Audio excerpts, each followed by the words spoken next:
Dude, I want you to be as smart as I am. Motherfucker, give me a. Dude, I want you to be as smart as I am. Motherfucker, give me a. Dude, I want you to be as smart as I am.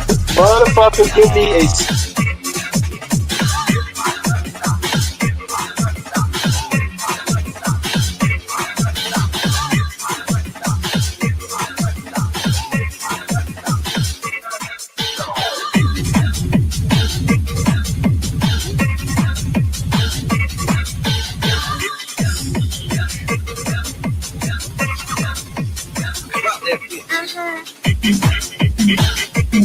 Dude, I want you to be as smart as I am. Motherfucker, give me a specific.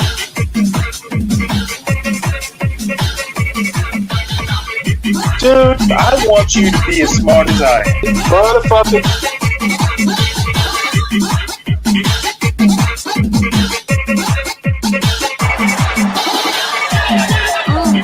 Come on out, you rapist!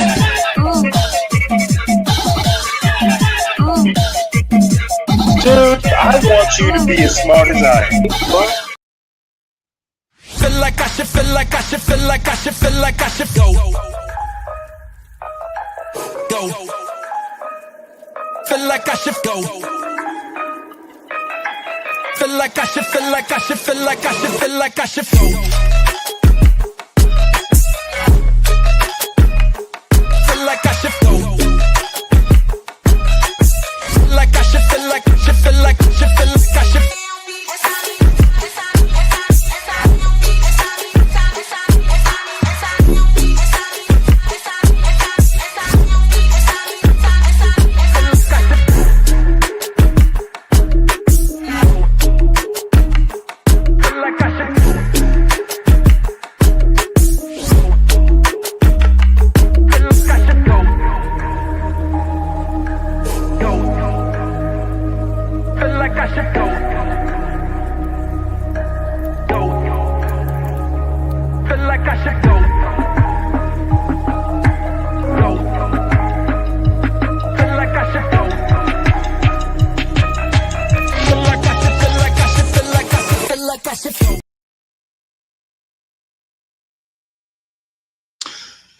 Well, good morning, everybody. I'm gonna wait for Portia. She wanted to show us a MRFs. Hope everybody's okay. It's been a kind of a long day. You see the title of the show: a blonde, a black, and a boob talk on a panel. That's what I felt like this morning with Ben Thorpe and well, I guess Grace was up there too. So I did not catch their show today. So somebody will have to catch me up on the highlights. I actually wound up doing a show, something that I'd already been scheduled for, which was, something more up my alley. Old friend of mine that I've known for, I don't know, 3-4 years. So old in YouTube terms. But anyway, we did a show on talked about Reconstruction and more or less how it applies to today's politics. It's called the show's called Critical African Thinkers, and I encourage you to go over there and check out some of Charles's content. It's almost pure politics. And he's kind of unique in that he's Nigerian, but he's obsessed with American politics. So he gets he has some unique takes sometimes on American politics, and sometimes he even gets it right. So I'll find his link at some point and drop it in the chat. But it's called Critical African Thinkers. Definitely worth your time. And he tends to be conservative, but he's over the years he's more or less moved to the middle. So anyway, I guess I'm gonna go ahead and start. Portia may not have ended the other show, but I'm gonna go ahead and start. A few news stories, and then something that Abiola recommended. A guy I'd never heard of before, but he recommended a portion of this guy's YouTube show. I haven't seen it yet, but he wanted my reaction to it, so we'll get to that. A couple quick news stories here. This goes back to something John and HB and I were discussing earlier today, talking about H-1B visas, and apparently Elon Musk and Vivek uh, Ramaswamy are made some comments about H-1B visas and the importance of H-1B visas. And in the meantime, they managed to have some observations about American culture and the meritocracy, and why H-1B visas are important because of um, current American culture. So I'm going to go ahead and play this, and I'm even going to enlarge it. This is about a 9 minute long thing, but we're going to play all of this. This is awesome. This news story was written by Pranshu Verma and Kat Zakarzewski. A MAGA civil war on X between Musk and the far right over H-1B visas. The online rift over the H-1B skilled worker visa program signifies a potential wedge between Trump's core base and his new Silicon Valley supporters.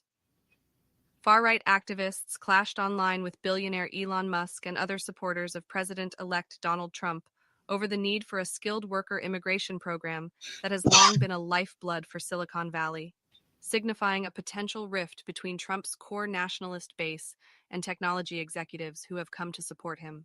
The fight that spilled into public view over the holiday week could preview a wedge within Trump's coalition over how to execute immigration policy, an issue that animated Trump's White House campaign.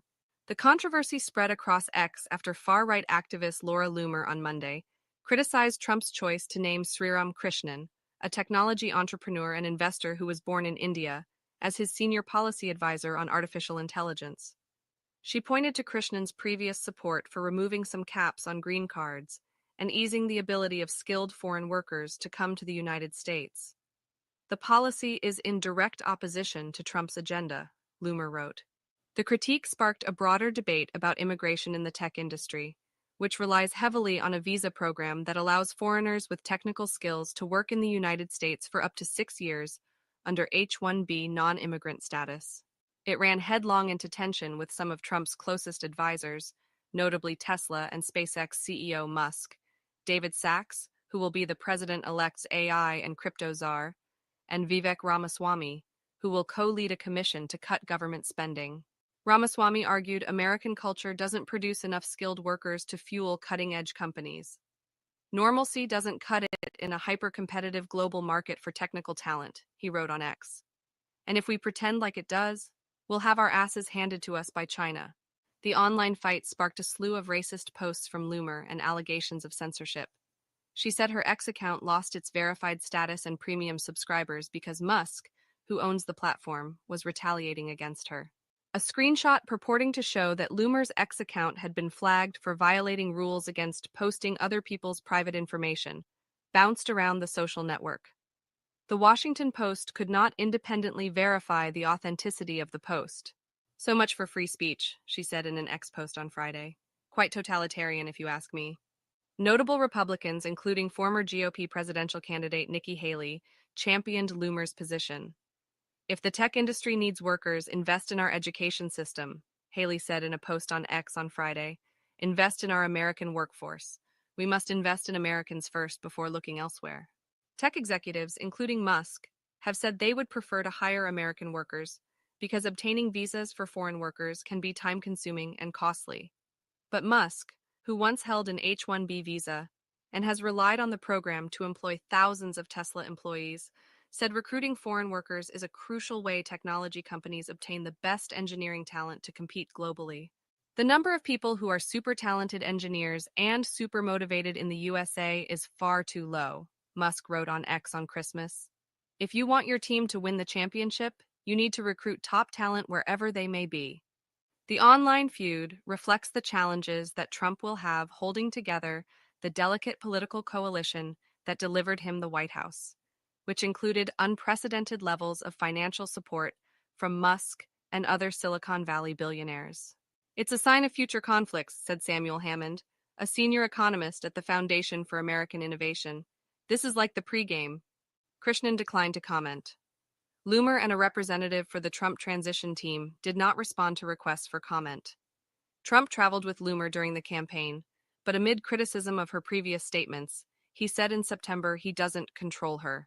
Trump has sought to position himself as a champion for legal immigration, even though he slashed pathways for immigrants during his first term.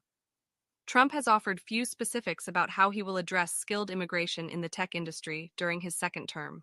On a June episode of the All In podcast, which is co-hosted by Sachs, Trump said he would automatically give a green card to every international student with a college diploma. If you graduate or you get a doctorate degree from a college, you should be able to stay in this country, he said. Ahead of the first Trump administration, many tech CEOs sought to build bridges with the president-elect during the transition with a meeting at his New York Trump Tower. But those delicate relationships broke down when Trump almost immediately rolled out what critics and federal judges have branded a Muslim ban, which prohibited U.S. entry by the citizens of several majority Muslim countries. The episode amounted to a shockwave in the industry, where many founders and workers are immigrants, Hammond said. Immigration is an economically important issue for tech, but also in many cases a personal one, he said. They all understand the inefficiencies and the bureaucracy around the U.S. immigration system, and the Kafkaesque nightmares it can throw you in. But this time, the tech industry is far more directly intertwined in Trump's transition. Self-described First Buddy Musk has spent much of the time since Election Day by the president-elect's side, and Trump has tapped many Silicon Valley investors and executives to serve in prominent roles within his administration. As Silicon Valley companies compete to create artificial intelligence products, the need for foreign-born talent has intensified. 28 of the top 43 AI companies in the United States were co-founded by immigrants, and 70% of full-time graduate students in AI-related fields are international students, according to a 2023 analysis from the National Foundation for American Policy. As Trump previews a hardline immigration policy, including militarized mass deportation of undocumented immigrants, many in the tech industry are pushing him to expand legal immigration for highly skilled workers. Some argue the shift is necessary for the United States to remain competitive with China. Skilled immigration emerged as one of the top flashpoints between Trump and Silicon Valley during his first presidency. Although Trump at times acknowledged the need for American companies to recruit top talent, his administration limited the H-1B program. Stephen Miller, who helped craft some immigration policies during the first Trump administration, is returning to the White House as Trump's deputy chief of staff for policy and homeland security advisor. The online debate reverberated among Washington lawmakers who have long pursued ways to improve the H-1B program. Representative Ro Khanna, a Democrat who represents Silicon Valley, defended Krishnan and said he supported reforming the H-1B program. We should celebrate that immigrants like Elon Musk, Jensen Huang, and Sriram Krishnan choose to come to the United States, he told the Post. This has fueled our economic and technology preeminence.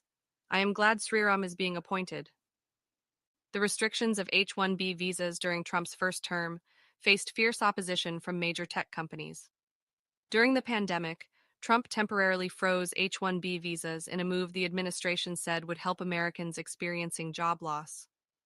That same year, the Trump administration also introduced new rules tightening eligibility for H-1B visas and requiring companies to offer higher salaries to people on the visas. A federal judge later rejected some of the rules, including the salary provision. During President Joe Biden's final weeks in office, his administration has introduced rules to modernize the H-1B program by making it easier for international students to obtain the visas and improving the efficiency of the application process. These reforms target systematic misuse by IT consulting firms while acknowledging the program's demonstrated net positive impact on U.S. technological competitiveness, said Divyansh Kaushik, a vice president at Beacon Global Strategies. Technology companies are particularly reliant on H-1B visas, which are capped at 85,000 new visas annually, to help recruit talent. Amazon, with 3,871 new H-1B employees, had the most approved new petitions in 2024, according to data compiled by the nonpartisan organization National Foundation for American Policy. Google had 1,058 approved applications, and Tesla had 742, the data showed. The Post is owned by Amazon founder Jeff Bezos. Ramaswamy said in an X post on Thursday that the reason technology companies hire foreign-born engineers is because American culture has venerated mediocrity over excellence for way too long, drawing criticism from notable pro-Trump personalities. Brendan Dilley, a pro-Trump podcaster, shot back at Ramaswamy's post. I always love when these tech bros flat out tell you that they have zero understanding of American culture, and then have the gall to tell you that you are the problem with America, he wrote. Loomer, who has 1.4 million followers on X, unleashed a slew of racist posts falsely describing Indians as third world invaders with low IQs, and calling the clash a civil war between Trump's far-right base and the tech bros that have come to support his upcoming administration. She also sparred with Musk over his support of the H-1B program, questioning the skills of Indian programmers at X because of glitches during a May Live event on the site kicking off Florida Governor Ron DeSantis' presidential campaign. Loomer is trolling for attention, ignore, Musk said on X. Loomer said she hopes the feud with Silicon Valley changes Trump's views. Looking forward to the inevitable divorce between President Trump and Big Tech, she said on X. Let's pray this fake Big Tech love fest with Trump ends sooner rather than later.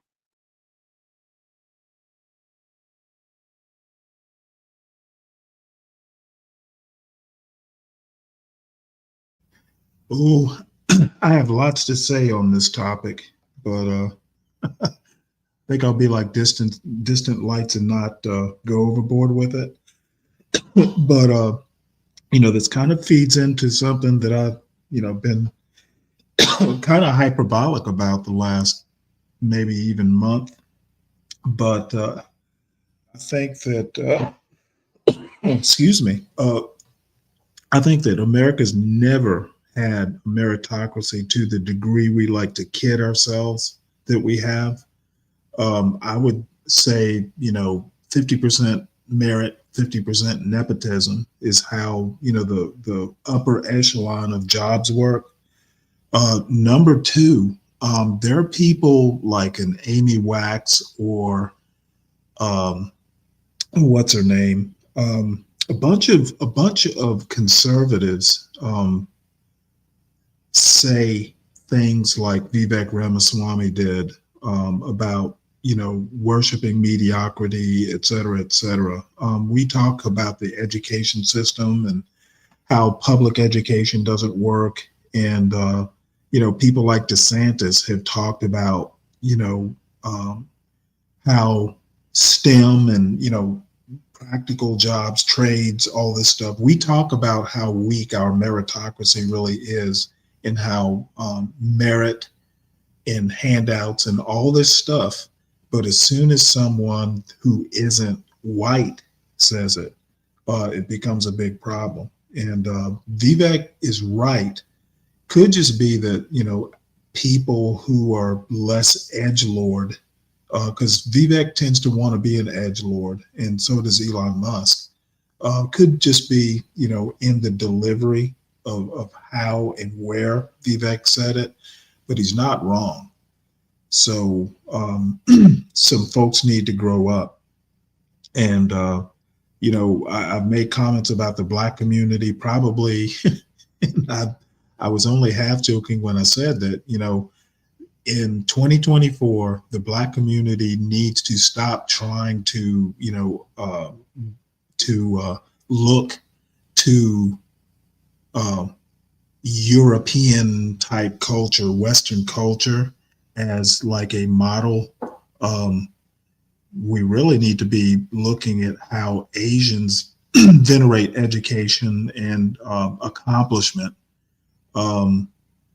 Not necessarily a 100% emulation of Asian culture, but picking and choosing the parts that would most benefit our kids. And to be honest with you, Asians do better in the American meritocracy than white kids do. And that is statistically borne out. And it may hurt some feelings in saying it, but I think if Booker T. Washington were alive today, he would be telling us that, hey, we need to study more and we need to be a little bit more strict with our discipline and we need to stop being white. So we'll see. We'll see who I piss off with that statement. Brought to you by Stanley Cross's worst impulses.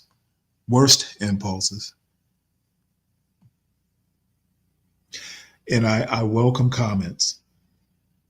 Portia, are you there?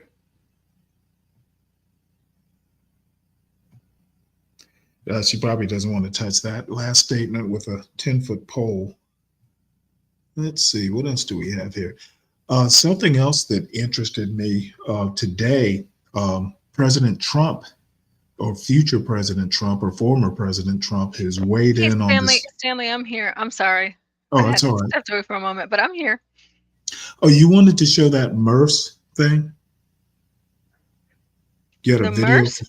Yeah, for the purses, the man purses. Oh, okay. Give me 1 second. You keep going, and, okay. And I'll pull it up. Yeah, apparently Trump has asked the Supreme Court to hold off on any rulings or anything having to do with TikTok until he has a chance to have a look at it, which in and of itself is kind of amazing. He feels mighty comfy telling the Supreme Court what to do. And he did request, to be honest. So Yeah. I'm kind of surprised. However, last summer, forget how he interacted with TikTok, but it doesn't surprise me that he's doing this.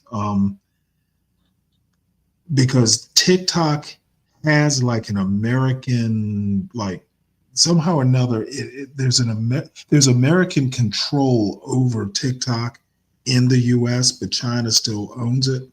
So anyway, I'll play this quick article here because it's only 3 minutes.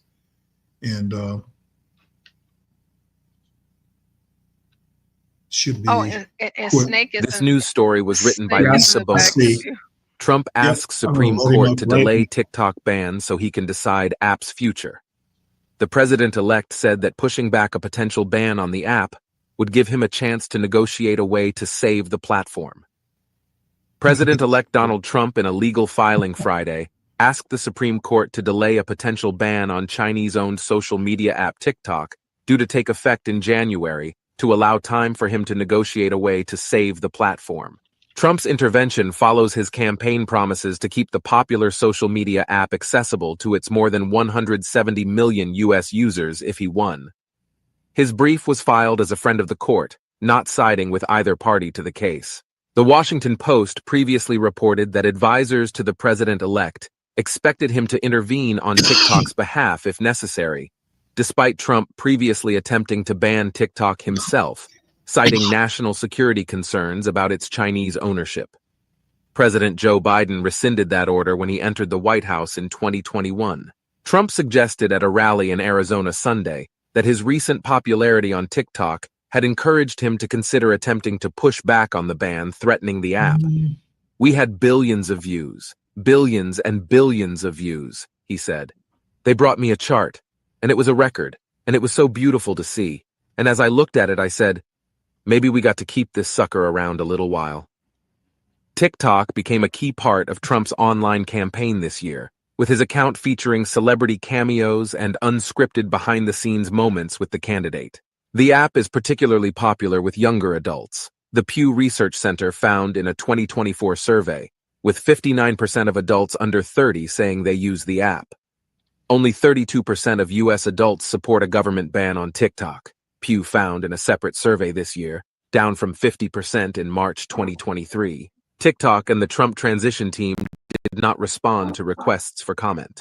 TikTok's owner, ByteDance, faces a January 19th deadline to divest the platform to a company based outside China or see the app banned in the United States under a law passed in April with strong bipartisan support.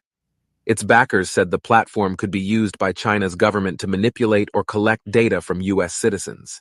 Trump's new stance on TikTok puts him at odds with senior Republicans who supported that law, including Senate Minority Leader Mitch McConnell, Kentucky, and Senator Marco Rubio, Florida, Trump's pick for Secretary of State. "We must ban this potential spyware before it is too late," Rubio wrote in a 2022 op-ed in the Post. The Supreme Court earlier this month agreed to take up TikTok's challenge to the potential ban as unconstitutional after it was rejected by the U.S. Court of Appeals for the D.C. Circuit.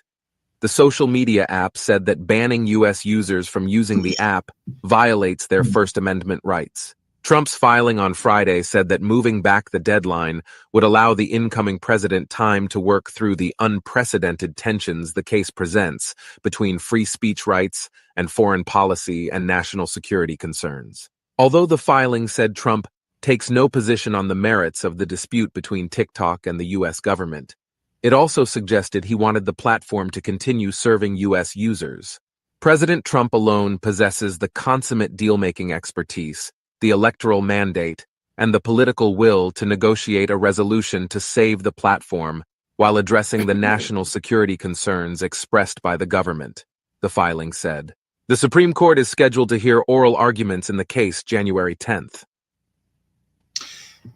Yeah, okay. I think he has, I think he's full of shit. Why a deal needs to be made, I'm not sure that that's the president's job. So that's my comment. Like some of this stuff, it's, not to say that I know everything, not that you know everything, or, anything like that. It's just like for this article, it's just like he doesn't know everything. You know what I'm saying? Like he doesn't. Like, well, I think what he's asking for is time to familiarize himself with, whatever it is he needs to familiarize himself and negotiate a deal. But the thing is this isn't, he brings in the national security part. So that might be his foot in the door, but I don't see why it's the president's job to interfere with a co-equal branch. I mean, the Supreme Court doesn't take orders from the president. Right. So the Supreme Court doesn't take orders from the president, the governor, the mayor, the council, the Senate, the House in each state and federally. So well, it's just hearing a case. It's not like, it's just hearing the case. It's not, it's talking about law. It's really not that big a deal. And you know what? Even, I mean, the way the government works, even if the Supreme Court votes to ban it, the president, he can work his way around it. It's not like, I just don't know why he's even getting involved in it, to be honest. Okay, so Stanley, how about, whenever Trump was president before, I remember Trump was talking about banning TikTok and he didn't. Right. And you remember, Stanley, like Trump, he was like against TikTok. Like he's like, I want it up out of here. It didn't happen. From China up out of here. Huawei, Xiaomi. He was like, Stanley, he was so against it. Like he's like, I want to get TikTok up out of here, but of course, with everyone else involved, the Senate, the House, it didn't happen. And he wanted to get it up out of here. But it's just like now he's fighting to keep it. And that's because it benefited his campaign for starters. But if you've noticed, Trump has come around on technology. Okay. I always got the impression that, he was ready to burn, some of these tech bros at the stake, especially Jeff Bezos. So, now Trump seems to be a little bit more I was going to say in bed, a little bit more, Elon is his first buddy. So Trump seems to have come around on tech, which I don't have a problem with at all. But yeah, there's that but. he's got to let the government. This is the one criticism I have of Trump that I feel is perfectly objective. He has tried to hit the ground running, which is much appreciated, but he's also burned his honeymoon period. You know how when new administrations get in, they usually have like a couple months where all is love and they can kind of do what they want to do without too much pushback. Well, he started 3 months early and he's already burned up his honeymoon period. You got Democrats already pushing back. Let's not go to bashing Trump. Hold on let's one talk second. about He's got Republicans that's pushing not what back. Stanley's doing right now. He's pushing. No, he's got Republicans pushing back. That you don't want people in your own party already pushing back before you even take office. He's no. It's not. It's not a point about pushing back so much against that app. Well, my thinking is, and this is my thinking, that they're using TikTok as a scapegoat because TikTok is not the only app that does this. You got to me, a more dangerous app would be WhatsApp. I think WhatsApp. Okay, I don't care about WhatsApp. We're not talking about WhatsApp. Yeah, we're not talking about. You're already already drifting. No, it's Stanley. I'm gonna try to. What I'll do, Stanley, is I wanna look this up because there's two things, Stanley, that I really thought would be really good to go over with you. So this TikTok thing, Trump was against this, and he was against this like wholeheartedly. And I'm sure you know this, but like Trump, I remember. like he was trying to ban it. He was trying to be done with it, right? And so like he got pushed back, whenever he was trying to do so while he was president, House, Senate. But it's just like now he's all for keeping it. And that's kind of weird to me. And like Stanley, I don't have TikTok at all. I don't have it on my phone. And if I'm being honest with you, and you might judge me, Stanley, well, first of all, I don't have social media, period. So like Instagram, Twitters, all of that. The only thing that I use these things for now is because of the show, but I don't have anything personal. But I remember how staunch Trump was about TikTok. And so I told myself I will never, ever download that out to my phone. I'll never do it.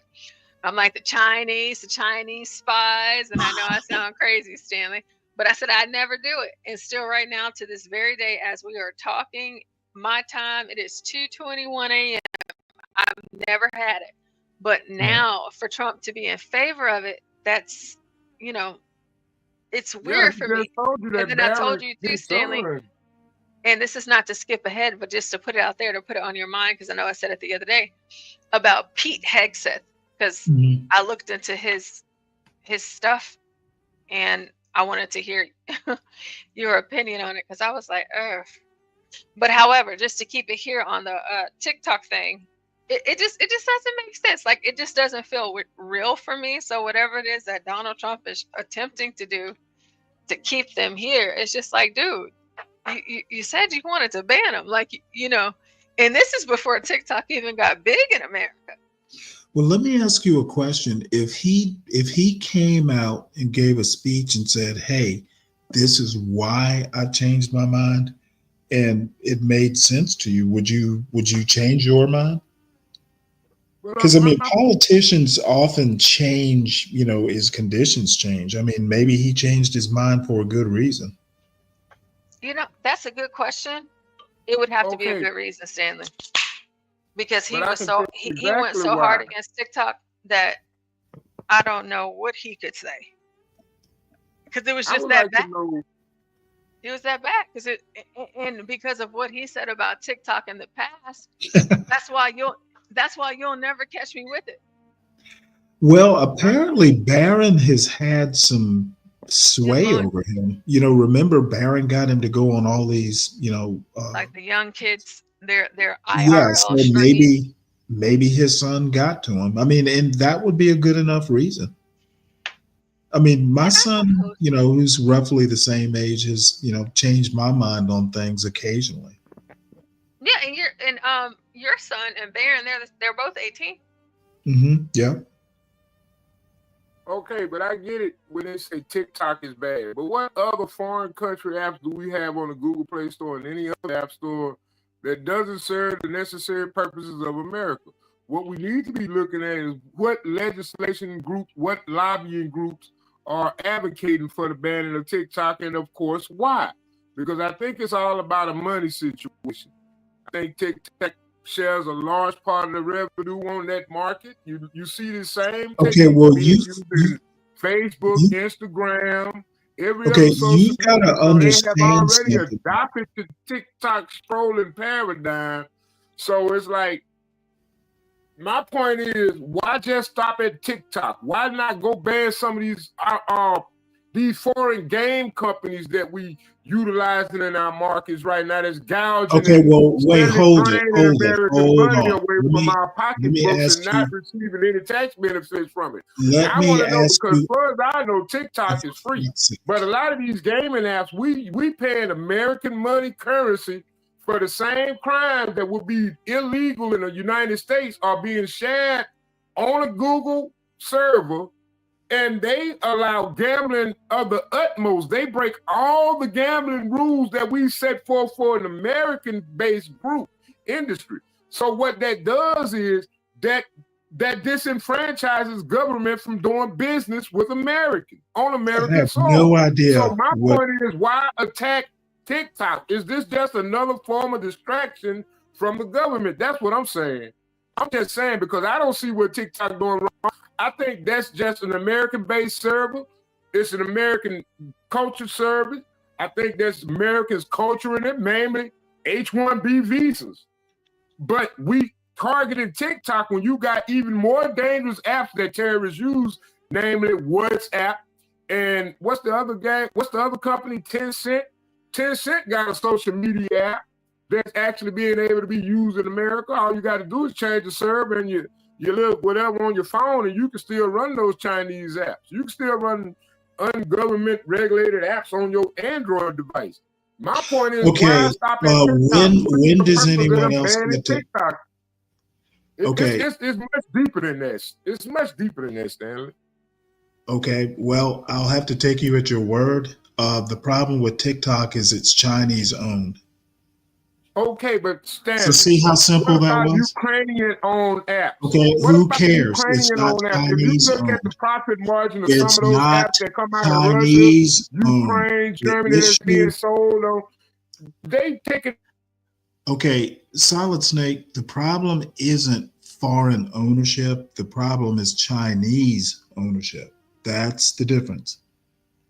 Ugh. I just think it's provoking. I think it's just poking the bear that don't need to be poked. And I think it's just a distraction and to hide away from the real problems. There's too much corruption in the government. They feel like they can create a villain. At this point, they feel like they can create some type of villain. Who is they? The government. Your government. The government we both voted for. They can say TikTok ruined our kids. I get it. But that is such a layman's argument. Because there are many more dangerous apps that your kids got access to, namely Facebook. Okay, I really don't get Yahoo Messenger back in the day where they had pedophiles picking up kids. You got Twitch. Look at Twitch. Is Twitch really a gaming? Come on. Yeah. Yes, Portia. If you don't mind, I found a. Hold on. I remember this. So I can well, my point is show. Hold on a second. Let Portia talk. I wanted to, and I did find what you asked me about the men's bags. I found a clip about that too. Yes, it's not that important. I know you wanted to show it to Bob, I guess. Yes, and I will do that. But for what we're talking about right now, I hope I really didn't lose it. Where did it go? What I was thinking we was talking about was the implications of the ban. From 4 years ago. No, actually, we're not. Where it says Trump sets a deadline for TikTok sale or shutdown. So this was 4 years ago. And the reason why this is important to me now is because Trump hated TikTok. He was trying to ban TikTok. He was trying to block and keep TikTok out of America, period, because, of course, the TikTok in China, it shows positive things like the kids learning, instrumental skills. But here in America, TikTok is just like running wild. And I know that me Is and that really, Stanley, whose fault is that really though, Portia? Whose fault is that app is like that? Whose fault is that really? I mean, I'm as long as we've had, I mean, let's I'm not be trying to honest. Whose like. fault Okay, so is that really? Snake. I'm not trying to place fault, but what I am saying is from 4 years ago to now with Trump, there is some hypocrisy because Trump was trying to ban TikTok whenever it came to fruition, and it was starting to pick up traction in America. Trump said that he wanted to get rid of it. He didn't want anything to do with it. Okay, Yeah, and I mean, I so wanted some of that because Mark well, Zuckerberg hold on, money Snake. too. He was saying that because of Chinese spies, Chinese this, Chinese that. We need to get rid of TikTok. Trump never did it. He never got rid of it. But now here you have with Biden. Biden is like, no, we got to get rid of this shit. We got to get it out of here. Okay. But, between 4 years of Trump, prior 4 years without Trump, who was threatening to ban it, and 4 years with Biden, TikTok is people's incomes, it's their full-time jobs, it's their 9 to 5, it's this and that. So like now TikTok is integrated in, the American society, and it's contributing to the American economy. And so the fact that Biden is saying, hey, let me go ahead and get rid of it, we're doing away with TikTok.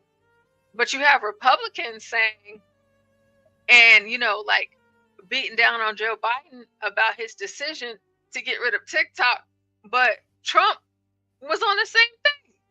Well, yeah, but you got to understand the reason Republicans may be against it is political. If Democrats are for something, they need to be against it. And, the other thing is Republicans get to beat up on Trump on Biden, because Trump now seems to be a little bit more amenable to keeping TikTok around. Yeah, and Stanley, I'm sure you remember how Trump was staunchly against TikTok, and he was like, it has to go. Yeah, I remember. Yeah, Stanley, he was so gung-ho on it. And he didn't have, support or whatever, but he wanted to get it out of here. But okay, he didn't. He seemed gung-ho about it. He didn't get rid of it, and so it's here. And so in my opinion, hey, Trump, you didn't get rid of it. You kept it. You allowed it. So shit, it is what it is. But then here comes Biden, and he has a timeline. He has a date on whenever TikTok is going to be banned for America. So Trump, you said you were going to do it. You didn't do it because of Chinese intelligence, spies, all of that. But you allowed it to continue. Biden comes in and Biden says, no, we're about to do away with TikTok. Now, do I agree with him about getting rid of TikTok? I don't have TikTok. I would never put such a virus on my phone and, put myself in that situation. However, what Trump said he was going to do with this social media platform, he did not do. But Biden did, Biden did. Now, of course, will it uphold? We'll just have to find out. But the fact that Trump is even advocating for the very thing that he was against just 4 years ago, 5 years ago, 6 years ago, that's a little strange to me. And I could be off, but whatever. Excuse me. You going to play this? Yes. Let's see. So this says Trump sets a deadline for TikTok sale or shutdown. And to be mindful, chat, this video is 4.5 years ago. So it says President Donald Trump has set a deadline of September 15th for TikTok, the popular Chinese-owned video app. Called 33 shows the people. Yeah. To be sold to a U.S. company, or he will shut it down in the States. People of Tennessee and beyond. He called me to see whether or not Trump is speaking about Microsoft CEO Satya Nadella called me to see whether or not how I felt about it. And I said, look. How I felt about it. And I said, look, it can't be controlled for security reasons by China. Too big, too invasive, and it can't be. And here's the deal. I don't mind if, whether it's Microsoft or somebody else, a big company, a secure company, very, very American company, buy it. It's probably easier to buy the whole thing than to buy 30% of it. I think buying 30% is complicated. And I suggested that he can go ahead, he can try. We set a date, I set a date of around September 15th, at which point it's going to be out of business in the United States. But if somebody, and whether it's Microsoft or somebody else buys it, that'll be interesting. If you buy it, whatever the price is, that goes to whoever owns it, because I guess it's China, essentially, but more than anything else. I said a very substantial portion of that price is going to have to come into the Treasury of the United States, because we're making it possible for this deal to happen. Right now, they don't have any rights unless we give it to them. So if we're going to give them the rights, then it has to come into this country. I think we're going to have maybe a deal is going to be made. It's a great asset. It's a great asset, but it's not a great asset in the United States unless they have the approval of the United States. So it'll close down on September 15th unless Microsoft or somebody else is able to buy it and work out a deal, an appropriate deal, so the Treasury of the Treasury, I guess you would say, of the United States gets a lot of money.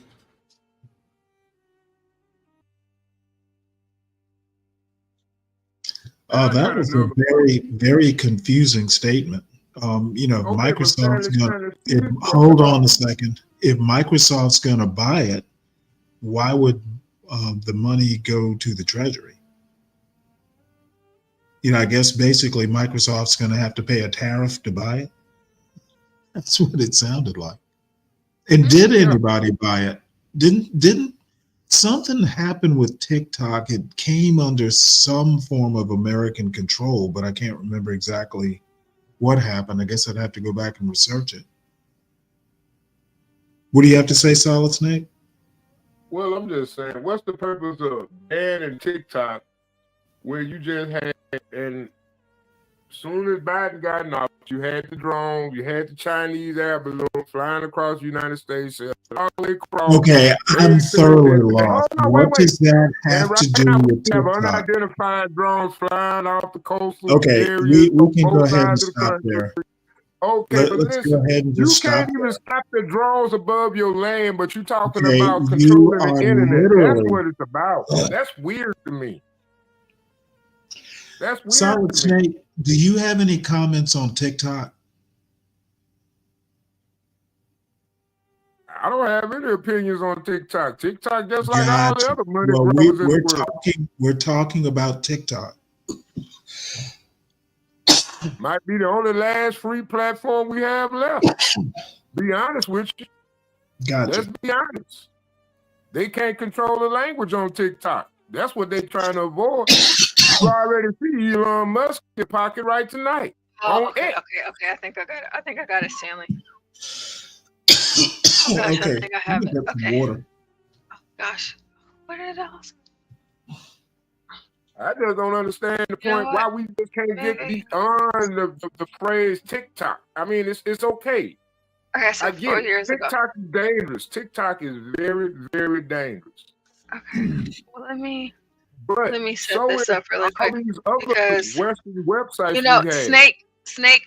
I do hear what you're saying, but for me, I can't tell you why. Whatever it is, of course, I'm still a diehard conservative, Republican It's not voting about person. conservatism. It's about protectionism. It's about freedom. It's about thing our privacy. is- It's about our is rights to our that- privacy that we lost a long time ago. Well, but right now, and I hear you. No, But let me So you correct saying you, it's Solid okay Snake. for Facebook to make a profit off the data Solid they sell? Snake.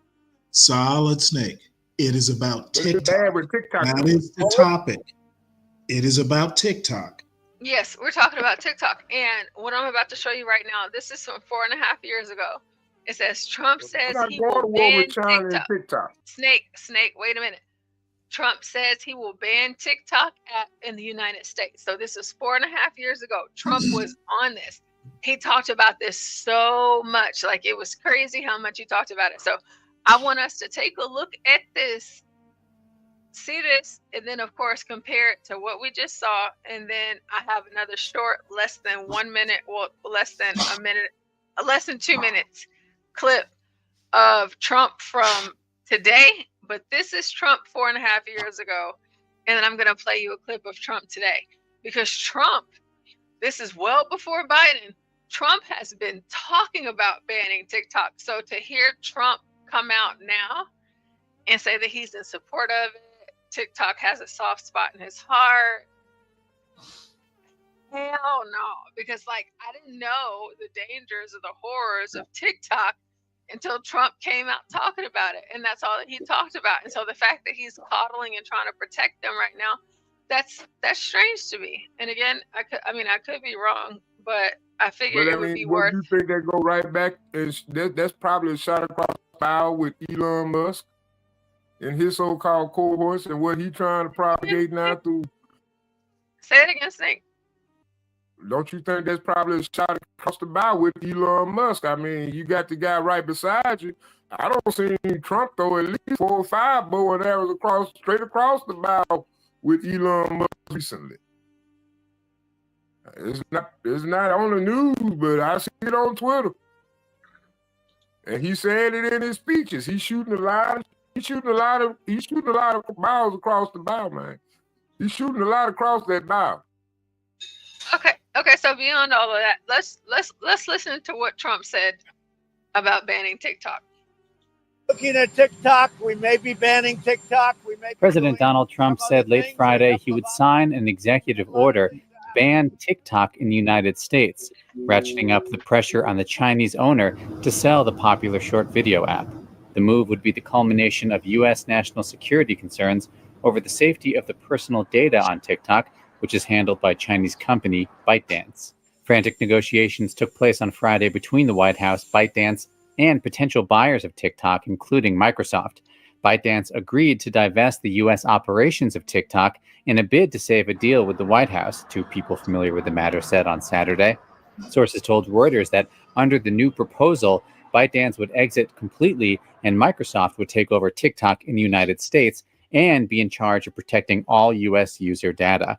Neither the White House nor ByteDance responded to a request for comment. As relations between the United States and China deteriorate, with respect to TikTok, the app has emerged as a flashpoint in the dispute between the world's 2 largest economies. It was not immediately clear what authority Trump had to ban the app, how it would be enforced, and what legal challenges it would face. ByteDance's concession will test whether Trump's threat to ban TikTok is a negotiating tactic or whether he is intent on cracking down on a social media app that has up to 80 million daily active users in the United States. I think there's some form of control over TikTok in the United States, but the overall company is still owned by China. But I don't remember the details. So here we have,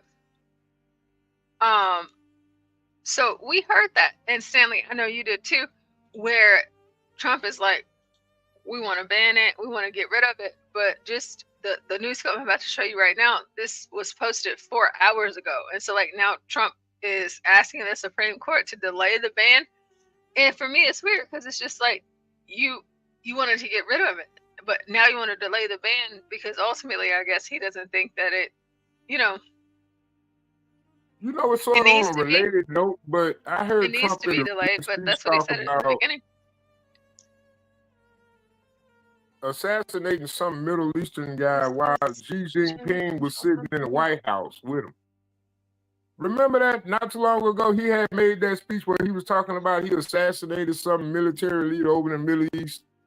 And he had Xi Jinping was in the White House while he was doing it. I'm not sure. Well, I'm asking. Yeah, he had a speech, but he spoke and bragged about having Xi Jinping in the White House. My thing is, if he was going to ban TikTok, why he didn't negotiate with Xi Jinping then? I'm totally off topic, but Stanley, I made gumbo tonight. Oh, good.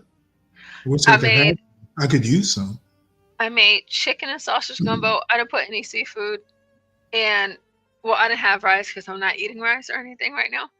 But I put all my peppers, and like my bay leaves. I made my roux. I did the whole thing, but chicken and sausage, and it's actually really good. Well, that's what's supposed to be in it, chicken and sausage, right? Yeah, like the peppers that I put. So of course I have my onions, my fresh garlic, and I've talked to you guys about my garden at my house. HB was saying the other day she got a secret, or maybe he was saying it today. I got a secret garden. Yes, I do have a garden. I've talked to you guys about that. So I pulled some red, green, and yellow peppers and some celery, because I actually have celery in my garden too. And I did my roux. I did my chicken. I got boneless, skinless chicken thighs, because those are my favorite, like to cook instead of like the chicken breast. And I got my sausage.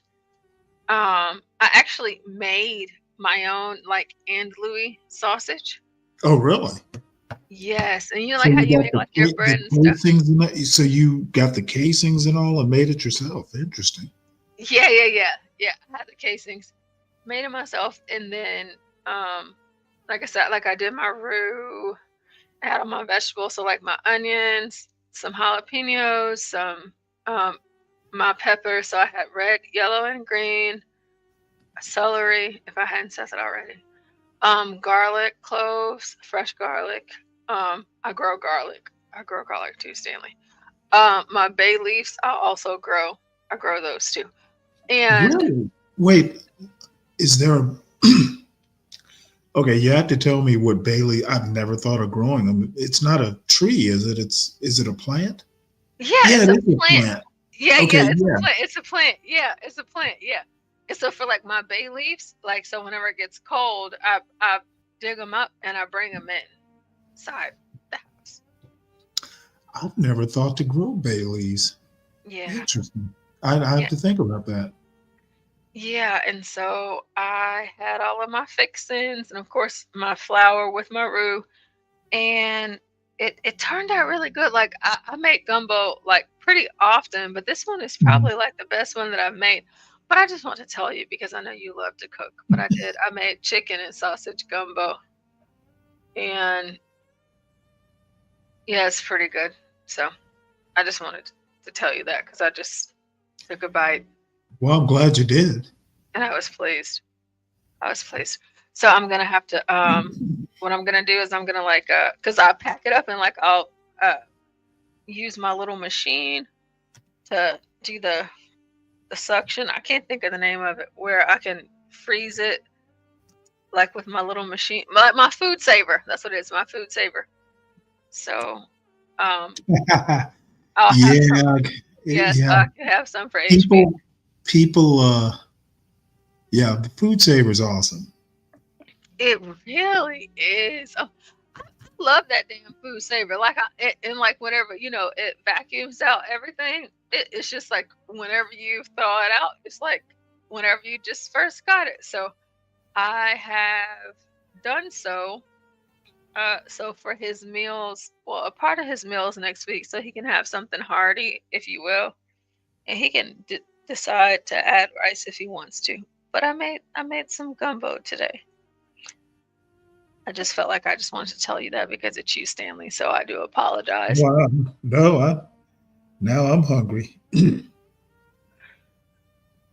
Yeah, it was pretty. It's pretty good. It's pretty divine, you know. But you know, me and you, we like to cook. So here, this video, it says Trump asked Supreme Court to delay the TikTok ban, and you know, I don't get it, because he was trying to ban TikTok, but now he's asking them to stop. So let's take a look at this and see what foolishness we're about to hear. Because it's like, you know what? If you're going to have a position, just stand 10 toes down.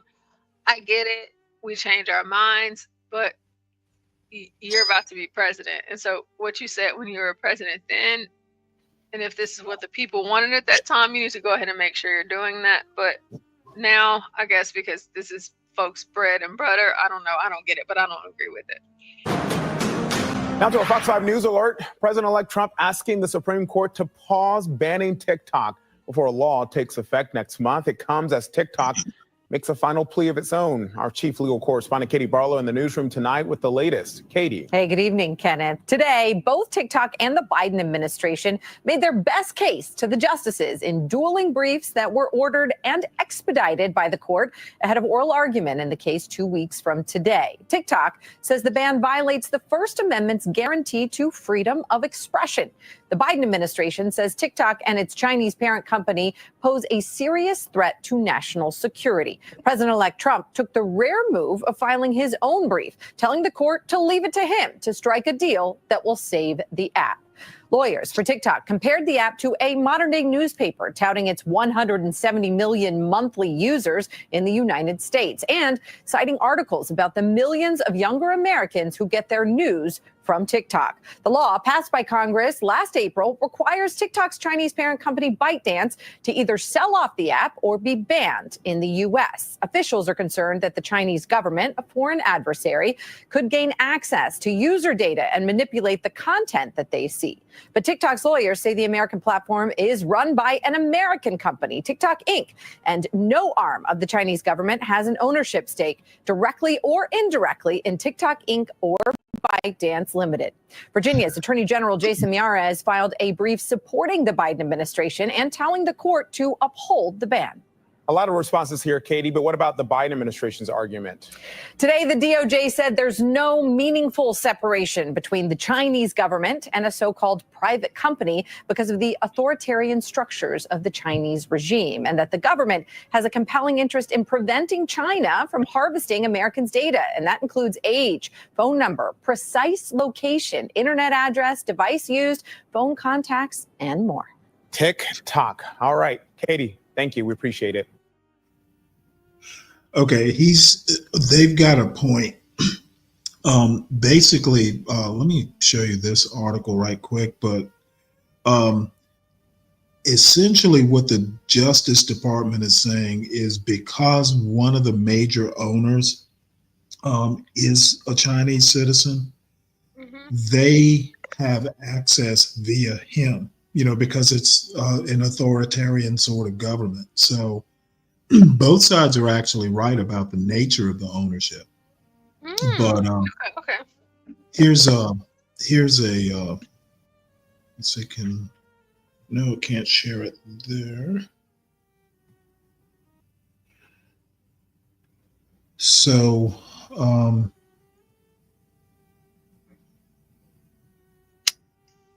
this does not have a reader.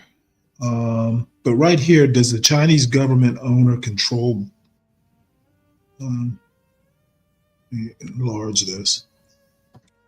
Let's see. However, like most other companies, ByteDance is legally compelled to establish an in-house Communist Party committee composed of employees who are party members. So basically, ByteDance is the parent company of TikTok Incorporated. TikTok Incorporated is basically an American company, but the company itself is owned by ByteDance, which is a Chinese company. And then within the Chinese company, there are basically party officials that are like members of the board or whatever. And the guy who owns a 30% stake in it is a Chinese citizen. Let me find his name here. The guy who owns like 30% of it is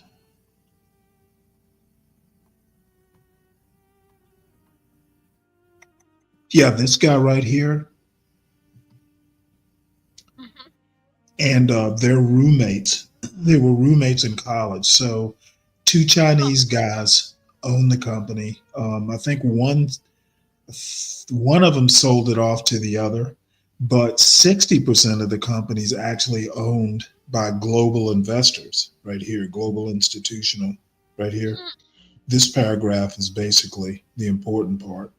60% by ByteDance. 60% of ByteDance is owned by global institutional investors such as Carlyle Group, General Atlantic, Susquehanna International. 20% of the firm is owned by Zhang, 20% is owned by employees around the world, and 3 of the company's 5 board members are Americans. So, but China has access. That's basically Biden's argument, via Zhang and some folks who are Communist Party members that are, mandatory hirees of the company. So hopefully that explains the ownership. Because Phoenix Fish asked specifically, Fish, let me know if that explains it. So both sides are kind of right. Yeah. So it sounds like from what we just heard.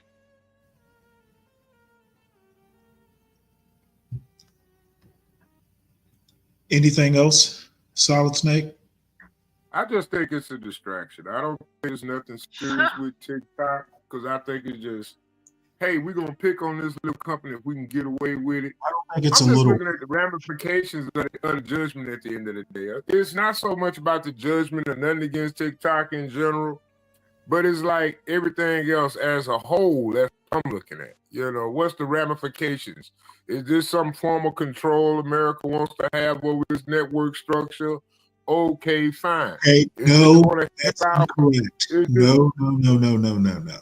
This is company specific. They're worried about. No, it's not, Stanley. That's what I'm trying to tell you. And I guess that's going to be the argument. No, okay, I get it.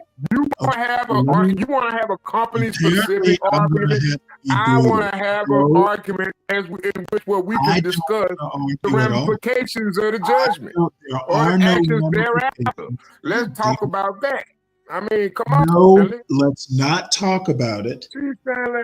Okay, that's not it. You are wrong. Okay, I'm not going to have this back and forth. It's not. Okay, we're not. I'm not. Hey, Stanley, I'm finna step down tonight, man. I'm gonna holler at you. Have a good night. I don't know why the argument needs to be expanded. So we're going to move on. Greg Gumbel, you're not old enough to remember Greg Gumbel, are you, Portia? Well, she must have fallen asleep. Well, folks, I don't know if any of you in the audience are old enough to remember Greg Gumbel, famous sportscaster. No, Stanley, I'm so sorry. I didn't realize I was on mute. I didn't fall asleep. But no, I do not remember Greg Gumbel. You know who Bryant Gumbel is? Well, Bryant Gumbel and Jane Pauley used to host the Today Show, like the original Today Show, at least as far as I remember, and I think it's actually older than that. But Tom Brokaw and Jane Pauley.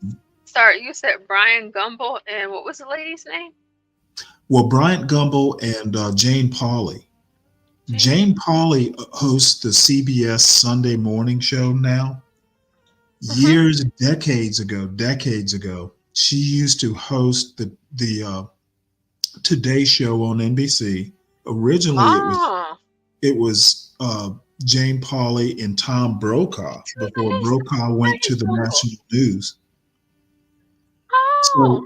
So after Brokaw went to NBC News, the evening news, Bryant Gumbel hosted with Jane Pauley for years, and then after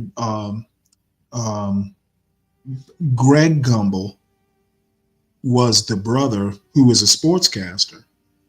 So he died last day or two. And, which is, for me anyways, kind of a big deal. I grew up watching this guy, do football broadcasts and stuff like that. So I don't know. Since probably nobody remembers him, I don't know that I want to. Well, shit, it's history. What the hell? I was hoping there was a video.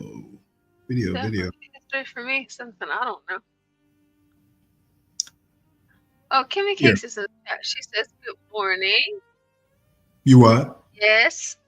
Kimmy Cakes, she's in the chat. She says, good morning. And I know she's saying good morning to you. Good morning. Hey, Yes, Kimmy. I remember Byron Gumbel. My mom hated him. Oh, Kimmy really? said, no, I'm wrong. She said, oh, no, I'm wrong. She hated Al Roker. And we literally ran into him all the time. Oh, yeah. Al lives right down in New York City. No, We have why? 12th Man in here. Hey, 12th Man. We Who had could Fish. possibly hate Al Roker? You know, I think that's fair because, like, what did Al Roker ever do? Nothing besides be a jolly little weatherman. Yeah, that's. All right. Well, let's. No, this isn't the one. Man, all these videos. I guess I'll play this one.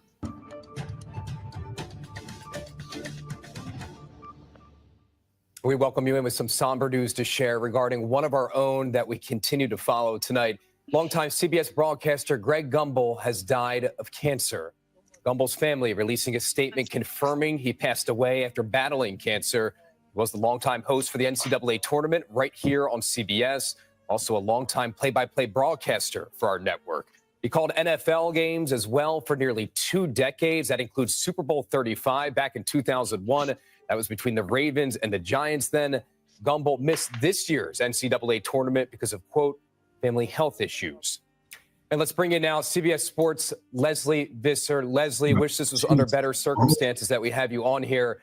You had a chance to work with him very closely over the years, and for many, he is considered the voice of sports.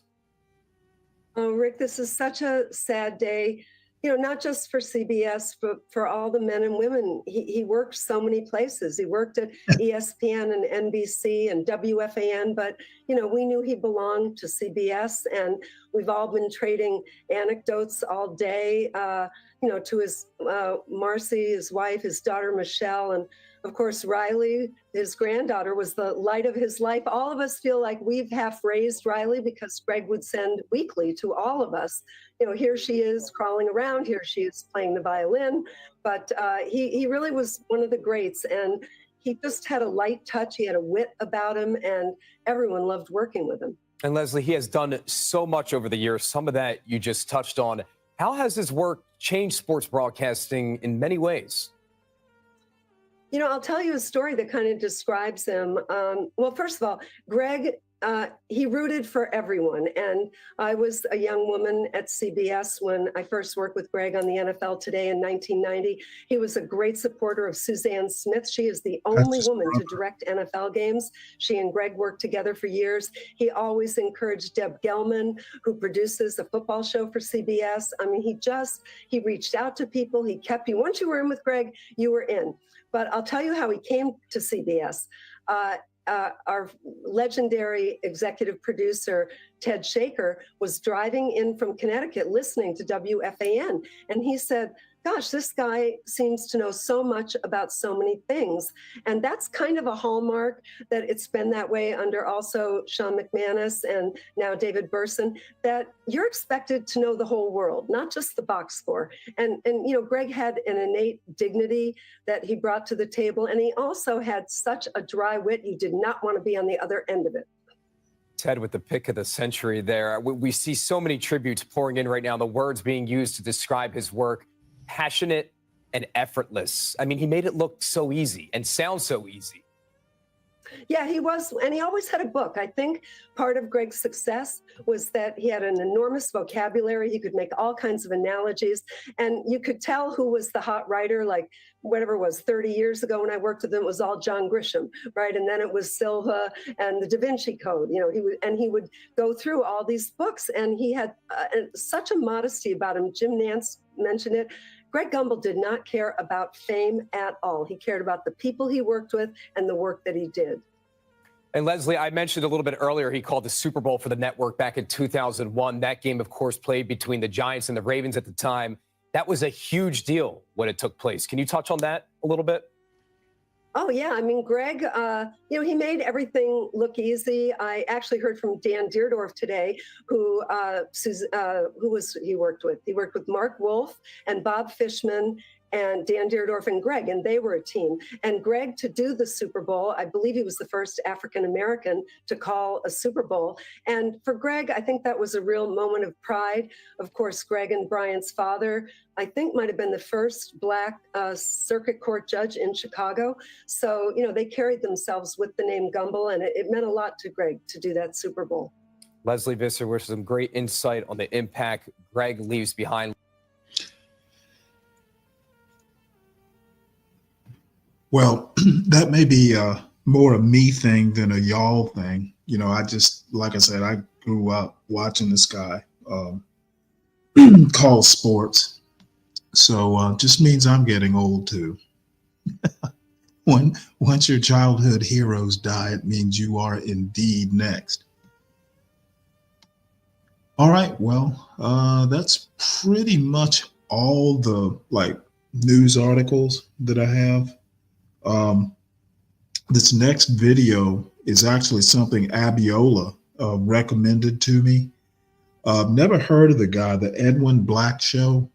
Has anyone in the audience heard of Edwin Black? Apparently he does a twice monthly YouTube broadcast.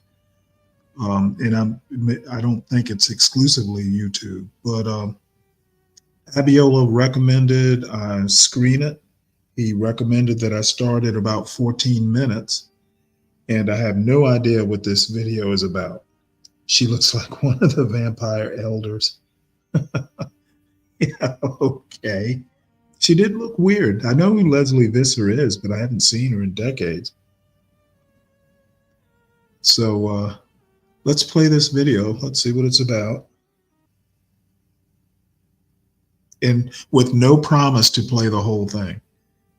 We could spend an entire show detailing the latest China threats, but clear in just a half to 2/3 of a mile. I speak of China's participation among the warring parties in the Middle East, and of course, Russia's assault against Ukraine. So we turn to contributing editor and top security analyst Claire Lopez. We could spend an entire show detailing the latest China threats, but Claire, can you pick a few of the most dire updates for us? Take the screen, Claire. All right. Thank you, Edwin. And thank you to all of our viewers and listeners to the show as well. I know that the time is short, so I'll begin by just saying as an overview to understand the threat from the Chinese Communist Party, People's Liberation Army. You should have a look at this book right here. It is called Unrestricted Warfare. It is the warfare manual of the Chinese Communist Party regime in Beijing. And I would turn to a page about in the middle where it lays out about 24, a couple dozen areas of operation, military operation against America. Remember, against the world. Remember that in 2019, the Chinese Communist Party literally declared a people's war against the United States. Among the military areas, methods of operation are atomic warfare, diplomatic warfare, financial warfare, trade warfare, many more. Let me mention this one, biochemical warfare. And from there, I'm going to turn to the very recent report that was just put out by the U.S. House Select Subcommittee on the Coronavirus Pandemic.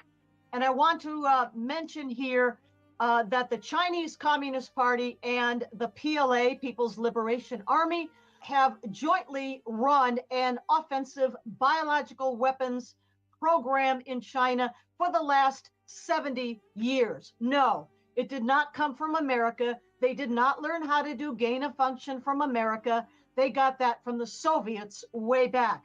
And so the SARS-CoV-2 pandemic, that came out of the PLA labs. No, not the Wuhan Institute of Virology, although it may have escaped from there or been released from there in some way, but the actual development in the labs of the SARS-CoV-2 was in the PLA military labs. I'll also mention here chemical warfare, and that has to do with fentanyl especially, which coming across our U.S. southern border from Mexico kills about 100,000 Americans every single year.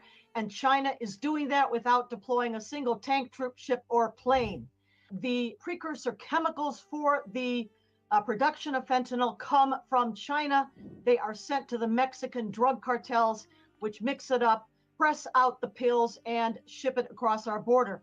Just listening to Sharon right now reminds me, this is going on in Canada also. The precursor chemicals for fentanyl in particular coming from China into especially Western Canada, British Columbia, Alberta too, where the labs on Canadian soil mix it up and ship the finished fentanyl across our border. Taking that stand with. Okay, I'm going to stop right there. So that's basically summarizing the Chinese threats, which probably all of us know. I want to make one point about the fentanyl trade, though. It's a supply meeting a demand. I think maybe, the demand side is where I'm sure we are concentrating on it, but, criticizing China for, getting fentanyl up through the southern border is a valid concern, but, they're supplying a demand.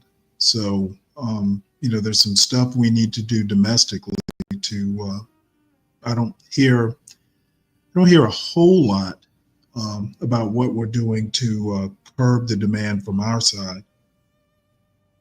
And I'm sure it's happening. I just never hear of it. And then I'm going to skip ahead to this.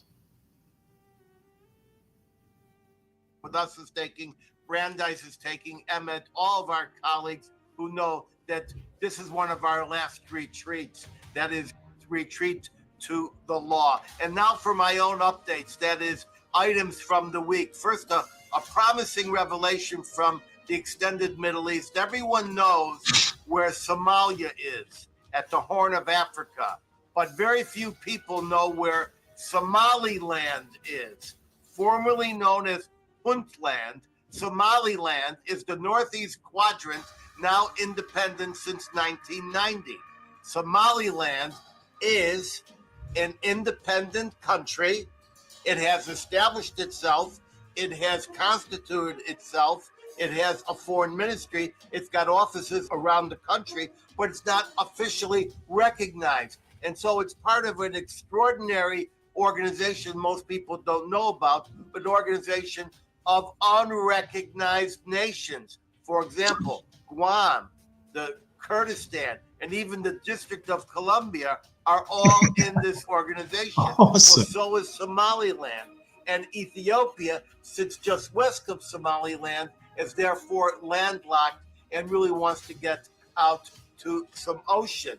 The UAE is getting ready to recognize Somaliland. It's going to be building a port right off of the main city, Berbera.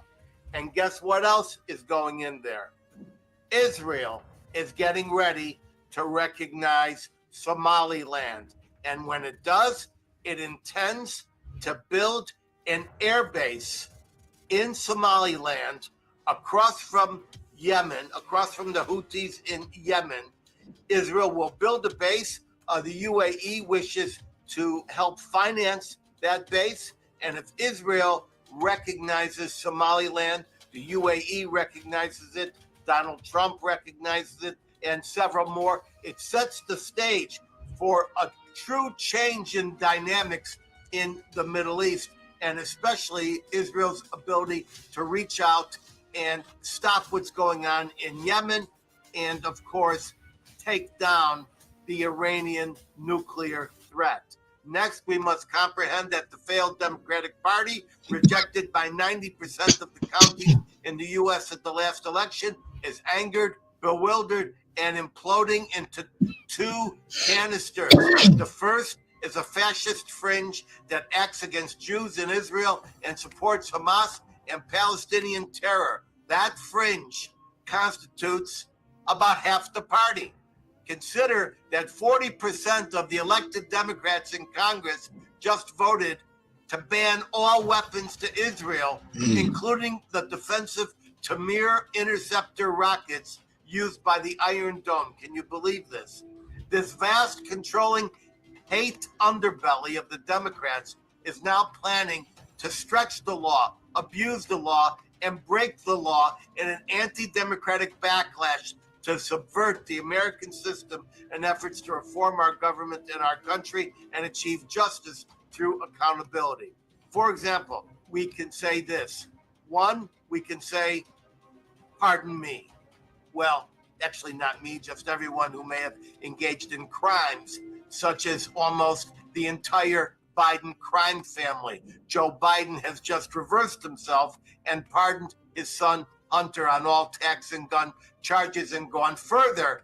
Everything Hunter ever did, known or unknown, going back to 2014, statute of limitations, which includes clear violations of the Foreign Agent Registration Act, the RICO statutes, massive drug distribution, interstate transportation of women for sex, money laundering, obstruction of justice, and so much more. But here are two salient points that most people have not thought about. One, the federal pardons do not cover his state and local crimes committed in jurisdictions from coast to coast all over the nation, where it is still a crime to buy dealer weight drugs and transport and distribute them, and still a crime to commit financial crimes. Biden is broadly expected to next issue similar pardons to his brother and other family members who participated in the corrupt schemes to the tunes of millions of dollars. Point two, once these pardons are issued, the Bidens, get this, lose their Fifth Amendment rights against self-incrimination, since they cannot incriminate for an act they have already been pardoned for. So if anyone connected to the Biden family crimes, such as Hunter Biden or even Joe Biden, is called to testify and does not do so truthfully, they can be prosecuted not for the crime, but for the cover-up and even the conspiracy to cover up. Remember, when you have a small crime and you plan it with two other guys, it's a felony called conspiracy. Now, informed media tell us that Biden is considering sweeping preemptive pardons for a list of politicos, from Adam Schiff to Liz Cheney. Liz Cheney, what is going on? What type of new and startling anti-democratic abuse of the judicial system are we seeing in the last weeks of the Biden administration? True, at this point, Biden is a somnambulist, sleepwalking president, issuing pardons and enabling the destruction of the world order and the approach of nuclear detonations more than at any time since the end of the Cold War. True, as my friend Rita confirmed, when Biden looks in a mirror, he mutters softly, "I see dead people." But in his prolonged disappearing act, he can inflict enormous damage on America or allow the enemies of freedom at the UN to inflict it, not only against the United States, but our allies and Israel. Beyond the pardons, we see efforts to lay landmines and subvert the normal American promises of reform that the United States citizenry overwhelmingly voted for. For example, Elon Musk and Vivek Ramaswamy and their bipartisan Department of Government Efficiency operation, that is DOGE, want to cut trillions of waste, abuse, and fraud. That's ordinary. Among their early targets is the approximately 85% of government workers in D.C. who work from home and do not come into the office. To corruptly protect this waste, we see a rush to actually enshrine this operation. For example, the Social Security Agency just signed a deal with the American Federation of Government Employees, a union which represents 42,000 Social Security Administration workers, and they are now, by this agreement just signed by Joe Biden, quote, Yeah, I have to pause it here I think that this agreement that he's talking about, that the union did with Social Security workers for work at home, telecommute.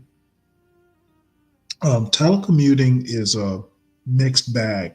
There are a lot of pros, there are a lot of cons, and I'm not convinced personally, this is my personal opinion, that, it is necessarily a waste to allow telework. There's some jobs that can be done as well at home, as well as in the office. There are things that there's a lot of waste that can be cut by having people work from home. So this argument that he's making, I don't buy it. And with that, I'm going to skip ahead. I understand all the anti-Biden stuff, but Biden's got less than, Biden's got 3 weeks left in office. I don't see a point in, all the bashing.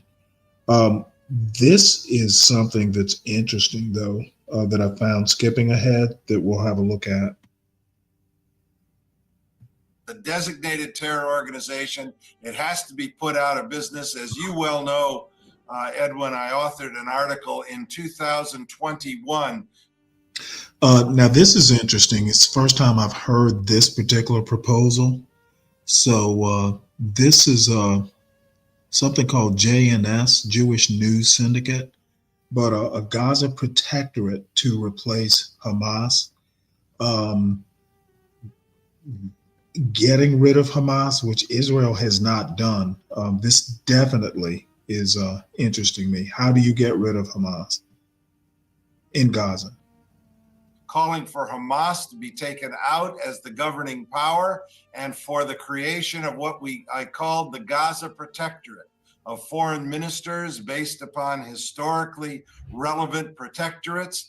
I think you're going to find that the Trump administration is going to move fast on all of these issues. They're going to cooperate with the Netanyahu government. They're going to cooperate with the Abraham Accord allies. They're going to try to build on that rapidly.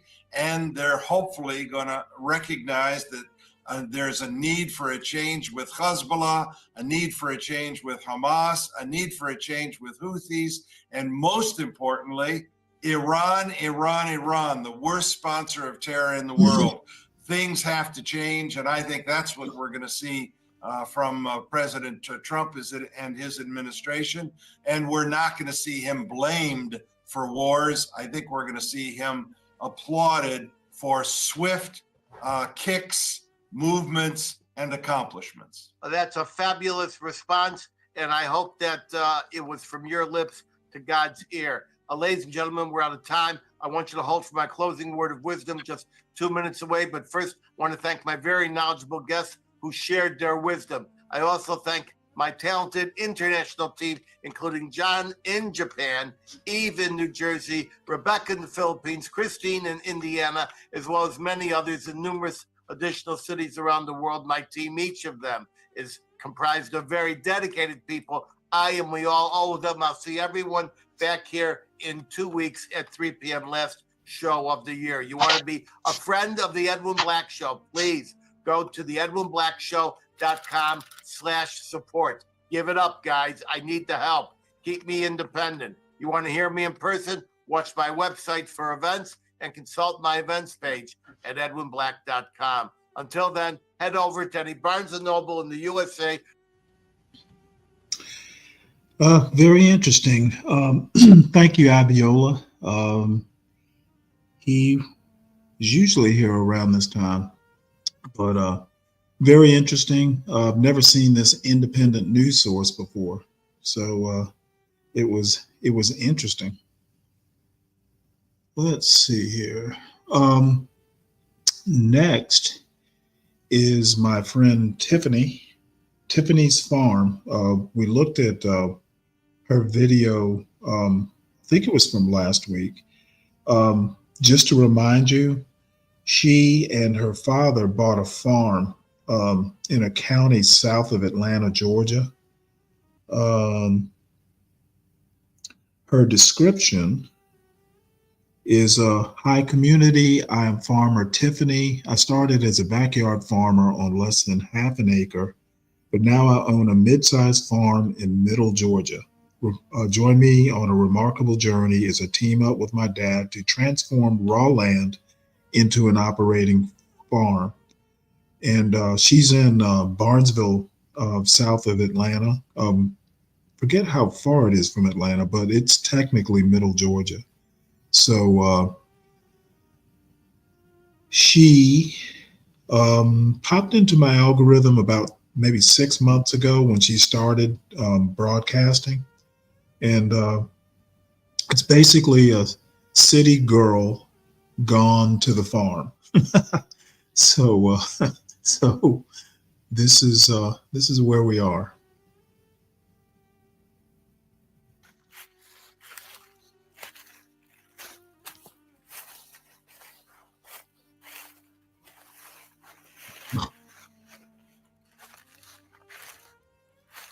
We're in the back. And just so you know what they're doing, last week she was off taking care of like inspecting property lines. Some neighbor of hers had misplaced a fence or something and basically had taken some of her property by a few feet. And when she was out looking at the fence, she noticed this contraption up in the trees. And I knew right then and there it was a tree stand. You know, when people go deer hunting, a lot of times they'll have these tree stands that you can jack up and attach up high off the ground on a tree trunk. And, you know, you can wait up above, you know, in the tree line waiting for, you know, deer to happen by and you can, you know, take out the deer. What happened is this old tree stand was up there just kind of attached to the tree, rusting and just doing nothing. So it looks like this year she's decided to go and remove the tree stand. Back of the property today, working on dismantling one of the old deer stands that we have before going over to work on the second one that we found. We don't want to take this kind of energy into 2025, so we're taking the moment to dismantle all of the deer stands that we have found on the property today. With Dad's help, we're going to take them down and take all the old material towards the front of the property and then use a truck and just haul everything to the dump site so none of this stuff will be on the property anymore. Here's the hunting stand. And here's Dad. Yeah, we are about to cut this rope off this tree. And that's what we plan on doing.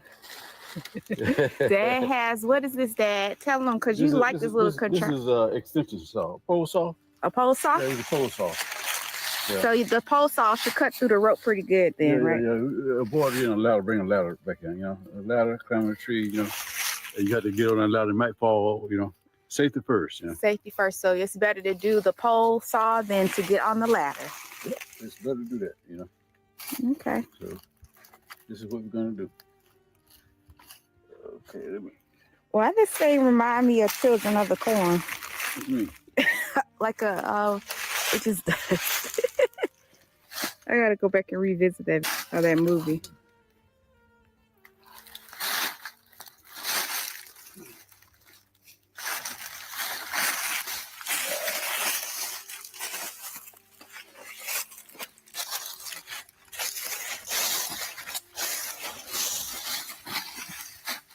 So this is extension pole saw. It's 18.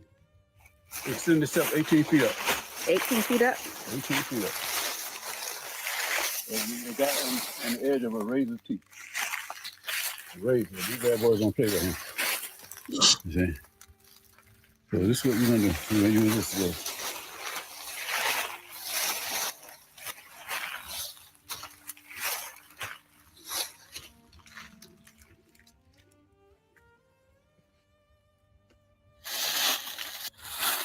Okay, here we go.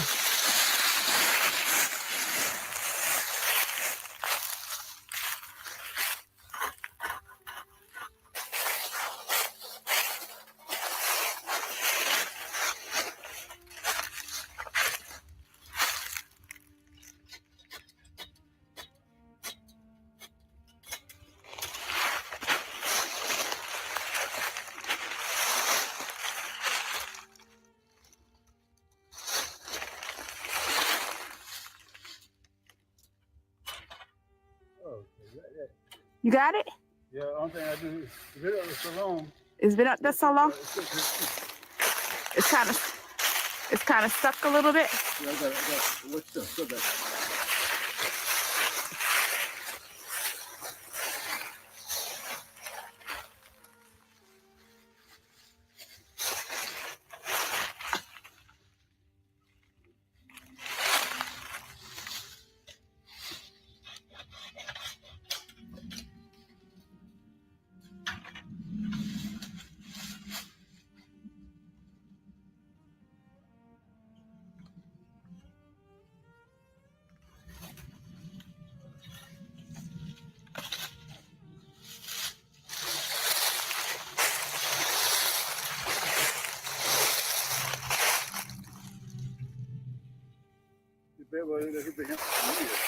For a long time. Let's get a close up.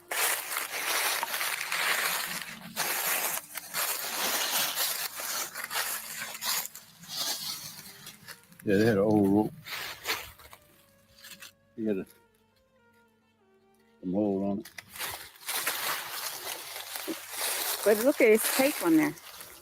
Tape? Yeah. Oh, yeah. We use the tape to keep it.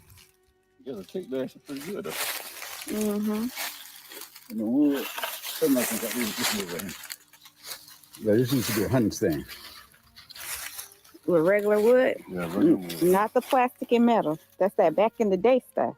Yeah, back in the day stuff. I'm going to leave it back here. I'm going to come back to it later on, okay? Okay. Let's go to the next stand. Say one down and one to go. Yeah, one down, one go.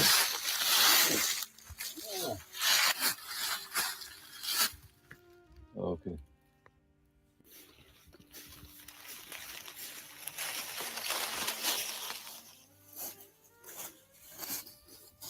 Dad, it looks like it's pretty old. You think it could just be yanked down? Yeah, this is an old stand. It's been here for a long, long time. So what we're going to do, we're going to get all that 2x4s off it and just clean it up, clean this area up. Okay. Yeah, the basics.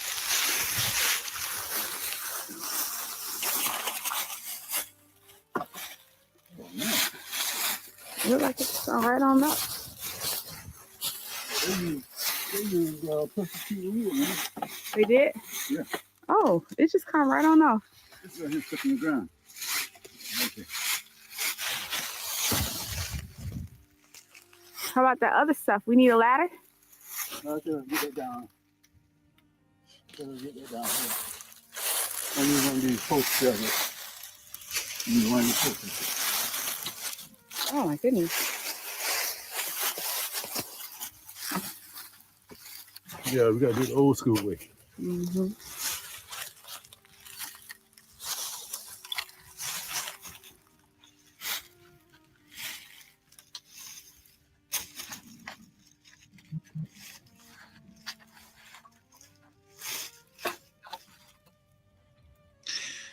I'm gonna be honest. I'm gonna be honest with you here. I'm not sure this actually rings true. I can tell that both of them are, new at this farming thing. Number one, those gloves that he's wearing, you're going to be much more efficient just using your bare hands. Having to kind of do what he's doing, with those big gloves on. They're better work gloves than that. So I don't know. I'm gonna, I'm not Mr. Farming, but I do know that, the way he's doing it is just got to be just for camera. People don't work at this pace and dress like this, if you're serious about, doing some cleanup of this sort.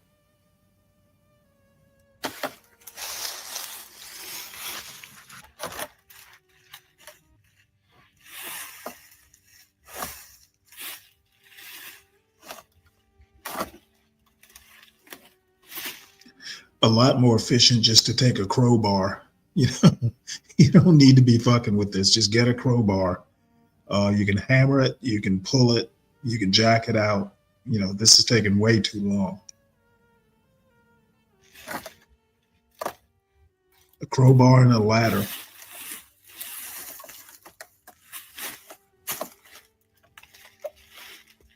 And then preferably some sort of four-wheeler you can haul the stuff out on.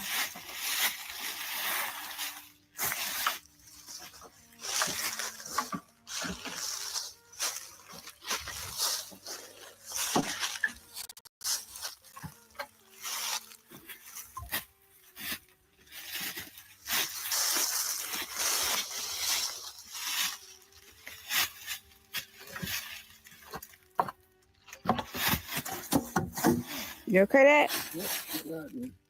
That one's out the way. Okay.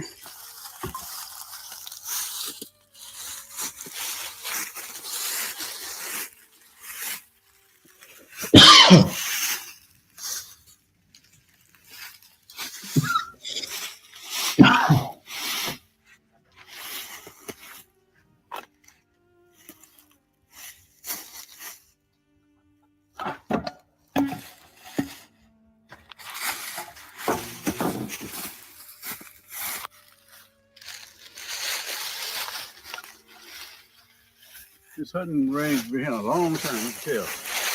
It's pressure treated wood. Yeah, I guess we'll have to skip ahead a little. I said the green still there. Mm-hmm. It's been there a long.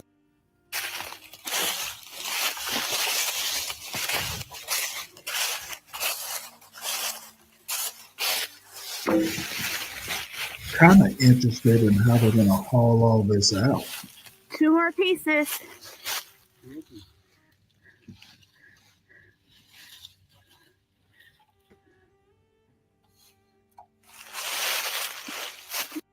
Now at this point is manually take everything from back here towards the front. Because of the terrain, it's a little bit difficult to get any kind of vehicles down the slope. And so we're going to take the rest of the material, the wood, that old deer stand, and take it towards the front of the property so that we can put it on the truck and get it up out of here.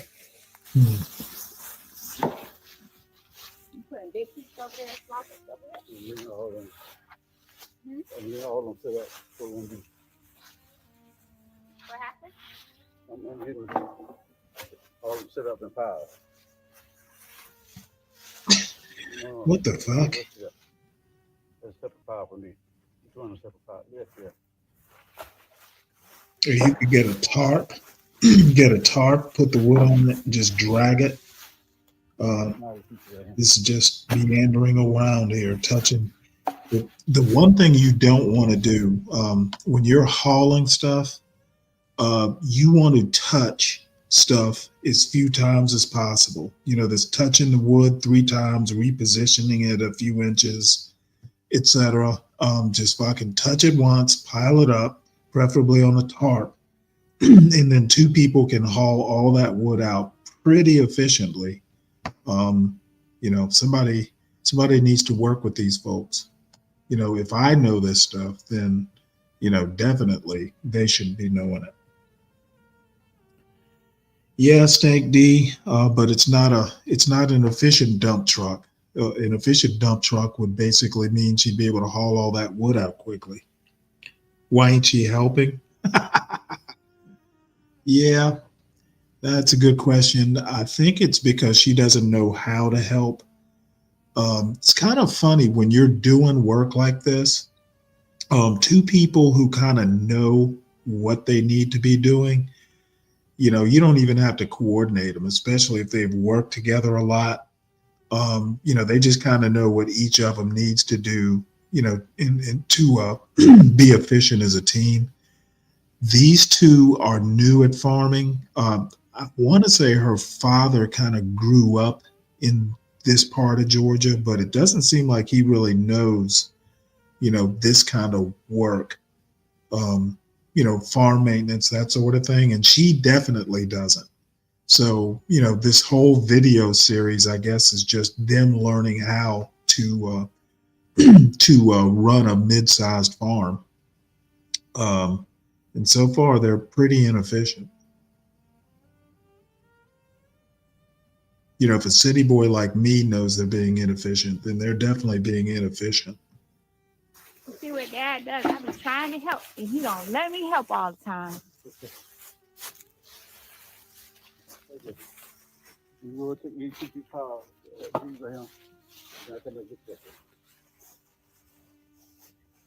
You need a tarp.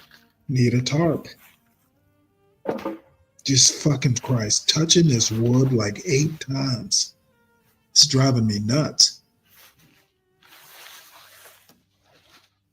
Like they're going to touch this wood about 40 times a piece, which is so inefficient. Fucking just pick up the wood and go. Oh, God damn it. Really? This is painful. So like I said, it's if there was anything else, but we haven't seen any others. But I'm pretty sure as we go along, we'll probably see some remnants of just some old way back. And we just have these small pieces to take away. Fucking nails. Then we'll be moving on to the other deer stand that I found in the woods the other day. That is finished. He has gotten the last part of the deer stand down. Dad? Yeah, this is ropes that my daughter seen on up in the tree. And this was the last of the deer stand. See, there's a piece of wood right here. It's been there for a very long time. You can see how the termites got a hold to it. Well, we threw this job right here. We are through. So all 2 deer stands have been completely taken down. I know that's right. And now we can move forward. Don't have this kind of energy in what? 2025. Yeah, 2025. We ready, we ready. Please like and subscribe. Okay. Okay, thank you for watching. Fucking painful. Painful.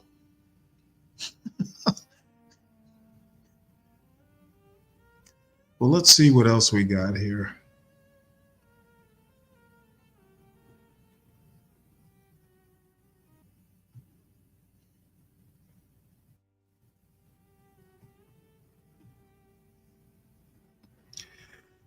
Hey, Virgo. Hey, I must have fell asleep. Oh, that's all right. All right, Tyrone, let's see. I'm going to need her to leave the pocketbook at the house and stop trying to get the correct camera angles and help the elder do the work. Amen, amen, amen. What the hell? And you know, not only that, but neither of them were dressed for hard work. I'm in Georgia. I'm north and west of them. They're probably a good 2 hours away from where I live. But I can tell you right now, down there, it's not that cold during the day. It was 50-some degrees. You know what? Actually, I'm in Savannah. So let's see, what was the temperature in Barnesville today?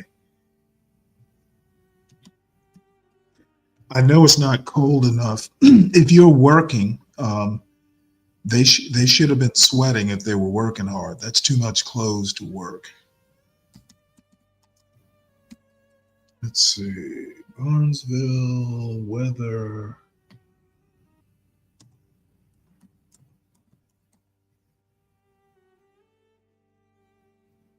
Weather.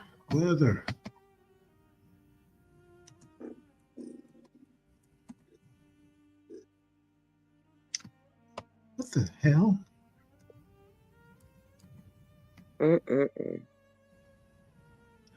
Okay, so it was probably up in the 60s today. And those clothes they were wearing, I don't know why they weren't sweating more. It just annoys me to see these people working so inefficiently. It's driving me nuts.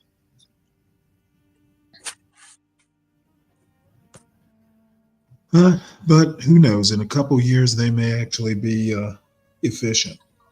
So, what have you been up to? How was work? You haven't been to work, have you? Who, me? Yeah. Yeah, I've been to work. No, I mean this week. Yeah, Excuse me. I work Thursday and Friday.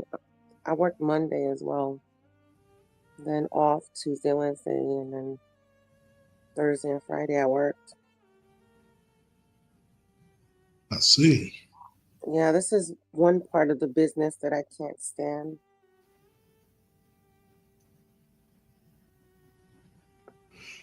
Well, I'm gonna have to do it. I'm gonna have to.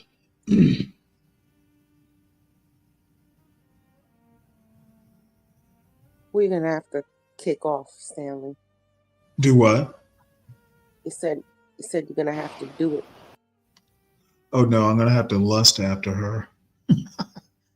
Oh. This is my girl Tiffany. She's in Jamaica. Oh yeah. She does she does like an outdoor kind of combination. It's mostly fishing, hiking, and she does like outdoor cooking. And she's just gorgeous. Welcome back to my channel. Now with 2024 You watched her coming to before, an yeah. end, you know I had to take it back to Yeah, where it but all I haven't started. watched her in a while, and I need a kick of testosterone here. Her boyfriend might give, or her husband might give you a kick. The They know better. They know I'm just looking. waterfall. Now it hasn't been that great of a weather here in Jamaica, but I didn't want to go another week without doing some adventure. So we're gonna be doing some cooking and chilling by the waterfall. So stay tuned, guys. Let's see. She's got new lighting.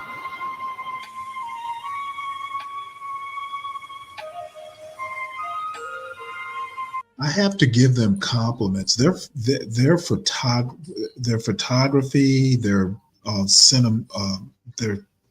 cinematography, and all that stuff. They are really good at this.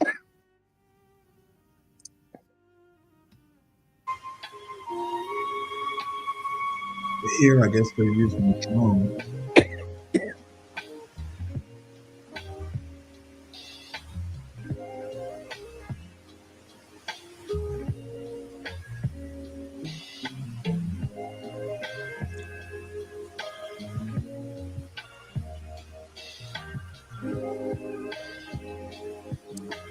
It's a good reason to go to Jamaica.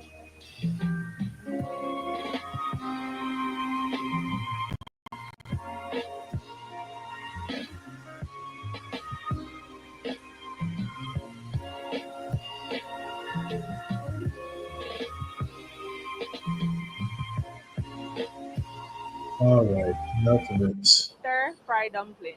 I know it sounds delicious, so I'm gonna tell you and I'm gonna show you how we're gonna do it. So let's go.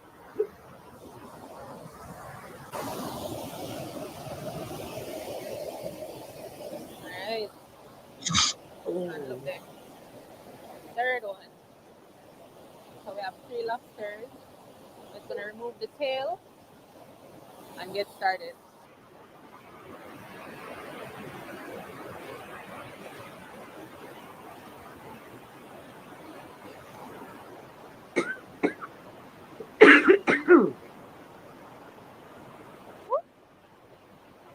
Yep.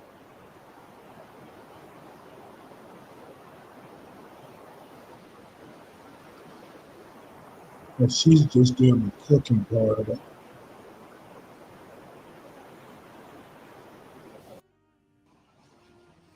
Yeah, this is the good part. 3 for the win.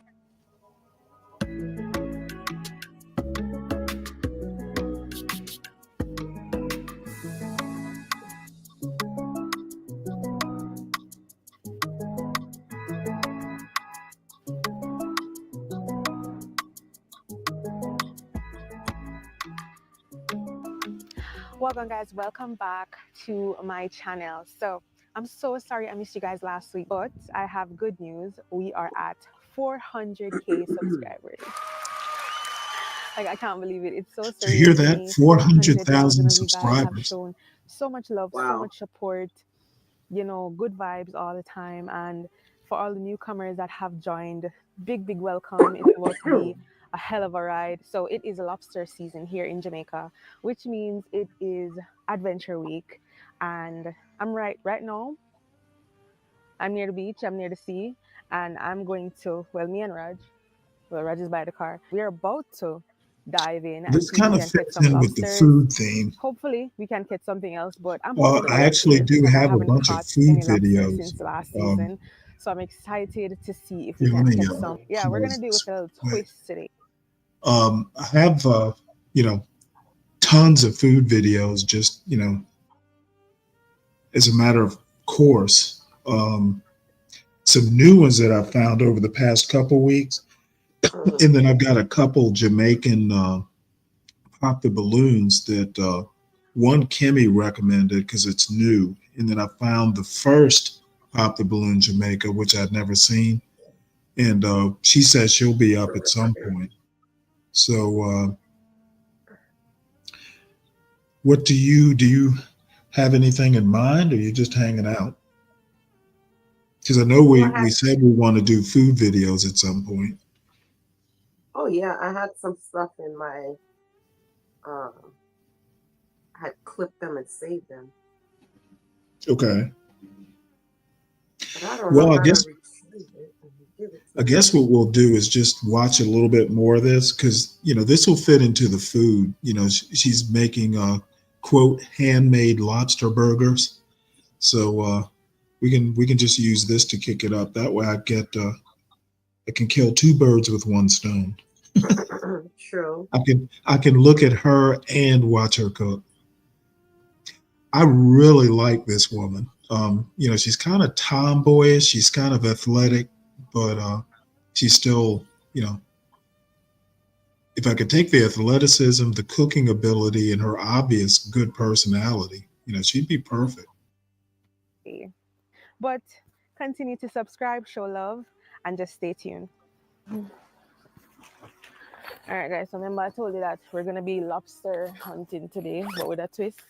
So I got my inflatable paddleboard. I don't know if you guys watched the last lobster video where me and Raj, we had a big paddleboard, but this one is inflatable this time. So we have to be very careful. This one should be more fun. I don't know if you can hold me, Raj, but I go work. I just got it, so I've never used it in the water before. This is the tricky part now. I have to do it manually. This is gonna be funny. Oh my Lord. Yeah, she's right. This is gonna be fun. Not fun to watch. She needs an electric.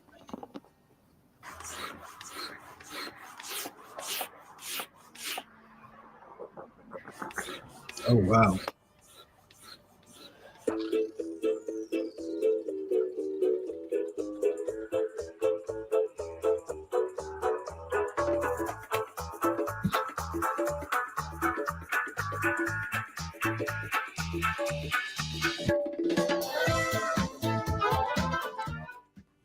All right, guys, there it is. Right now it's after 2. We're not sure when we're gonna be finished because we don't even start yet, but we'll see you guys in the water.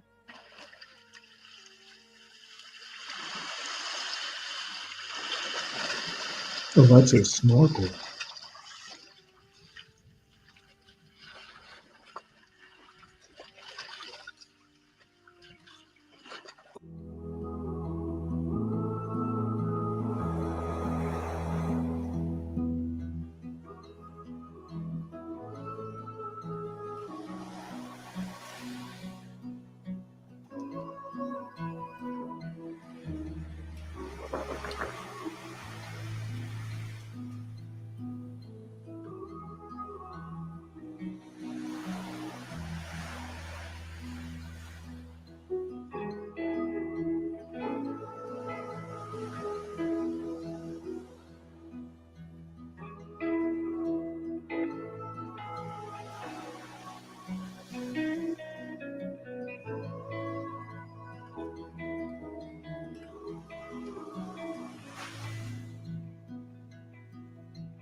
I'm the captain now.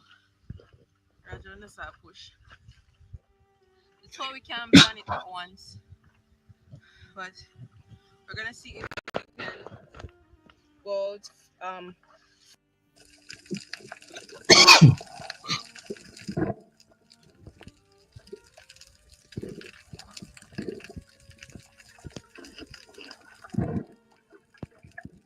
Man, she has really long fins.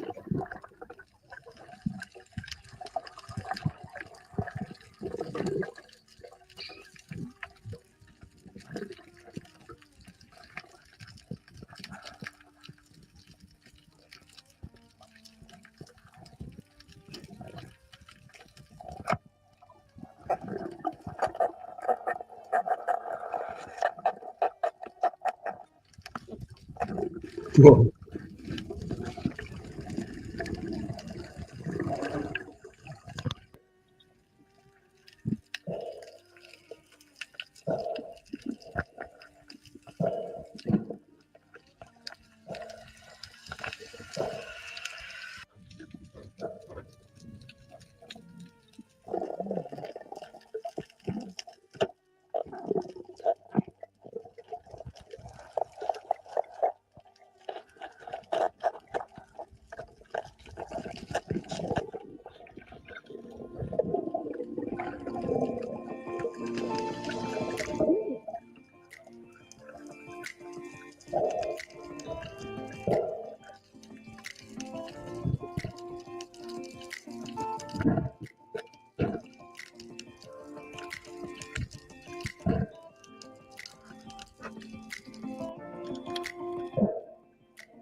Alright guys, so Raj just catch all I lobster them, apparently.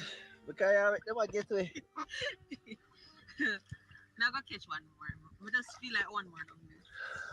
My time now, my time. You can't just catch all of them. But guys, we catch 2 decent size already. We have dinner, so we're good. I love that one here. Yeah. Here's another lobster right around here. What you say, you want to catch one there? Yeah, you can't show me up now, man. My time. Guys, I have to secure the lobster. Tiffany always I'm going to skip ahead.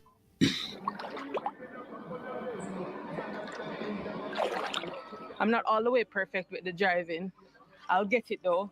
We just arrived at the spot and Raj is chilling in the background. But what we're gonna do is we're gonna start cooking right now. The time is about after 4 to 5, and I really just want to do something really light, really simple. So we're gonna be doing some lobster burgers. I don't know if you guys watch a video of mine that I did doing shrimp burgers. So it's somewhat similar. Yeah, we're going to do that real quick because I really just want to enjoy the rest of the day here. We came over to this spot specifically because we wanted a little bit more peace, because over the next side they're playing music and all of that. The people actually come over here as well. So it's like a beer nice, yeah, here still. And it's a Tuesday actually. So I never expected this. But then I remember that it's still summer. So they're putting them outside. I know they might enjoy themselves. So we can't even vex. We're gonna do what we came here to do and enjoy ourselves.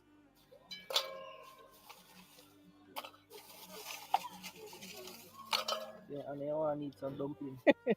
No, thank you. I forgot to tell you, we're at Rio Grande. Our go-to spot whenever we can't bother to find a river. It's summertime. Where did the lighter? Say hi. Hi everyone. Raj Kumar. Raj Kumar, bye. When I go back to Trinidad? Tomorrow. You wish. Where lighter? Where you What afraid kind of? of sing this, Where you man? It's afraid not of? blaze nothing. I hear a lighter. I hear a curse now. It's a curse now. That owl. I hear a coal. Alright, watch out. Sure you say it now blaze. You see that? A curse now owl.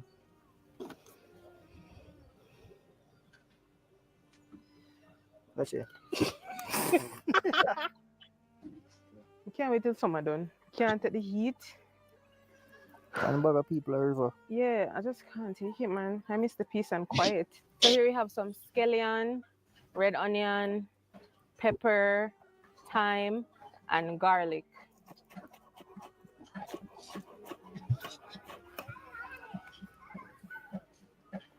Oh my goodness. Oy. You a joke? Because you almost fell. Clumsy. Oh, clumsy ass nigga.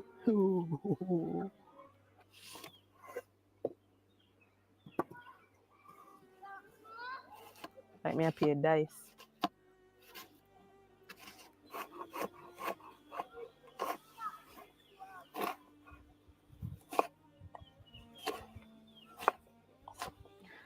Use some new knife.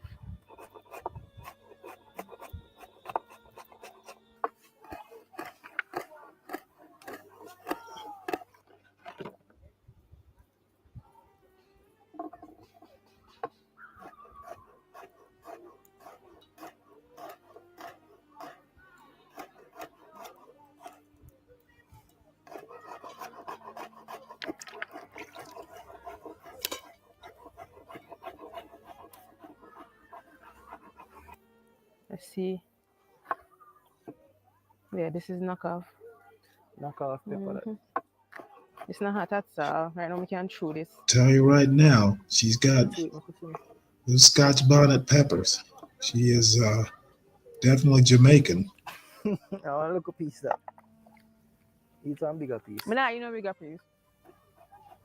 The only time I ever use Scotch bonnet peppers is in stews. Go put all this, because it's not. Roast squid. It's hot, man. Ooh. All right. But you roast squid? You never eat squid? Oh, that's Pete. Okay. Kind of hot. It's bread.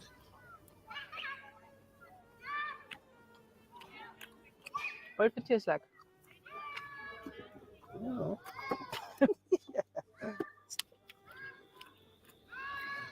It smells like crab meat a little bit. I don't know what it's supposed to taste like. I don't really have no taste though. But the texture not bad. I think it got rubbery. Not bad.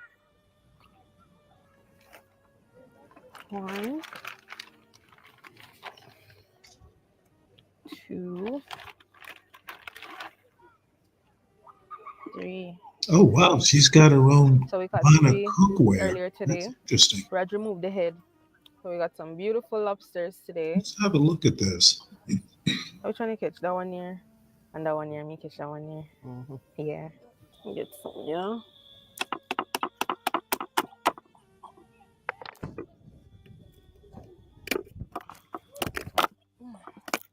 There we go. Hard stuff.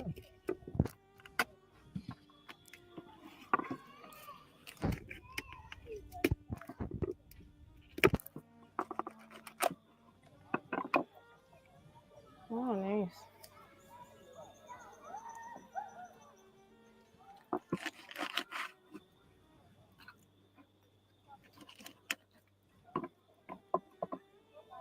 Yeah, boy.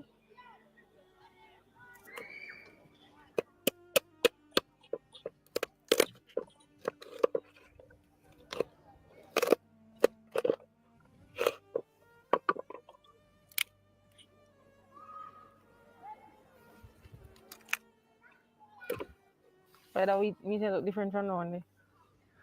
I have to mince these up. Mince. Hold on, make this, you know.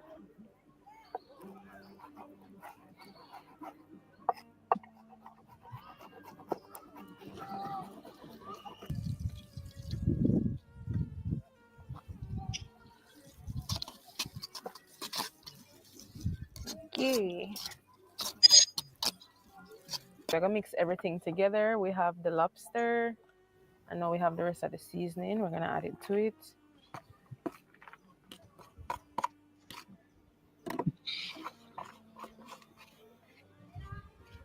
Some flour.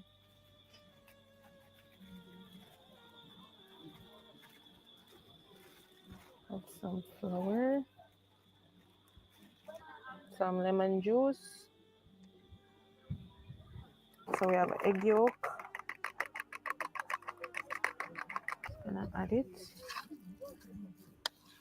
We're gonna mix.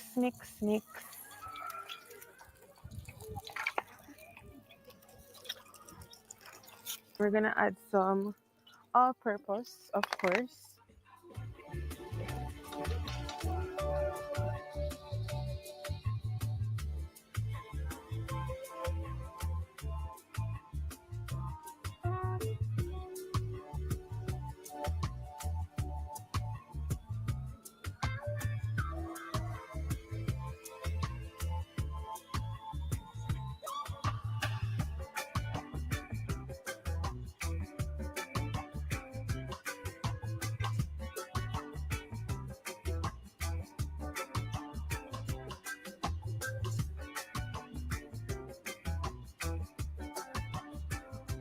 It's after 5 to 6, so we have to hurry. We're gonna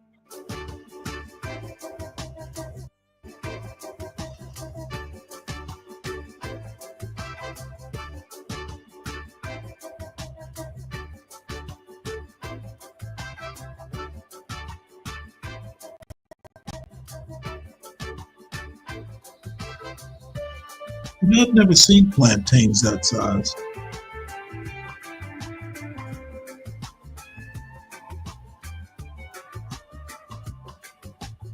Oh, okay. I see what they pounded it. Interesting.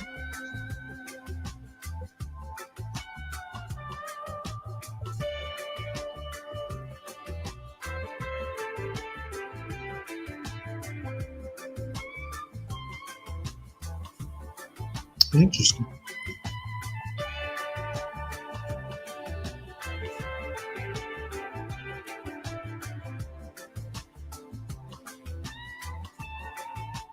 Guys, it's almost midnight. Yeah, joking at midnight. Oh god. So right now we're still active with the burgers. We're almost done.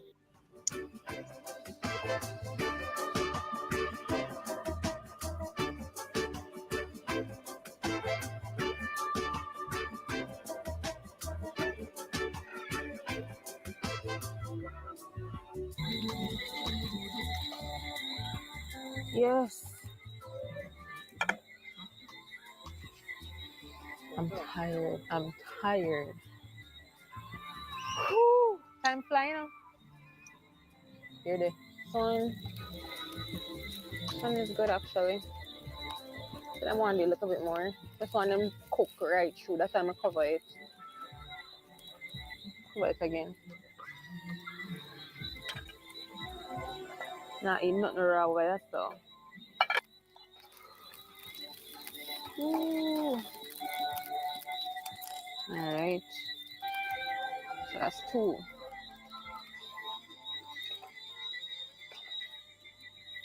Come on. Slide on in.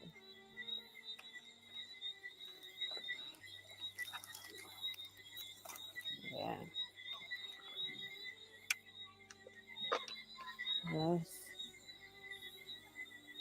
Have the lobster burgers, patties, and then we have the pressed plantain here. Yeah. All right, so we got some tartar sauce here. Oh, come on now. You didn't make that from scratch? I love tartar sauce with seafood.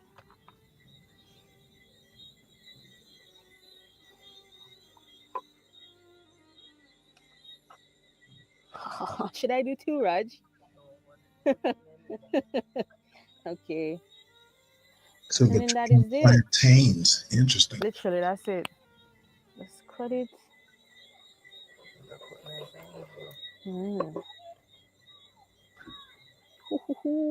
Oh, never paid. Don't pay that no mind. Here we have it. All right. Let's give it a taste.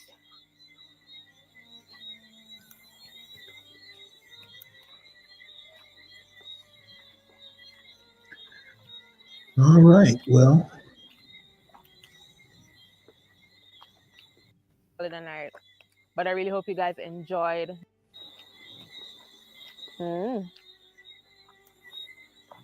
All right, guys. So look, last bite. Well, 2 bites.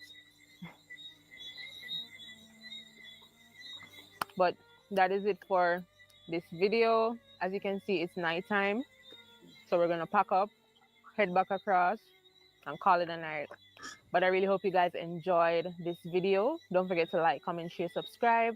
I love you guys, and I'll see you in the next one. Bye.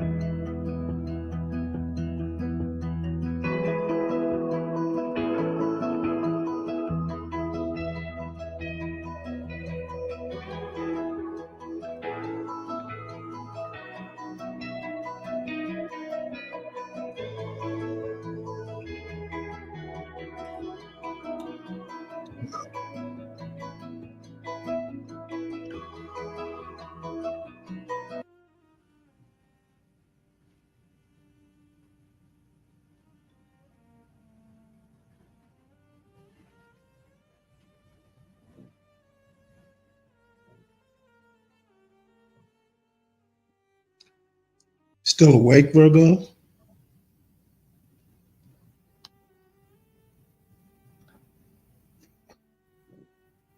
Well, I don't know what to do. Let's see what's in my watch later then.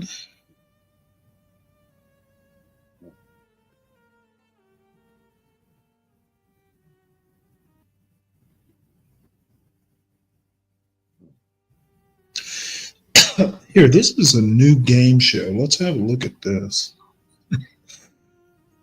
Nope, not that.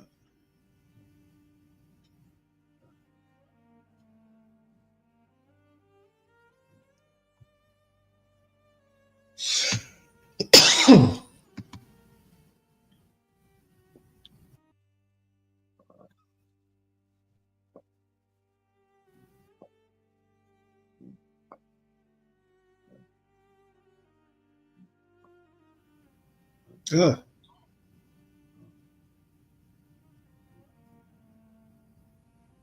You, where are you from? Why are you here today? I'm looking for love. It's getting cold out there, you know what I'm saying? To the point. Oh, and he's ready to possibly give a lot of greens. Why are you not working? Why are you not?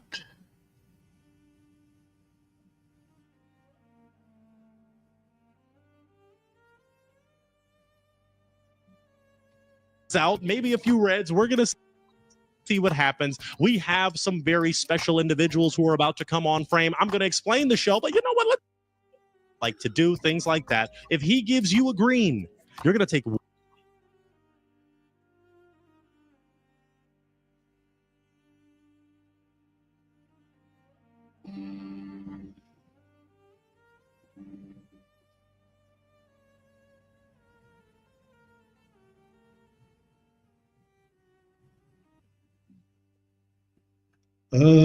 Can you guys hear me in the chat? Okay.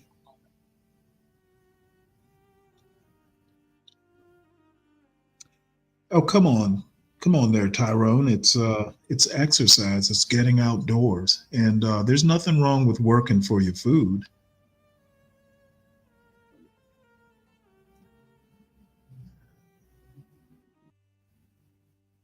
Hope you're not one of those people who complain about women being overweight, and then when they go out and actually get exercise, you get mad.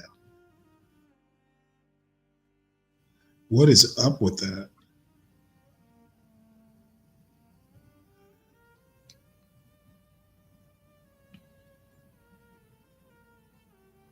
Here we go.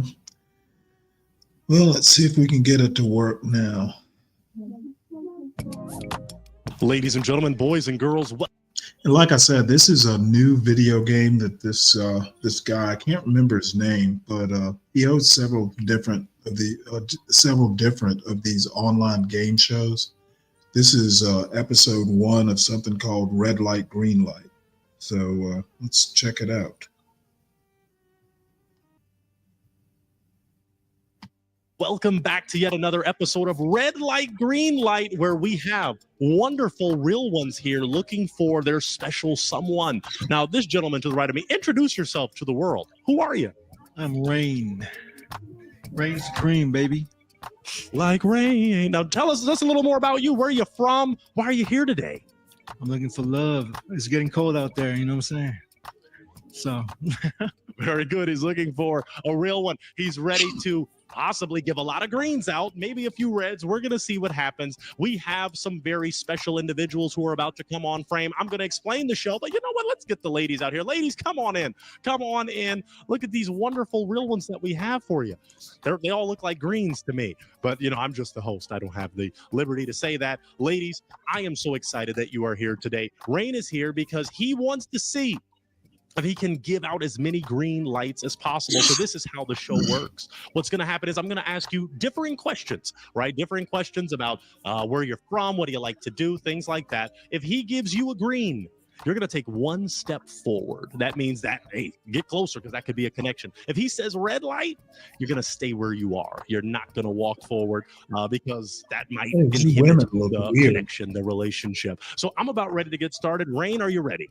Very ready. All right. Well, let's get ready for question number 1 then. Question number 1 is name, age, and what you do. So let's start right over here with name, age, what you do.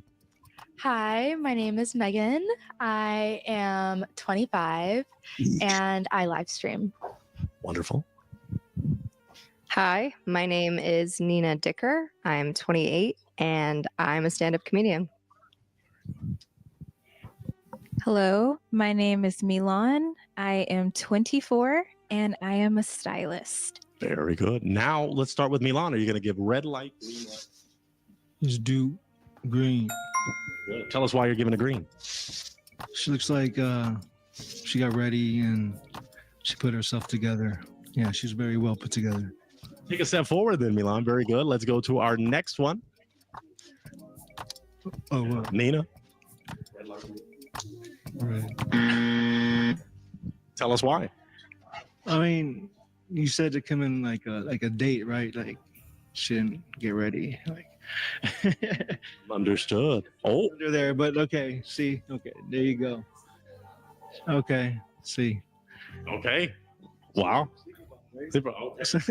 So she surprised you. Okay, but let's go to our next one. That's okay. We have a lot more lights to go as we see. But all right, last one. Red light, green. Green. Tell us why. Just cute. All right, that's enough of a reason.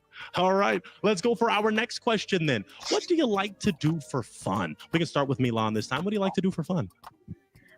Okay, well, I'm very spontaneous. So on any given day, we could go out to eat, go to an amusement park. I've been wanting to ride a horse very recently. So I like a lot of spontaneous things. I don't like to, stay in the same place. Very good. Let's hand it to Nina. Nina, what do you like to do for fun? For fun, I have the AMC Plus app. So I really enjoy sneaking bottles of Prosecco into movie theaters and drinking that while watching a movie and turning down Coke at parties. Another fun thing I enjoy doing. Very good. Let's pass it. I like to go on hikes. I like to travel. I like to go out to eat and I like to cook. Awesome. All right. You've got some decisions to make. We can start with Megan. I mean, Everyone gets the green, right here. But I mean, she seems high maintenance. I'm gonna tell you the truth. Which one? Who seems high? This one right here. Milan. I mean, if you could do anything, like when she said hike, I'm like, I'm going ahead of myself. But like, I don't know. She still gets the green. Everybody's getting green. Take a step forward, ladies. He is approving, so take a step forward. Perfect. She's funny, so I like to laugh too. Sense of humor is important. Let's go for the next question then. Let's go for it. Next question. What makes you a real one? I want to start with Nina this time, if you would hand the mic to Nina. What makes you a real one? A real one. I would say I am honest to the point of being a little bit blunt. My friends have asked me if I'd been tested for autism. I haven't. But I honestly think that makes me more real than anyone else, if I'm being honest. Oh, very good. Let's give it to Milan. Well, I am God-fearing, honest. I hold myself accountable. Me and my therapist are like besties, so I'm big on like self-growth, and I'm just very consistent, very dedicated when it's the right situation. Oh my Lord. Beautiful. Let's swing it to Megan. I think I'm a real one because I don't take myself too seriously. I like to be Obviously, honest, you like don't dress you guys like were that. saying, and life is short, so you might as well be real. Interesting. You've got some decisions. Start with Megan. Red light, green light. Well, see, I'm so glad everyone I don't in be their story right now and where they, I feel like they match in like certain ways, every single one of them. You know what I'm saying? Like, I'm a Gemini, all right, guys. So like, I like both. I like chilling, but I also like extravagant, like nice things too, right? And enjoying moments. But everyone gets a green light. Turn on the green light. Turn on the green light. Okay. There we go. Bam. Take a step forward, ladies. He's giving you all the green light. So let's go for our next question then. What are you looking for in a real one? Let's start with Megan this time. What are you looking for in him? I'm looking for someone who's loyal, caring, confident, and confident in us. Like you are confident that we can be through thick and thin. You know what I mean? Very good. What am I looking for in a real one? Definitely somebody who can help me with my rent. That would be so real. But no, I like someone who can communicate. Communication's really big. I'm busy and I know everyone else is really busy, but I don't think it takes that much time to text someone once a day if you're having some crazy day, being like, hey, here's what's up. Here's what I need. Here's what you need. Let's make it happen. Let's make it work. Yeah. And if you don't do that, then yeah. Wow. That's interesting. Let's pass it to Milan. Okay, big question. I would start again with someone who is God-fearing, someone who has a good sense of humor. I do like to laugh. It's good for you. Someone who is generous. Tall would be nice. Someone who is career-oriented. And very important, someone who is kind, not just to me, but you're a kind person, not a selfish person. All right. You've got to make some decisions. Start with Milan. Red light, green light. Green. Tell us why.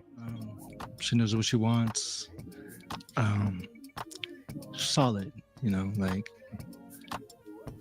think wifey material. You know what I'm saying? I mean, if that's what she's, you know what I mean? Take a step forward, wifey. Take a step forward. Very good. Okay. Let's go. Now, Nina, red light, green light. Green. Tell us why. Hilarious, man. Like, I'm funny, but I think, like, yeah. I like funny. I'm scared. Oh, And I can say that, and she she takes it. She rolls with it. Yeah. wow. Take a step forward. Wow. I won't be repeating that, but okay. Very good. And lastly, so you had the green light for her. So red light, green light. Green. Tell us why. I forgot what she said, but like, she's real and she's cute. Take a step forward. Take a step forward. Very good. All right. Well, we're moving down the line. So let's get a little spicier then. Let's get a little spicier because this is a hot topic of politics. Do you want someone that is political? Now, me and Rain talked about this prior.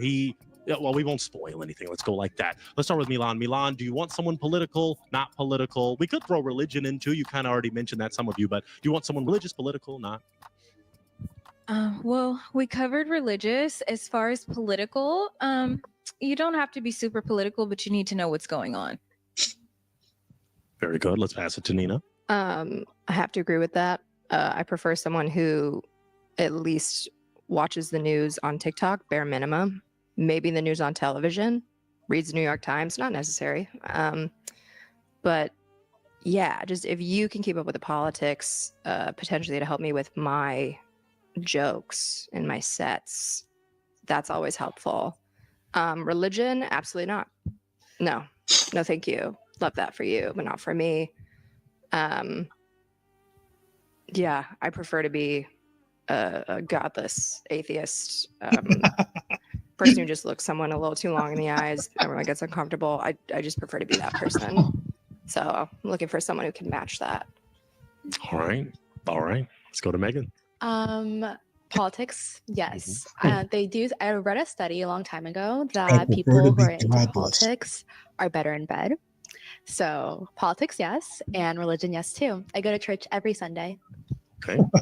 You've got some decisions to make. We can start with Megan. Red light, green light. Oh, red. Tell us why. Are you?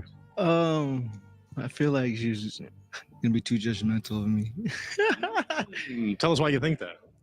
I mean, she's what my mom wants, but like, I feel like I want to be able to curse once in a while on accident. Not a habit, but like, someone that's more just easygoing, I guess. Okay. You know what I mean? That's you. That's not me. All right, let's go for Nina. Red light, green light. Green. Tell us why. Easygoing, and I like to hear new material. Like, and yeah, I like to laugh. Everyone likes to laugh. Very good. And what about Milan? Red light, green light. Oh wait. We already. What's this one? Megan to Nina to. Oh, I went. Pay attention. I thought we started from here over here. Start with Megan. Oh my God! So I said all that stuff. I didn't mean it. I'm puzzled. This is crazy. Okay, well that's okay. So you want her to take it? Wait. So she's staying where she is. Okay. Okay. So now you already gave Nina a step forward. No, it's okay. Right. And then let's go Milan. Red light, green light. All right, she already read. Because what I said is interesting.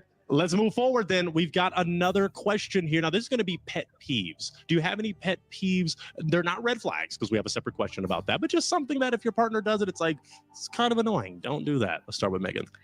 I would say I don't like liars. I don't like people who say something and then act the complete opposite. Like, stick to your word, you know what I mean? And yeah, I want someone who's caring. I want someone who isn't selfish. That's a pet peeve of mine, selfishness. All right. Very good. Very good. I prefer not to have a man who has a sugar daddy. I've dated a few men who've had sugar daddies. It's not ideal. Not all of them were on purpose. But I prefer my man to just be mine. Unless we're sharing the wealth of the sugar daddy, then that's all right. We could talk about it. We could discuss. But preferably just us with possibility for other things. Very good. Just to be clear, do you have a sugar daddy? No. Okay. We wouldn't have had you on here if you did. Let's go. What are some of your pet peeves, Milan? I would say lack of consideration.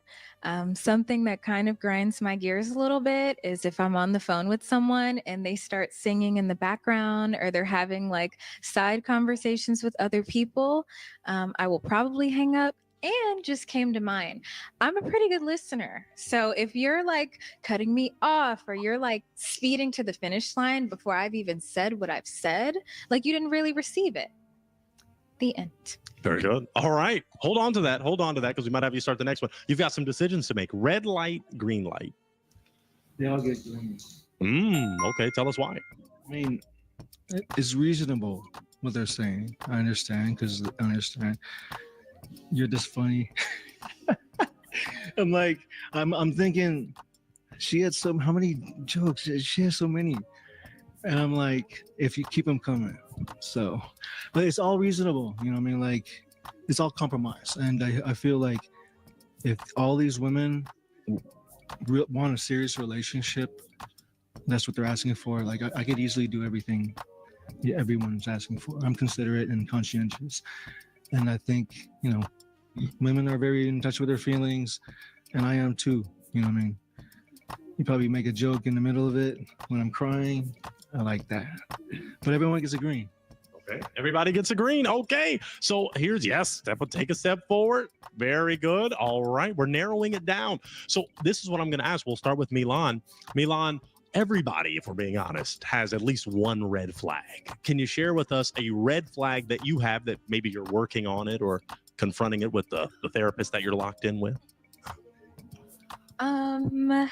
I think something I'd say I'm working on is when I get upset, I tend to go like nonverbal. So I'm kind of working on like timing of like when it's a good time to talk about certain things because I tend to go inward and we can just go on like not talking about the issue or whatever it is.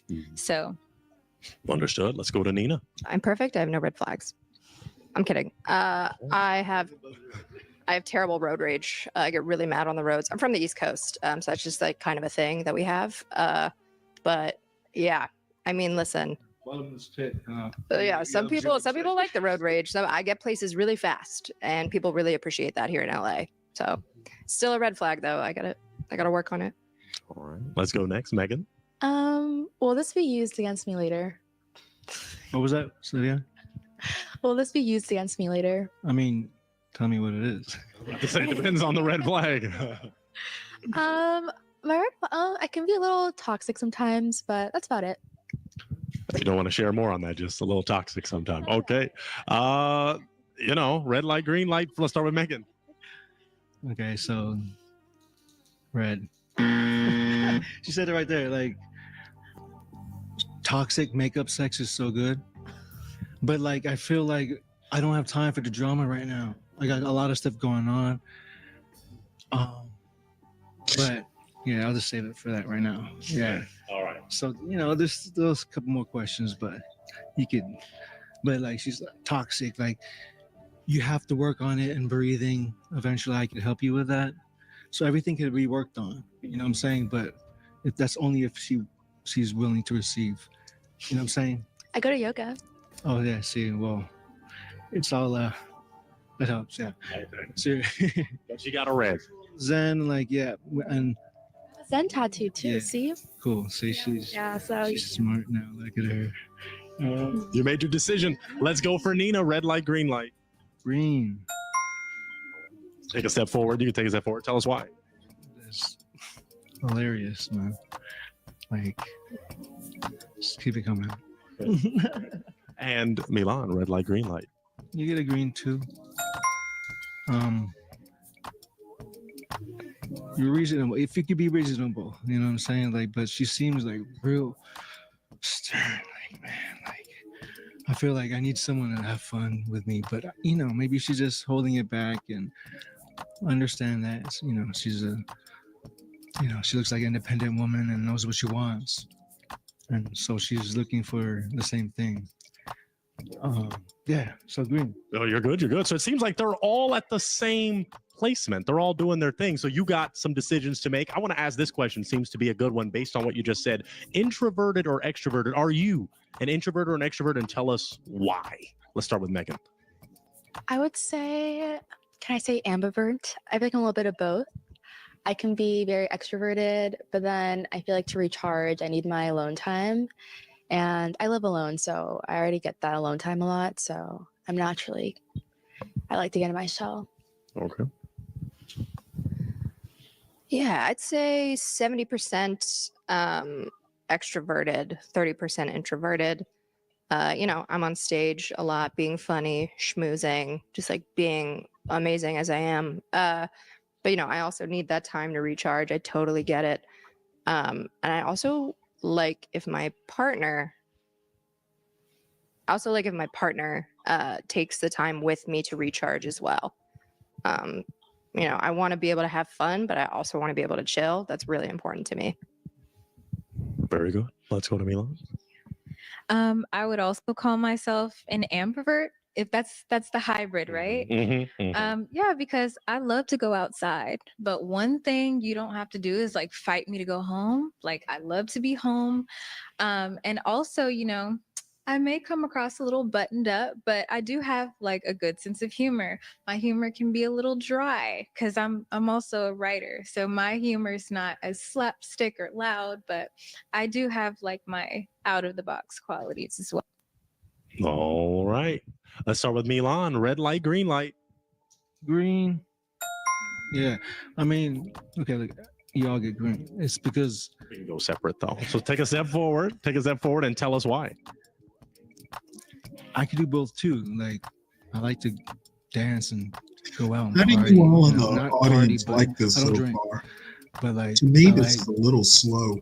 a girl like who likes to dance and have fun and eat out. But also I need a lot of recharging too. I got a cat at home. I have a dog in the Philippines. I'm gonna bring her back. But here, I got a cat that she broke her arm. So I'm like all my time is just spending with her. And yeah, so like I like being in, but it seems like they all could do both too. I mean, it's balance. It's all about balance, right? So let's see. Nina then, red light, green light. Green. Okay. Step on forward. And same thing. Yeah, same. They're reasonable.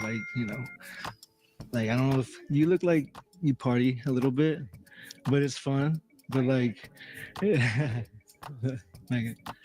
Sorry, man. It's about time. But who are you looking at? Megan. Oh, okay. Yeah, you're checking me. You're checking me. Yeah. She looks like a fun, good time, but like she looks like she could chill too. All of them can. I mean, it's all about balance. So everyone's gets a green. Yeah. Very good. Well, we're getting pretty close. Everyone is at the same level. So we're going to get spicier then with the questions, just perhaps not too crazy, but this is a good one, I feel. In terms of your overall life, where do you see yourself in 5 to 10 years, especially even in regard to a relationship, but career too, relationship, career? We can start with Nina this time. Let's start with Nina. Nina, where do you see yourself? Let's 5 to 10 years. 5 to 10 years. 10 years, definitely dead in a terrible, tragic accident. But in 5 years, preferably multiple specials, like Taylor Tomlinson level, lots of money, preferable. Yeah, but definitely like happy. Maybe have a house in Malibu with my partner. No kids. Definitely cats and dogs. Perhaps a reptile if we're feeling spicy. Yeah, that's about it. That's what. Well, I'm going to stop this here. Definitely don't like her. Actually, I don't like any of them. Maybe the one in black is okay. But basically what happens, I'm going to skip ahead because this is rather slow. And this may wind up basically where you think it's going to be. It's pretty much where I thought it was going to be, and I kind of wonder why. But I'm going to skip ahead to maybe here. Somebody cross my boundaries and take me lower than I would have gone. So yeah, that was a toxic experience, but I did learn from it. Oh, all right. You've got a decision to make because we have some. Megan, are you back or are you for? I think you're at that cone. Let's just say that. Yeah, I think you and Milan are there, and Nina is actually in the lead per se. But let's see what happens. Let's start with Milan. Red light, green light. Green. My bad. Tell us why. She does what she wants, but she doesn't let anyone cross her. See, I'm honest myself, so I'm not gonna go behind anyone's back. Like, if I'm telling you, hey, I need to, because he honestly, as a man, it's hard. I mean, it's like, I love women, like, but I've been celibate for 4 years. So, like, for real, we all have that urge, right? Just be real. But it's knowing how to transmute, like that energy somewhere else. But I feel like I'm on this, Step forward. Yeah, take a step forward. He gave you a green. Yeah. So very good. Let's go with Nina. Red light, green light. You can hold it up as you do it.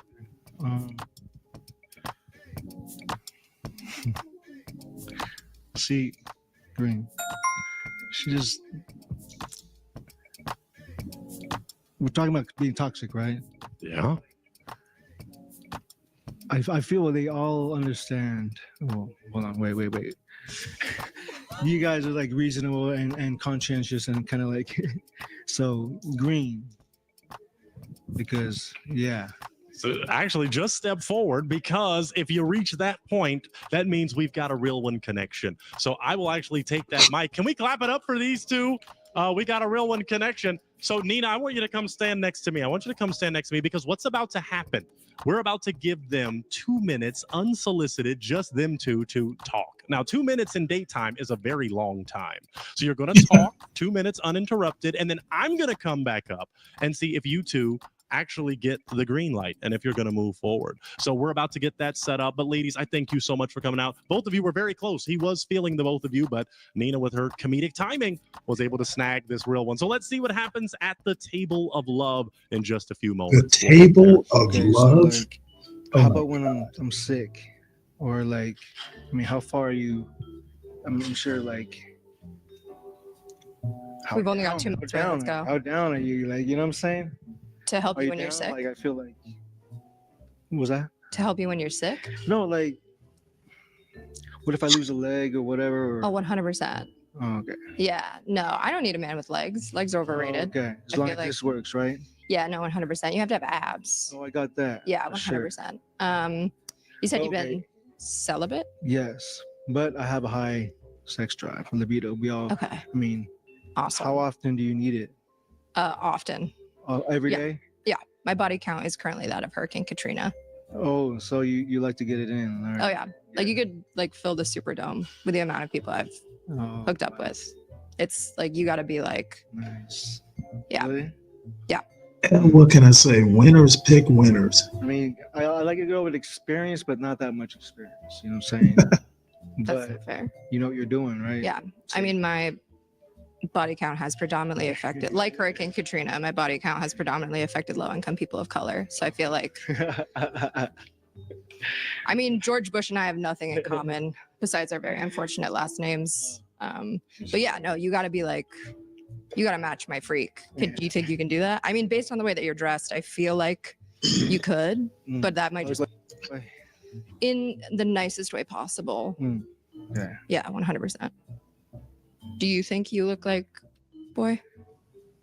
I mean, I'm good at it. Hell yeah. But I know the value. I don't just give it out. That's why I've been celibate for so long. No, for sure. Because I know once I get it in, they fall in love for real. 100%. Yeah. Real talk. So I know my powers. Did you learn how to do that by yourself? Any beat, pick a beat. But you're funny. But I'm gonna have to say, oh yeah. 2 minutes. 2 minutes of time has passed. 2 minutes. So I want us to make a decision. Now, it was Rain's choice. Y'all had 2 minutes uninterrupted. Just you and you time to connect. Rain, is it going to be a red light or green light? Funny, but like red light. Red. Red is the color. Now, tell us why, Rain. Tell us why. Like, how much time did you have to just get it in like that? Like, I'm very selective myself. I look like I have a high sex drive, but I need someone more reserved. You know what I mean? But like, also don't judge people from their past, because she might be as awesome as she is, right? She's awesome, maybe laugh, but like. But you getting freaky is present. Yeah. Oh yeah, 100%. All right. Well, we did our best to make it a green light, but it turns out that it was a red light. DM us and we'll get you a red light or a green light. So we'll see you next time, folks. I know what you're thinking, friends. I want to watch more of his videos. Well, that's a beautiful thing. We've got this video here, which is one of my favorites. I promise you, you won't regret watching it. We also have this playlist if you just want to dive deep into what we do, or this video here, which is groundbreaking, or you can click this if you plan to subscribe, which I hope you do. So thank you for watching, folks. We've got a lot of content just for you. Hope you enjoy. Let's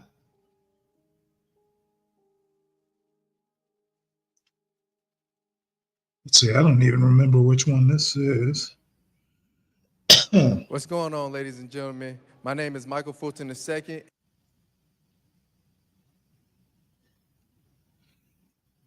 Abiola. I did watch your recommended video.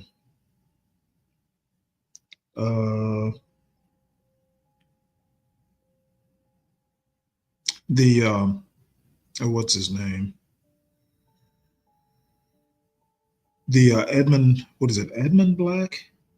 Oh, I'm sorry, Edwin Black. Did watch it from the 14-minute mark on. It was interesting, but a little bit too right-wing conspiracy for me. So you can tell me what you thought.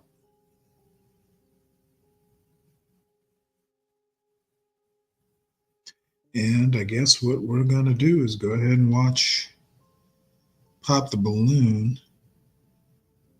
Virgo, are you awake? I think Virgo fell asleep again. So let's see, what else is it? There was one other thing here that I was interested in.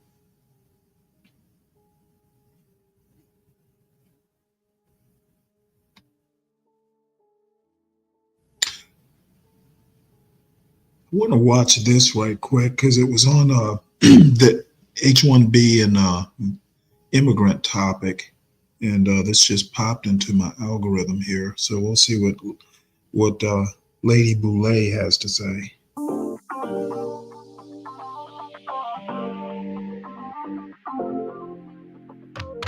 Oops. Hello, this is Lady Boulay, and I hope you're having a wonderful day. Thank you for your support. Thank you for subscribing to the channel. Thank you for your thumbs up, for your comments, and thank you for sharing the videos. Thank you for all you do to support the channel. And yes, we are commanded to love one another, whether we want to or not, or whether we agree with each other or not. Well, it looks like the MAGA people are having buyer's remorse. Donald Trump played a very smart hand this last election. We know that he purposely ignored Black people. He didn't say anything about Black people because he knew anything he said about Black people, good and probably even bad, was going to trigger his right-wing MAGA crowd. So he didn't say anything about Black people. He didn't try to involve Black people in his campaign, even though Black Republicans were chasing behind him. And some of these Black people on the internet were talking about Trump, Trump, Trump, Trump. But he ignored them. He totally ghosted Black people. He focused on immigration, deporting illegal immigrants, mass deportation, he was talking about. He went after the transgender crowd. He said things about the transgender people. He's going to put a stop to some of this stuff. And he talked about the economy, how he was going to improve the economy. He went all the way right wing, except he didn't say anything about Black people. And I think the MAGA crowd liked it that way. And by doing it that way, he actually attracted a larger number of Black voters than a Republican has attracted in a long time. He got everybody. He got the white vote, he got the Latino vote, he got most of the Asian vote. I think he won the Asian vote, the Indians, everybody voted for him. He won. He won fair and square. And I'm not going to relitigate the election here, but he won. But there was a hidden hand there that nobody saw. And now it's coming to light. And let's talk about it. So the MAGA people thought that when Trump was saying make America great again, he meant make America white again. So, they've been fist bumping and riding around up and down the river screaming about niggas and Jews and all this kind of stuff. And since he didn't say anything about Black people, and it seemed like he was talking just about white people, they bought into it. But something happened. Elon Musk worked his way into the campaign by giving him all of this money. And then with Elon Musk came the Indians. He got, before Elon Musk, he got JD Vance with his Indian wife. So we had a little moment with that. And, people are not excited about her. I don't care how much she gets out there and cheese it up with them. They're not excited about her. But Elon Musk came bearing barrels of money. And then JD Vance has sort of like a benefactor who is an LGBT community, they say, but he has all of this money. And these people are oligarchs, including Donald Trump. They are about money. They're about corporation. They're about making money about any means necessary. And also, Elon Musk claims he's about That part she gets right. Essentially, like I said, this is Trump is basically, won an oligarchy. Basically, the oligarchs have ridden the backs of the working class into power, and it's going. I believe this is going to be borne out. Kind of knew once folks like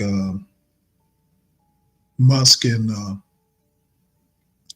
Elon Musk and Ramaswamy got put in charge of government efficiency. I think that was a bad move on Trump's part. trying to really advance the society. So here's where the breakdown is coming. They are not interested in building up mediocre white people. So let's just call it what it is. They are interested in doing things to move America ahead and to move themselves ahead too. So the MAGA people are disappointed. So now you've got 3 white women out there fighting this battle, leading the charge. Naturally, Ann Coulter is going to be a part of it, Marjorie Taylor Greene, but the person who has emerged as the one who's going to take on Elon Musk is this woman called Laura Loomer. So they've got a big thing going. Elon Musk has kicked her off of X, also known as Twitter. He took away her blue check and then it suspended her from the platform. And she was making money. She had monetized her Twitter account. And so he's taken away her ability to make money because now they realize that it was never about them. And I will agree with Elon Musk when he says that this country is not run right. We already know that. They hold people back.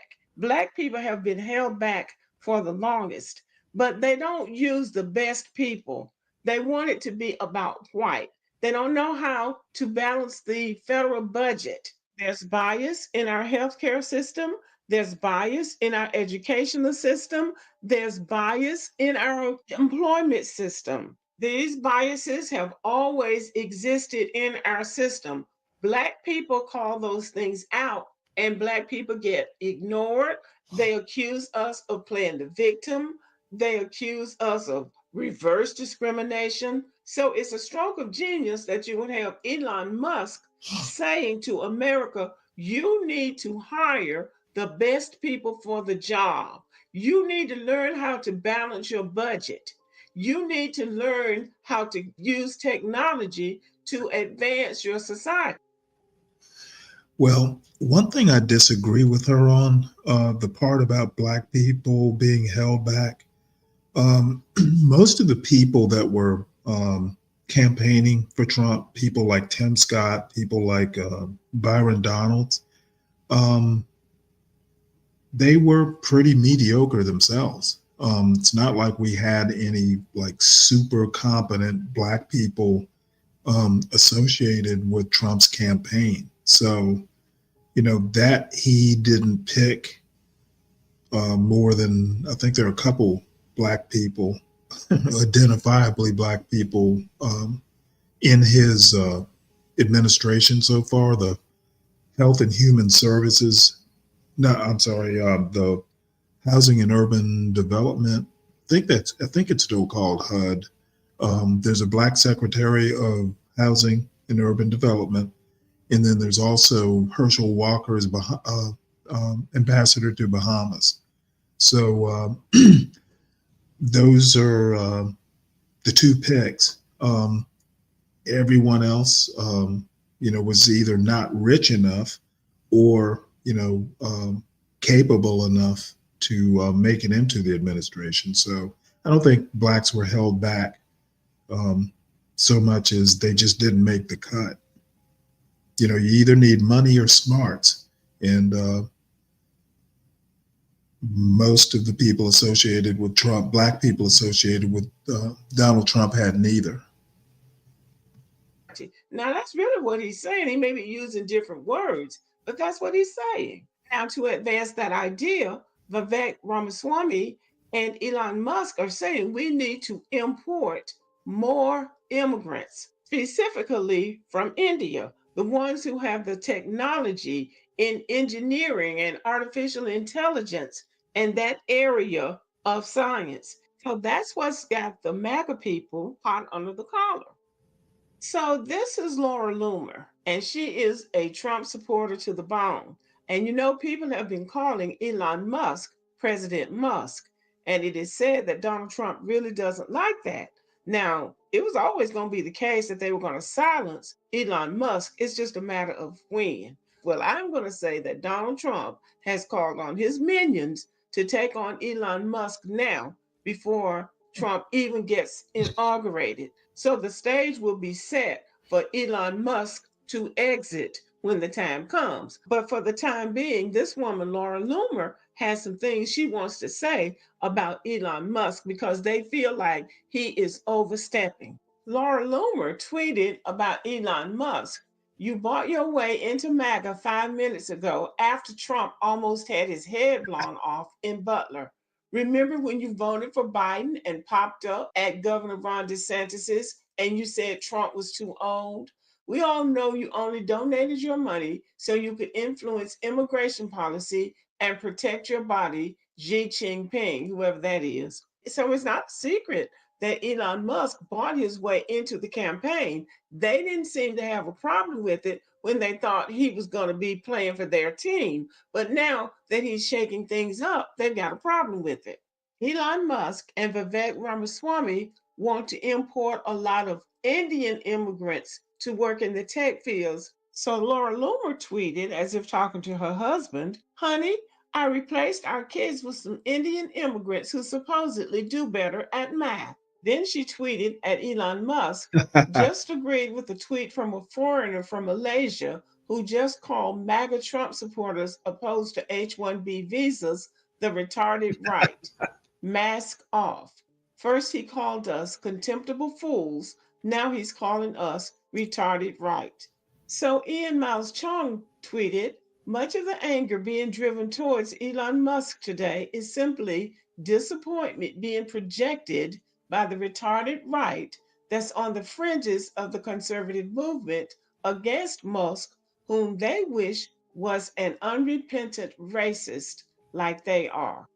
Now, you might ask, why is the word racist being thrown around in this conversation when Black people are not even involved in it? Well, it's the brown people that this language is being projected towards. Elon Musk and Vivek Ramaswamy want to bring in a lot of Indian immigrants because they claim they're better workers, they're smarter. But we know that America is always going to have a bottom caste. So I don't doubt that the Indians are hard workers and that they're good at what they do. But it's also the other fact that they will be coming in working for a particular company for a particular salary. And that salary will not be what they would have to pay an American engineer or computer analyst or scientist or whatever the job would be. And also, the company pretty much holds that person's visa. So if they become a problem, they can just deport them. And to reinforce the idea that the Indians are better workers, an Indian doctor tweeted, the CEO of Google is Indian, the CEO of Microsoft is Indian, the CEO of Adobe is Indian, the CEO of IBM is Indian, and the CEO of Chanel is Indian. So Ann Coulter shot back with this. American workers can leave a company. Imported H-1B workers can't. Tech wants indentured servants, not high-skilled workers. So that's just a toss-up. Anybody can do the job well that's trained, whether it's an Indian, a Black American, white American, anybody that's well trained can do the job. And that goes back to what I say. America does not have a balanced educational system where everybody has opportunity to be well educated from the beginning of school. So they're good at what they do and they work, they're going to outwork everybody because they want to get out of India. But it's the same thing that we say about the Africans. If you're so smart, if you're the smartest people on the planet, why don't you make India great? Why don't you stay? Yeah, well, that's one place that she and John Galt agree. I tend not to agree with that. One person doesn't make a whole country.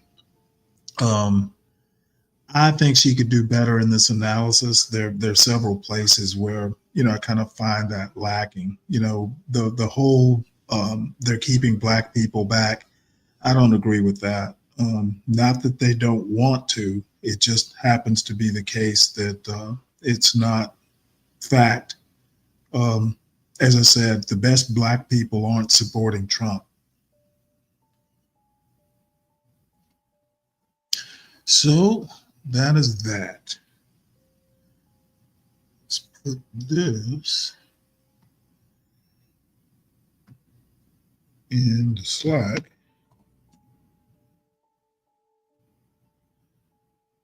Put this here.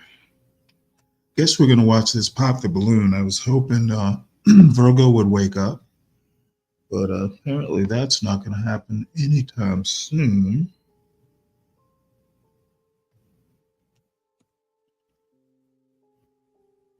And there's one more. Tiffany Silver. Let's see. What did we do with that?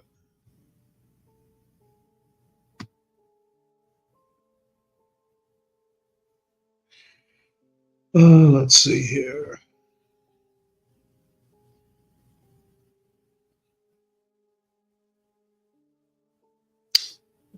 History.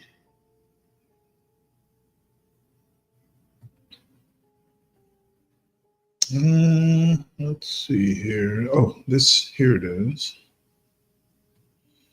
We want to share you. Yep. Guess I'm going to go ahead and just start this. And welcome to Pop the Balloon Buckhead Edition. I'm here with my amazing co-host, Whitney. Whitney, how you feel about today? I feel amazing, Michael. I think that we're going to find a lot of love matches tonight. What do you think? I mean, last episode, we had a lot of clout chasers. We did have people get thrown off the stage.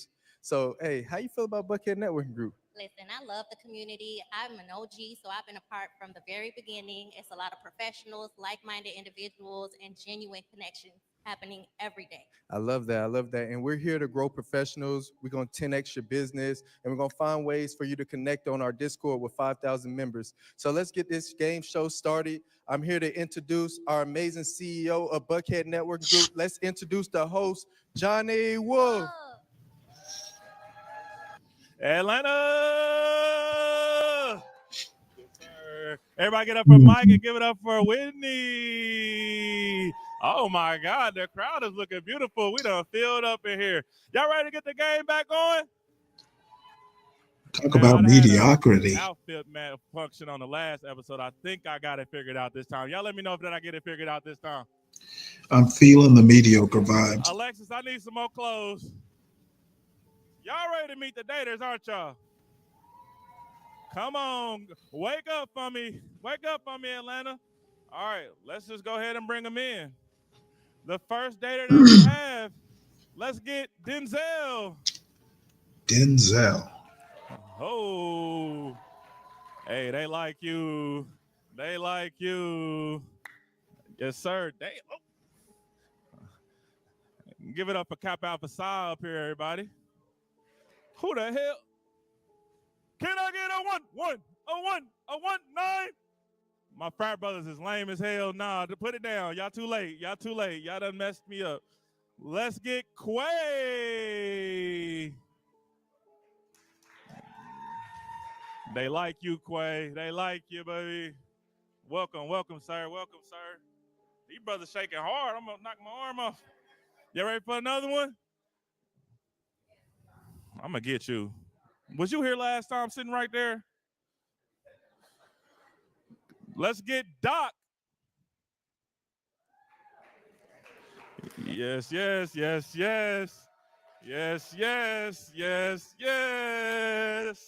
Come on, man. I know I got some fellas up here for y'all ladies this time. Stop playing. Next, we got Impact. Yes, sir. Yes, sir. Wow. Very nicely dressed. Very nicely dressed. Nice blazer. I got Mo, ladies. Y'all want Mo? Do I got something up here so far? Let's bring out Chris. Hey, I like this guy. This guy got a nice smile, man. I like this guy. Knock him dead, Chris. I got 2 more for y'all. Let's bring out Saint. Yes, sir. Yes, sir. Hey, I got variety for the ladies. Come on now. I got corporate man and I got a thug. No, I'm just bullshitting with you. I'm bullshitting with you. All right. All right. I got one more. Handsome, I don't know. Corporate and thugs. CJ. Hey. Hey, like them chocolate, brother. My God. Y'all might recognize him from Pamper Me Pink. All right, y'all. Give it up for our fellas, ladies. Did we do something? Is this buckhead enough for us? Now listen, we single-handedly pick every dater that you see. We want the classiest and best man. All these guys are successful. Don't get it twisted. All right, we got our ladies. Y'all ready for the first dater? All right, I need y'all to help us find her a match, okay? Let's bring out Rainy. Oh. Well, hello. All right, hold on. Fellas, on 3, let's pop them. 1, 2, 3. I ain't think so, goddammit. I ain't think so. Did I tell you I picked all these ladies here and picked them all? You know what I'm talking about? All right, ma'am. What is your name? What is your age? And what do you do? My name is Rainy. I am 35. I am a serial entrepreneur. I am a published journalist, a radio and TV personality, and an owner of a real estate company. Y'all better give it up for her. Y'all better give it up for her. I don't do no broke girls. I ain't invite no broke girls on my show. You know what I'm talking about? All right. You ready to get it going? I'm ready. Well, unfortunately, we got 1, 2, 3, 4, 5, 6, 7 guys up here. Mm-hmm. I need you to pop 2. 2.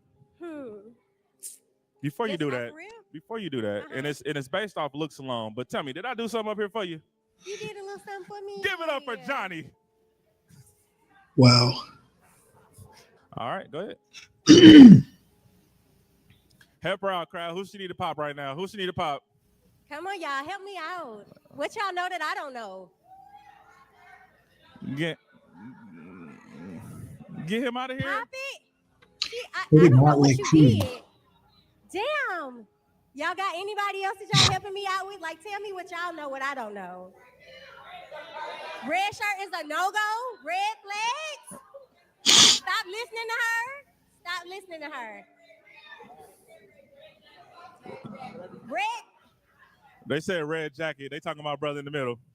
jacket or sunglasses?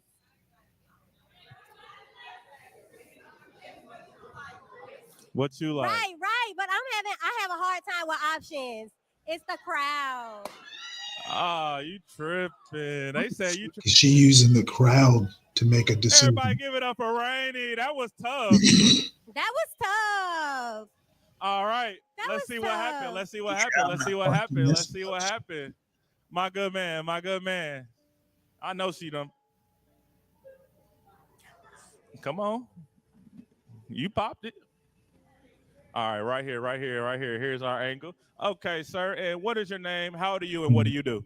My name is Quayshawn. I'm 29 and I do VIP IT support. VIP IT support. So it's tech guys and then there's him. So you fumbled.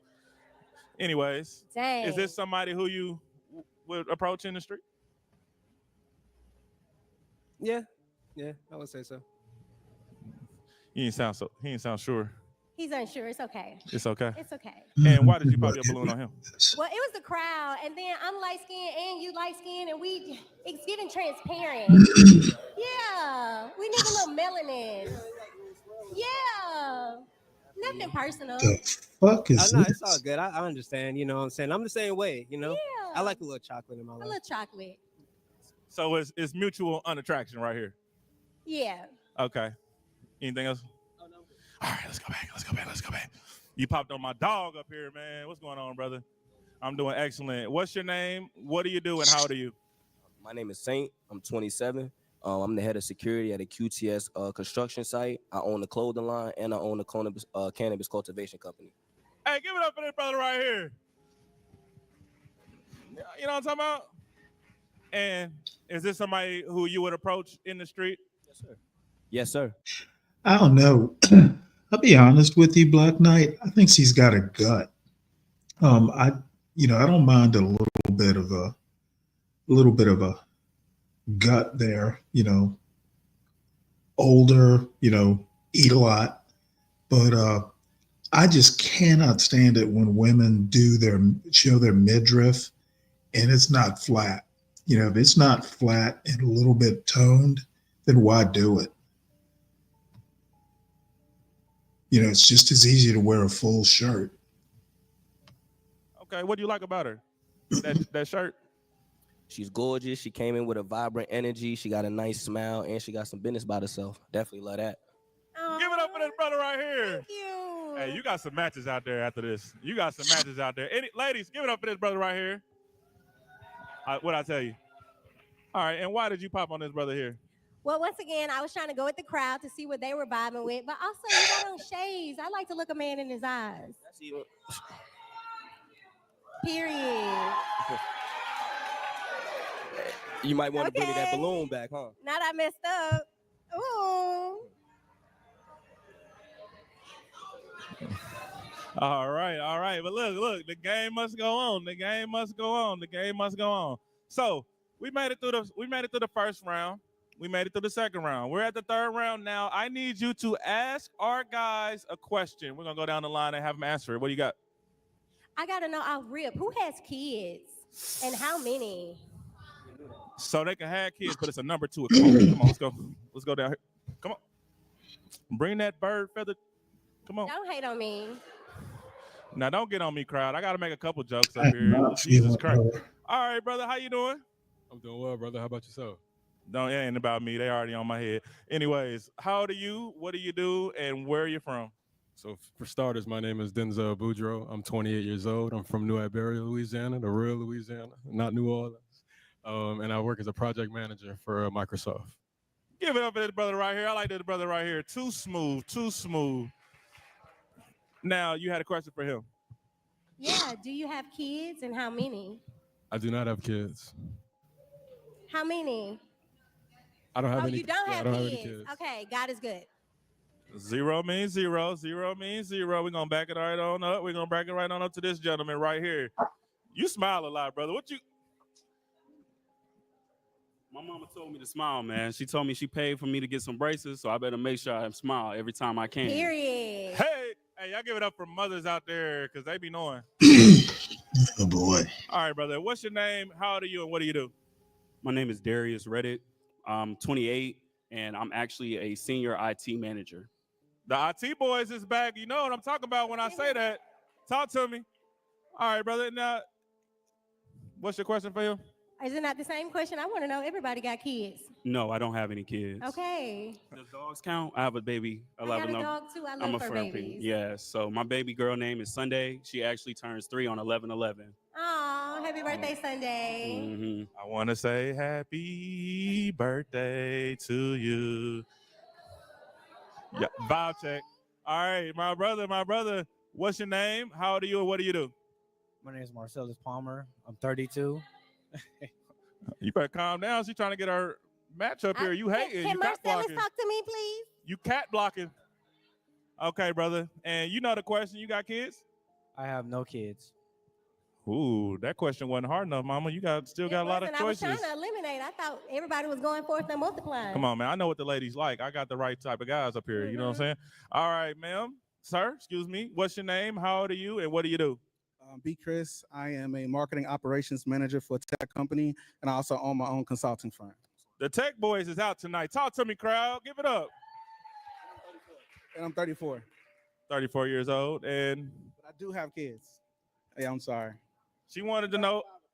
She wanted to know how many, because you said how many. I did say how many. I have 3 boys. And is this somebody that you would approach in the street? Is this somebody that you would?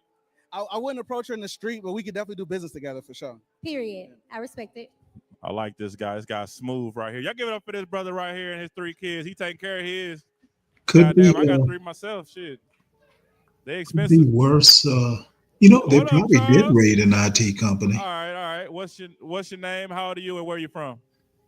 My name is CJ. I'm 28. I'm from here, and I'm an electrical project engineer and also a tutor. These brothers smart up here, ladies. They're gonna be at the after little mix nightcap, ladies. All right, brother. You know the question. No kids. Shout out. You like that? I do. How old are you? 28. Man, he looks older than that. 28, for real. He don't look 28? It wasn't that. What is you like that? No, I'm 35. Oh. I am 35. I heard it, girl. Black don't crack, period. Give it up for 35, because that black don't crack. Talk to me, crowd. You know what, All Black right, Knight? well, unfortunately, we got If I had to 1, listen 2, to that 3, voice 4. every I day, need you to go I pop don't think 2. I'd be able to do it. And you were 28. Sorry. I'd be wanting Was to it tell another her shut 20-year-old? up Be all honest the with me. time. Both of y'all 20? 20 what? 20. God damn. How old Who birthday was first? you? Just go Right, ahead and right. pop them all. Dog. Okay. It's All of he's them fly. are probably Fly. 30 or under. Okay. All right. She called him flyer to you. What you got to say about that? He is fly. Denzel's a great guy. She's beautiful as well, so that's all right. Oh, give up for this brother right here. I'll be mad. All right. And this is somebody that you would approach on the street. Fred, that voice. She's a little bit old for me, so I could not would do definitely see myself She's doing kind of business with her. cute. I'll give her that. I wouldn't. But that voice, she's kind of borderline. And that voice, nope. It's okay. Not She's doing still it. beautiful, of course, and I love a woman that That, does what and she frankly, does. I and don't how strong think she is, she's but I think dressed that very there might be some nicely. things that she would You want just that I might don't not be show able her to do yet. midriff unless it's Hey. groomed. Appreciate. Nothing like an older woman with a little experience for you. You know what I'm talking about? All right, who else we got popped on? My brother was CJ. Oh yeah. Sorry, brother. I'm just not feeling All that right, outfit. and let's give her your name again, your age, and what do you do? One more time. Yeah, CJ, 28, and engineer. Engineer. I love that for you, CJ. She don't care about your money. She got her own bread, so I ain't gonna put that in the atmosphere again. All right, and is this somebody that you would approach on the street, CJ? Absolutely. She has vibrant energy, and she dresses elegantly. So yeah, for sure. Elegantly, she looks like a Yes, yes, fucking yes, chicken. yes. And why'd you pop his balloon? Too young for you? Yeah, it was a 28. I All usually right. try to stay above 30 if I can't hit 40. Damn. It's the Okay. truth. Hey, we got a 40+ episode coming next. Y'all give it up for the Buckhead Networking Group. We gonna keep them coming. Will you want us to invite you back for that one? 40+ year old men. Do that. Y'all gonna come to our 40+ year old episode live edition? Okay. Talk to me. All right. Hey, if you want to do it, DM Johnny your account if you want to be in it. Now, let's go on to the next round. Now you get to ask the contestants a question. Okay. We got 2 more. All right, guys. We got How old hair are against y'all? hair, How suit about jacket just do against suit that? jacket. Come Because on. none of these motherfuckers are over 30. Come on. All right, guys. What is your primary love language? Ooh, I don't even know what the love languages are. We're gonna go all the way down. You was coming. You flew down here. All right, brother. Did you hear what's your name and how old Yeah, are you they're again? in Atlanta. My name is Doesn't it look Denzel like it? Boudreaux. I'm 28 years old, and my love language is acts of service. How you like that? I like that a lot. Okay. Anything else? That's it. All right. What's your primary love language? Words of affirmation. Okay, then. All right. Suit jacket. What's your name? How old are you and what do you do? It's not a suit jacket. Marcellus Palmer, 32. I actually do a jack of all trades. I do videography, photography, personal training, modeling. I'm a dancer as well. I mean, you My name it, I love can do language it. is Do a pop. dance move right now in the front of here, right quick. Do something right now. Come on. You gotta.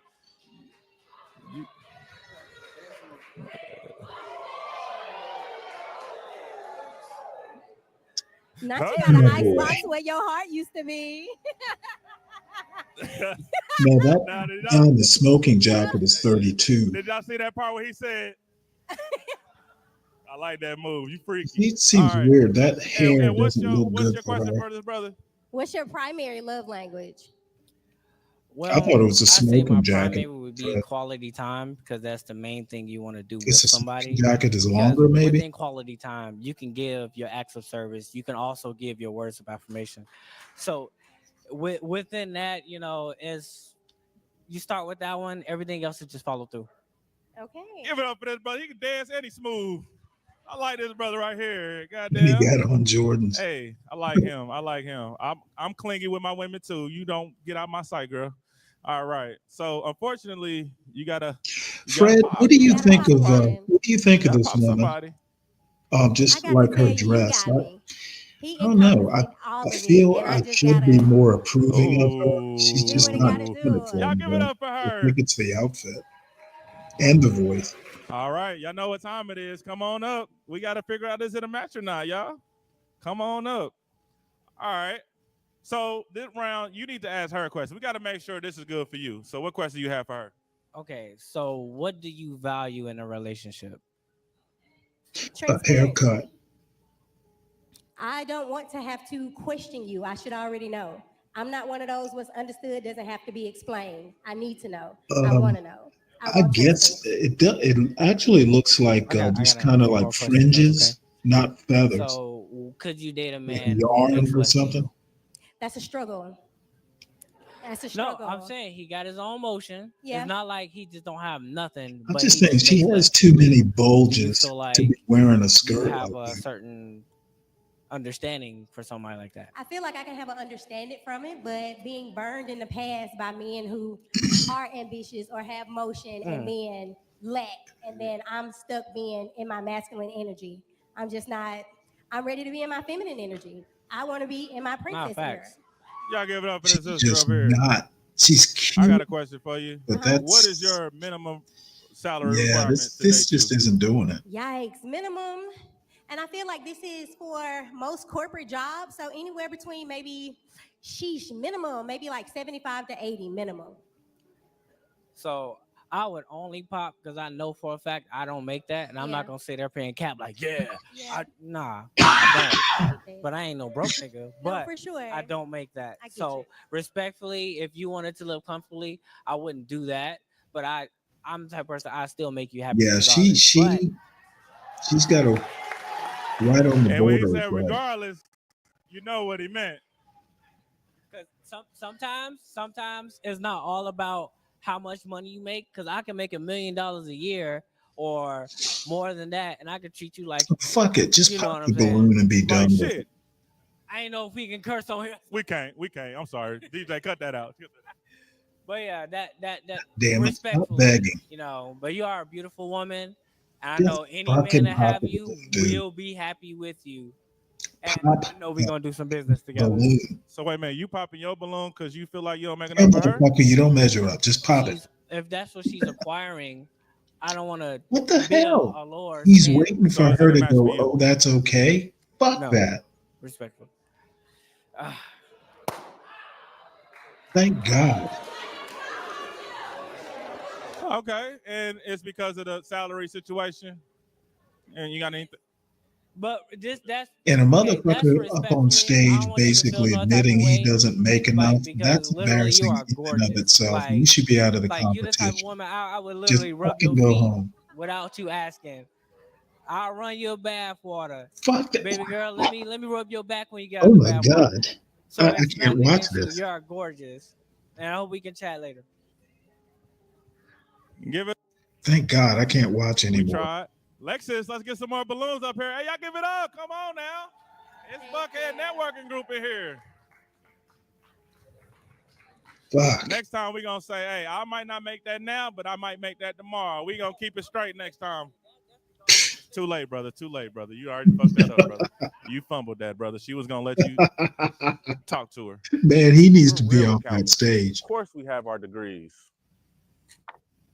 We're real accountants. Of course, we're going to make sure you file your kids as employees. We're real accountants.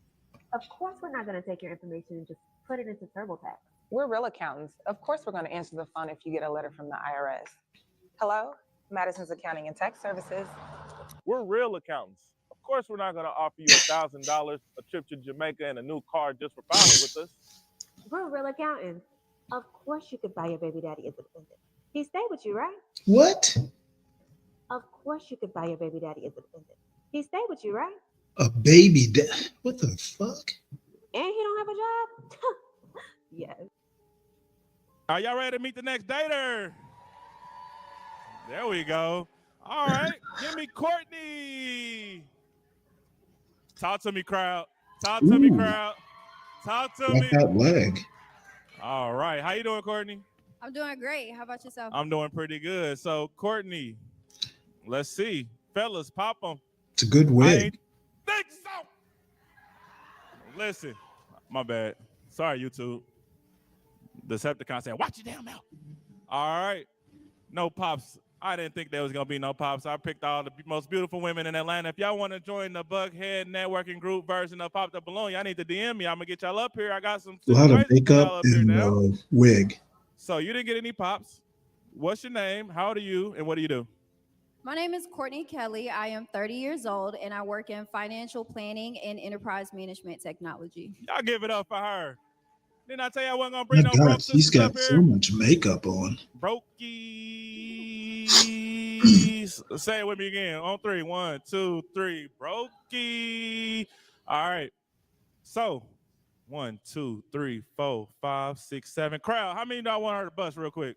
How many? Do 3? What about Damn. you on that side? How many? Who the hell said 4? I like her. She said 2. All I like right, her hair. well, So we're going to do 2. folks, Go guess I go- can't admit I'm excuse from me. Georgia Go anymore. bust 2. Pause. Okay. Popping balloons makes me a little nervous, y'all. The sound of a... Why you got it down there, brother? Y'all bring the balloons up a little bit. Okay. Hold on. Let's go. Let's figure out why you did pop up with the coat on. I like his coat now. All right, brother. What's your name? How old are you and what do you do? My name is Denzel Boudreau. I'm 28 years old and I work as a project manager for Microsoft. And is this somebody that you would approach if you were out in the world? Oh, absolutely. Oh, absolutely. I like that answer. That's absolute. Okay. And come on up here. You done popped the man balloon. Why did you pop his balloon? To be honest, just not quite my cup of tea. I'm sure you're a very nice man, but I just didn't feel like a spark a little bit. So, You know, the spark would set was it, that the eye fucking contact? hair on fire. maybe the outfit a little The bit, outfit? but Ladies, give Yeah, it up that for this outfit man is a outfit. I know y'all little like that. dodgy. Come on now. I like the pinstripes. I like the blazer. The shirt is kind of where you lost me, but you know, I like it. It's all right. It's just not my cup of tea. You know, the ladies is real particular. The ladies is real particular. All right, we're gonna go right here. My brother. He needs to get somebody What's to your name? dress How old are him. you and what do you do? He's not dressed My up name is enough. CJ. I'm 28 and I'm an engineer. Engineer, he got some cash. Y'all ladies, y'all better talk to him after the show now. Y'all better quit playing with this brother. He got some money on it. Anyway, sorry, ma'am. And sir, is this somebody that you would approach? Yeah, she is. Okay. And why did you pop his balloon? Unfortunately, kind of the same thing. Just didn't, you know, kind of catch my eye initially, but he Got seemed you. very nice, very successful. So you took a look at everybody down here. You said that these two brothers got the worst outfits. It's not always about style. For me, it's about kind of how I initially feel when I look at you. Like, did I kind of, you know, have a little spark, a little Initial attraction. Yeah. Okay, that makes sense. That makes sense. John Okay. Shallow, Let's give it up come for this sister. on That was now. hard. I know she had to struggle with that one. If I don't feel a spark So on the immediately, next round, what we got to do now is we're going to ask the gentleman a question, and let's see what their answers are. What do you got? Okay. My question is, does anyone have any kids?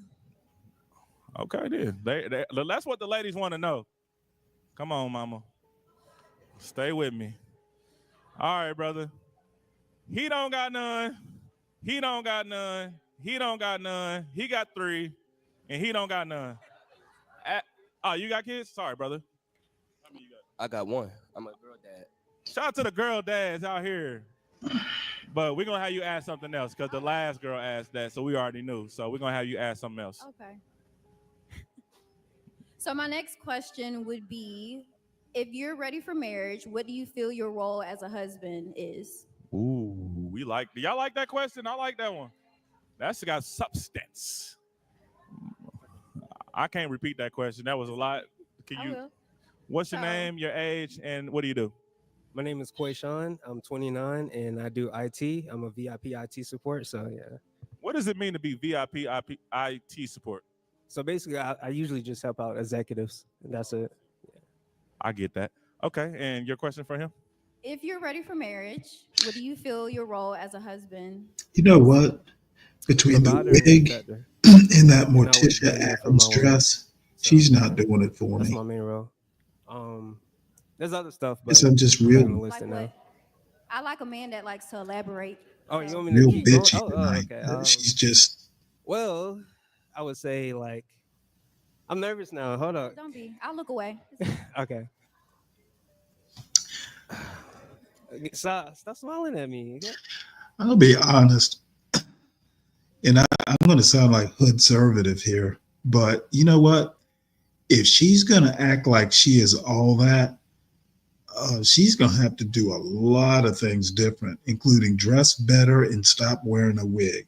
Okay, all this bullshit like she is some prize is just ridiculous. These motherfuckers need to treat her like what she is. God damn it.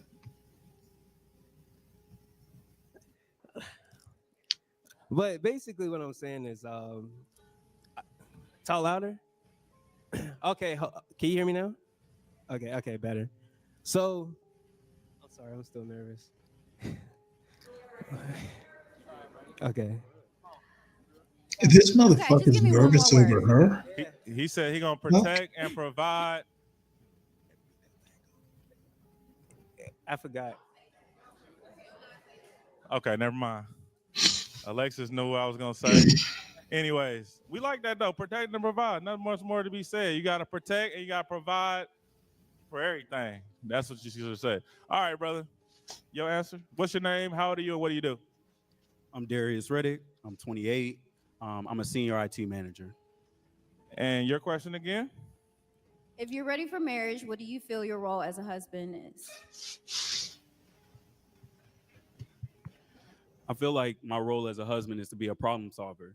So whenever you have something that's going on, I'm supposed to be there to be able to help solve that problem for you. And I feel as though as my role is to also be able to protect you from everything that's going on. You know what I'm saying? We're supposed to be able to grow, build, and like learn together. So that's what I feel like my role is. Y'all give it up for this brother. They not feeling it. Buddy right here is unimpressed in the front. He not feeling that, bro. You got to bring more to the table. All right, brother. You come on now. What's your name, your age, and what do you do? Marcellus Palmer, 32. I dance. I do videography, photography, I model, personal trainer. So I like to stay fit. You know, just a little bit of. We about to get you to perform one more time. I want you to go right there. Stand right there. Go. Come on. Now let's get your model walk all the way down. Watch out. Second Get your time model this walk. Get dance. your model walk on. Oh. Oh.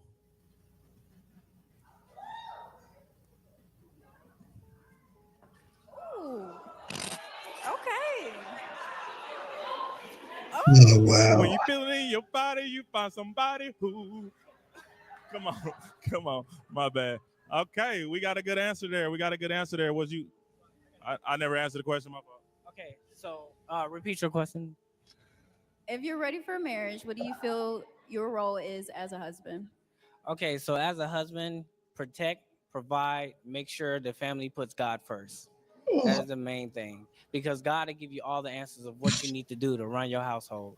God's not going to pay your bills, son. I hope that gold digger listening from the first episode. I'm playing with her. My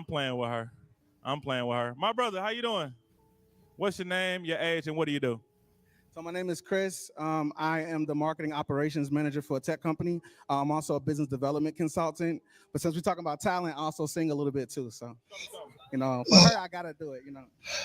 Let me hear. These are the signs of love making. Are you the zodiac girl? Okay, I'm never watching the Buckhead pop the balloon again. This is it. I like to be serenaded. Never again. Color on, we black matching. You know, I had to do that because we matching with the black on black. You know? Okay, I like to be serenaded, so I like it. Hey, he want that. And what does it mean to? So first off, being a protector and a provider, but I think most of all is making sure that I prioritize learning how to love you, because how you want to be loved and how I want to be loved might not be the same. So we need to be on the same page as we become compatible moving forward. Girl, you giving me signs of love making.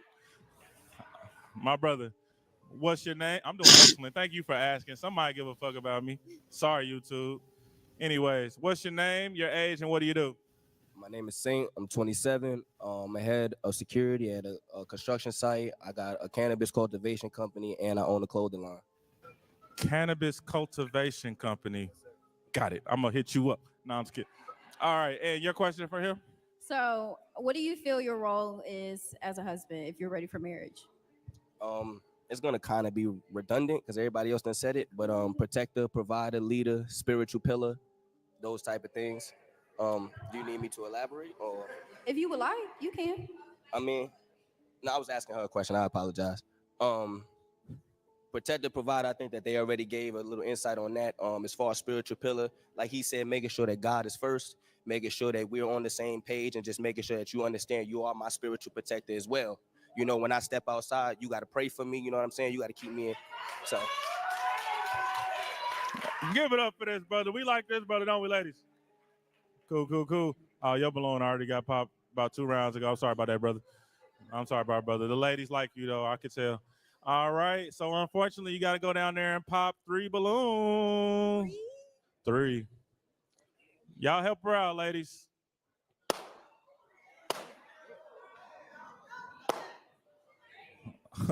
These are the signs of love making.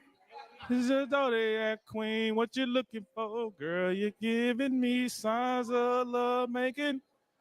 Is what you're looking for. I don't know the words. Okay, so we popped here. Here, my brother. What's your name? How old are you? And what do you do? I'm Darius. Hold on. You're gonna wait for your respect. We're gonna get your respect. Just wait on it, because I know that they're gonna give it to you as soon as they figure out that they're not respecting you. Okay, they done quieted now. I appreciate that. No problem, brother. My name is Darius. I'm 28, and I'm a senior IT manager. Talk to him, Darius. And is this somebody that you would approach? Absolutely.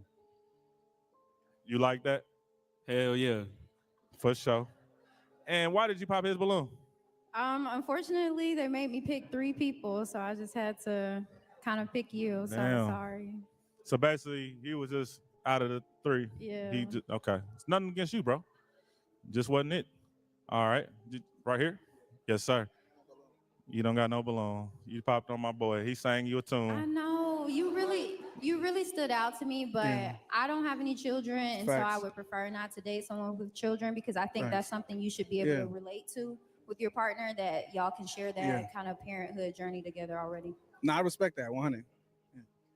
Amen, amen, amen. And this is somebody who's your type for sure. Yeah, definitely. You sang to her. And my brother right here. And is this somebody that you're attracted to, somebody that you would approach? Yeah, I would speak to him.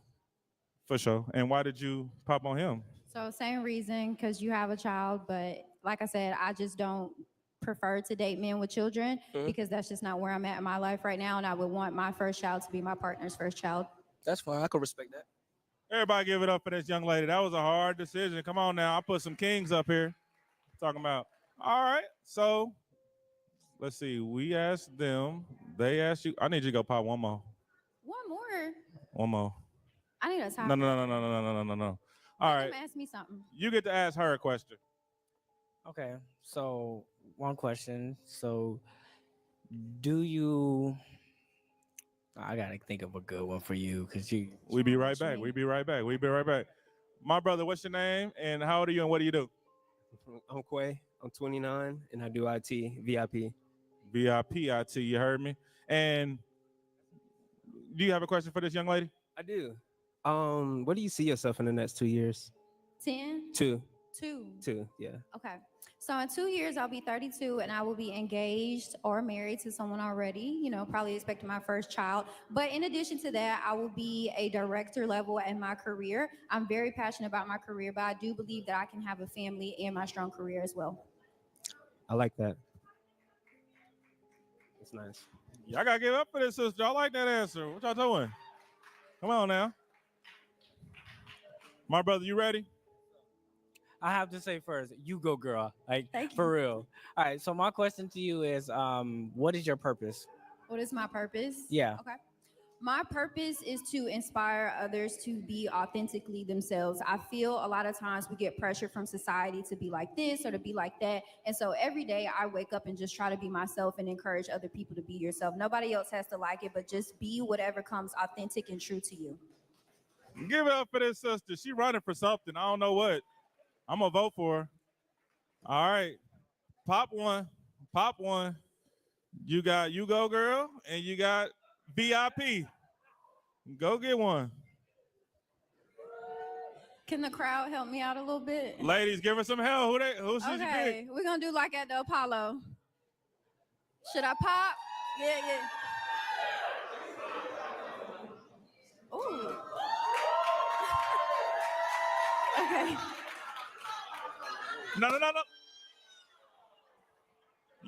I don't think the crowd meant what they did. This is so hard. Let's figure out what happened. So we know what happened. The crowd, and then you didn't really get it, and then Nate. Okay, come on up to the front. Let's see that we got a match.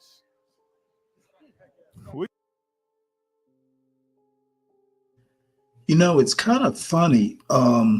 People have been telling me for quite some time that, the conditions of dating in Atlanta, and I've just kind of been like in denial apparently. But this show is kind of, confirming, at least anecdotally what people are saying. It's like these women are acting like they're fucking queens, and these guys are just acting like docile. What the fuck is going on in Buckhead?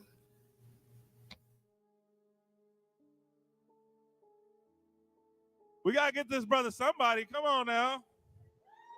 All right, brother. You get to ask this young lady one more question. How many kids do you want in the future? 3. Oh, okay. All right. That's a match for you?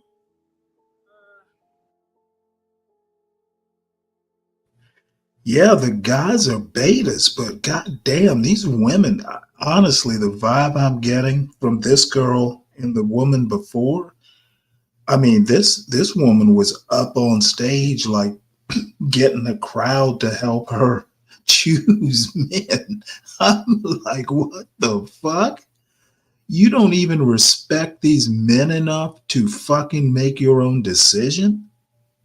Oh man, you know what? I'm glad I wasn't there because I'd have said something like that. Motherfucker, you're here. You make the decision. Treat these men with respect. Oh, sorry for the temper tantrum, but damn. Yeah. Oh, I yeah. no, hold on. No, it's yes. Hell yes. Yeah. I have to have you in my life. And I have to keep you. I saw you when you walked in and I wanted you. Is it a match for you? Yes, that's my type of energy. Hug on her, boy. Okay, listen, we taking the most authentic couple, and I just got word. Wonderland.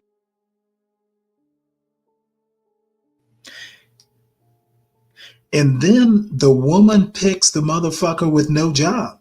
Like you got engineers and IT managers up there, and this bitch picks a dancer. Like, what the fuck? Oh, something is not right in Atlanta, folks. Campgrounds just gave us a free all expense one night stay for whoever our winner is. So, hey, give it up. So, at the end of the show, we're going to figure out who is the most compatible match that we have, and they're going to win a date on us, and they're going to win a one night getaway. Y'all go right this way. Let me get that balloon, brother. You don't need that, brother. Don't hand me the balloon like this, bro. Here, bro. There you go. We ready? All right, guys. When you say that you love them, everything used to matter. You can have it all. Said I'm fortunate to have you, girl. Want you to know. All my people to know what's going on. Look at your mate and help me sing my song. Hey, that energy to pop the balloon, good God. Cut it. Let's get back to the game. We need one more balloon up here. Are y'all ready for the last dater? Atlanta! This brother right here said, you got it. This nigga freaky. All right. We got our last one. Alexis, we ready? She said, we been ready, Johnny. You singing.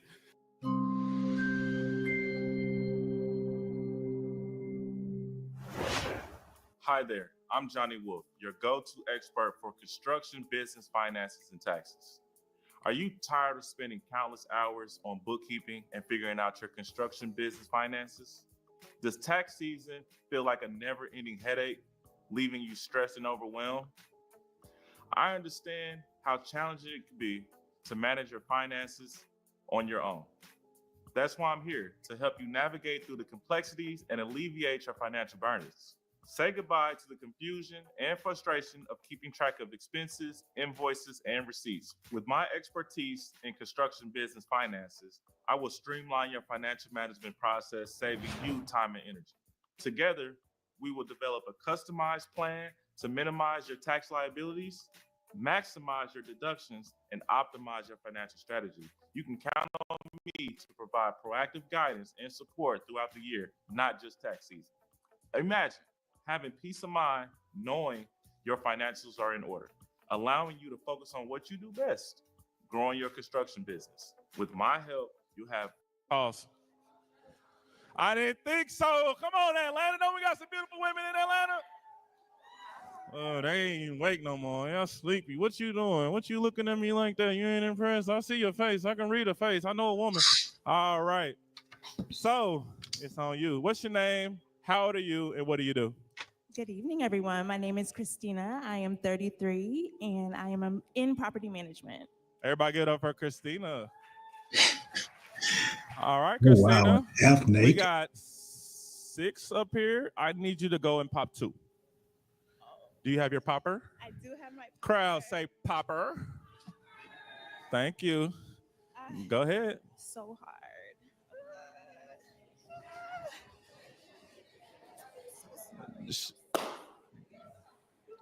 One more. Ladies, help her out in the crowd. Who who look good with her? She kind of tall. Oh, man. I'm so All right. sorry. Come on back. Come on back. Come on back. Come on back. Now let's go figure out what happened. God damn it. Come on down here. Come on, girl. Come on. Come on. Come on. Come on. Come on. Cause I like this guy. He got Wigs the have just lumberjack. gotten out of shit. control. Back up.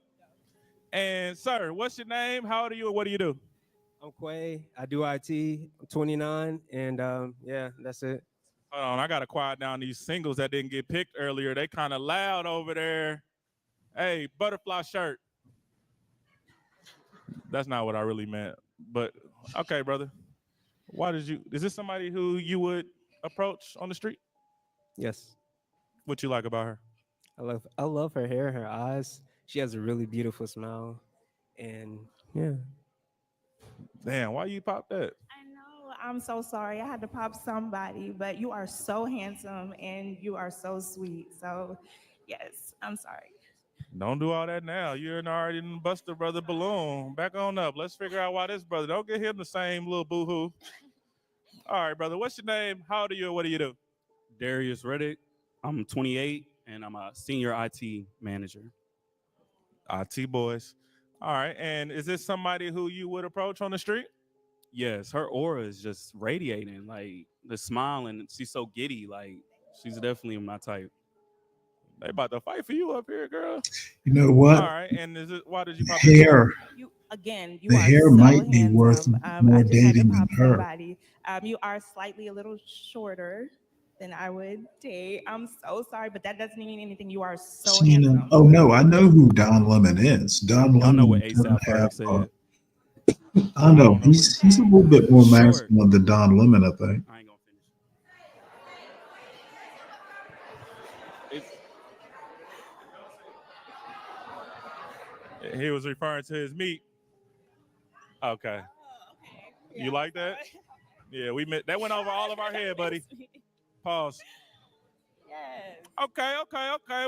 We still got some pretty nice choices up here. Talk to me, Atlanta. We still got some choices up here for her. I think she can get down with. Okay. She still, I can't please this woman up here. I'm She's just like them different. not impressed. Okay. I'm not So impressed with now Buckhead. we done dwindled it down. I need you to ask the fellas a question. Do you currently have a roster of women that you are talking to right now? I don't think that was a smart question, but let's go ask Told the her fellas. she was all that. Come on. I mean, I know the answer. Look at him. He a Kappa, so I know what y'all do. Yeah, he looks like a Kappa. Sorry, let me get your. He looks like tough guy. Let me get your name, your age, and what do you do? My name is Denzel Boudreau. I'm 28 years old, and I currently work as a project manager. And is this wait, what's your question? Do you currently have a roster of women that you talk to right now? Define roster. Several women that you're texting, dating, going out with, courting. Wait, I gotta hear how she said texting again. There's a few. Courting women that you're to right now. Define roster. Several women that you're texting, dating, Texting? going out She's with, texting? courting. What the fuck is There's a the fuck is up with her? Or texting. Not Why does he have to answer any of that? taking anyone serious right now, but I do have a roster. Look like she's sitting right there. You in the have a crowd. She got roster? her little mean face You have a on right roster, there. so Don't you turn around. came That's to a no, dating bullshit game. with you. Nice. Okay, Nice. okay. We like that answer. He honest man. Come on back. Let's. Okay, I'm listening. What, you want to pop that? Actually, yes. So I'm sorry. I'm sorry. You sound like you don't know what you want. So yeah, I need somebody that knows what they want. So that's all right. But yes and no. This nigga about to lie. Okay? What's your name? How old are you? And what do you do? My this name is Chris. outrageous. I am the marketing operations manager for a tech company, and I also have a business development company as well, consulting company. Yeah. So my answer would be no. I'm 34. I'm looking for a wife, so I'm dating really intentionally. So I'm not just looking to hook up or looking to hang out. So it's a lot of people that I'll be sliding to the left because I'm really looking for somebody who can have conversation, Fucking dialogue. lying. I'm a sapiosexual. I gotta understand you. You gotta understand me. Compatibility, things of that nature. So. I like that. Okay. Give it up for that brother. I like that brother right there. That's a smooth brother right there. I hope he's So we keeping lying. his balloon. We gonna pop on that. Okay. My brother, she done asked the impossible, my brother. What's your name? How old are you? And what do you do? My name is Saint. I'm 27. I own a clothing line. I own a cannabis cultivation company, and I'm a recording artist. Tell us a little bit. I'm head of security at a construction site as well. Tell us a little bit about the cannabis cultivation company. I named it Drug Rats Cultivation LLC out of Colorado. I made my daughter my partner. I'm still in the building stages of it, looking for places and buildings and things like that to build the project out. But I got the first pieces done already. I went to school, certified, and all that. Give it up for this brother right here. And he made a way for his daughter on top of that. I like that right there. Now, answer the question. What's the question again? Do you currently have a roster of women that you are talking to right now? Why does he have to answer that? I mean, hold on. Who the fuck are you? Let this brother answer. I mean, the honest answer is yeah, but what do you consider a roster? Because none of them in the game. So are you just wasting their time then? Am I wasting my time? Are you wasting their time? Yeah. Are you dating? Yeah, if you're not dating with intention. If they're not in the game, what do you have a roster? Oh, don't let her I do know what I that like. to you, bruh. And in the dating Fucking tell world right her, now, do you everyone's want to really join the more so roster? worried about what you can bring to them and not really talking about what they can bring to you. You What understand? is she So I gonna like do a to woman that's change gonna your command it, mind? let me know that she wants What it, is she and gonna do let's to go from make there. you serious? This bullshit. You jacking that? For now. He can keep his balloon? For now. For now. For now. Okay, I like Charles, just pop your own balloon. No, I'm just playing. I'm just playing. Back up. Charles, he's a good guy. He's a good guy. What is your name? What do you do? And how old are you? CJ, 28. I'm an engineer and a tutor. What do you tutor? All subjects, mostly math and engineering, because that's what I studied. So, Smart brother up here, ladies. Give it up for this brother up here. We like that. Come on now. And your question? Do you currently have a roster of women that you are talking to right now? I wouldn't say that because I'm really about mutual interest. I'm kind of past the point of chasing, and I don't want them to have to do that either. So I let them know off the rip what it is and what it's not. So I'm not into somebody wasting my time, or I'm not into wasting their time either. So Y'all give it up for this brother. He ain't He playing didn't around. answer the question though. Who that said they was playing around up here? That girl right there. She ain't even listening no more. Oh, keep a hold of it. All right. So unfortunately, you have to pop one balloon. One balloon. God damn. I'm so sorry. All right. And is this somebody that you're attracted to? Somebody that you would approach? yeah, she's tall. Yeah. You like them? You know, here's yeah, what doesn't make sense to me about this last exchange. Okay, she's asking folks if they've got a roster, and basically she's wondering, hey, are these people looking for a serious relationship? So here's a guy who, at least on the surface, is successful. He's an engineer, he does tutoring. He may not be, the most handsome motherfucker up there, but he could possibly be the most substantive. And she will pop his balloon and go to this next guy who's got a child already and fucking has like 20 jobs. but she is asking if they are serious. This, I don't know. Maybe I'm just getting tired and cranky now, but this is bullshit. Ladies over 5'7", make some noise out there real quick. Ladies over 5'7", make some noise. Look at Jaja out there. She about 6'10". All right. Shout out to you. Not too many ladies. Okay, you got a snow bunny out there. All right, anyways. And why did you pop this balloon? I'm just maybe not the chemistry. Maybe I'm not feeling any chemistry there. That's cool. Okay. Yeah, That's valid. That's all. Okay. But you're very handsome. I appreciate it. Thank you. you. Are. You have a wonderful smile. Thank you. Yes, you do. Appreciate it. Yeah, fuck that. Move on, bitch. All right. Well, I see some chemistry here to me. One motherfucker All right, but has we like only got several 2 kids, left, and the so other person has one kid, you fellas and can for ask her a some question. reason or Let's get down another, to it. she thinks they're a better catch. Fuck. How do you feel about men with children? We are How do you feel about motherfucking in men who trouble. have children?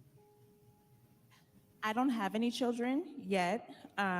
She didn't ask I would prefer them instead of the to not bullshit. have children. Welcome to the bullshit. Welcome to the bullshit zone. And I'm okay with that. Superstar Stanley, good morning. Yeah, superstar Stanley's mighty frustrated right now. Yeah, I've been watching, man. Oh man. You know, I don't usually get so passionate about this sort of stuff, but you know, this is Buckhead just right up the road, and these people are not serious at all. Yeah.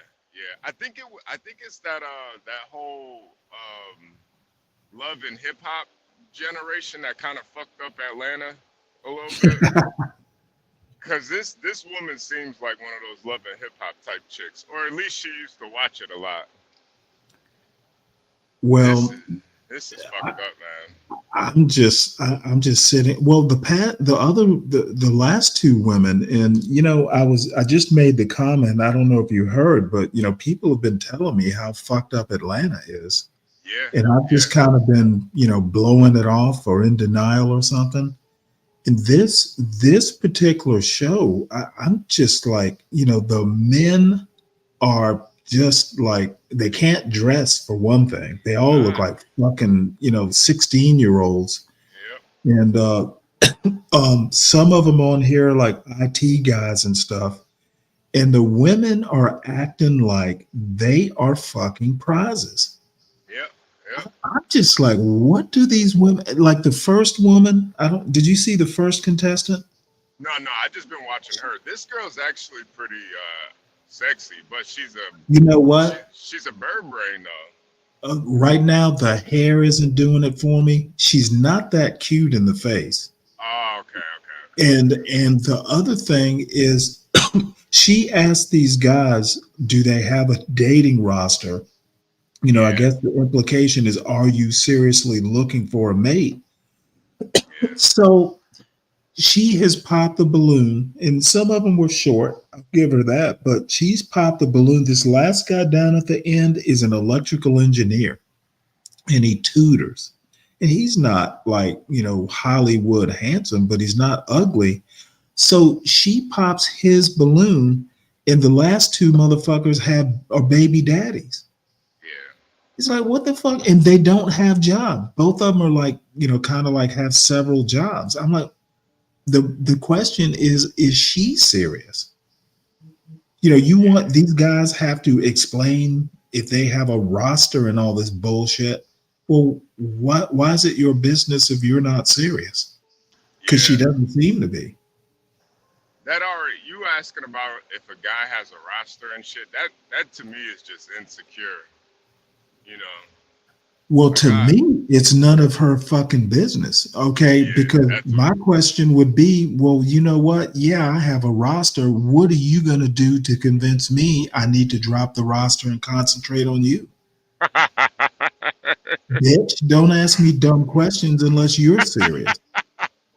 Stanley, you gotta go on one of these shows, man. You know what? I got enough sleep. You know, I've had a couple cups of coffee. You know, I'm feeling good, And this show has just pissed me off. Yeah, you know, a lot of it is the, you know, it's the entitlement of a lot of women. And this Stanley, I always say this. You know, you could pretty much know if a woman is worth talking to in like the first 5 minutes of talking to her. I agree with that. And she's not. I mean, You can just tell with this one. You can tell with this woman already. Even yeah, asking that type of question. Do you have a roster? Like, man, that's like, I don't know. That's just a dumbass question, man. It's stupid. Just like you said, it's none of her fucking business. And even if I did have a roster, like, it's none of your business. I just met you today, bitch. The fuck? Like, the hell's wrong with you? Grow up. she is tall. She could be sexy. I like the dress. You know, I like the revealing top. The hair's gotta go. I wouldn't even talk to her with that hair. It's just, I'd just rather her be bald than wear that. And if you look at her, you'll see. I'll play it. You can see in the face. She's kind of rugged in the face. She's not ugly, but she's not. You know, she's not all that. Dan, your said she has a hard face. She does kind of, yeah. She got a sediment rock face. No, it's not that bad. It's just a masculine looking face. Ugh. Not, she's pretty. She's pretty. If she had a personality and just had a little bit more kind of gravitas, you know, at least at my age. Now, if you were 25, that's kind of different. But if you were my age, I would say she's a handsome woman. I'd like to hang out with her. Okay, but if you had a choice. Down there in Atlanta, you can't even take chances on handsome women, man, because... Well, no, she doesn't look masculine. Okay. No, she doesn't. No, you can tell she's a woman. Look at that. Look at that fucking. Look at that dress. She's a woman. She looks like a woman, but I still haven't seen her face. But just body wise, It's not horrible. It's not horrible. Okay. Let me play it a little bit. You'll see, or I'll back it up. Let's see. Yes, but very handsome. Yes. All right. Well, unfortunately, there's no match Did you for see you that? up here. Oh yeah. She got her body from her mom and her face from her dad. Probably. That's what's going on. Yeah, that's what's going on right here. Yeah, that's a very that's a face that got passed down from generation to generation right there. All right. Well, very unfortunately, there's strong no match for features. you. Very strong features right there. Yeah. But I mean, you know what? You know, we could see, especially at my age. Yeah. Now, 25, if you have a choice, that might not be the best. But say I was 40, yeah, I'd fuck with her. Your eyesight's starting to go a little bit. Atlanta. Well, shit. You know what? Your choices don't get better the older you get. And she doesn't have kids, probably. I don't think she has kids, and she's young. You know, at 40, if she was about 30, I could live with that.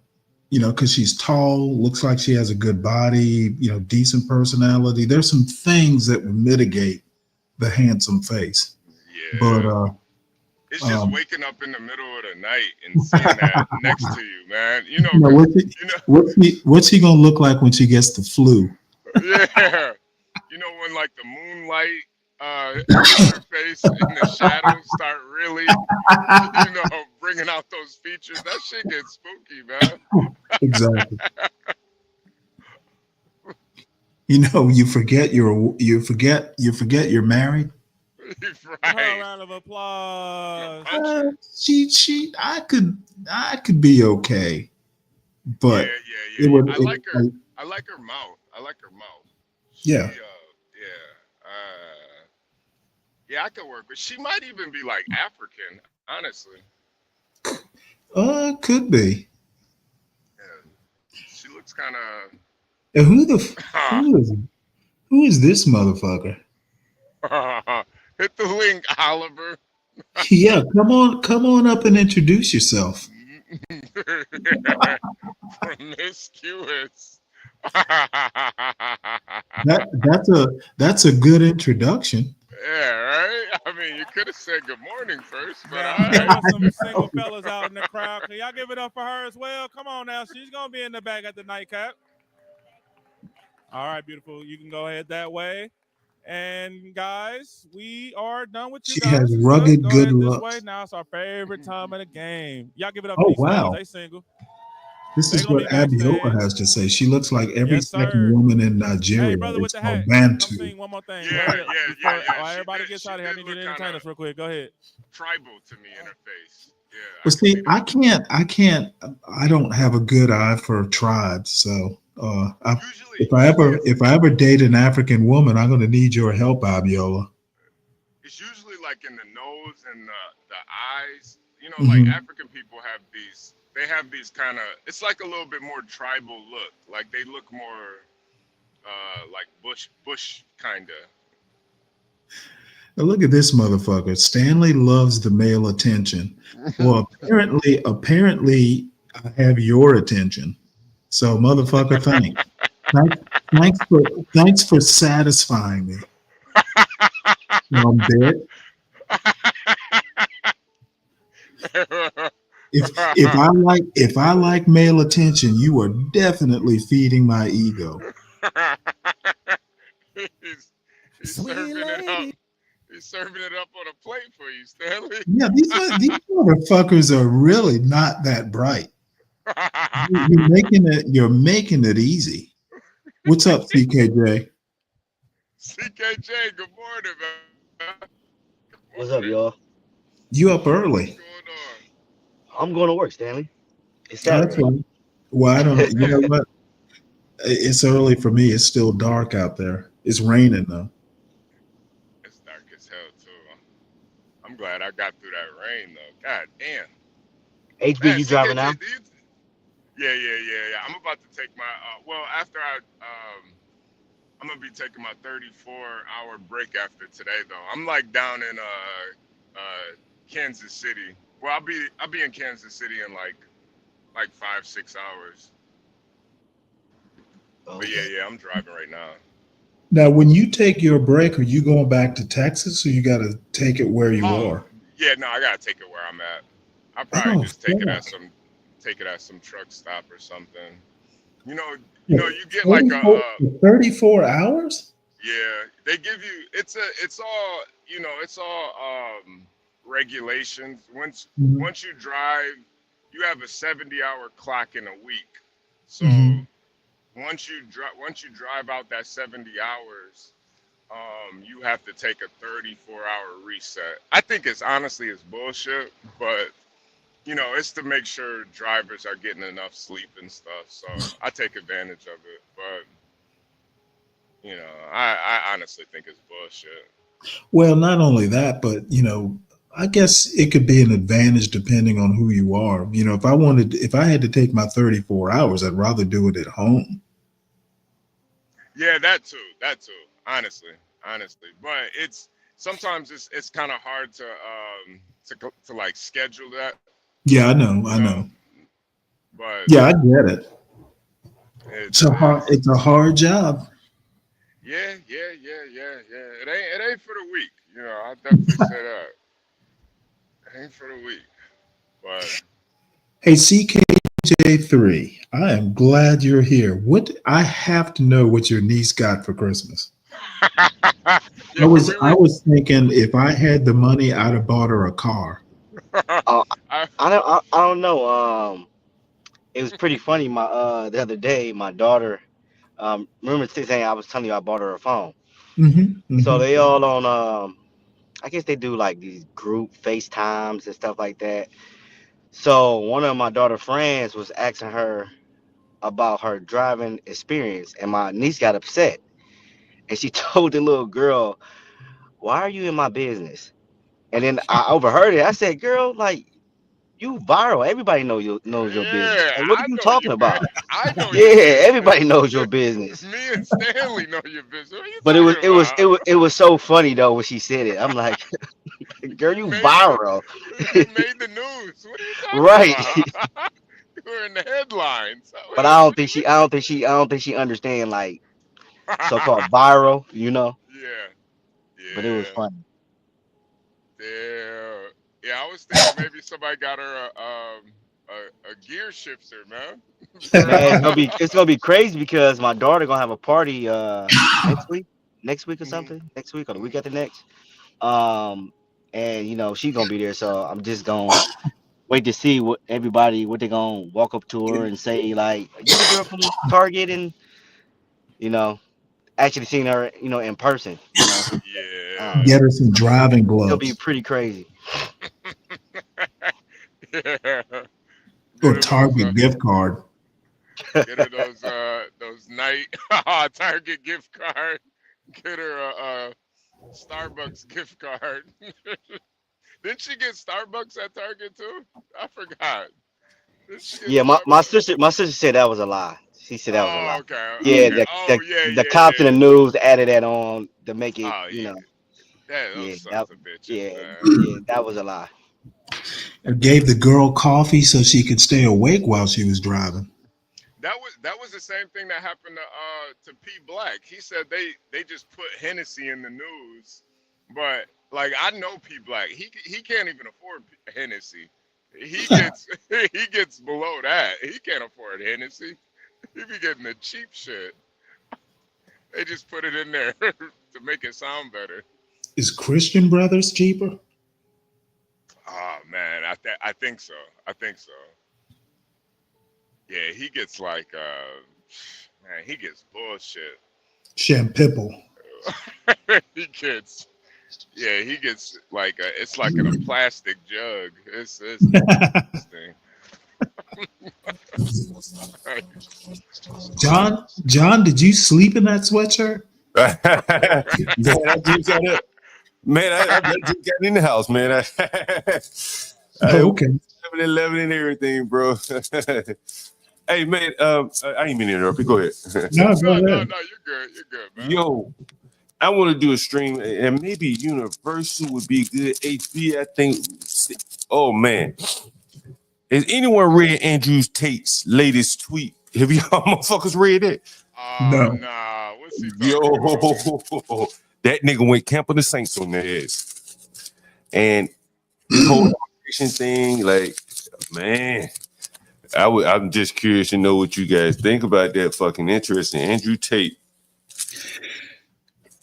What, he writes something on X? Yeah, it's very interesting. So basically, he says, like, we talk about this man shit all the time over here, right? It's like women and women. And he said, man, y'all better listen to these women. The rest of the men in the world don't listen to women. And that's fine if they're in your country, if they were in their country. But when they come to our country and they're not paying attention to their women, they're just pushing forward while men in America listen to their women. He's like, it's very interesting to see what he's saying. It almost reminds me of the Camp of the Saints book we talked about it here, John Raspel. Anyway, very interesting. We probably talk about it at some point. Yeah. No, we were watching Hood Conservatives stream last night, and then he was listening to Pearly Things, and I just stopped it. I was like, yo, why the fuck is this nigga listening to this bitch, man? What the hell is going on? Who is Pearly Things? You don't know who that is? No. Thing? No. It's some man. It's this white girl who pretty much, it's how some girls they start talking that manosphere shit and they get a bunch of guys to follow them. She's this white girl that does that. So she'll basically just take all the manosphere talking points and talks about it. So he's sitting there listening to her. I just had to stop the stream. I'm like, what the fuck is this nigga listening to this bitch for? Like, I really don't listen to any female content creators at all like that. But it is one of those things, man. In different countries, men don't listen to women at all. Yeah.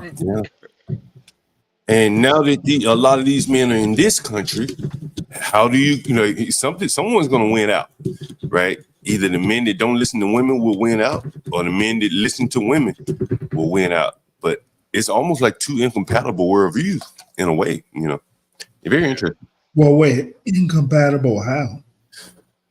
Well, if you're willing to delegate and give some, leeway to your woman as how your society is run, and then there are people that don't believe in that. Like, hey, women shouldn't have a voice, and many of those people are coming here.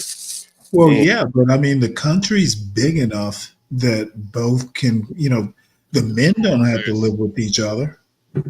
Well, I do think both ideals can coexist in America. Like, if you go to an inner city, you're probably gonna see a bunch of guys that listen to women. But you go out to the rural areas in the Amish, man, they ain't listening to no women out there. Well, on a national level, though, I do agree with you. A lot of the policy and stuff does get pushed nationally by women, say abortion and things like that. And so then you have these people coming here from the third world. This is the point Andrew Tate is making. Like, they're not having any abortions. They're going Well, see, this is where I'm lost. Okay, so they're not having abortions. So you saying they're going to force people who want abortions not to have them? Well, it becomes like a population bomb in a sense, where you get a liberalized group of people, the Americans, not having babies, 1 or 2 babies, right?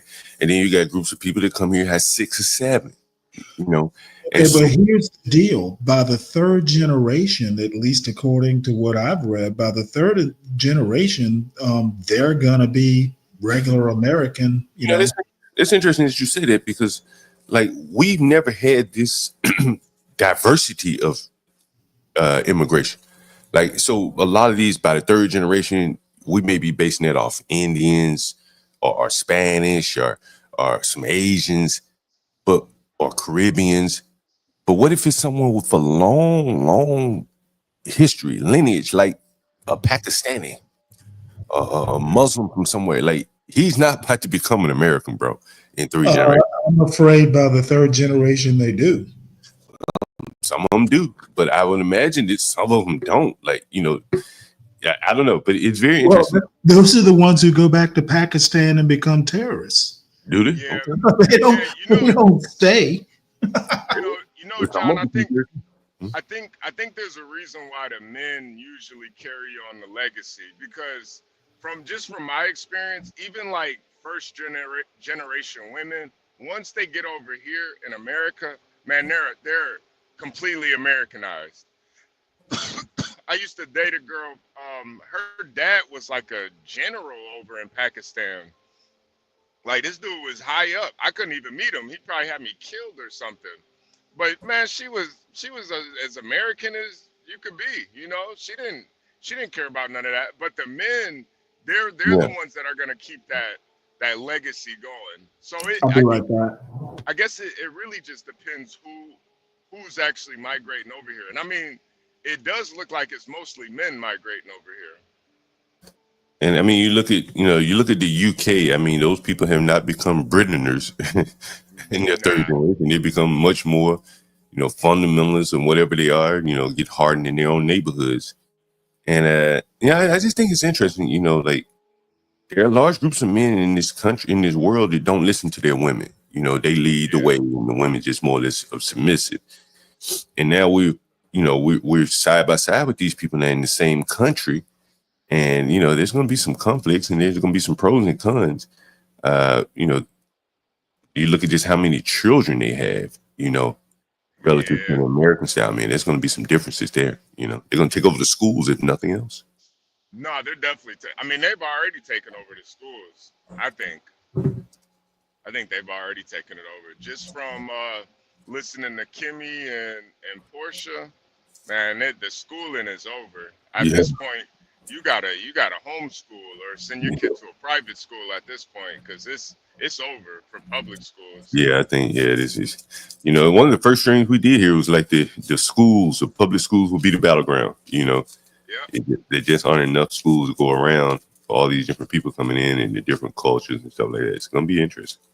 It's only gonna get worse too, because it's so much space here in America, man, and it's like they're gonna keep finding communities to migrate to. It's never gonna stop. No, I don't think so either. I think you're right. What you guys talking about this morning? What's this, Buckhead? Was this talking to Buckhead? Buckhead, yeah. Mm. Stanley's starting to realize why Atlanta is so fucked up, man.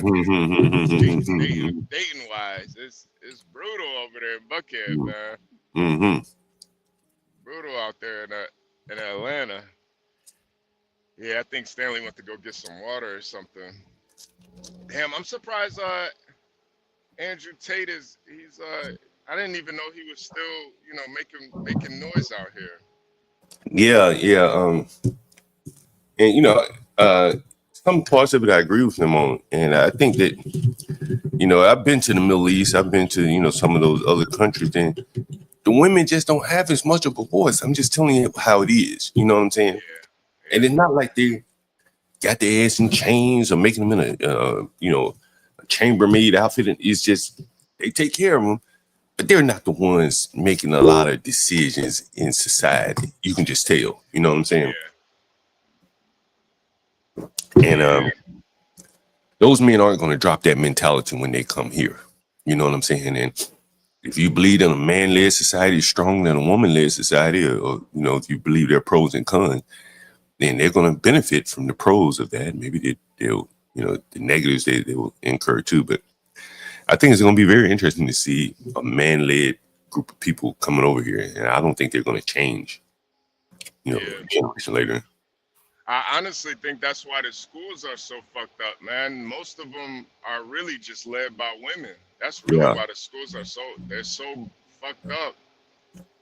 Most men don't want to, they don't want to teach kids. So it's just kind of. It's Stanley difficult. Hey, you know what I noticed when I was overseas, like in like Abu Dhabi or Dubai, and it may be kind of different because it's more of like a tourist place, but the women over there, they didn't have to do all the extra stuff like how women do here, like as far as like showing their body and stuff like that. These women was hopping out of like G wagons and Lamborghinis and covered up, like Louis Vuitton, Birkin bags. Like they don't care. They just want to get taken care of, like quiet, shopping, doing what they want to do. It was just like crazy just seeing it. Like the women over here, like if you go on Instagram, man, you see nothing but ass and titties all goddamn day, man. All day. It's crazy. Mm-hmm. Yeah. And that's the thing, CKJ3, because you're definitely right. You go to anywhere. Hell, you can go to Europe now and see a bunch of Arabs, right? And they're living pretty much in their element. Some of them would be very wealthy, and they'll jump out of a G-Wagon, as you say. One of the most extravagant weddings I ever seen was one of them Arab couples, kind of westernized, jumped out of there. I mean, they had like, all kind of fancy cars, and they just blocked the streets and playing their music during the wedding. There is that. But I just don't think those women have the kind of the same. They're not going to get naked over there. I think John, they don't even care. Like it's not even like in them to even like do it. Like I remember doing like a tour, and it was pretty much like describing how they built up like Abu Dhabi and Dubai, and I know like the sheiks, like they don't even show like their women like on I guess like their family tree, because it's kind of like it's like a protection thing. Yeah. Say like if they was to go to war or something, like they don't want like the women faces to be like seen, so you don't know who they married to, the kids and stuff like that. So it's a protection thing when it comes to them, Hell yeah. Like, I know in Ghana for sure, man. And I think they're trying to change it now. But property go down through the father. You know what I'm saying? It don't matter who he's married to. He don't get shit. They go down through the father, and it's very interesting. Yeah. But John, this is the, this is kind of the result of living in a free country where everybody can be free. You kind of got to let women choose what type of life they want. If they want to work, Oh, you break it up a little bit. Hey, Stanley, can I show that tweet? I'm gonna do a stream about it later. I would love to have some guys pop in if you're interested. That's why I want to see. If you're Stanley, you might even be interested. Could you? Show the tweet. You have a different generation too. You know what? You know, I don't. We would like to know, what were the women like in your day? Were they a little bit more? You know, whatever. I guess they're pretty much like they are now. You know, a lot of it depended on what they wanted to do. And so here's Andrew Tate. He says the real red pill about race that nobody ever says. White people are doomed to fail because they're the only one that cares what women think and say. The result, liberalism, LGBT, birth rate declines. The list goes on and on. Wife says no more babies, one enough, and the white man agrees. His genetic bloodline ends because of a female's inconvenience. A black man simply fucks somebody else. White men will never, ever, ever win because you're the only race women can control. Women can't control brown and black men. It's why they chase us, to be honest. Every white woman alive fantasizes about a black man. They like it. The white man's civilization is collapsing because you're neutered by brutally ineffective females and pandering to their emotionality. When you say this, white people get mad and say, I'm a real man. My wife is the best. I'm a real dad. But that's all hard coke. Women control you. That's why you let foreigners in. And those foreigners don't listen to women, so they outbreed you. The winning race is simply ignore what women think completely and use them for children only. Have endless kids and I will keep you alive. Do not talk to me very much. I am busy with the guys. It's the winning formula for the races which reproduce. Do not shoot the messenger, he said. 3 million views. Hey, Yeah, Stanley, well, my response to that is he has, how many kids does he have? I'm not sure. Hey, Stanley, this goes to prove that video that you played the other day, where you had those that white representative talking about, you know, how you can't give the Negro women any more rights than the white woman.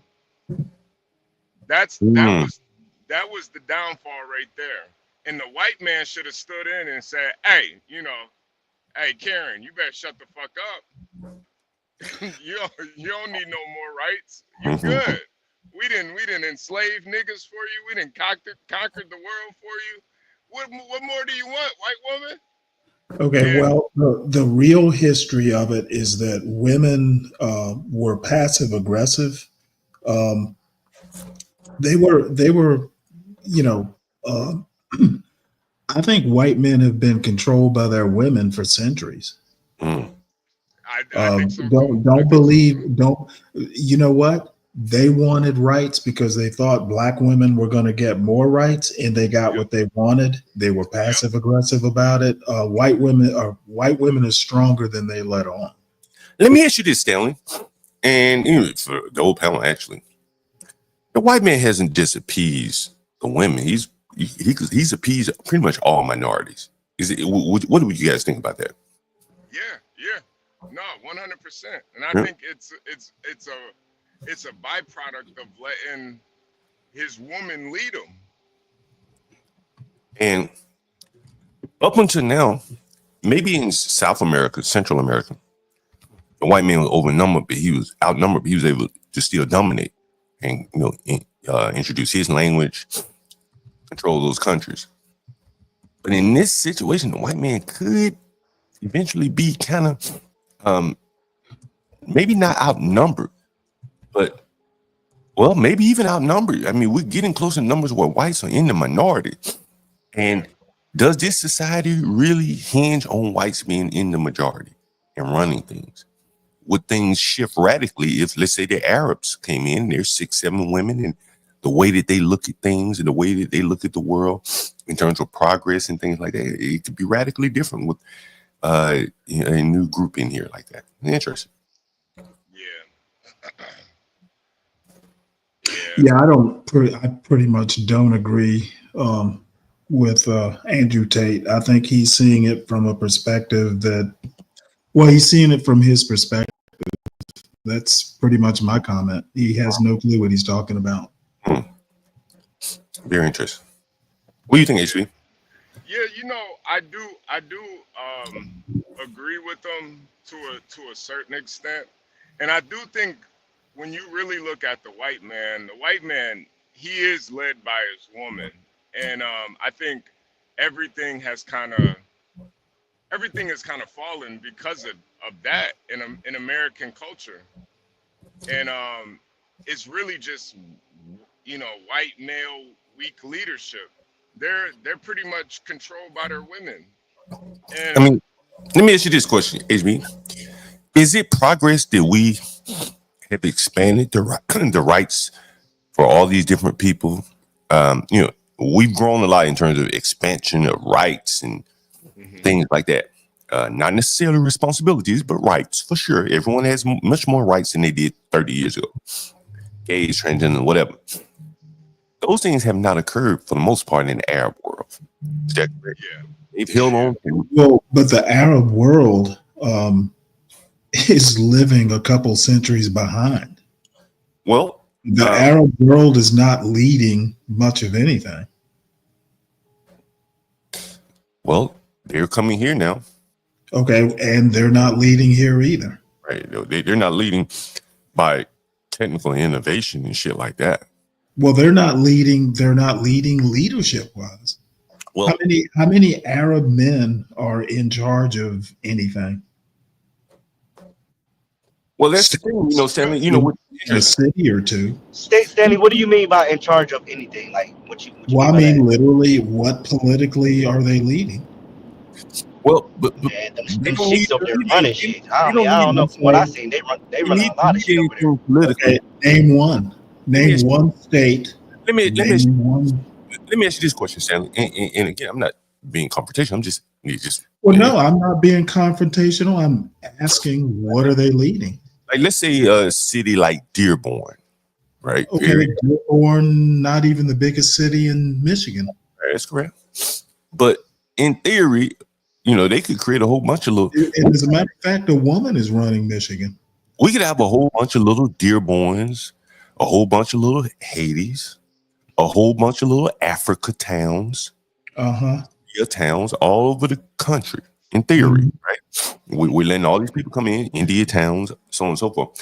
And those people, by and large, are going to create their own little ecosystem with culture, the values, how they deal with conflict. The Jews do it. In New York, man, shit, they got their own kind of Jewish court where you break the law, they deal with you first.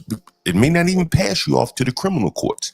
And so on and so forth like that. That as you bring in all these different migrants, and clearly some of them are going to have different viewpoints about women and reproductive things like that. And clearly they have a lot of more children. And they're going to, flood the zone with children, if nothing less. And, demography is destiny. And these people are clearly going to have. I think it's a lot more complicated than demography is destiny. They have all their little fiefdoms. Can't deny that. And I think so far nothing. Now, if you're talking 100 years from now, nobody can predict. But I don't see it as dire as Andrew Tate does. John, I always look at when it comes to these different cultures of men. I think the difference between the white men and these brown and Arab guys, they usually put their culture first and then their capitalism second. And all I'm saying is that right now the Tucker Carlsons are winning. But I think when you look at The Elon Musks are winning. Right. And that's kind of my point. They put their capitalism first and their culture second. If you look at like Elon Musk, Jeff Bezos, Mark Zuckerberg, Bill Gates, these guys are not like strong men. Elon Musk got a trans kid, Mark Zuckerberg, he's a weakling. He looks like a little boy. Bill Gates, you could smack him around. Jeff Bezos just married a whore. These guys. Let me make one comment though about all those three Bezos. These men are acquiescing to their women. I mean, exactly. That's my point. What did Bezos and Gates create? But hold on one second. The divorced wives are giving billions away. They've created women who are billionaires. Exactly. Right. So And who's really winning? I think the women are winning. well, I understand it. Again, that wouldn't have happened in the third world. Okay, we don't live in the third world. Hold on. And so what did Bill Gates' wife go do with all that money that she Gave inherited? it away. Who did she give it to? What causes did she advance with all that money? She advanced her own. Okay, and what were those causes? You know what? The causes are she's rich as shit, and she has as much money as a lot of white men, Arab men, etc. That's correct. And so she takes her money and her liberated self, right? She is free now. She's liberated. And what does she do? She what does she do? With some of the money she went and bought? Motherfucker, she doesn't have to do anything. She's rich. She did do something. And Okay, what did she do, John? When he bought, I think she bought the Atlantic magazine, right? Mm-hmm. A liberal publication. And so my point is that she went out. She went out and bought a couple things. She went out and bought. Has more power than the third world people you're talking about. Went out and bought a magazine. Yes. That more or less caters to, Not only that, but it speaks to a lot of people. I used to read the Atlantic, so I'm not criticizing. I'm just saying from the angle that they come from, that the magazine is published is fairly leftist, center leftist. Okay, and what does the magazine do but influence a lot of people? You go, it influences a lot of people. And so she has more influence than she did when she was married. Correct. She has a lot of influence, right? Now in the Arab world, if an Arab billionaire decides he don't want the woman anymore, she's not getting billions of dollars to go out and push a liberal leftist female agenda. She's not doing that.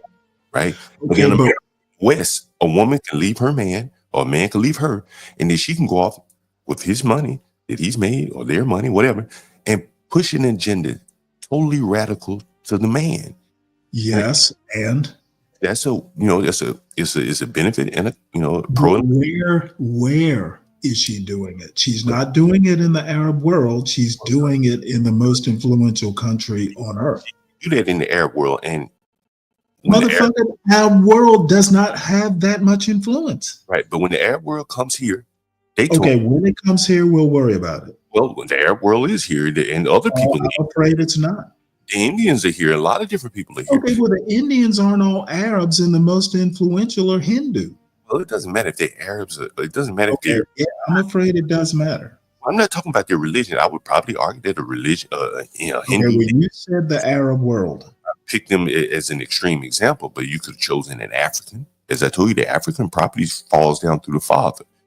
I'm sure the Muslim world, the Hindu world, a lot of the women are not held in, on the ladder of what gets left, in terms of the legacy and stuff like that. But yet Melinda Gates goes off and she's pushing an agenda that's primarily women, female liberal centric. Those type of things that don't happen in the Arab world amongst Arab men. And I think that's what Andrew Tate is saying, is that the white man, he's lost control of his women. And so what? Well, and so what? I'm arguing he never really had control. Very well, maybe never had control of them. But at this point, he's really lost the plot in that now they are able to advocate issues that are foreign to him. Women probably are the biggest advocates for immigration and things like that, which primarily hurts men. John, think about it. In 1970, white women felt that they were going to lose out. So in 1970, they were able to fucking influence a whole civil rights bill. This is 60 years ago. So I'm arguing they have not lost power. In that sense, it's a long time coming that white women have long been influencing a lot of power in this country relative to a woman's power in any other society. And our society matters and theirs does not. Well, yeah, fair enough. You know, I'm not saying one is better than the other. I'm just saying now we are seeing somewhat of a clash, or we're about to see somewhat of a clash. I disagree that we're about to see the clash. That's the crux of it. I think Andrew Tate is whistling Dixie. I thought it was an interesting tweet, but fair enough. It's one man's point of view. I think the clash has already happened, honestly, and I think the pushback that you kind of see is a little bit too late. You know, a lot of guys, they can see the results of it, but they don't have the culture to prevent it. They don't really have it, so it's a little bit too late. You know, it's easy to complain about, you know, women and shit once you're paying child support and got 3 baby mamas. You know, it's easy. Yeah, but they've already won. Yeah, those women already won. All they're able to do, all the men are able to do, is complain about it on YouTube. Yeah, that's it. So I think they're the not clash changing anything. the clash has already happened, you know, and I think a lot of guys, you know, they don't believe it until it really happens to them. See, I already believe it. I see the differences. You know, I grew up around those Muslims in Dearborn. You know, I hung out with a lot of them. I already know how they got down and how they look at their views of women and culture. And culture is very important, man. You gotta, you know, you can't put money over your people. You know, and that's where the white man really got it wrong. Okay, and you know what? I think both you and John are not seeing the writing that's already on the wall. What did the people in Dearborn do? They got Trump elected, and I can guarantee you, Trump is not going to let, you know, Arab culture, you know, take over the United States.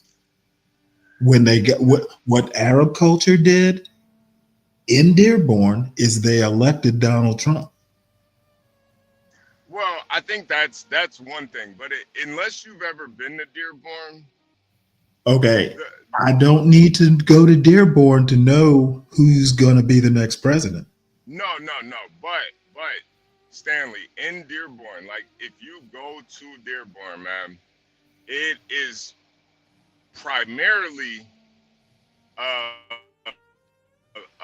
city run by the men. You know, okay, and a city, and quite frankly, a city run by men. What's changed? What city isn't run by men? No, well, the values of that city is run by the men. The values. Now you do have some elements of Western culture. Like I knew a lesbian that, you know, wore a hijab. You know, it's you know, that's definitely haram. So there are some Western things that are kind of tolerated in that culture, but primarily Dearborn is a very fortified city. Right, and I don't think Dearborn is a vanguard for change. No, I think it's I think Dearborn, to me, you're gonna see more Dearborns popping up. And I disagree that we will. I disagree that we will. That's basically in the last couple of weeks, we've covered Haitian towns for me. We've covered African towns in Philly, Dearborn in Michigan, Koreatown in LA. On it goes, man. Everybody's forming their own little tribal areas in the country, right? That's 4 or 5 major groups there. Africatown, Dearborn, the Arabs. I think there's some Chaldean or Christians up there in the. Yeah. There's a lot of Chaldeans up there too. Yeah. So basically, Madison is right. All these groups are creating their own little fiefdoms, and when it comes to some national influence, number one, they're all going to be fighting each other because they don't all agree culturally, and they're fiefdoms. They're not running national politics or even state politics. Well, I think that's the difference, though. They don't need the the politics to necessarily reflect their culture. Their culture is fortified. They Yeah. you know, they don't need that. Fortified and not growing in influence is my point. Well, see, I think Stanley, I think that's where you kind of off. If you ever go to the third world, man, most of those people, they don't like talking Hey, politics. I don't live in the third world. Don't have to go to the third world. But when the third world people come here, they're bringing some of the same, And values. they are fortified in their own little Dearborns. Yeah, you're gonna see a lot. You're gonna see a lot more of those because I'm telling you. And I don't think we will. No, I know we will. Okay, I hear you. We disagree then. There's more than enough. There's more than enough. You didn't even know that Andrew Tate was influential. That's how influential he is. Well, I don't listen to those types of people because I think they all have like certain agendas. But there are truths in a lot of things that they say.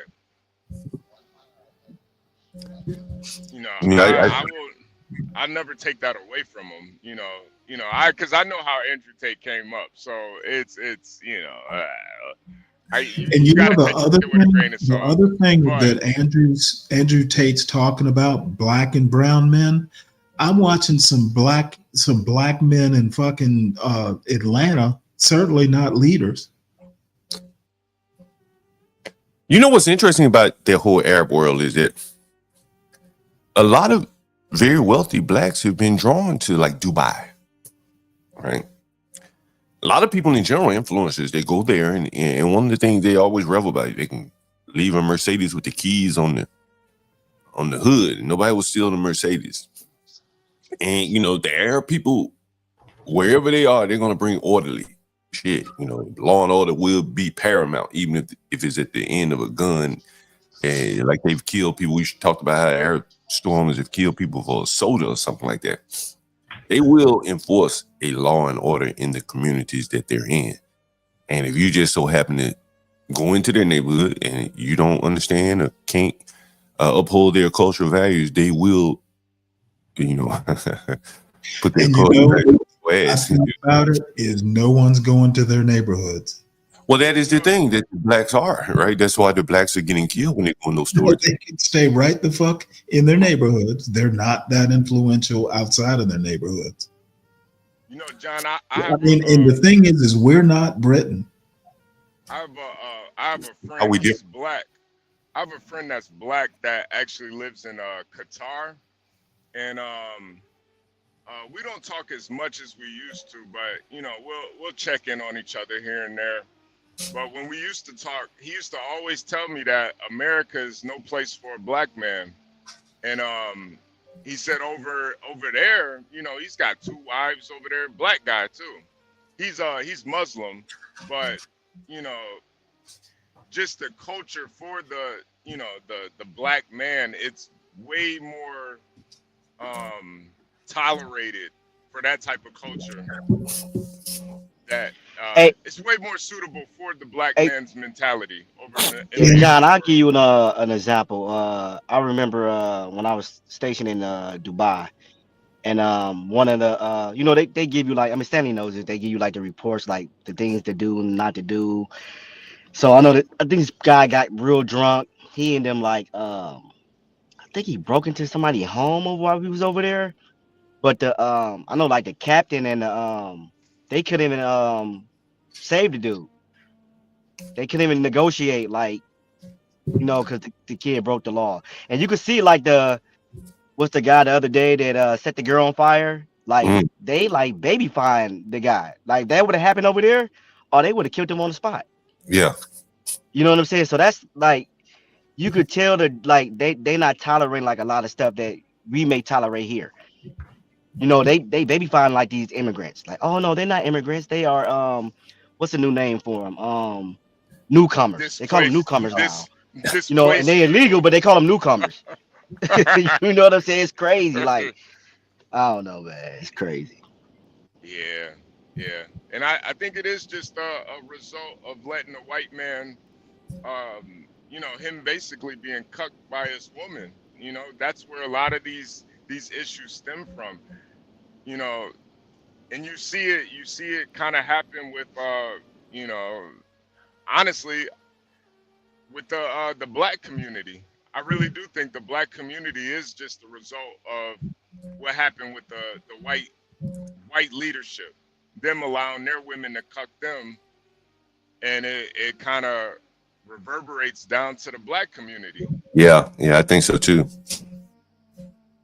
You know, that's the Well, unfortunate part. apparently, so far, black men are as weak as white men. Yeah, At least in Buckhead. by proxy. I think, you know, it's I don't know if it was engineered that way, but definitely black and white cultures are intrinsically linked. So if you know, if HB, let me ask you a question. Go ahead. You remember that dude that was on the channel yesterday, man, talking about his wife going ahead getting fucked, and he just cool with it. He's in the John, I was just about to say that, John. I was just about to say that.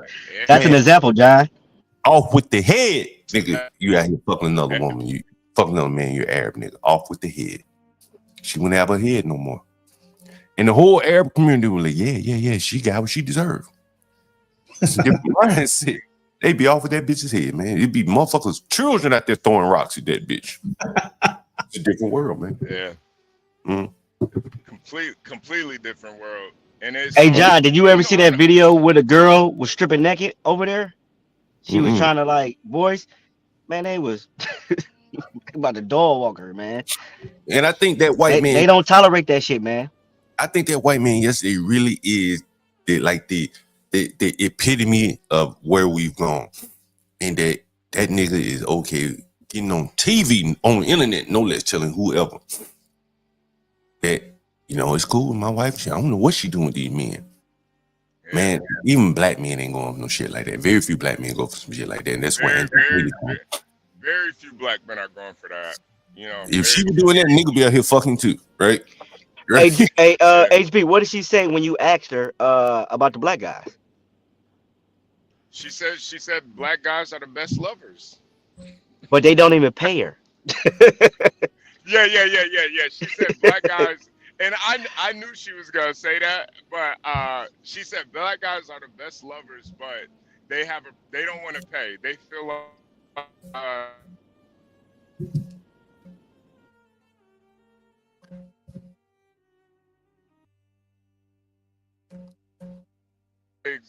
Be broke up, I think. But yeah. That's why, you know, I really did like talking to her, because her situation, I feel like it kind of is the epitome of the white culture right now. You know, she's not an outlier. I think a lot, you know, maybe she's an extreme. I think the mentality is pretty prevalent among the white culture. A lot of these white guys, women rule them, man. I mean, that was an extreme example yesterday, I think. Yeah, that was an extreme example, but I don't think the sentiment is that extreme. Like for me, I would rather be alone before I let any woman rule me on any level. You know, like I'm not going. But how many liberal women out here today, HB, would be like, she's sexually liberated? He was talking about that shit. He said, I don't own her pussy. I don't own it. Right? Man, it's an abstracted way of looking at the world. I don't think, as you said, the Arab world, they haven't progressed to the point of looking at relationship that abstractly. They own that woman, all of her. I'm gonna catch you guys later. And she go ahead and give her, she go ahead and give her body to somebody else. That's not liberating, you know, in their world. You know, nah, they wouldn't. You never hear Arab man talk like that, like that white man. Jedi Rich was talking yesterday. And I just don't think it's a foundation for building a culture either. You know, like it's no you know, man, what is that blogger guy that him and his girl do porn together? The white guy, you know what I'm talking about? The white guy, the bald guy, West Coast. Man, somebody in the chat might know. But you know, the one thing I will say that he was right about, like, him and his girl, they don't have kids. And I think if you are gonna live that type of lifestyle, don't bring kids into it. Yeah. So at least he knew. Oh yeah, Brian Nichols, Adam 22, and see Adam 22. That's no jumper. That's no jumper guy. Yeah, no jumper. Yeah. So he has a daughter, and he's letting his wife get fucked by other men. Really? Yeah, man, they do porn. They both do porn, and you know she gets fucked by other guys. Lena the plug. Lena the plug is her name. Yeah, Lena the plug. Yeah. Damn. And it's just like you can't build a culture like that, because what are you really teaching the youth? You know, his daughter's gonna see his mom getting fucked. You know, how's she gonna feel about herself? Damn. I didn't know she was a prostitute. Yeesh. Yeah. Yeesh. Well, a porn star, but yeah, essentially a whatever. prostitute. Damn. Yeah, essentially, yeah. I did not know that. Yeah, man. Her first video with a black guy went kind of viral. Oh shit. I didn't know he did that. Damn. Yeah. Adam 22. You said this is his wife doing the videos or his daughter? Yeah, no, his wife, but they have a daughter. You know, and I at least with the guy from yesterday, at least he you don't bring a kid. You're breaking up, HB.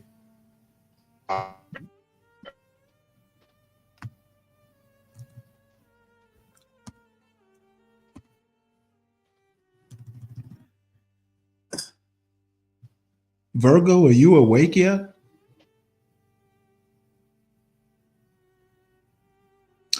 Well, where has everybody gone? Stanley Cross loves. Oh, okay. Who is this dude? Oliver Swogenen? So he's coming to the chat hot today. Who's coming to the chat hot? I don't know, some new guy in the chat. He's you just got somebody joining him. It's probably SKC on his burner account.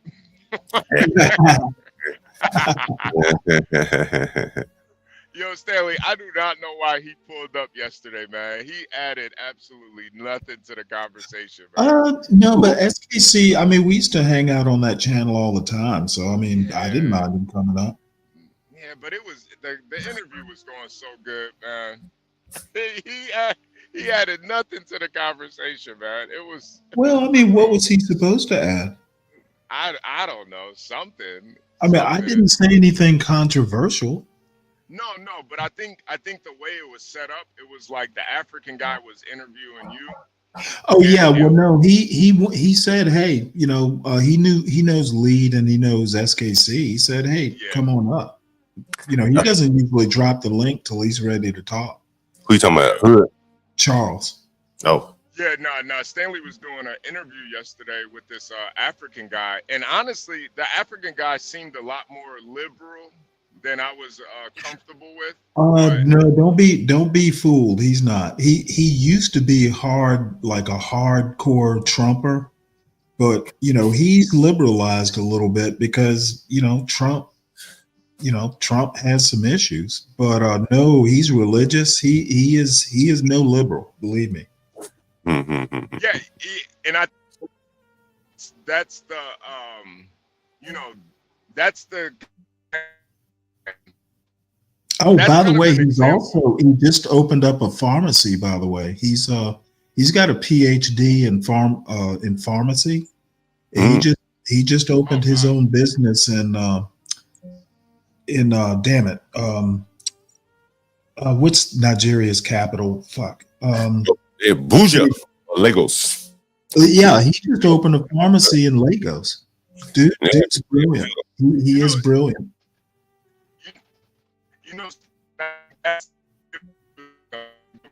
You're breaking up, HB. You know, does he live in Nigeria? Or does he live? He lives in Lagos. Yeah, I think Nigeria has 2 capitals, Abuja and Lagos. Yeah, he's in Lagos. Abuja's up north.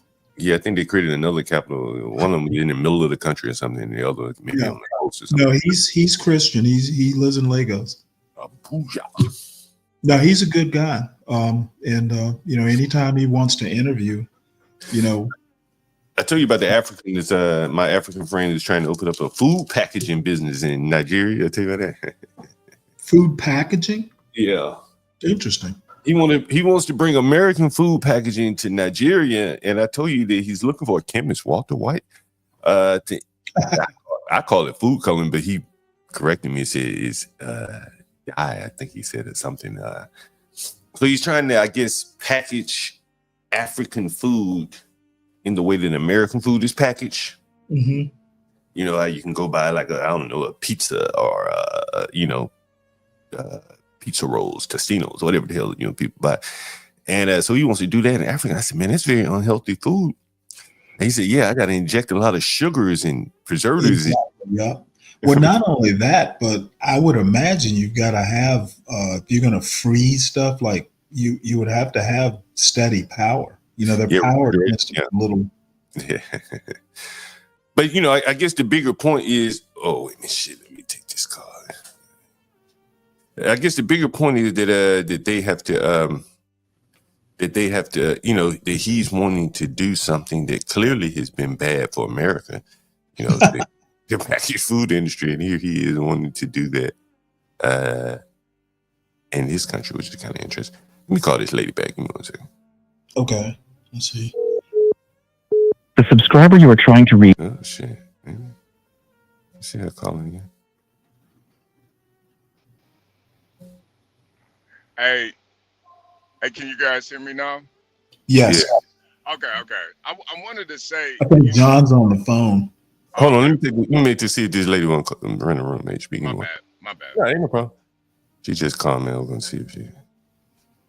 Let me just call her again. Damn, my phone here. Shit. Damn, that was it. All right. Is there? Hello? Hello? Hello? No, what's that? Hello? Listen, you dirty fucking bitch. I shit all over the Airbnb, you stupid fuck. Okay. I ain't got no problem cleaning up shit. Just let me know which unit you in. I'm rubbing this shit all over the fucking outlet, boy. That's how they're going right now. Tell that fucker Stanley that he's a faggot. Man, Stanley, I tell you, man, you really should take that as a compliment yesterday that the people. Wait, I missed what? Was that a phone message? Somebody called in, Stanley, and of course they had to tell they had to get at you before they hung up. He said, "Tell that Stanley, you're a faggot." Yeah, okay. Hey, Stanley, you ever wonder why people, why you are such a authority on people's side? Like, on one hand, you got people wanting you on their show, making shows about you, but on the other hand, you clearly are throwing in people's side. You ever thought about that? Yeah, years ago. Anyway, and over the years, I've just stopped caring that much. They'll usually tell me why I'm a thorn in their side eventually. Anyway. They always got to get a dig at you, Stanley. They always got to get a dig at you. You know what? Might be the only dig they get. Yeah. What do you think it is, Stanley? About what? Like, why do you think you irritate people so much? You know what? I honestly don't know. You know what I think it is? And this is one of the parallels that I think you actually have with the African and Arab world that I'm starting to realize. A lot of these Africans and Arabs, they will vote blue or to the left, but culturally they're very conservative. They can separate their politics from their culture, and I think it's the same with you. You could separate your politics with your culture.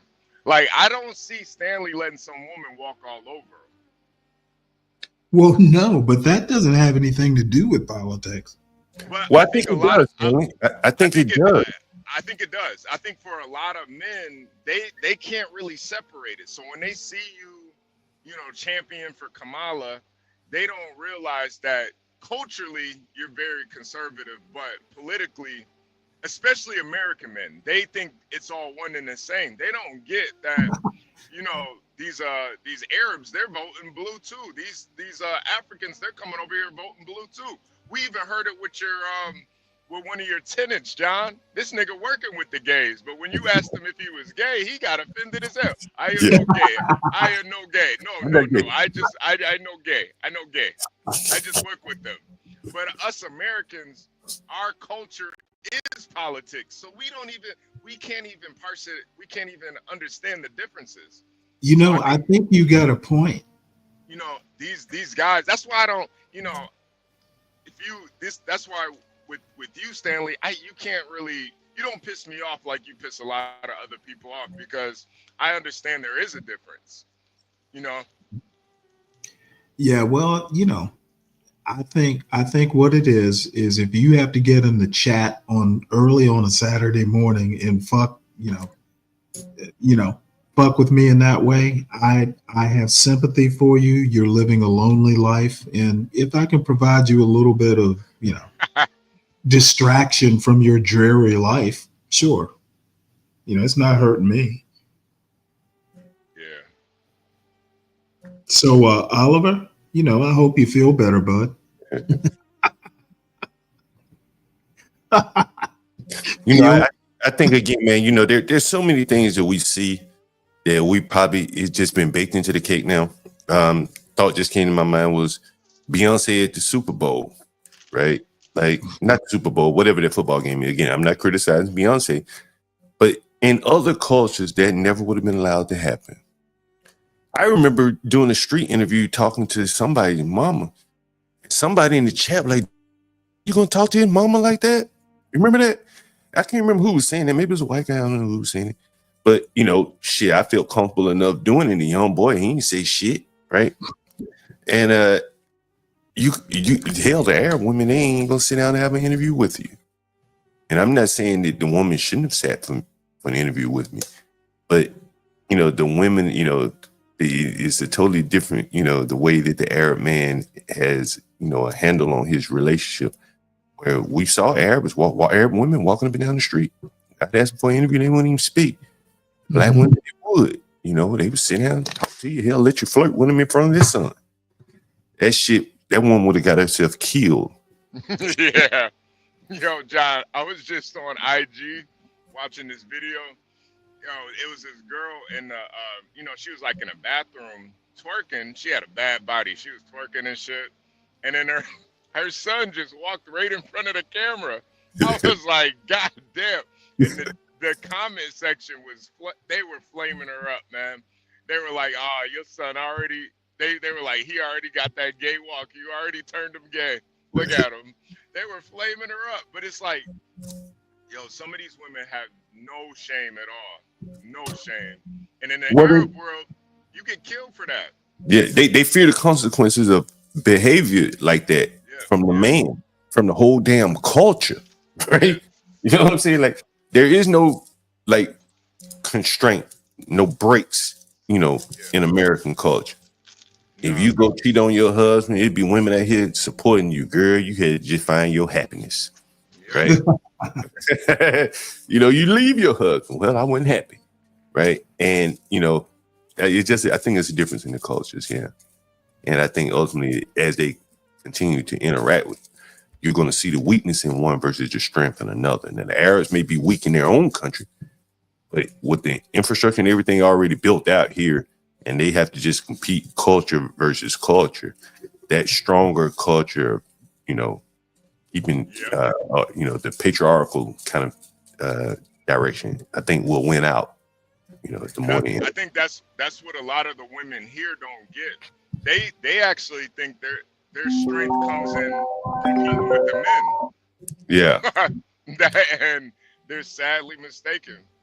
They're sadly mistaken. That strength really for women is uplifting their culture and adhering to their culture. Yeah, yeah. I Following think the men. That's the strength. That's the strength. yeah. That's the most natural power that they have. And that now they're trading it to be firefighters and police officers, which would be totally fucking foreign, you know, in many parts of the less developed world. You know, it's kind of an odd concept, to be honest with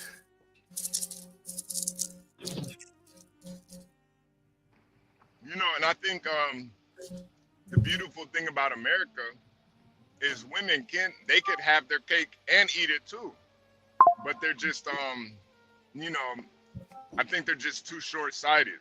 They would rather compete with men than just really add to an already perfect you know, situation.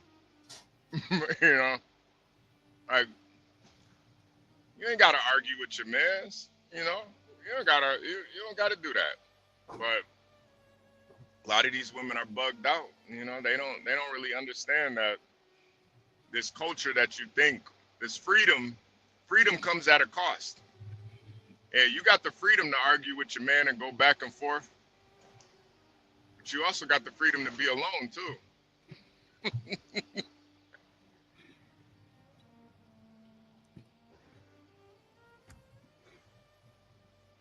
Wow, Stanley, this Oliver guy is yeah, he's going crazy on you right now. Yeah, I'm suspecting he's one of Ben's men. You know, Deacon Dave, the thing is, man, I was kind of born with this philosophy, man. I didn't have to go to a YouTube video to you know, I was taught this growing up, man. I was taught this. It might be new to y'all, but this ain't new to me, man. I'm true to this. I ain't new to this.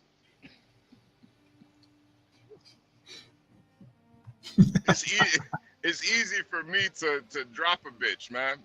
For y'all had to learn it afterwards. Y'all had to experience pain and hurt and baby mamas and all that shit. Stanley, I think we got to get you a road, man. People calling in for you. We probably need to get you a road. Shit, I don't want to talk to them. You could take calls overnight. I don't want to talk to them, man.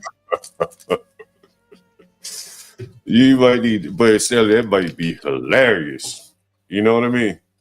People call anonymously and curse your ass out and argue with you. Because a lot of people probably don't want to get on the panel. Now, this is an interesting comment, John. Go ahead and finish, and then I want to address this poor gentleman. I think a lot of people want to get up and just curse your ass out, you know. Yeah. But they can't get on the panel with you because you drop them. I mean, you could drop them on the phone. You see, I got somebody calling right there. See, I think if you could, well, if you could take phone calls, people probably phone would be ringing all night long. Hell, they could call me on what is it? What is it? The Microsoft product? I can't even think of it now. WhatsApp. WhatsApp or the other one. Shit. They can just. I'll set up a Zoom. Yeah. Yeah. We can do Zoom calls. Have about 30 or 40 of these motherfuckers. I know you like doing those. When you on Streamlab, you doing playing with those buttons. The road let you do that shit. Yeah, I mean the Stream Deck does too. I think a Stream Deck is what it's called. Yeah, I just figured this Oliver dude. Stanley is a homosexual, and John just lets it happen. Well, motherfucker, what is John supposed to do? Convert. What kind of dumb statement is that? You want John to put Stanley on birth control? What do you want John to do? Messenger block. What do you want him to do? Hey Stanley, I wanted to ask you about this yesterday. You know, we talked about the immigration H-1B, and I showed the what did I show? I showed those things. What did I show? How professors use the H-1B to, professors pick who's going to be their doctoral student. You're familiar with that, right? Right. And so these Indian professors are using the whole H-1B whole scam to pick their own, people, basically, right?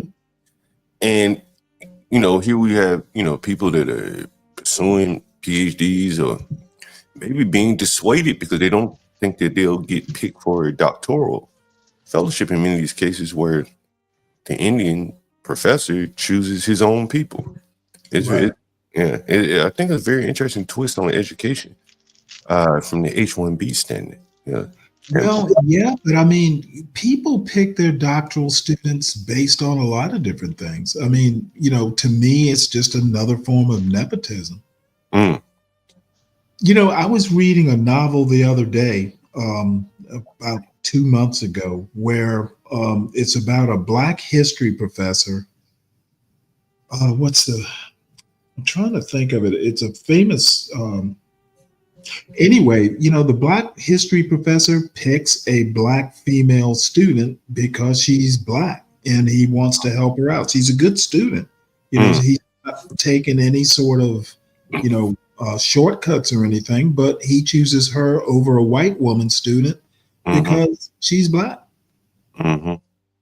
So, I mean, that an Indian is doing it doesn't particularly outrage me because people do nepotism by race all the time. And based on other things. It's not just race or sex. It can be, whatever, the doctoral, the professor gets to choose who he wants to train. It seems fair. Yeah, no, I hear you there. Or if not, if objectivity or testing in is your criteria, then it's not fair. But at a certain level, that's why I'm saying this has never been a meritocracy, not to the extent that people want to pretend. Yeah, John. I think I really do think the chickens are just coming home to roost, man. This was always in the plans, man. This was always the goal. And I think what it really feeds into, and you and Crack really broke it down yesterday, man. You guys really broke it down. This is all about capitalism, man. This is straight capitalism. And really, we just getting back to indentured slavery, indentured servitude. This is like another level that I don't think most Americans really knew what they were up against. I think if we knew this was coming down the pipeline, we would have all moved a lot differently. Yeah, I think it's I think that's ultimately what it's going to turn out to be. I've seen my friend become basically an indentured servant. She was an actuary from Canada. And she was stuck with the same company, Aon or somebody. I think that was the name of the company for years, man. Still with them. Can't get out the H-1B, scam. And I think a lot of them, especially on the right, we think that it's about the money. We think that, they're just paying them less. Nah, it ain't about that, man. You showed the numbers. They were getting $70,000, $80,000, $90,000. Yeah. It ain't about the money, man. They got the money. Yeah.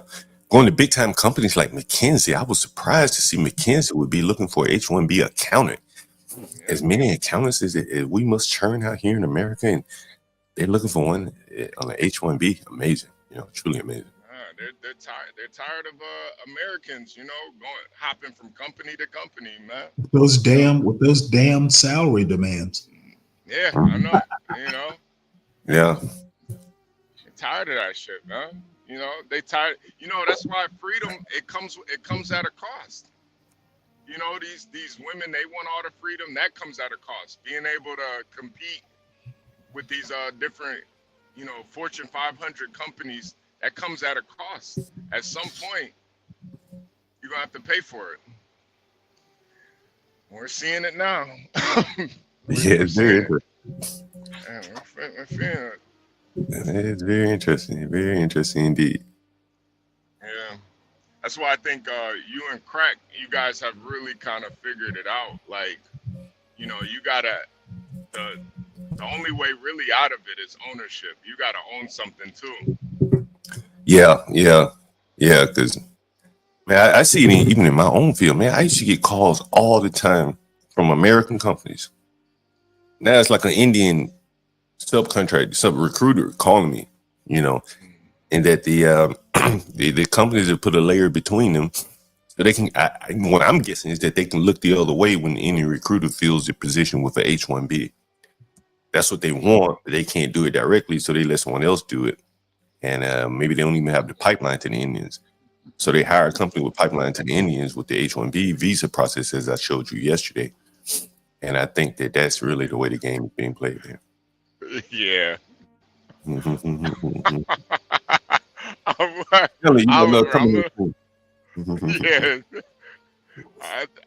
get I'm gonna what's they call it when they what do they do to like those sexual perverts in prison? They like what they do to R. Kelly? What is that called again? Castrate. Yeah, I'm gonna castrate Stanley. All right, Oliver. we're gonna stop it. Oh man, this is Stanley. This Oliver guy is sick, man. Yeah. Like I said, the only men I like are defeated ones like himself. Oliver, come up here, man. Just Yeah, let me drop the link for you, Ollie. Ollie's Trolley. It could be a place in DC called Ollie's Trolley. We're gonna neuter Stanley live on the John Galt channel. So just for you, Oliver. 26 people in the audience Saturday morning. You guys, show some support for the channel there. EHP Stanley Cross. Yeah, I forgot. I get hit the link. Hit the link, my man. Mm-hmm.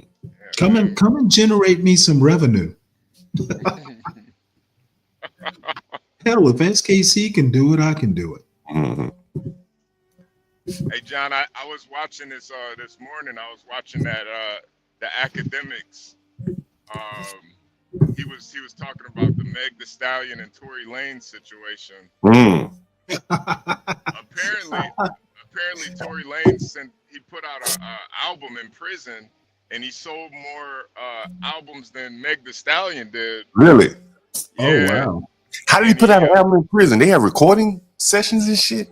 I don't know. I'm not too big of a Tory Lanez fan, so I don't even know. But she put out a restraining order on him while he's locked up. And it's she's basically pushing back at this. So there's one girl who is she really doesn't believe Meg Thee Stallion. She really doesn't believe the story. And you know, it's really kind of hurting Meg Thee Stallion's credibility right now. Where there are women out here who will, you know, kind of lie on you, and you know, I think though, you know, Tory Lanez does have to take some accountability. He is a foreigner. He's from Canada. You can't be over in America with a pistol on you. You know, like, so he's got to take accountability for that. But you know, a lot of people really don't believe that story that he shot her in the foot. I don't know what happened, but yeah, that shit got a lot of angles to it. I hear the whole Jay-Z got some. His company has some something to do with that as well. That's kind of interesting, yeah. Oh wow, over the phone. Yeah. I've probably one of my favorite albums was by this guy named Draco, the Ruler. He put an album out over a jail phone, and it was it was pretty fire. It was pretty fire. So damn, they get up there and they just drop their bars like while they have a few minutes. Yep. And you know how much it costs to call over those phones too. So you better be spitting that. You better be spitting that hot shit, man. Get a little prison bars closing in the background, natural sound. Yeah. Nigga getting shanked in the background. Yeah, there's some good ones out there. There's another guy who put out a good song from prison. From Memphis, Sam I Am. You might know who I'm talking about. He had a song with Lil Durk. Oh man, and the Lil Durk shit, this shit just keeps dropping too, John. Like they're saying he's connected to so many bodies right now. He ain't never getting out. You think they got him? Damn, what a career wait. Yeah, because he was the money. So once the money dries up, everybody starts telling. Yeah, damn. Academics, he was talking about this shit. Like, you got your boys in prison, you got to take care of, and then you need some new boys on the street, and they go to prison, the numbers just keep growing. You end up running out of money. Yeah. Money can't buy you loyalty, man. Man, he was talking about all the lawyers that have represented these people. That stream he did was kind of amazing. It's like Lil Durk was beefing with Lil Pub. Lil Pub got in some shit and he hired a lawyer to get him out of some shit. Durk killed Lil Pub or whoever he kills. Then Durk hired the same lawyer that defended that man. I mean, you like, damn, this man getting money coming and going. Yeah, man. You represent both sides of the conflict. It's really kind of amazing. Yeah. I think lawyers right now, that's probably the best job you could have right now, being a lawyer. To a rapper.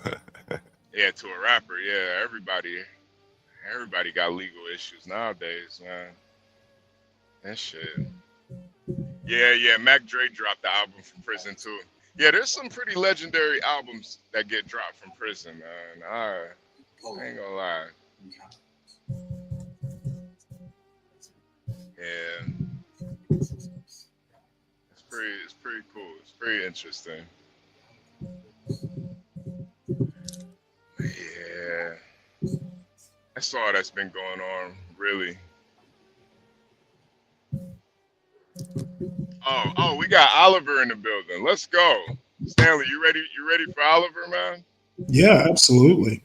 You think he's a porn? Let me put up a screen. He might be a porn bomber. Yeah.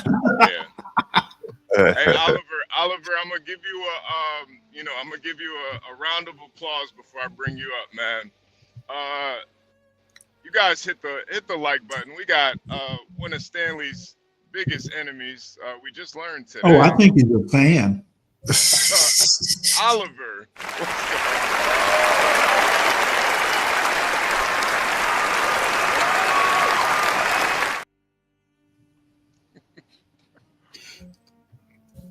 What's up, Ollie? Ollie, what's up? Fat boy, what the hell you doing, fat boy? How you doing? Listen, I've been seeing what you've been doing on X videos, all that gay shit, all that. Hey, before we get too deep into our lofty conversation, yeah, you would know about getting deep. You would know about getting deep. Are you a porn bomber? I bet you are. Man, you would know a lot about porn with you on that gay porn. Yeah, I know a lot about it. That's you why I'm all on asking. Grindr. I know so much about it that I'm asking We you. done got your accounts, boy.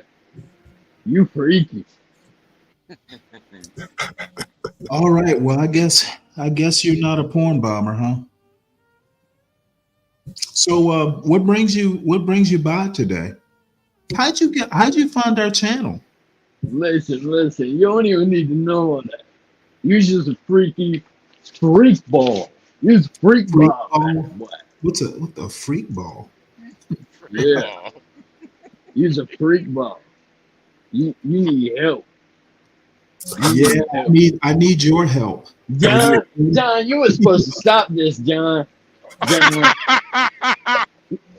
Come on, John. You really came up here to talk to John, didn't you? Listen, John is respectable, you know what I mean? But he was supposed to stop this shit a lot sooner. Now you gay. You all over X videos doing all these gay shit.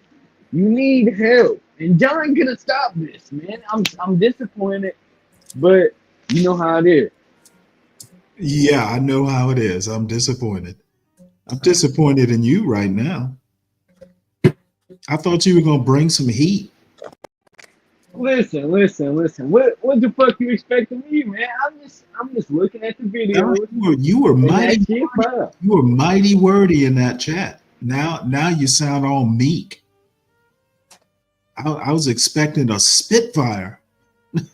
Listen. It isn't my fault that you get promiscuous with white men. And did like what? I'm just stating the obvious. You keep asking me to listen, and I'm mighty disappointed in what I'm hearing. You're deaf. You're old as shit. Yeah. Okay. Well. All right. Well, you're meek and mild. I guess we'll have to accept that. It is what it is. Yeah. Well, you have you had breakfast yet? Listen. I've had breakfast. I've woken up. You know what I mean? You sat here for how many hours just being gay, flaunting your homosexuality on all these other men. Hey, wait. That's crazy. Wait. Were you appreciative of it? What? You said this is that homosexuality shit, man. Apparently, you were an audience of one. Is that a condom? Is that a condom package you're ripping open or what? The hell are you talking about? See, like this is what y'all got, John. Come on, John.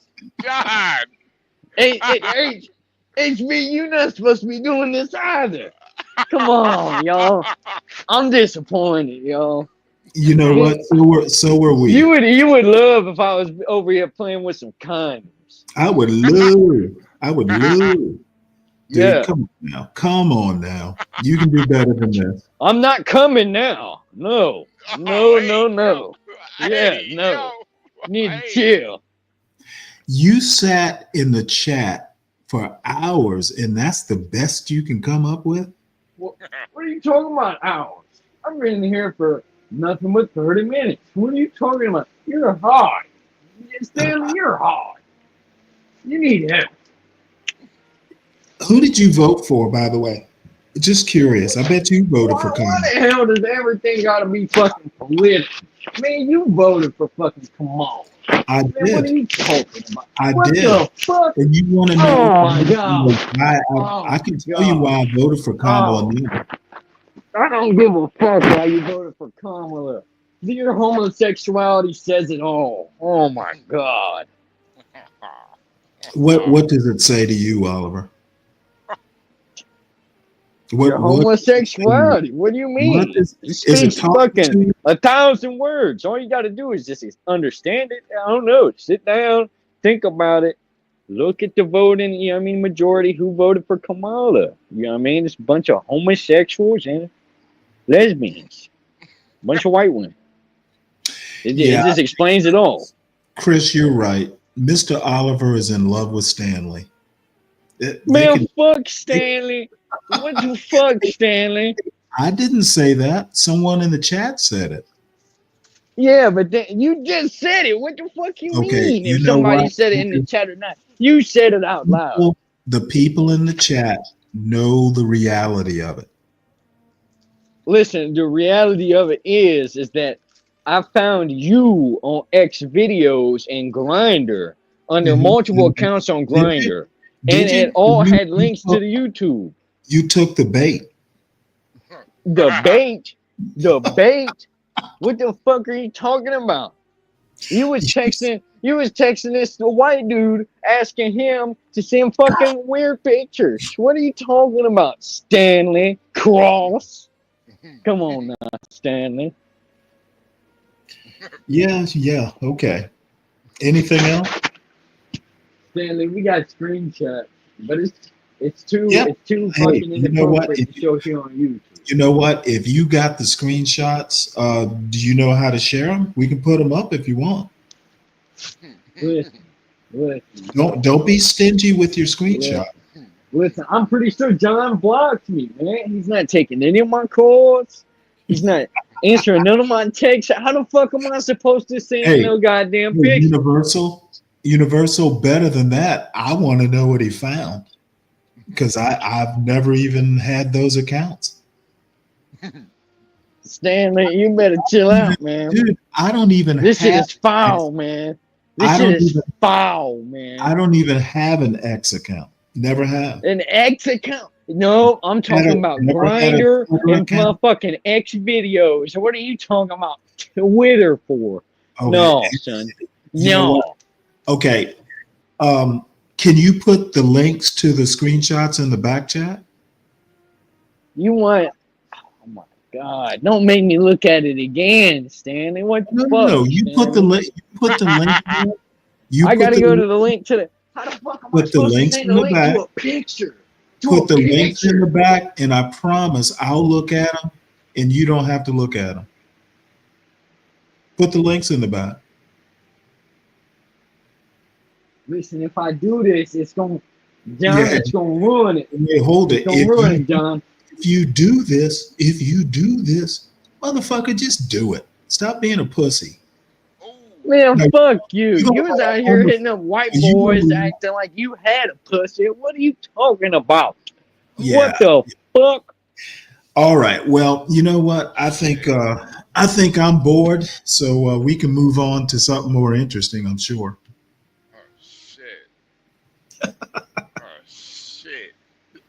I had so many hopes. I had high hopes for you, son.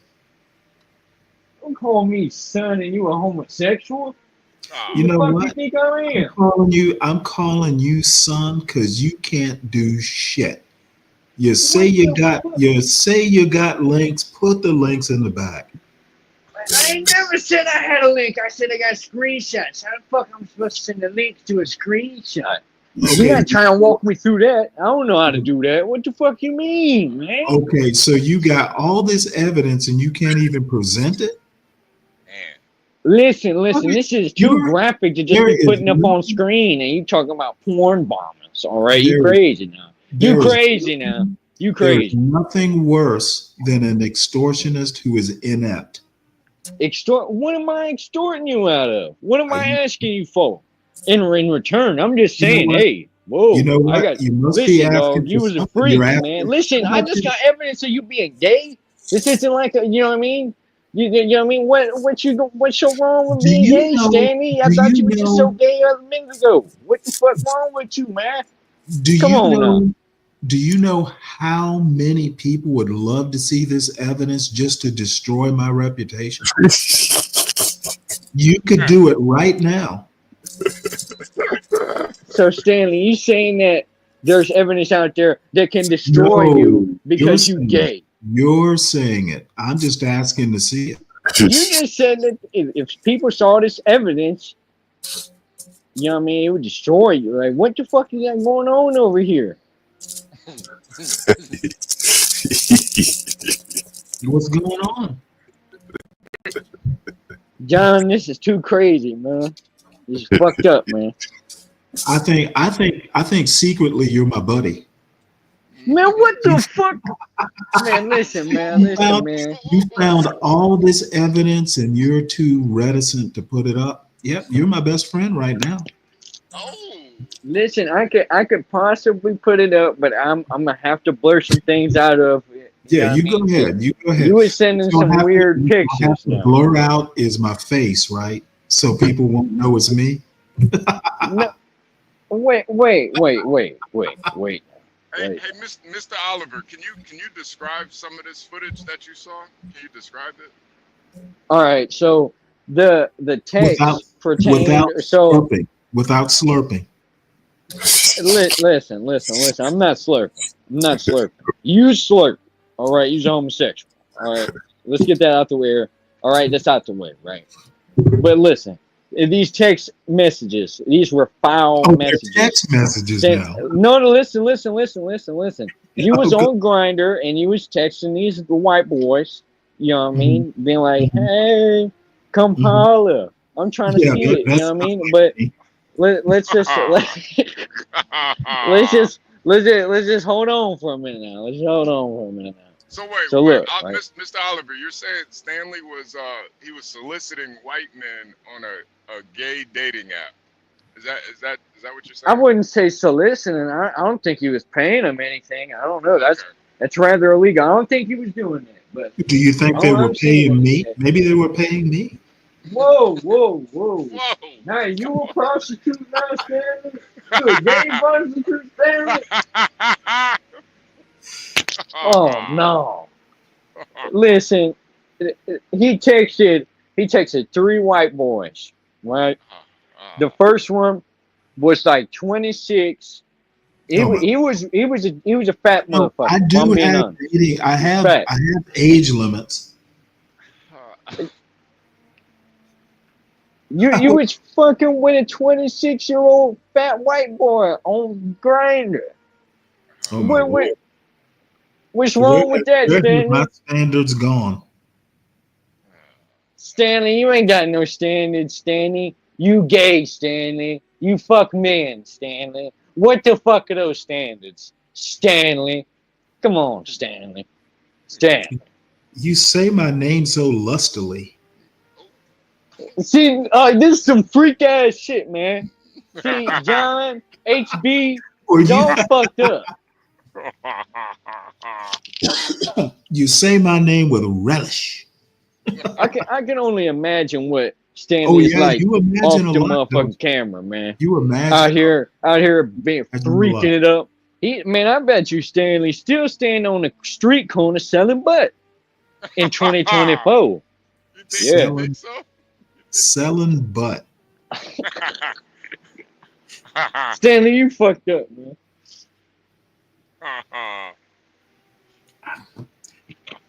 You know what? This is the most embarrassing thing you've ever done. Listen. HB, John, what do y'all think about Stanley Cross's homosexuality and, you know what I mean, just the, you know what I mean, what's at hand? Right. I've heard these allegations before, but I'm gonna need to see some proof before I can make a decision. You know what I think about it? Oh wow, there's been other allegations. That's wild. All right. I can tell you what I think about it. I think you think about it a lot. Stanley, whenever you talk and you talk in that zesty, fruit basket, homosexual, boyish tone, all right? Listen, there ain't nothing I can do but to think about it. I'm like sitting here, damn, is Stanley gay? There's nothing you can do but think about it. Stanley, do you got like I'm a not lisp doing a or motherfucking something? job. Is your tongue weirdly shaped or something that makes you sound like that? Oh, hey, yo. It's a real question now. Oh, that's what I'm afraid of. You actually mean to ask that question. Listen, are you just zesty and you sound zesty? That's on purpose, or what? I think you just hear zesty. What the fuck you mean? I hear zesty. It's either if it smells like shit, it looks like shit, and it tastes like shit. It's probably shit. You know what I mean? Well, you know what? If it smells like shit, tastes like shit, and all that, you've probably eaten it. Man, what the fuck you trying to say? What the fuck? I'm trying to say you eat a lot of shit. What? Stanley, man, you fucking You need to go back to school, bro. You hella literal, bro. No, I don't need to. I don't need to go back to that school. Stanley, what the fuck you got going on over here? You know what? Ridiculous at this point. I am entertaining apparently the LGBTQ community, and you're their representative.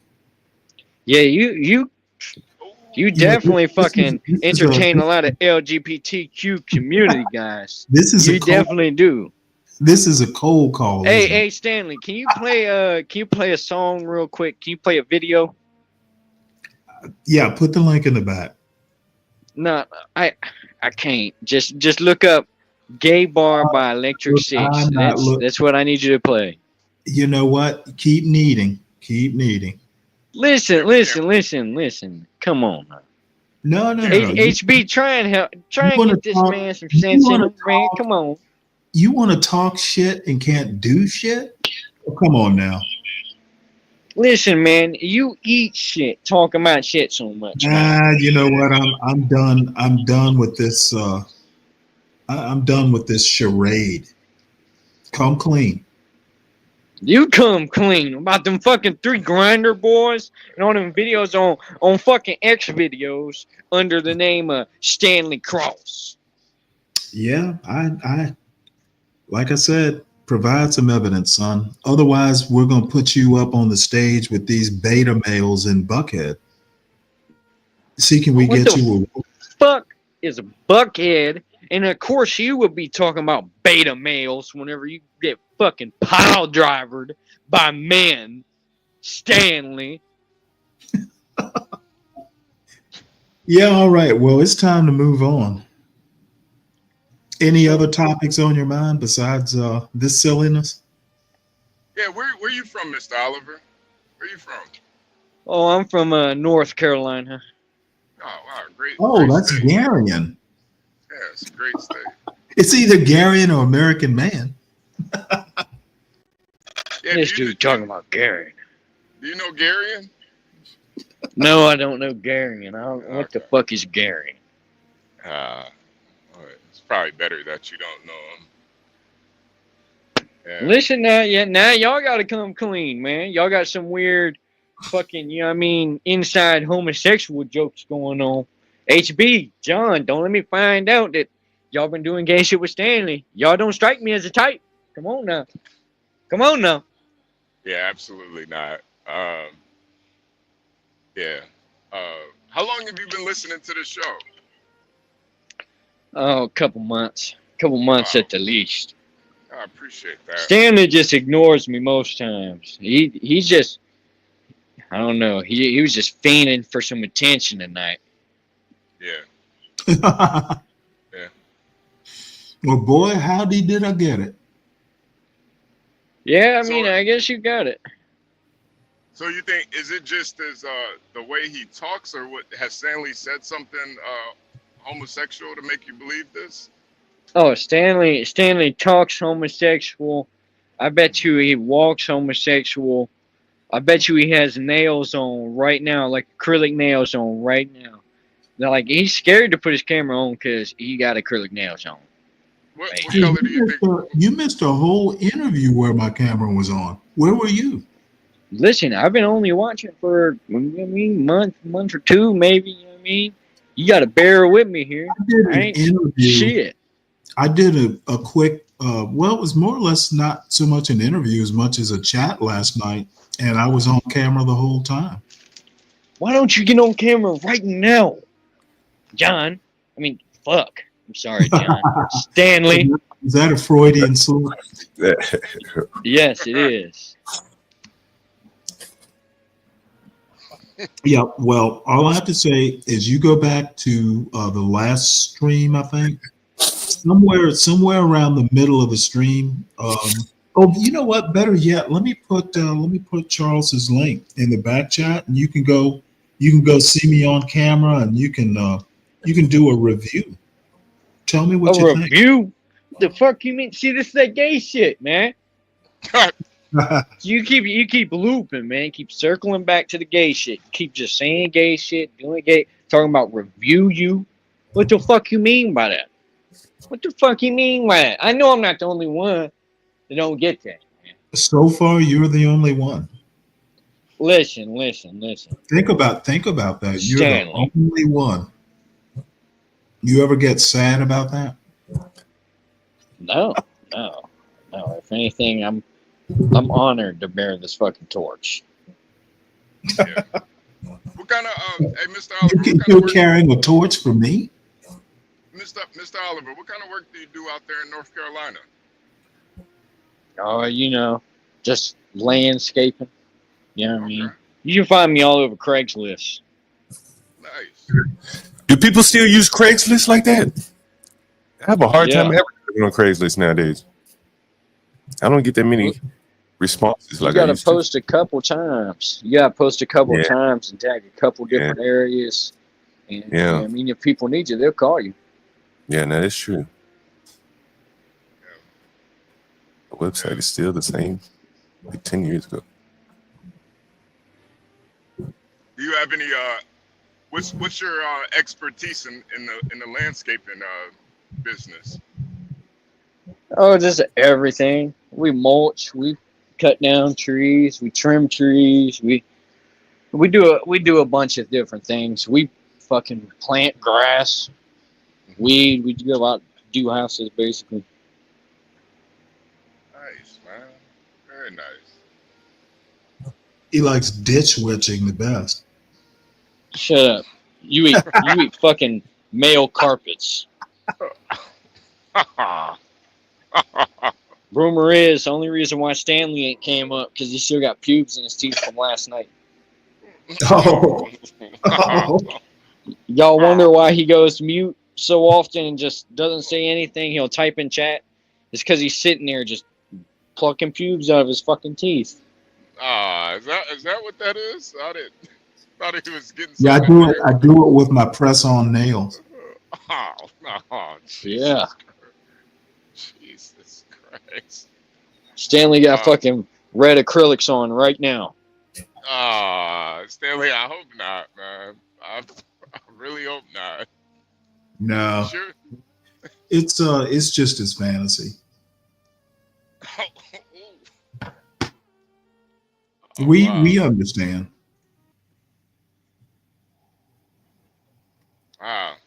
It gets lonely in North Carolina on these December mornings.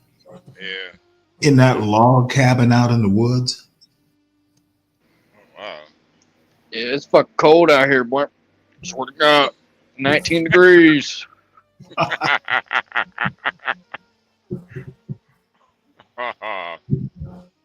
Well, we definitely appreciate you, Mr. Oliver. How do you think we should solve this Stanley issue? What do you think we should do? There's an issue? Well, apparently he has a problem with you being homosexual, so we got to solve Stanley isn't going to see the problem with it. Stanley will never see the problem. I think his problem can only be solved by going to a Universal Jones. Maybe Universal Jones can cure him of his mental illness. What needs to happen is you know what I mean, just you and John, you know what I mean, you pull up on a Stanley, you know what I mean, you pick him up, go to a gym, you know what I mean, you wrap your hands up, you just beat the hell out of him. So you want me and John to beat the gay out of Stanley? Is that? Yeah. Is this, I mean, it wouldn't rather be beating the gay out of him. He'd still be gay at the end of the day, but he just wouldn't partake in gay activities. Okay. Like, you know what I mean? They can stop. You know what I mean? Fuck, man. Yeah. All right. Okay. You know, this is Oliver is an example of when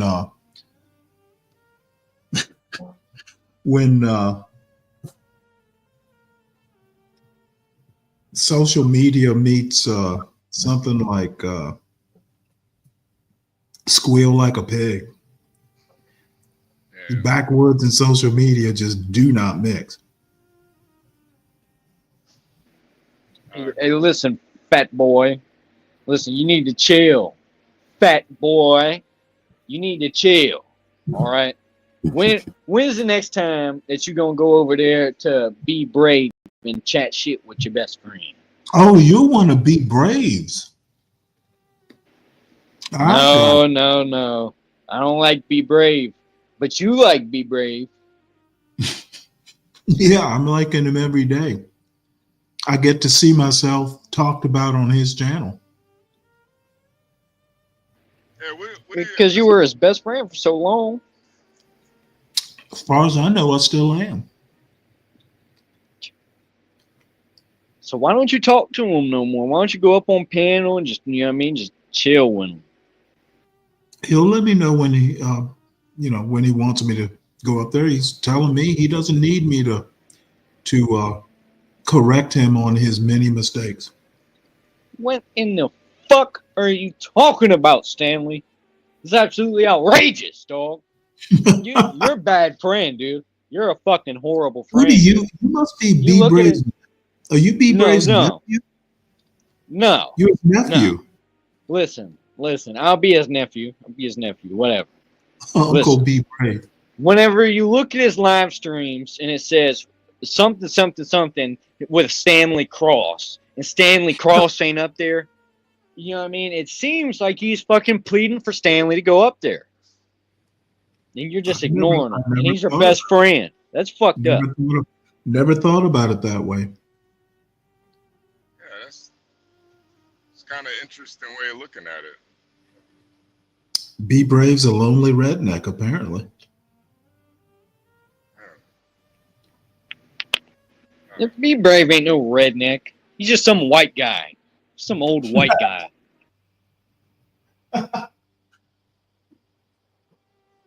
Why don't you think he's a redneck? What the fuck is he doing? I don't see him fucking in no trailer fucking slamming beers down and fucking chain smoking cigarettes. This is not no fucking redneck. Yeah, that's a good point. Good point. Not even a hillbilly? Well, I think he's one of them high-tech rednecks. Hillbilly maybe. High-tech redneck is definitely pushing it. That is outrageous, Stanley. Why are you doing this? That's supposed to be your fucking homie. It's supposed to be your best friend. All this and that. But now you're over here calling him a high-tech redneck? What the He would be the first to. He would be the first to agree.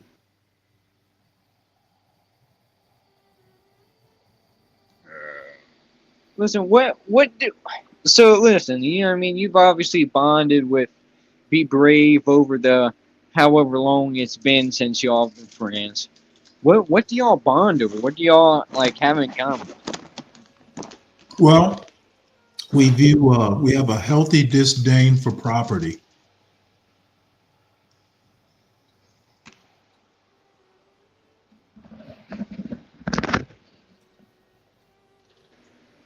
Is that it? Y'all are coming together to stop poverty? No. Property. We have a healthy disdain for property. What does that mean?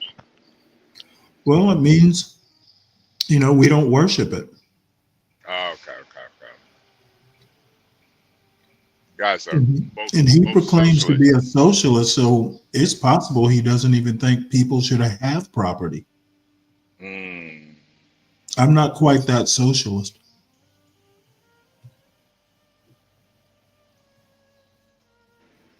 All I heard is that you guys are fucking communist buddies. That's fucked up, Stanley. You're gay and a communist? It's crazy as fuck, dog. Well, you know what? I say they go together, and I'm neither. What? You just said that you bond with Be Brave. Is Be Brave gay too?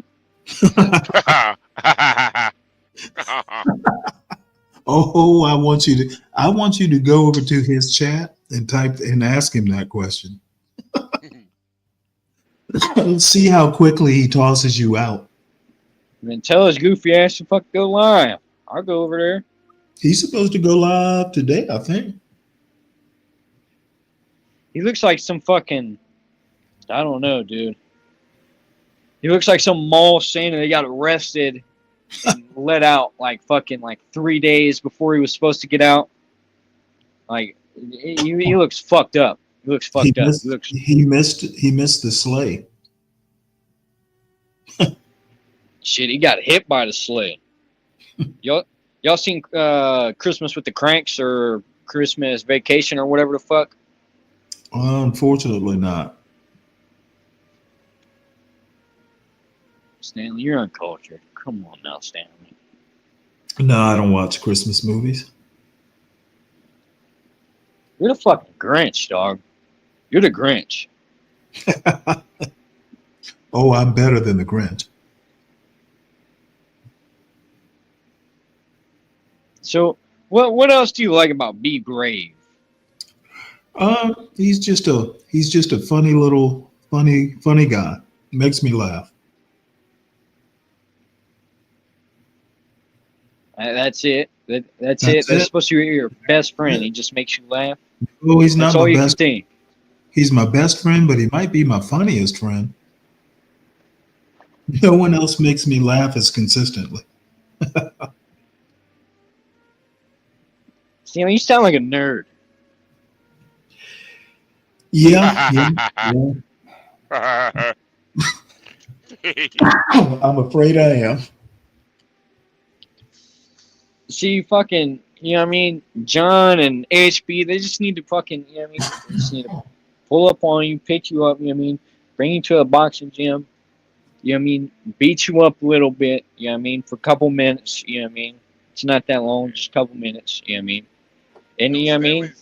You know, Stanley's kind of old, man. I don't know if he can handle that. But Old is just fucking, you know what I mean?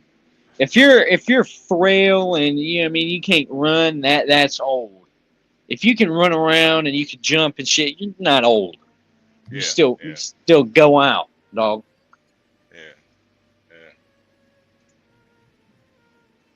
Ah, dude. You must not know, dude.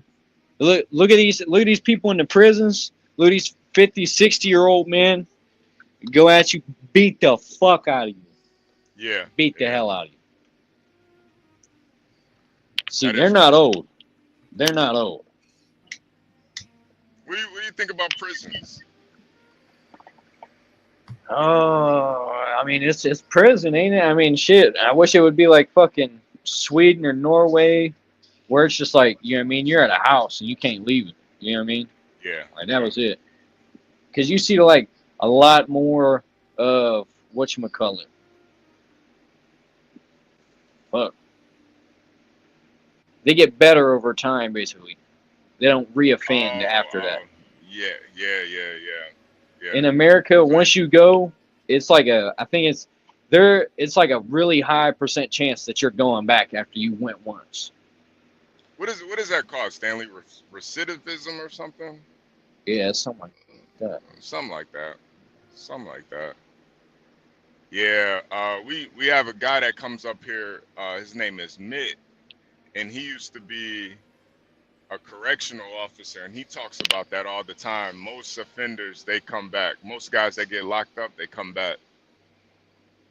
So the system is definitely broken over here for whatever reason.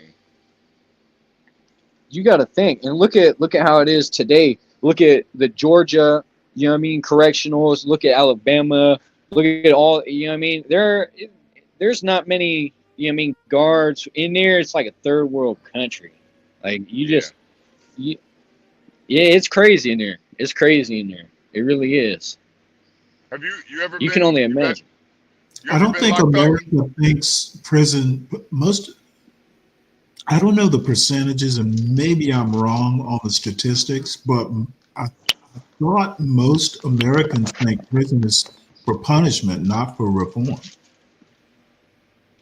Yeah, but isn't punishment supposed to reform you? Isn't punishment supposed to change you in a way? Not necessarily. What? So you're just supposed to fucking bam, get punished, and then let out. You know what I mean? Do the same thing, get punished again. Like Hey, it's supposed to change you in a way. When they say you've done your time, they mean that. They don't mean you reform. They mean you've paid for whatever it was you did. I mean, I guess I see what you're saying. I guess, but that's not how it should be. Yeah, I mean, shit. I mean, what it is and what it should be is a fucking argument that we said all day. Right. You have to meet prison where it is.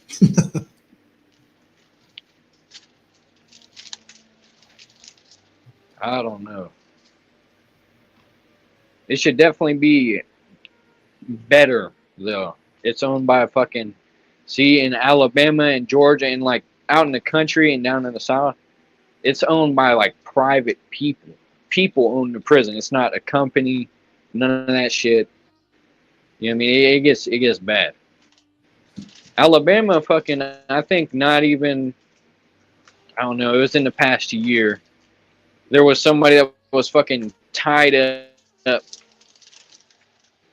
and beaten, thrown under a bunk. There was a video that came out of it. And it was out of in Alabama State Prison. Well, you sound like you're from Alabama. Crazy. You know a lot about Alabama prisons, do you? Stanley, do you think you would still be gay? Still be what? No, not really. I'm not from Alabama. I'm just saying it. I just know a lot about the bad prisons. About prison. I just know a lot about the bad prisons. You hear about California and whatnot, but they don't tell you about Alabama and Georgia, where it's like third world countries. There's people with foot-long knives. You know what I mean? Yeah, they're all over social media.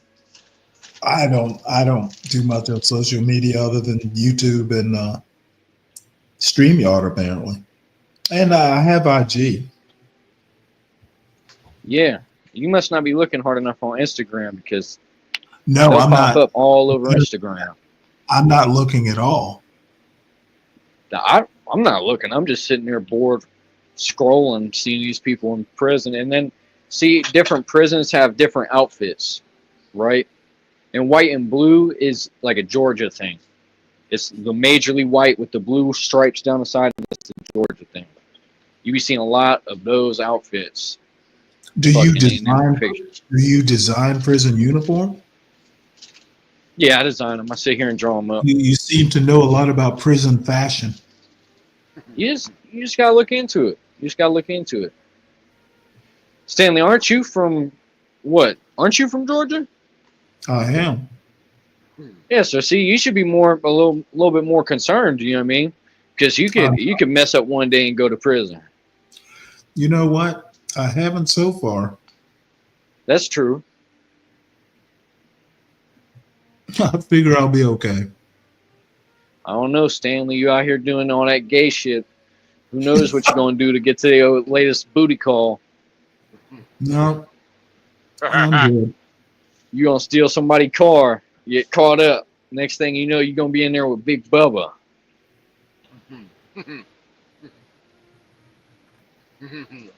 John ain't gonna be able to save you then. You know how you be saying that? John ain't gonna be able to save you now. You're down there with Big Bubba. Stanley, he knows your catchphrases. Stanley, you do say that a lot. You do Sounds like a stalker. Oh, no. What the fuck you mean I'm a stalker? He just go listens live to the every show, day. Stanley. Yeah, he just listens to the show, Stanley. Come on. Stop. I know you ate fucking. I don't know, dude. You don't even eat breakfast in the mornings like that because you go fucking live so much, bro. You be drinking beer and eating jelly beans for breakfast, dog. Oh, you forgot the donuts. Sometimes I vary up the jelly beans with donuts. What type of donuts you eating? This is a for real question. Glazed donuts go better with beer. You don't need all Yeah, but that. what type of donut? Like, is it like a chocolate donut? Is it just a regular donut with glaze on it? Plain Fully old glazed? donuts. Plain old glazed. You don't need fancy stuff on it. See, I like the glazed donuts, but I used to go for the full chocolate donut with just a regular glaze on it. You know what I mean? Get a 12 box of those from Dunkin'. Shit, bussin', son. Swear to Now, God. next time you go to Dunkin', go next door to the CVS and get you a 6-pack. You'll be eating good. It'll be the breakfast of champions. What beer do you drink, Stanley? Bud Light. Oh shit! You It's still the drinking one- that one Pride version? That's right. You It's find it off eBay. It's the Bud Light that comes wrapped in a blue dress. Oh Lord. Oh God. Hey, at least you didn't say fucking Miller Lights or some dumb shit. Bud Light is respectable. Bud Light is respectable. I don't know. Bush is disgusting. That's foul. It's like piss water. Yeah, well, it doesn't have to taste good. What the fuck you mean? You don't drink pop because it's fucking carbonated. You drink pop because it's fucking tastes good. Beer has one job, and tasting good isn't it. So what's the one job of beer? If you say to get you fucked up or to get you drunk, why not just drink liquor? Drink something like vodka, which doesn't have a taste. You could do that. I don't know, dude. That beer be fucking me up. It fucks my stomach up. All that carbonation. Hell no, dog.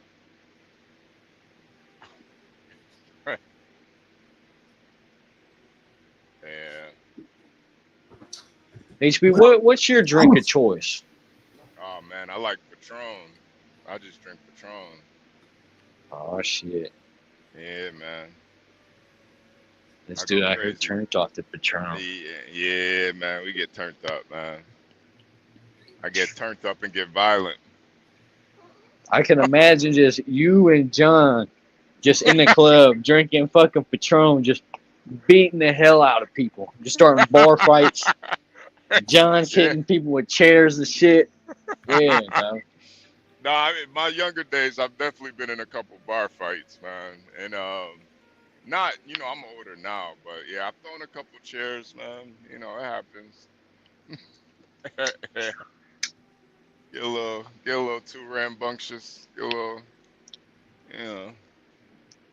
See, I've only went drinking out a couple times. Just I don't know. I don't like drinking out in public. But fucking, I don't know. Every time I'm in there, there's always just, there's always just somebody that ruins it. There's always that drunk that gets fucking two hands on somebody, fucking too loud, yelling shit. Like, oh Lord. See, my problem was I would always, when I would drink, I would start hitting on like the bartenders, and usually they got some simp or some boyfriend ducked off in the club somewhere or in the bar. So that's usually where my issues would start. When I drink, I get a little too I want to talk to all the ladies in the bar. So that's usually what happens. Some guy gets all mad, why are you talking to her like that? And, got to throw a chair at somebody. I even had a tooth get chipped one time because somebody threw a chair at me. My tooth got chipped. Hell no. Yeah, tooth got chipped. I ran up out of there. Had to see the dentist the next day. Well, 2 days later.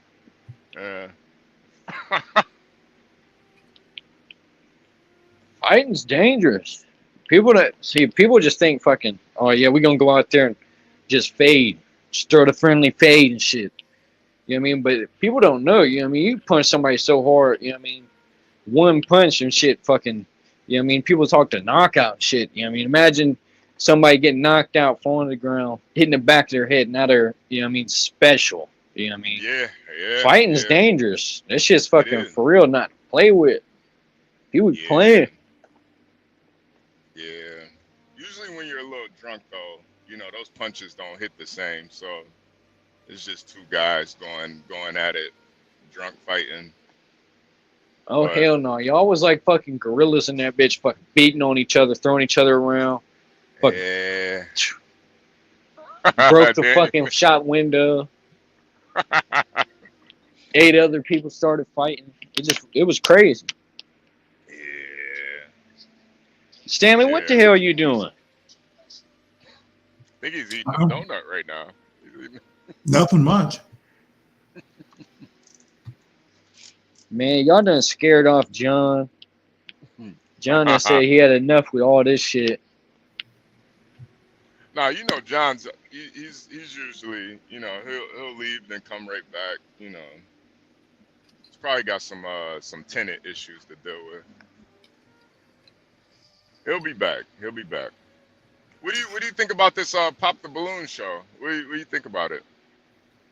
Pop the Balloon show. I'm not even privy to what that is, honestly. Is that what's on screen right now? Well, you haven't been watching. Yeah, you know, Yeah, Stanley. I tune in here and there. Yeah. What's the dating life like for you out there in North Carolina? Oh, it's North Carolina. Shit. Yeah. Man. Ladies pretty hot out there? I mean, fuck, for out here, yeah, but I mean, mediocre. Mediocre. Yeah, Definitely I've driven through North Carolina a couple times. You know, ladies don't always have all their teeth, but they are kind of pretty. Yeah. Yeah, you don't really fuck with them North Carolina bitches. You gotta go out of the state to get a bitch and come back. Yeah. Yeah. Yeah.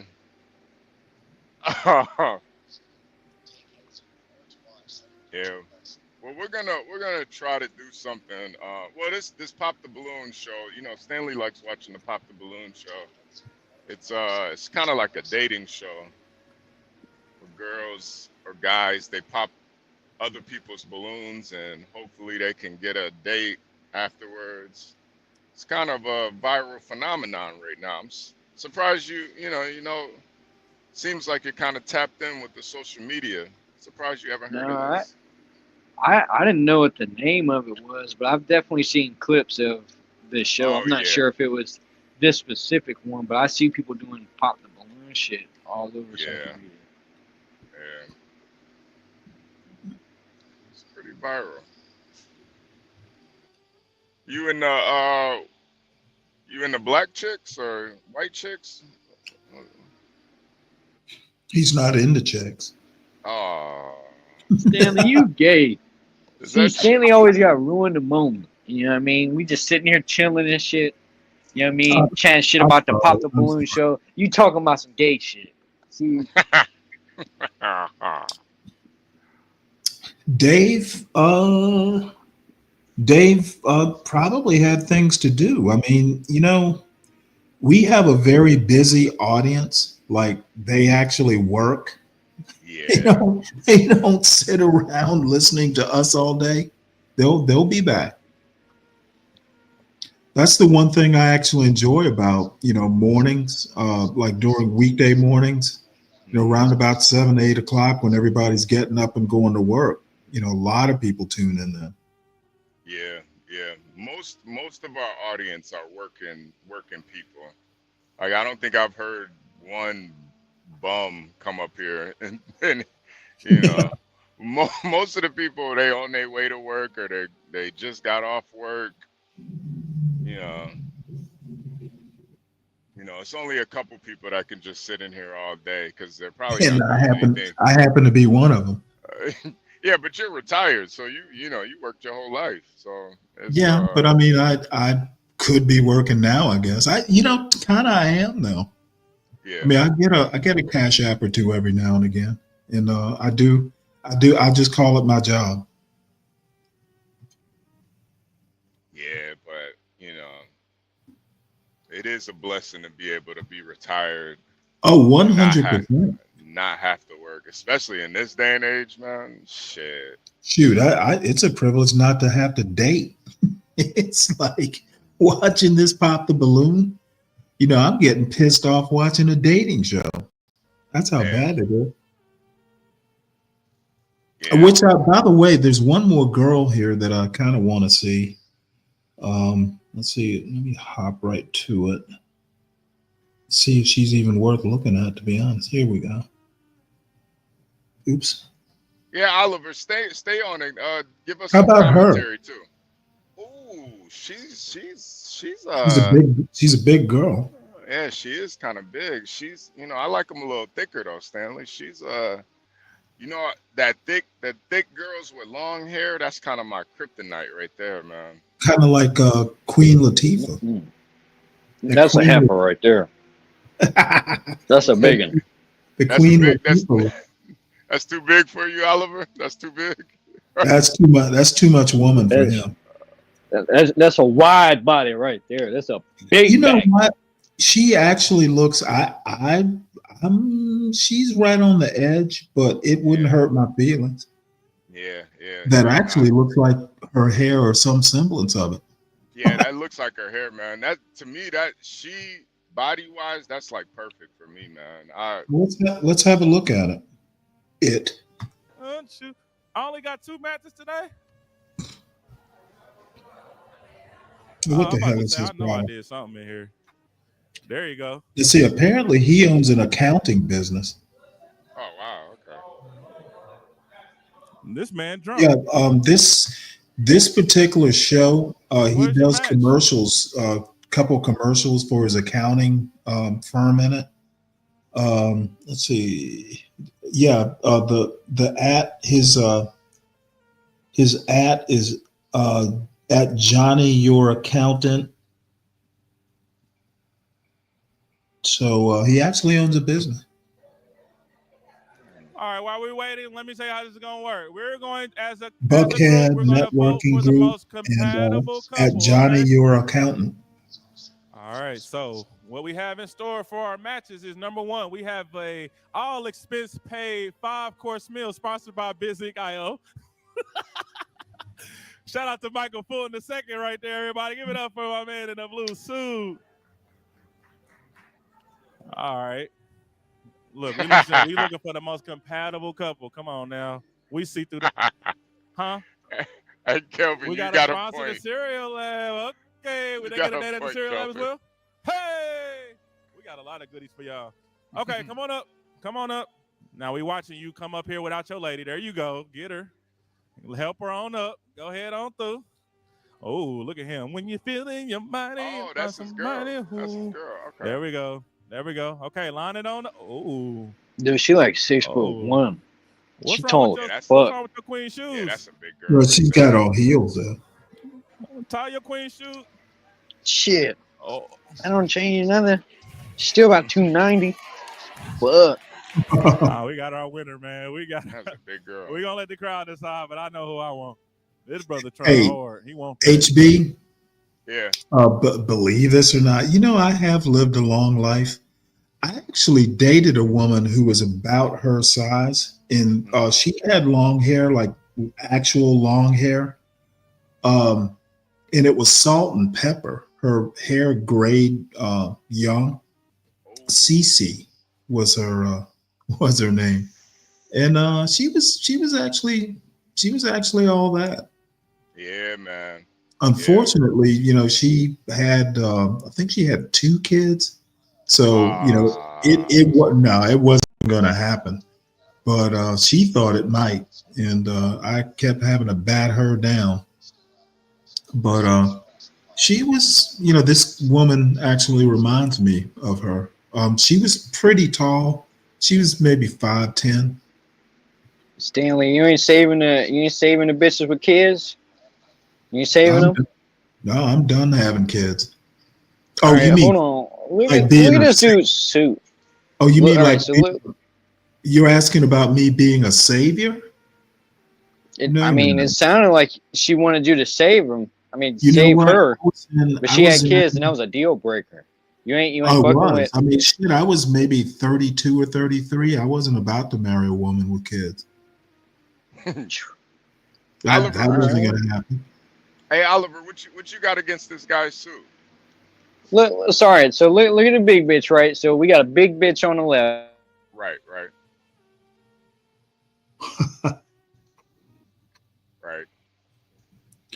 Oh yeah, let me go ahead and play this on out. I think it's the end.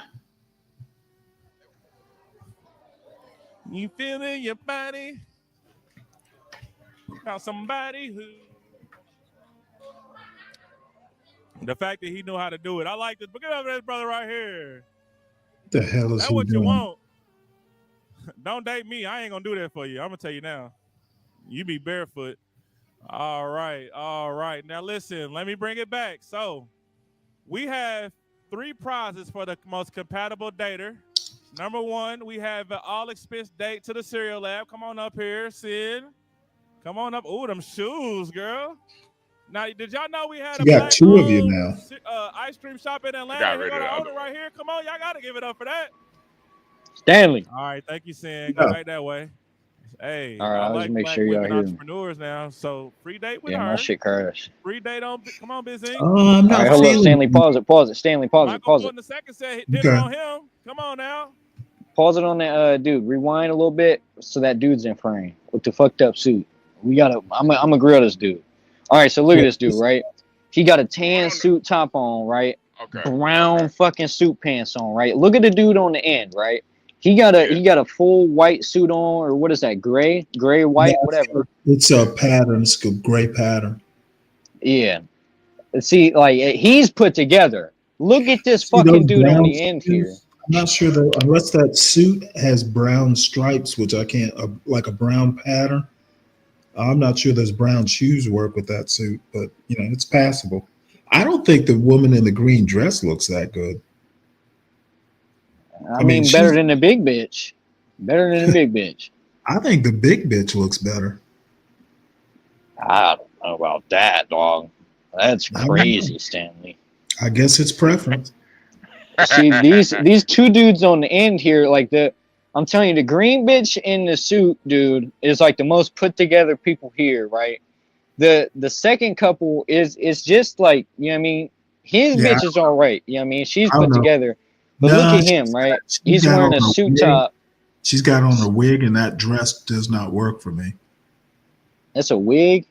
Yep. I can't even tell. I mean, whatever, but like, fucking, I don't know, dog. I don't know. I haven't even. She's looking at an angle. You can't even look at her full face, so you can't even really tell. I saw her when she came through the contest, so I've seen her close up. Yeah, bro. So these last 2 couples on the right are bogus as hell, and this one on the left is mediocre. It's all right, but it's still in question. You know, with the suit thing, I like to keep the suit one solid color. I know you can mix the colors though. You can mix a cream color. Yeah, with like a brown. sport coat. Yeah, I've never really been a big fan of that too much, but it does work. But Well, it depends. Like I have a pair of gray slacks, and I have a tweed jacket that's a lighter gray, and they look okay together. Yeah. But I wouldn't wear it like, it's more like, I could probably wear it to something like this. I wouldn't wear it to church. I mean, it's still, if they're like the same, like if it's still gray, you know what I mean? This dude is wearing a tan fucking suit jacket with brown fucking pants. Yeah, that doesn't look good. Dude, brown pants. I don't think brown, unless it's a suit. I'm not a real fan of brown as like a suit color anyway. The only good suit colors is fucking navy blue, gray, and fucking black. Yeah. The rest are just questionable. I would be bold. I've seen an olive suit that looks good, and I've also seen. I can do a summer suit, like a tan. The one that Obama got castigated for wearing. I would actually wear that, and the reason so is Navy uniform. There's a Navy uniform that's khaki like that. Khaki jacket and slacks. So Stanley, I think it's the black shirt too that's throwing this whole suit off. yeah, I'm not a fan of the. Well, he shouldn't be wearing black and brown to begin with. Yeah, that's just a no-go. That's what's making it look real tacky. He looks like a college professor that's like late for work or something. You know what? He doesn't even look like that. He looks like, I don't know what he looks like, but with that hair, and he just looks real sloppy. Yeah. Just real unprofessional. Well, he's got the girl for it. He thinks he's looking professional, but he doesn't really.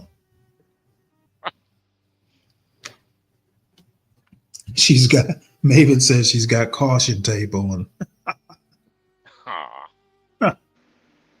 Stanley, is there a way for you to zoom in on this dude in like the fucked up suit's hairline? I want to see if it's all fucked up like I think it is. It's pretty far out. No, apparently not. Oh, there we go. That's about as big as I can go there.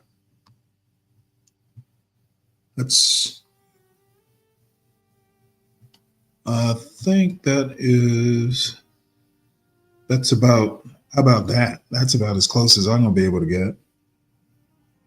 I think.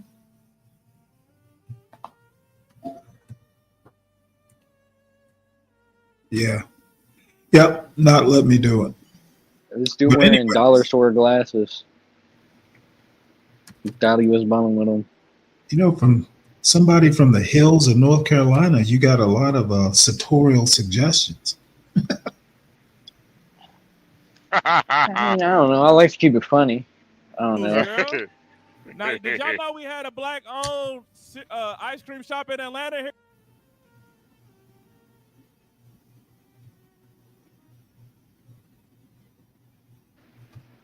Hold on. So, Stanley, out of those three girls, who is you picking? To be honest with you, if it's not the big boned one there, to be honest, none of them. For some reason, I just kind of like her. I don't know why. I'm kind of with HB here. Yeah, it's the long hair and the thick, light skinness. She looks like one of those girls from back in the day that would be working out a haberdashery or something. You know, like a nice down south. You get off a long trek on your horse. Now, this girl here with the wig and the dress, she just looks like a Morticia Adams type. I'm just not digging it. She's got a cute face, I think, but she wore a lot of makeup. And this woman in the green dress, she's got big flat feet.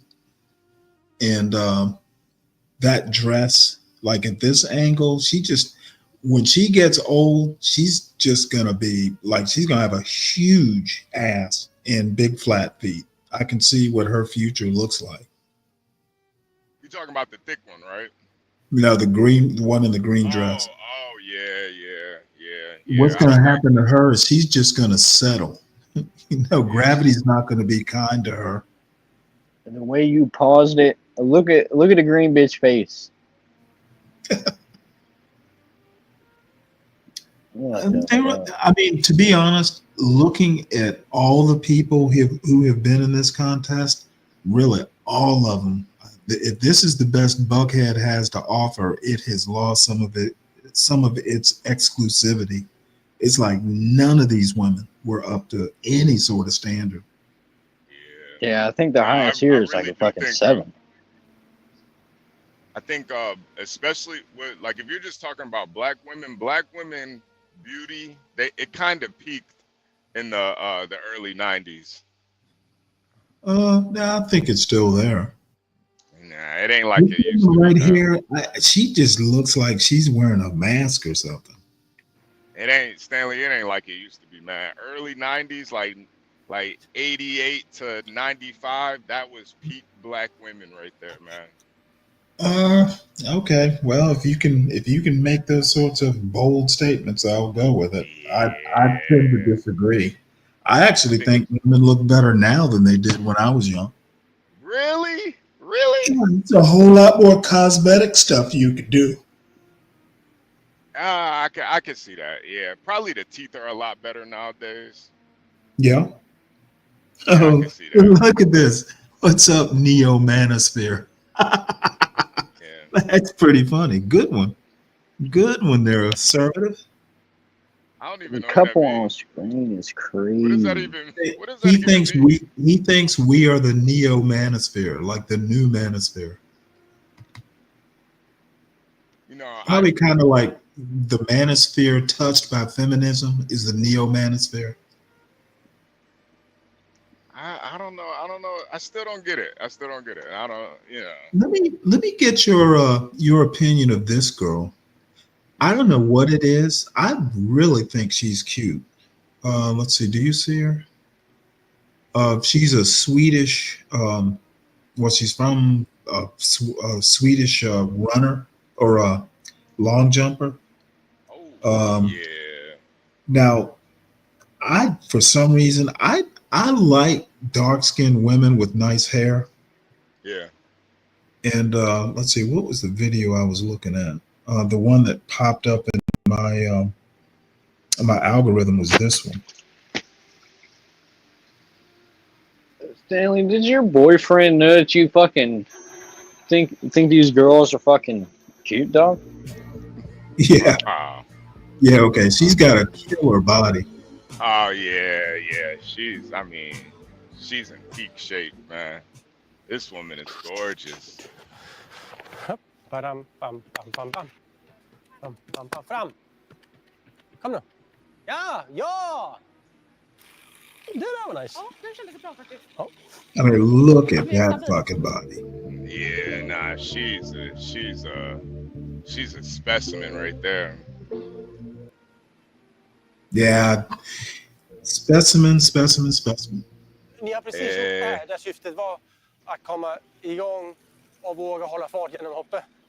Och så det här är mer att ni kommer upp i en bra position över häckarna och så gör exakt samma sak igen. Och driva. She speaks a different language too? Oh shit. Yeah, she's in Sweden. Men det är lugnt. Probably Somali. Yeah. Men varför ska jag ställa dem sådär? Ja. Ja. I feel like Stanley's just showing us this shit to prove, like, or to act like he isn't gay. Yeah. You know. Yeah, I would just bring.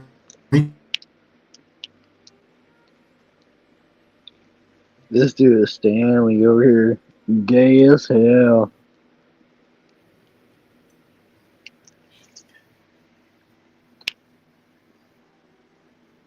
She is really sexy though, Stanley. I'm not gonna lie. That's a really See. sexy ass broad.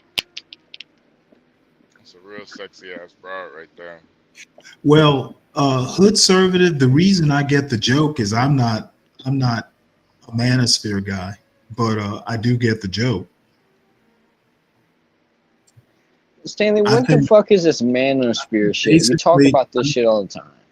I personally think that the manosphere and the red pill and all that shit, y'all are fucking Neanderthals. So What, well, like Andrew Tate and shit? Neanderthal. What? So fucking, I don't I literally think he doesn't have gray matter. He has a big muscle. That's a. I don't think many people even follow that dude anymore. Honestly, that was like a fucking couple years ago thing. I saw him a bunch. Paleo conservative. Yeah. Can you pull up John? John is live now. What? Oh yeah, okay. Yeah, let's see what John's talking about. I thought John was in here. Oh, he's probably talking about the Andrew Tate thing.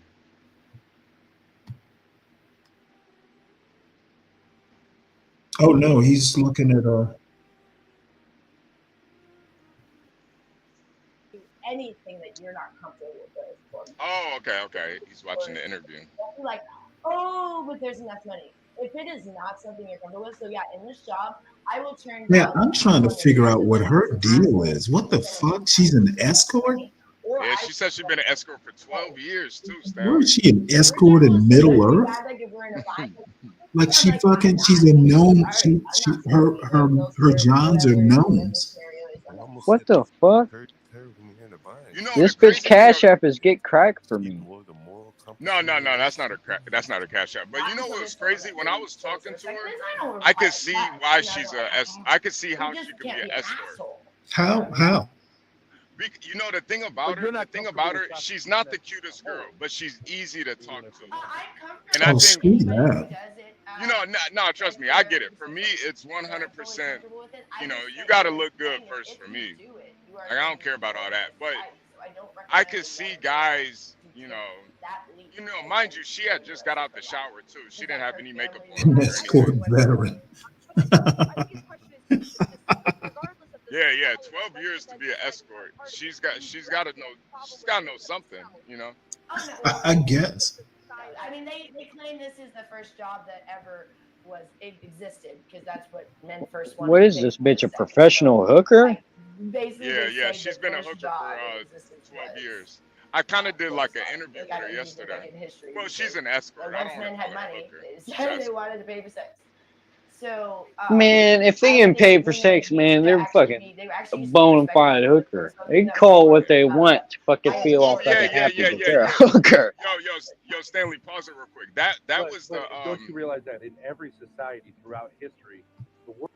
Yeah, Ben, you know, Ben, he doesn't know how to do interviews, but that was one of the things that really got her into it. She was in the Air Force, and this is what I always thought the reason why they brought women into the military was for what she does. So she basically said, like, she grew up, she never was really that cute, but when she got to the Air Force, she was like a 10. So she'd be in rooms with, like, you know, 6, 7 guys, and they all be banging her out. What the fuck? Yeah. And she talks about it a little bit too. And she realized It's like some off-white underbelly shit. God damn. Yeah. She was really cool though, man. I'm not gonna lie. No, we missed the Air Force part. You blinked out. Oh, me? You said I did?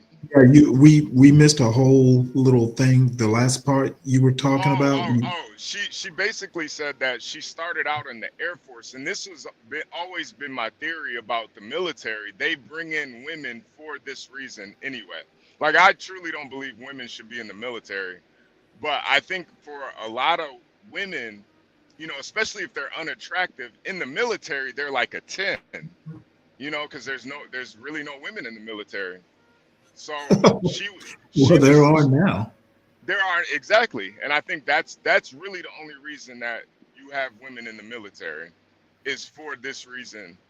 And she was talking about how she was in rooms with, you know, Air Force guys. It'd be like 6 of them all doing stuff to her. You know, she's keeping it real. Okay. A lot of these women in the military, you know, they lie about it. Like, you know, oh, I'm not fucking a bunch of guys. But I think a lot of those women, you know, they're not the prettiest girls. So they want to go to the military because, you know, you're surrounded by a bunch of guys, you know, full of testosterone. They get all the attention. Yeah, but those motherfuckers aren't prizes themselves. Who? Half those guys are not like a bunch of handsome guys. These motherfuckers are scrubs too. No, it's the attention that these girls get that they're lacking, you know, and especially with a lot of girls, if they have, you know, fucked up households, you know, she was talking about that too. Like, you know, she didn't have the best upbringing, so it's like a combination of a lot of things. Okay. Well, but you know, like if I had a daughter and she wanted to go to the military, I'd disown her. I'm like, you're not going to the military, you know? Like, you're not about to be around all these guys. Are you crazy? I see what you're saying with the military shit, but if the bitch is a sex addict, she's a sex addict. There's no way that this bitch is run down like that. And you know what I mean? It's just normal. Like there's some addiction to that. Like there's no fucking way. Like no. But you know, honestly though, I think all women are sex addicts to a certain extent. I just think that, you know, some women have different morals than others. You know, most like sex toys are designed for women. That's because they're sex addicts. You know, they talk about guys all the time, but women are way more sexual than guys. They need it damn near every day, one way or another. some women, they they take it out in other ways. It just be thoughts, dog. Yeah, some of Straight these women up. are just straight up thoughts, man. It is what it is. And a hooker for 12 years getting run down on in the military before all that. So how many years was she in the military before getting run down on? Plus No, the it's years she true. was a hooker. You I mean, know that maybe- shit beat. Maybe it's like, is it like being an athlete? Maybe. What the fuck are you talking about, Stanley? Probably. No, I'm saying being an escort for 12 years. Maybe it's like being a professional athlete. No, It's what pretty- the fuck? Yo, Stanley, before she came up here though, we were talking to her boyfriend the whole time. He's this No, that's her husband. Aren't they her married? husband. Yeah, her husband, this white guy, and he totally supports her. She leaves for like a week, a month, and goes out and escorts and then comes Yeah, back well, home. well, that's why this Andrew Tate thing is, ringing back and forth in John's head. He's applying what Andrew Tate said to this particular interview. Yeah. What the fuck? And Well, look at what the Mavid. fuck y'all got going on over here? Mavid said she would have been cute in her 20s. I'm like, Mavid, you poor devil. I kind of agree with Mavid. I think she You probably know would have what? been a lot I cuter. guarantee you she looks better now than she did in her 20s. How old is she now? How old is she now? Hey, I'm dead serious. She probably looks better now than she did in her 20s. If she's this skinny now, imagine how skinny she would have been back then. Well, she did talk about she did have a drug addiction too, so that probably is part of the reason, But man, honestly though, Stanley, she did seem like a sweetheart. 12th Man kind of pissed her off. I'm not saying she didn't have a good personality. Yeah. As a matter of fact, I'm not saying anything about her at all. I mean, it is what it is. It has nothing to do with me. But, guys like Oliver and Mavid, they can hope. Worst thing you can call a woman is a whore. Right, because men, it's a man thing. It's the thing that men think that they can shame a woman by calling her that, because it's the one thing they think they can hold over a woman. But here's the thing: men brag about how much they get laid, but then they'll shame a woman for how much she gets laid. Because what you call a guy is an F slur, right? That's the worst thing for a man, because Can y'all hear it? Isn't it the idea is and this I wonder about your Yeah, we can hear it. You guys want to hear something really funny? I did the True Love Waits. Have you guys ever heard of True Love Waits? It's you take this vow that you're gonna wait till marriage, and I did it with my church and everything, and I got a ring and everything. Yeah, I broke that, but yeah, no, my parents were hardcore. My dad has only had sex with 2 women, and that's his 2 wives, and my mom the same thing, or her 2 husbands, and my mom already died, so she died with having sex with 2 people. My dad is definitely going to die having sex with 2 people. And they are that's why my dad won't talk to me. So yeah, I'm 100% rebelling. But like I said, it's because my mom killed herself. So I kind of, 100% rebel. What I'm saying, her mom killed herself. Yeesh. I think a lot of Christians think of sex negatively as a bad thing. But maybe you want it to be the opposite of that and really say sexuality is a beautiful thing. But maybe you, in a certain sense, you know what I mean? The pendulum swung all the way to the other side. Yeah. And there's a happy place in between. Yeah. They're asking some pretty provocative questions in the chat. I don't know if you're ready for that, prepared for that. But I'll just answer when I feel comfortable, so you can ask me. I won't be offended when you ask. Sexually, what's probably your go-to or your best attribute sexually?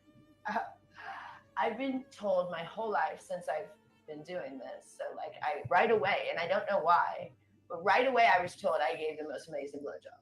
When I was young, I was oh, okay. I didn't know, but I used to read Cosmo magazine, and they would tell you exactly. Imagine being the husband here to this shit. What to do, and I would read the tips. So when I was young, and my mom would not allow that magazine, so I would sneak reading this magazine, and I don't know yet because I was. Cosmo is like a mainstream magazine. She's reading about giving it head in Cosmo. Damn. interested in it, I guess, when I wasn't allowed. And so like my first boyfriend was like, wow, you're stellar at that. And so when I was in the Air Force, I did get that reputation for the I wasn't like sleeping with everybody, but you have enough boyfriends that it gets around. So this is why they don't need women in the military. So this really kind of started in the Air Force, where you kind of got a little bit more. Yeah, definitely. Well, because it's like, okay, it's 19% women. It would usually be like 20 men and me. So like often, like even when we go to a hotel, I often would be in a hotel with like 6 guys and me. And it wasn't an orgy, but almost. Seriously, because we were young, it was like everybody's drunk and it's like everybody. Literally, I remember one time like 5 guys like trying to pull on me in different directions, and it was damn, I missed that. I should have stayed in the military. The orgies. We weren't having sex, but like people were trying to be sexual, but it's like, okay, what's going on? And I was young and didn't know what was going on. So how did that make you feel that like all these guys in the room all were kind of aroused? Well, here's the thing: when I was young, I had no self-esteem. So I've struggled with eating disorders my whole life, and I recovered from bulimia. But when I was young, I struggled with bulimia, so I was always super insecure. And so I did not think I was attractive at all. But then in the Air Force, they have pretty low standards. So you're like a 10 when you're a 2 there. I mean, did I say that right? Yeah. And so for me, I was just like soared there. I was like, this is the best thing ever. And then it kind of helped my self-esteem. I still don't think I'm a 10.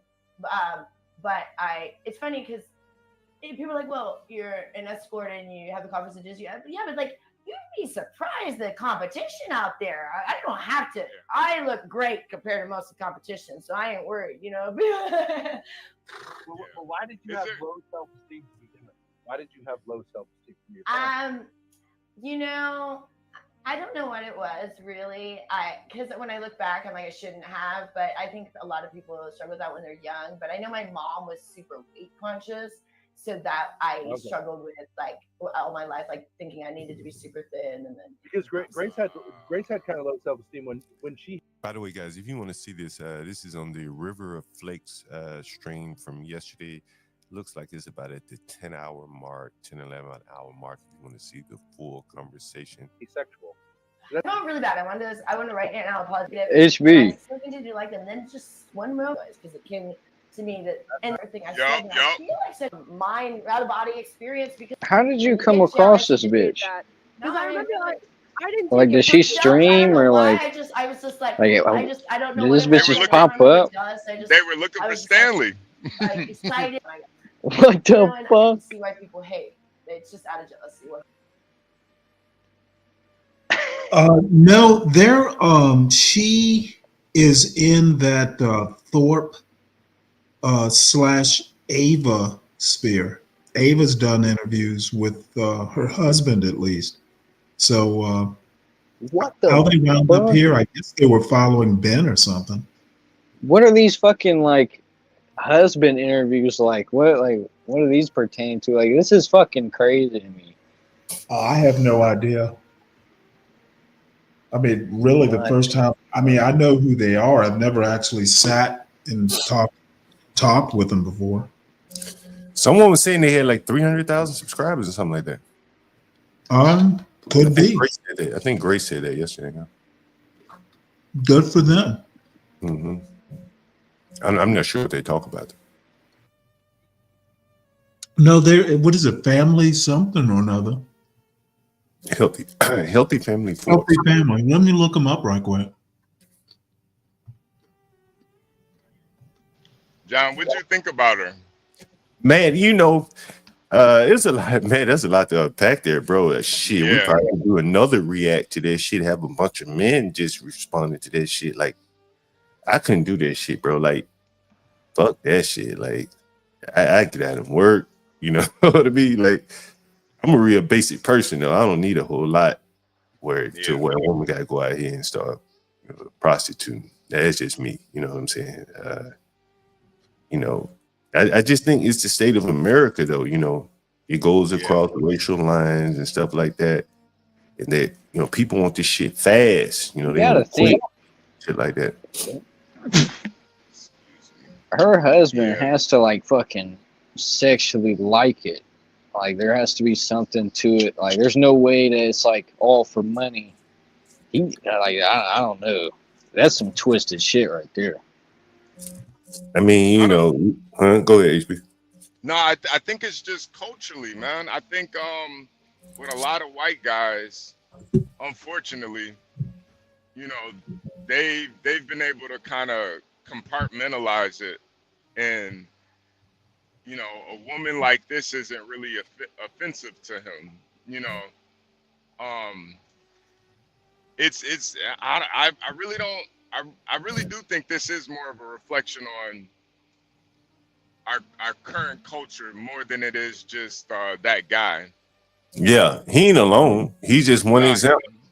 Yeah, no, he's just out and open with it. But I think a lot of guys are probably like that, where you know they probably know the girl's cheating on them, or you know they just don't care. They'll remember that song by Mario Winans. I don't want to know. Yeah. Like a lot Yeah. of guys, they just don't even want to know, man. And I think it's a cultural thing. Whereas you know, as long as you're happy, it doesn't really matter what kind of you know, kind of girl it is. And well, here we go. This is a short that I just found. You want to get healthy. Man, I don't know Your that. protein, I mean, more water. is she a less runner or caffeine what? like sodas, like less beverages other than water. Enough your protein. no, she's not a And mom. you'll feel much better. She's not a Everyone's mom. good, so I'm really happy about that. And love you all. Wait, who's this? This isn't that hooker bitch that was just on screen. Yeah, I asked if she was a runner, like a runner, because I mean, she looks unhealthily thin.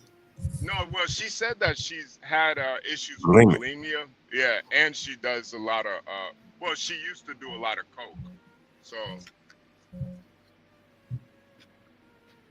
See, I've seen her before, and I'm pretty sure her husband got like a bunch of white ass hair, white beard, looks crazy.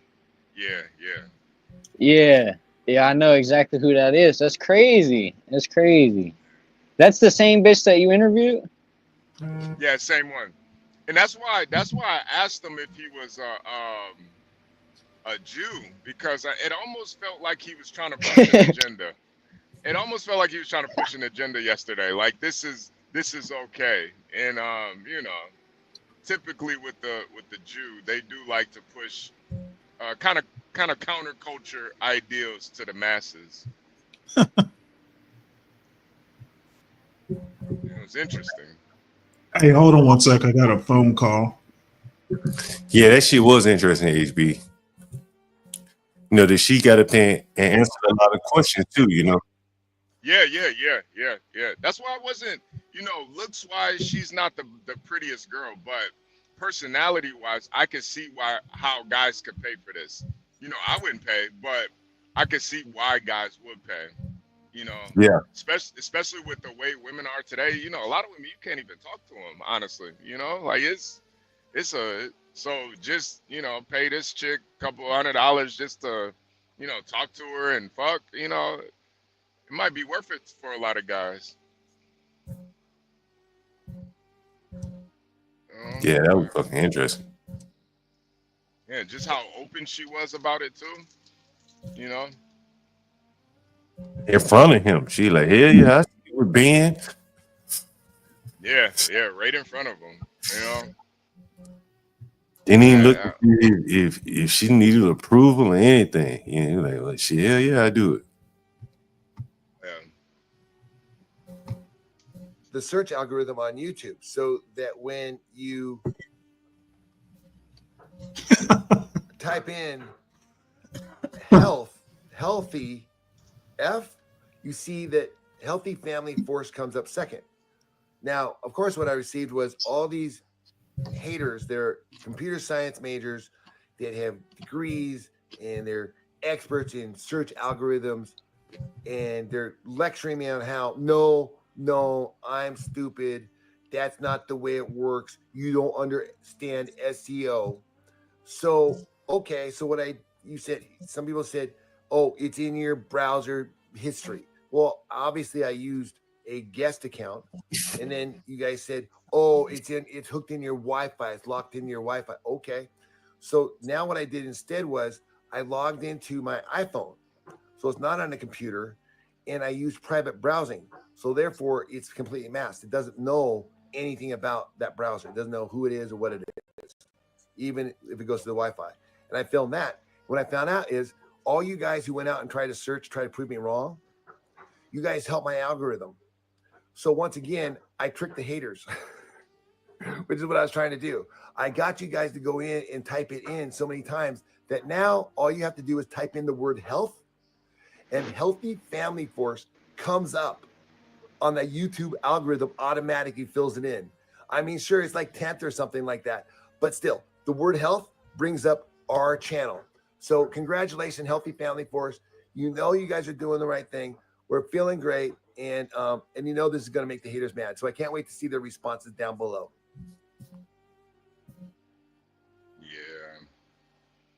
Yeah. You know, John, I think this is just kind of like, this situation is just kind of overall a representation of the Western culture altogether. And this is why I think, you know, kind of like being okay with, like, you know. Oh, wait, Stanley, turn it off. Yeah, Stanley, turn it off. Turn it off, Stanley.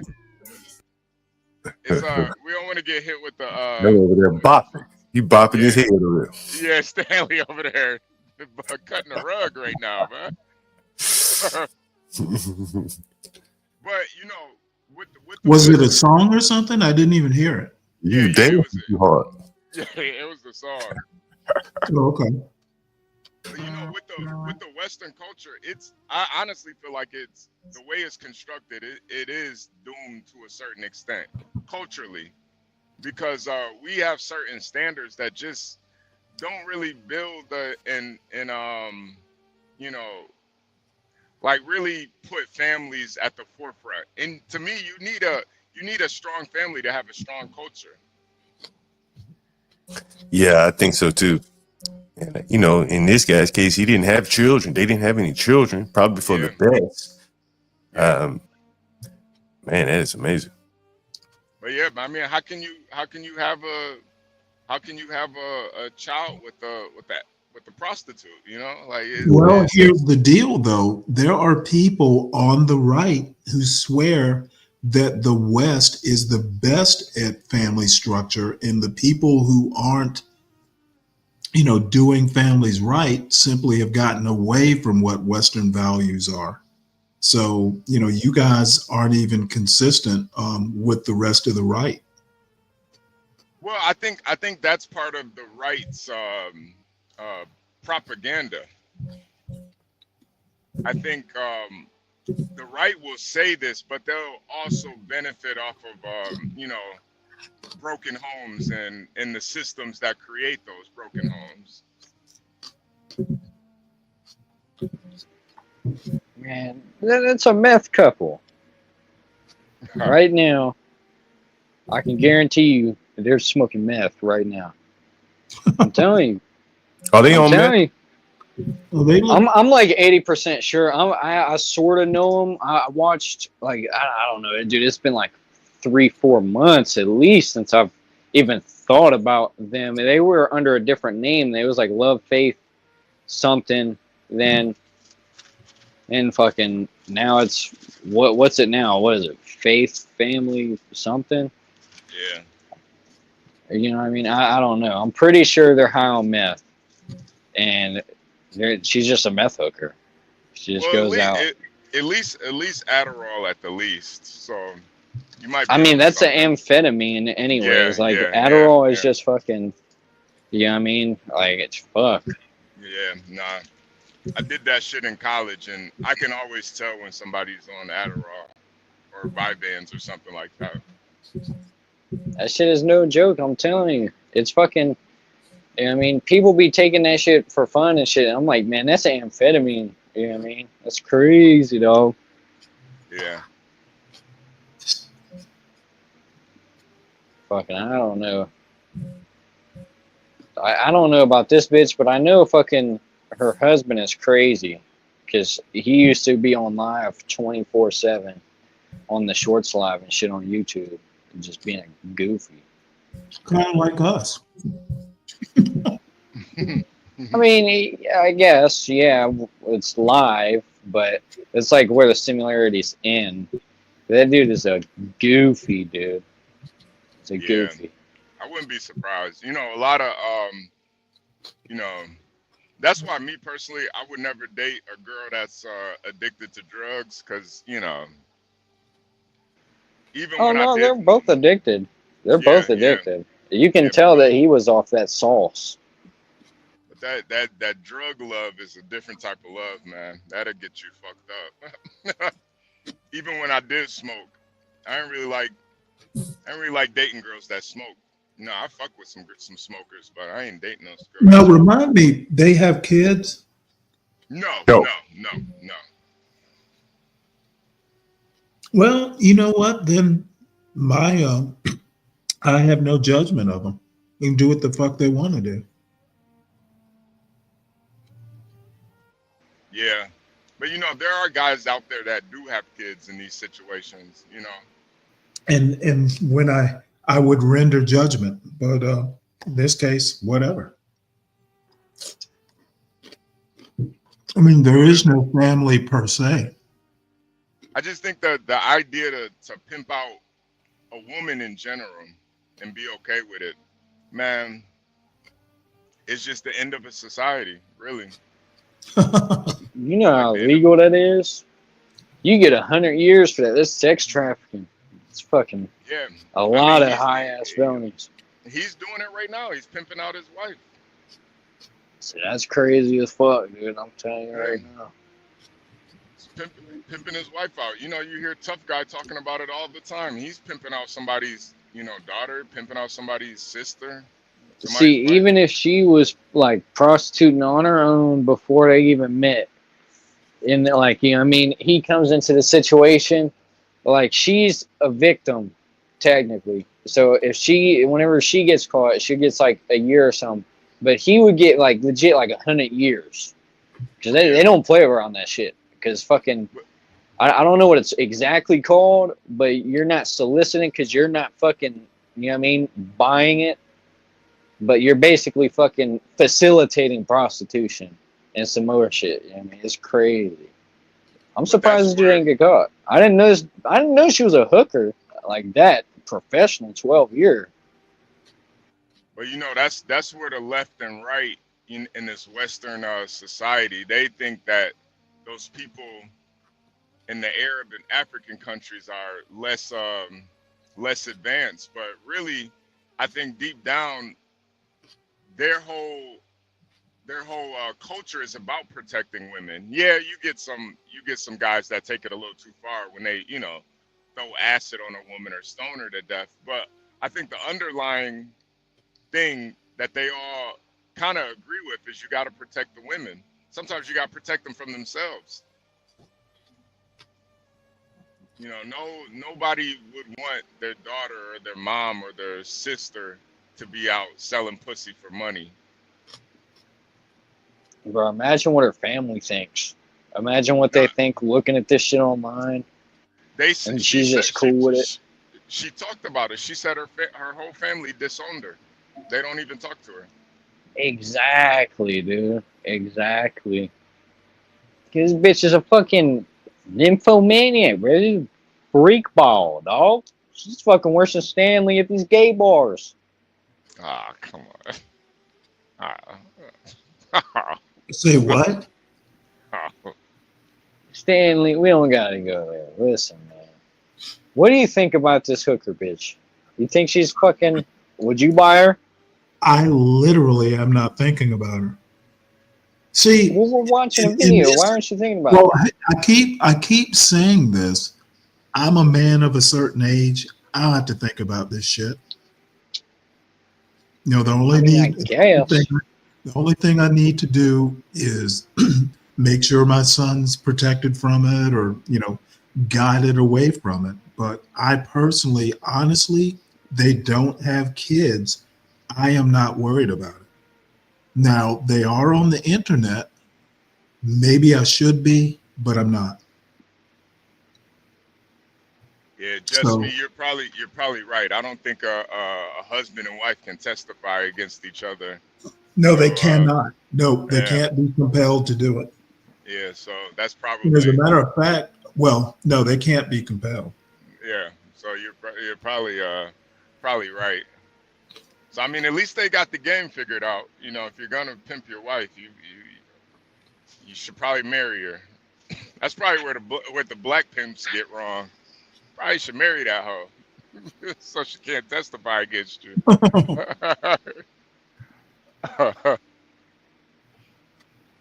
Oh man. That shit Kimmy, was good morning. insane. Good morning, Kimmy. Good morning.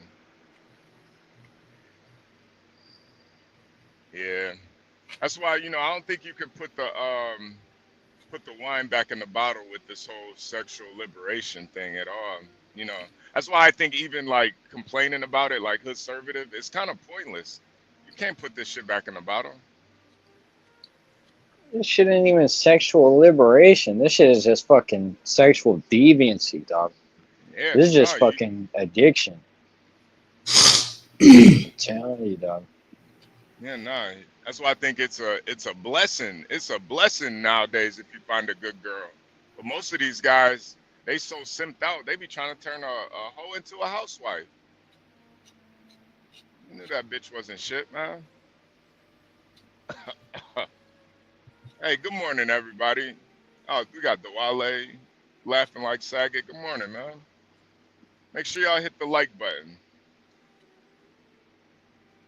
Just Me says she's a walking STD. Have you had sex with her, Just Me? Do you experienced in this I think they're called STIs now, but STDs? Dude, if she has an STD, like just by looking at her, I don't know, dude. She looks like a herpes one. She got fucking like, I don't know, maybe not like full herpes, but like just like oral herpes, but it's like bad. like, bro, she looks fucked, bro. I don't know why or how dude, it must have been dark that night on the street corner if somebody bought her. That's crazy. I don't know, dude. She probably cleans up if she puts some makeup on and stuff. She probably looks decent. She was actually she's pretty nice to talk to though, man. It's good to have some balance. We got nice conservative women over here. Kind of enjoy talking to the complete opposite. Kind of let you spread your wings. Yeah, just a little bit. It's a complete. Yeah, okay, Condor. complete opposite what we're used to. Your over 7-foot wingspan was spread.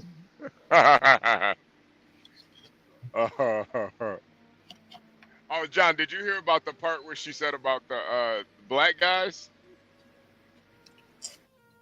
I played it. It. It was yeah. Oh, okay. Stanley, play it real quick so you can hear it. Because I thought that played into what Andrew Tate said, right? It right along the line of what Andrew Tate was saying, right? Yeah, I saw where you were going with that. Him and lasagna. There's a lot. Yep. Well, all I can say is if you're taking Andrew Tate and lasagna as wise or prescient, No, what I'm saying is that somehow, I'm not looking at them as wise as anything, but sometimes people end up with the same, kind of decisions or, opinions on things. Andrew Tate saying one thing, lasagna saying one thing. I think Andrew Tate and lasagna are about the same person. Well, but lasagna, a white guy, saying, hey, the black men, their cocks are so big. He's almost idolizing black men, and it makes him look weak, not just to other men, but to women. Right? He'd be weak if he had a big cock. Probably would, because he probably would still think he wasn't as big as Brickzilla's. Right? He got up to Brickzilla, right? And so it was kind of interesting to hear her say, "Yeah, I like black men. They're the best love." Go ahead, play. You should hear it for yourself. Okay. There's a lot of black guys in the chat. What do you feel about? I think this is going to be an interesting question and answer session here. It kind of goes back to what Andrew Tate in that tweet that we showed earlier. Where is that tweet? Andrew Tate says what he says. Women can't control brown and black men. Is why they chase us. To be honest, they like it. Every white woman alive fantasizes about a black man. HB just asked a question. Black guys. I definitely see black guys, if that's the question. I get asked that all the time. I see black guys. I do not discriminate in any way that way. Like, I would never not see someone for any race that I do not. So it's all, you're all evaluated exactly the same. So in the sense of how you text me, like equality. So you just have to all act. Do you think black people are better at having sex generally? Because I do. I think that's probably. This is my opinion of black people. I think black people are very, very good at having sex, and men are very romantic. Black men are very romantic, but they do not want to pay. Black men do not like to pay at all. They never want to pay, so they never ever want to pay. So it's I very rarely. But you guys are very good at because I think you guys usually have big cocks. Let's be serious. So yeah, I won't pay. But you should pay me, is what I hear all the time. Wow.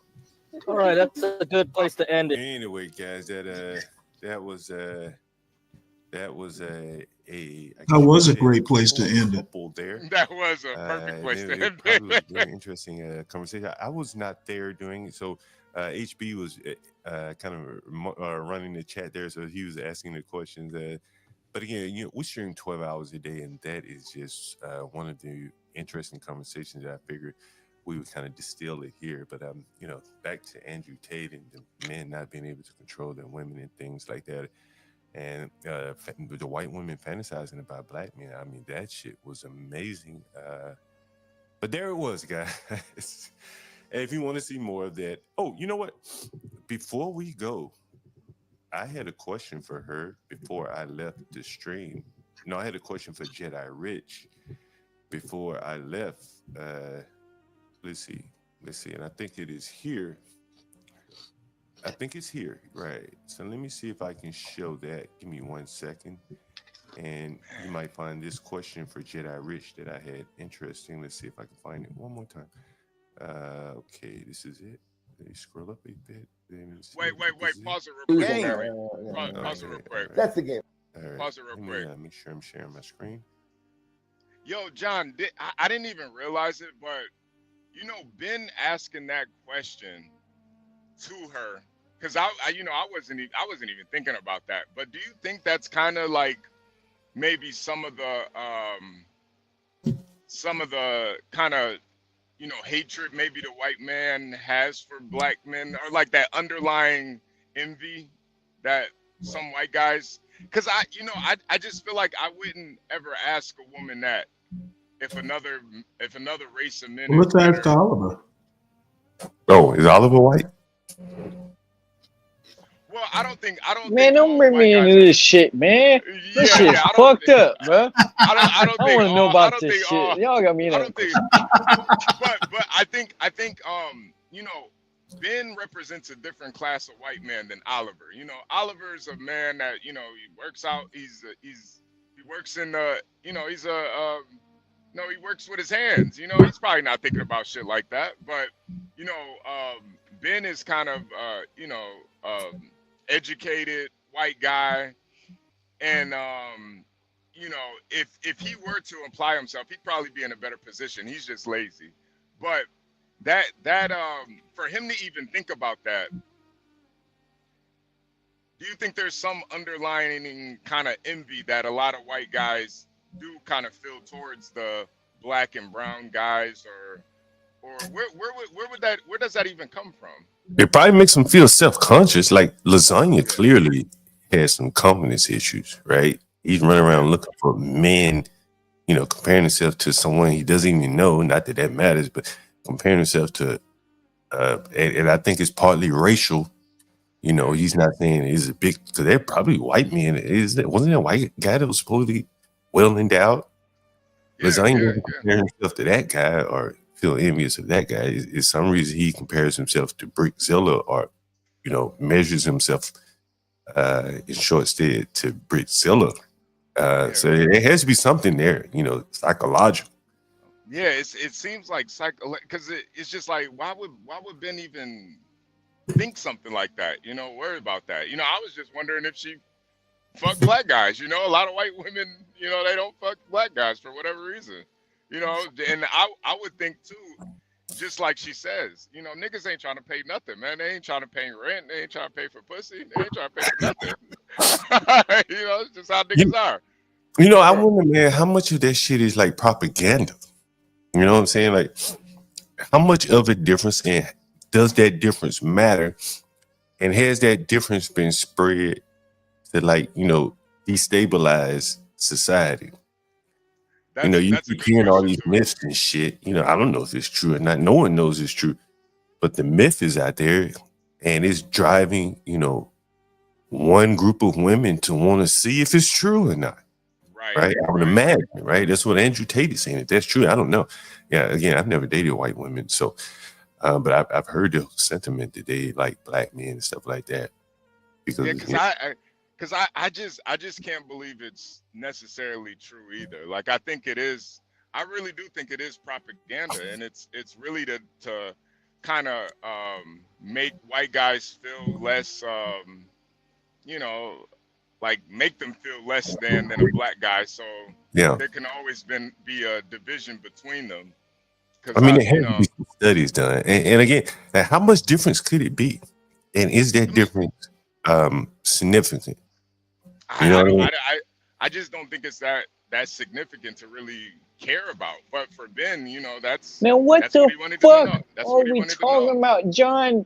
What in the hell, gay ass question? Are we comparing dicks right now between white and black people? About propaganda. Right. Like the white man being propagandized to feel that he's inferior sexually to the black man. Is that true? I don't know. Right? No one knows unless they've done a study and measured all of the men. And maybe they have done studies. I don't think that's been done. But it's just be interesting. Like maybe it's all propaganda to make the lasagnas of the world feel a certain way. Yeah, and Ben too. Yeah, Ben. Right? Yeah. He said it matter of factly, like, I believe black men are better in bed. And it's just like, bro, how would you even know that? Have you been with a black guy? And then she turned around and validated him, so now he believes it for sure now. Yeah, right. Ben? It's like Ben's wife probably told him. He may have heard all this. But I'm saying we've heard it in movies that no one's mother and father told him, but somehow everyone believes that. If it's true or not, I don't know. But somehow it has been, injecting into the mainstream opinion is true. Yeah. Wow. Well, go ahead, Stanley. Let's watch some more. Oh, you want to play more? Yeah. And okay, I am. So where is that?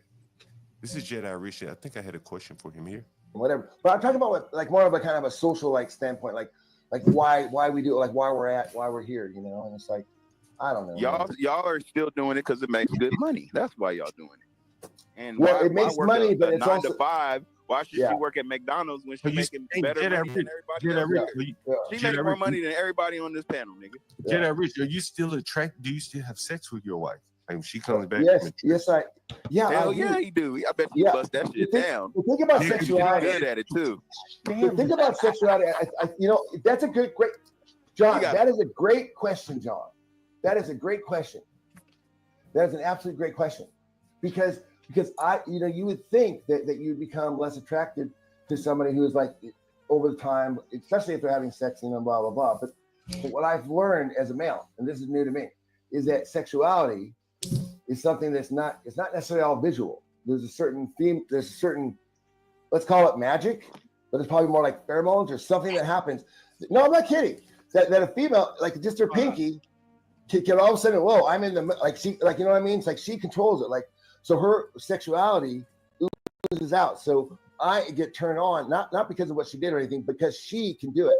She knows how to do it. Now, if a woman represses herself and doesn't have sex or thinks it's disgusting or whatever, and that was pretty much the question that I had from him. I don't know if I could be attracted and want to have sex with a woman that just came back in from a rendezvous with who knows who. Just wouldn't be the thing for me. But anyway, that was yesterday. Again, a great stream yesterday, a great interview by HB. And once again, guys, we stream 24 hours a day, so make sure you support the channel. Again, E-Jungle HB, Stanley Cross, our wonderful editor, Portia J. Get Crack, giving the investment advice there. Feel like I should feel like I should feel like I should feel. Wow. You know, that's another reason too why I don't really watch too many white people content creators. That's another reason too why I don't really watch too many white people content creators. That's another reason too. Oh, wait, Stanley. Yeah, there we go. Hi there, it's Brooklyn. Oh. You want to play that? What is that? It's Kimmy. Oh, yeah. Let's play Kimmy. Oh, Watson again with your free in New York City events. This week, we'll be definitely looking at events that are free in New York City, but specifically and exclusively events free for New Year's Eve. So let's kick this thing off. But before we do, please like, subscribe, and hit the notification button so you know the next time I post. Without y'all support, there'll be no YouTube. So definitely support. All right, and with that, let's get into the most official event ever. Experience the iconic ball drop in person at Times Square. Get there early. It'll be a long night. It'll be a fun night. It might be a drunk night, but get there early. It's going to be 1,010,000 people. No exaggeration. So you want to definitely arrive early. Again, it'll be a long, exciting, fun night in Times Square, and it's more than just a celebration. It's really like a global tradition. The ball will be dropping exactly at midnight at 1 Times Square, so don't be square, be there. Listerine is having a New Year's Eve pop-up event, and what a way to freshen up for that New Year's Eve kiss when the ball drops, or that New Year's kiss when the ball drops. So definitely check that out. The event will run from 5 p.m. to 11:30. So you have more than enough time to make it there, make it somewhere to watch the ball drop. This is. Sorry about that. Kimmy, are you saying you prefer us to just send them there instead of playing it here? I think that's what she's saying. Am I correct? Oh, okay. Okay, well, that's the preview, folks. Y'all go over. Sorry about that. Is she live right now? No, she just posted this, I guess, and she'd prefer us send people to, which makes sense. That's my bad. I was just so excited to see it that. Sorry, Kimmy. Forgive my irrational exuberance. So let me. I'll drop the link.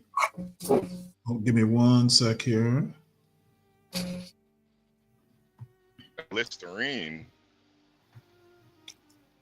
Here is the link to Kim's latest video.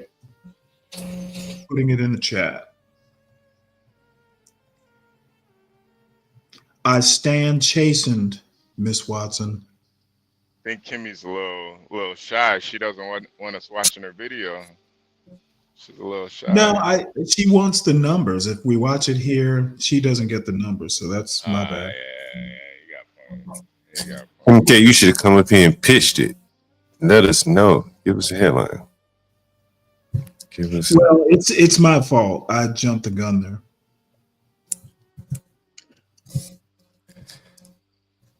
I will take responsibility for that mistake. Yeah. Hey, Stanley. Mm-hmm. I got a video I want to get your opinion on. Okay. You ever heard? I know you've heard of Sam Dixon. Sam Dixon? Ben Dixon? Sam. No, I don't think I have. I know a Ben Dixon. He's dead now. He's from down your way. Someone noticed on the stream I had Amarin open. I was listening to Sam Dixon. He's kind of, I don't know how I would describe him, maybe a Pat Buchanan-ish type guy. And he was talking about, like, what's wrong with white people? More or less. He said, we got to figure out what's wrong with these white people.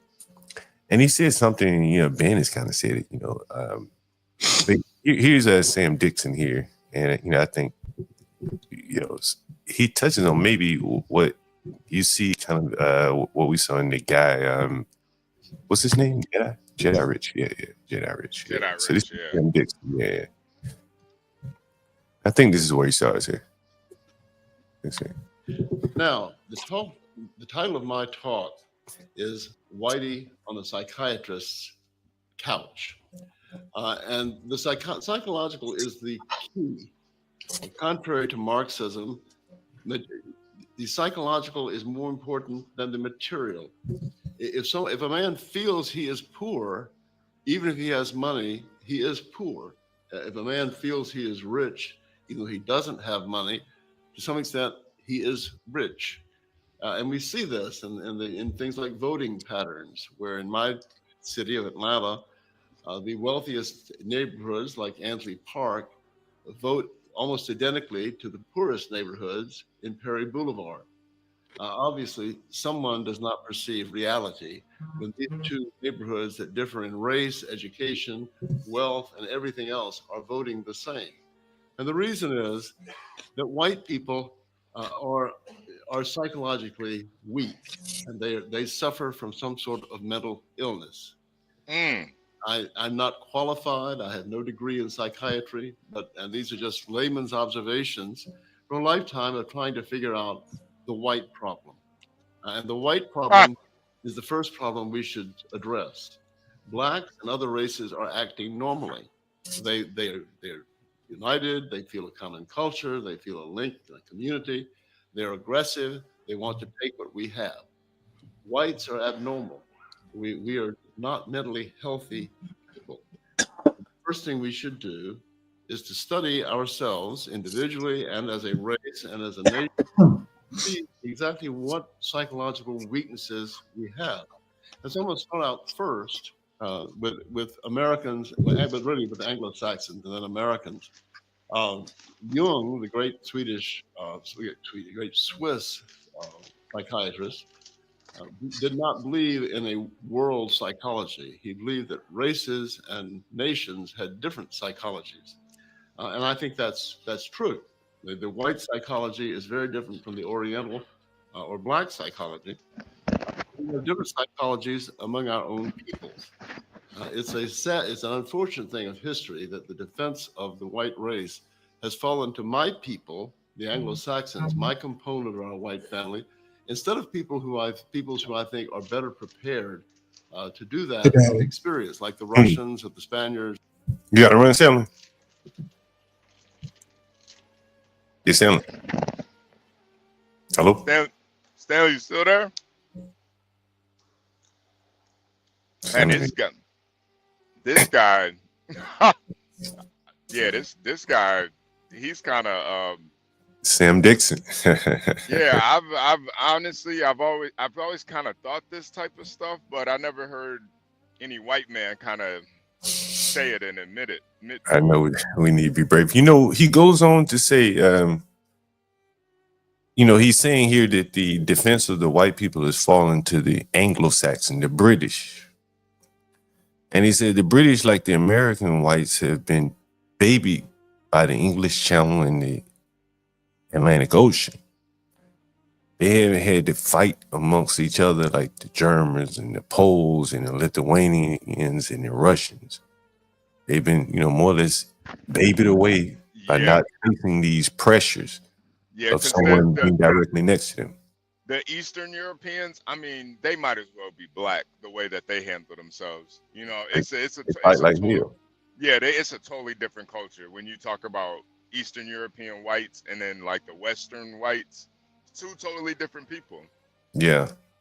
And the Western whites, primarily what he's saying is the Anglo-Saxons are the ones that are here to defend, what the white race. But, they've been babied. And the whites would be better off with some Russians or some Balkan people here, the rougher people who fought. And we'll listen to a little bit more and see what he says. Yeah. Of the Greeks, who lived for centuries under alien rule, and whose psychology has been affected by that. And so, starting with our roots as Anglo-Saxons, which is, after all, the country that put the mold on America and the American personality. I'm not excluding those of you of German or Italian or French ancestry. I'm something of a mongrel myself. I have a lot of French blood through the French Huguenots and some German blood. But you're not a child, you're a man. So stop wearing so many layers to go outside and get the bearskin tack. But the Anglo-Saxons set the form. And when we look at the Anglo-Saxons, they overran England in the 400s. And they have been there now for 16 centuries. They've only been invaded successfully one time in their history, which left severe trauma, the Norman invasion in 1066. But these people were not equivalent to the Mongols, who kept such a hard school for the Russians, or the Ottoman Turks, or the Saracens, who kept hard schools for the Greeks and Spaniards. So we were very fortunate in our geography. We were babied. The English Channel babied us, and this was to be replicated in the Atlantic Ocean that would baby Americans. Our ancestors had to deal only with the Celts, predominantly today the Irish, whom they outnumbered and who were decidedly weaker than they. But we forget that we had to deal with the Celts and the Irish, the way the Germans had to deal with the Poles, and the Russians had to deal with Poles and Lithuanians and others.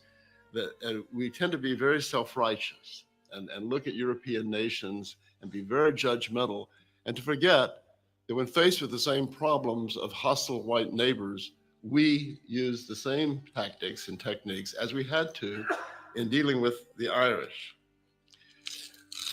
The very favorable babying geography made the Anglo-Saxons, in my opinion, overly individualistic, and it gave them an exaggerated idea of freedom, which permeates our society, both in Britain and in America. You hear incessantly about freedom, freedom, freedom, freedom, freedom.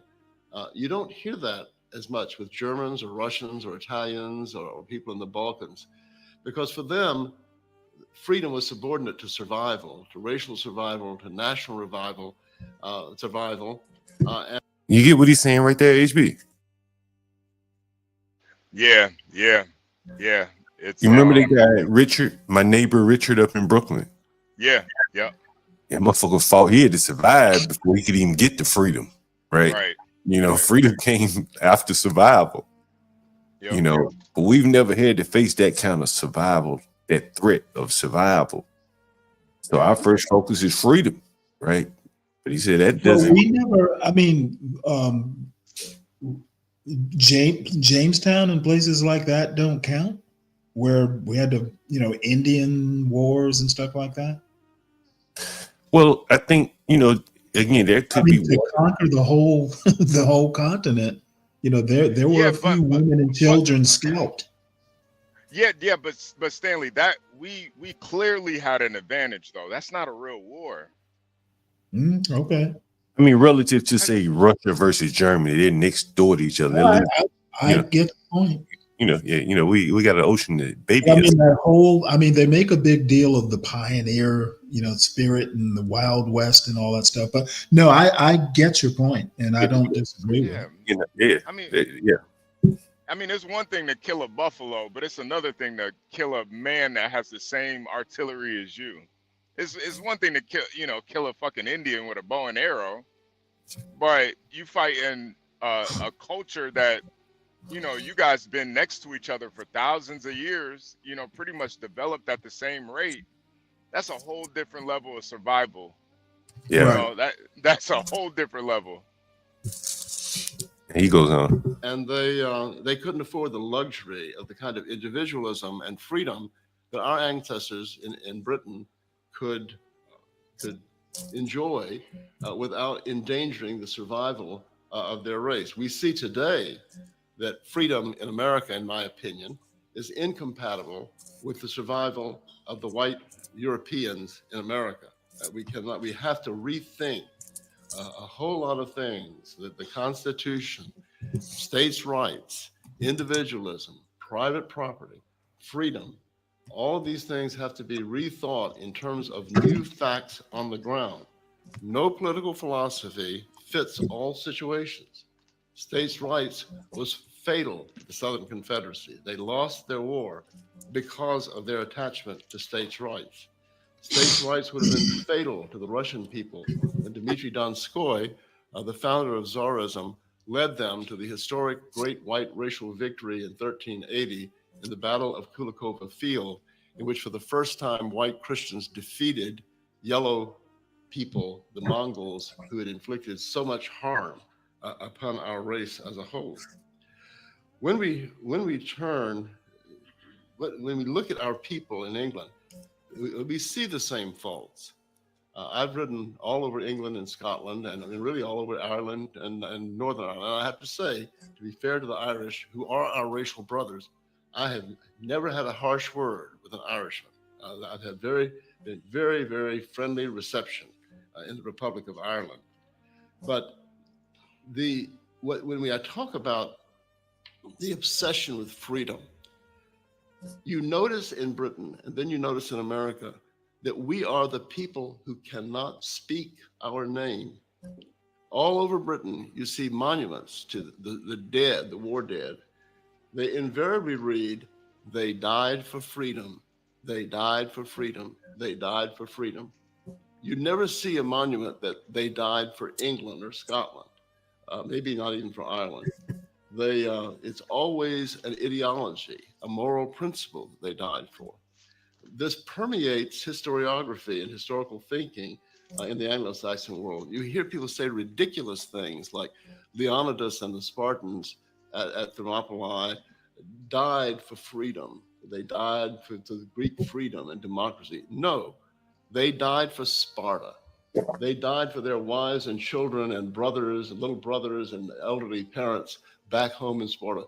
That's why they gave their lives, was for Sparta and its people. But we can't say that. And it's true when you come to America. Drive around the South. Do you ever see a monument that says, "They died for Dixie. They died for the South. They died for the Southern people," or even "They died for the Confederacy"? What you see are monuments that read, "They died for the Constitution as it was originally intended," or "They died for states' rights." We cannot utter our own name. This is not true of healthier members of our great extended white European family. When you go to France, you see monuments to soldiers that say that they died for la patrie, not liberté, but la patrie, the fatherland. You go to Germany and you see monuments. They died for das Vaterland, for the fatherland. We don't see those among English-speaking peoples. And this is a psychological problem that we have to recognize and with which we have to deal. Americans are Britons on meth. They had the English Channel. We have the Atlantic Ocean. We have never been successfully invaded in our entire history. We've invaded other people, but never been invaded ourselves. Only the South in America has an experience with invasion and defeat, and they have forgotten that and have been captured now in a sort of Stockholm syndrome. And you hear them talking away about how race had nothing to do with the Confederacy. Race had nothing to do, slavery had nothing to do with it, that it was all an exercise in a debate over states' rights and forms of government. You can read these books, The South was right, which essentially say that race had nothing to do with it. The Southern people don't count. It's just a matter of some moral principles. The only enemies we faced were Indians. even less dangerous than the primitive Celts and Irish. We had endless resources. When oil became an important resource in Pennsylvania, there were pools of oil on the surface of the land. You just scoop it up. Our foreign policy, as a result, is ludicrous.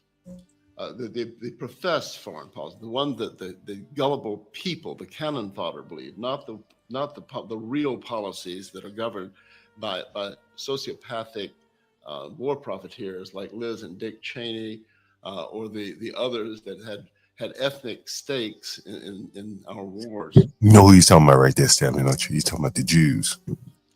We always have a moral purpose. We're always intervening in Syria, or should intervene in Syria to save democracy. And John, Woodrow I think Wilson, that's part of the mental kind of lack of fortitude that he has. He can't even say it, and I think that's kind of proving his point right there. He knows who he's talking about, but he can't say it. Mm-hmm. I mean, they have a hard time. Can you rewind it? I didn't hear what was the euphemism he used. Yeah, just go back a little bit. The professed foreign policy, the one that the gullible people, the cannon fodder, believe, not the real policies that are governed by sociopathic war profiteers like Liz and Dick Cheney, or the others that had ethnic That's it right here. stakes in our wars. We always have a. You hear that, Stanley? He said the others that have ethnic stakes in our wars. Well, this is an Ameren conference, and Jared Taylor makes his living by more or less criticizing black and white people, but not touching on the Jewish thing. So that's why he probably dances around that here. I don't know in general, but I know he's probably not going to disrespect Jared by mentioning the Jewish people outright here. Moral purpose. We're always intervening in Syria, or should intervene in Syria, to save democracy. Woodrow Wilson wanted to make the whole world safe for democracy, to export democracy to the entire world.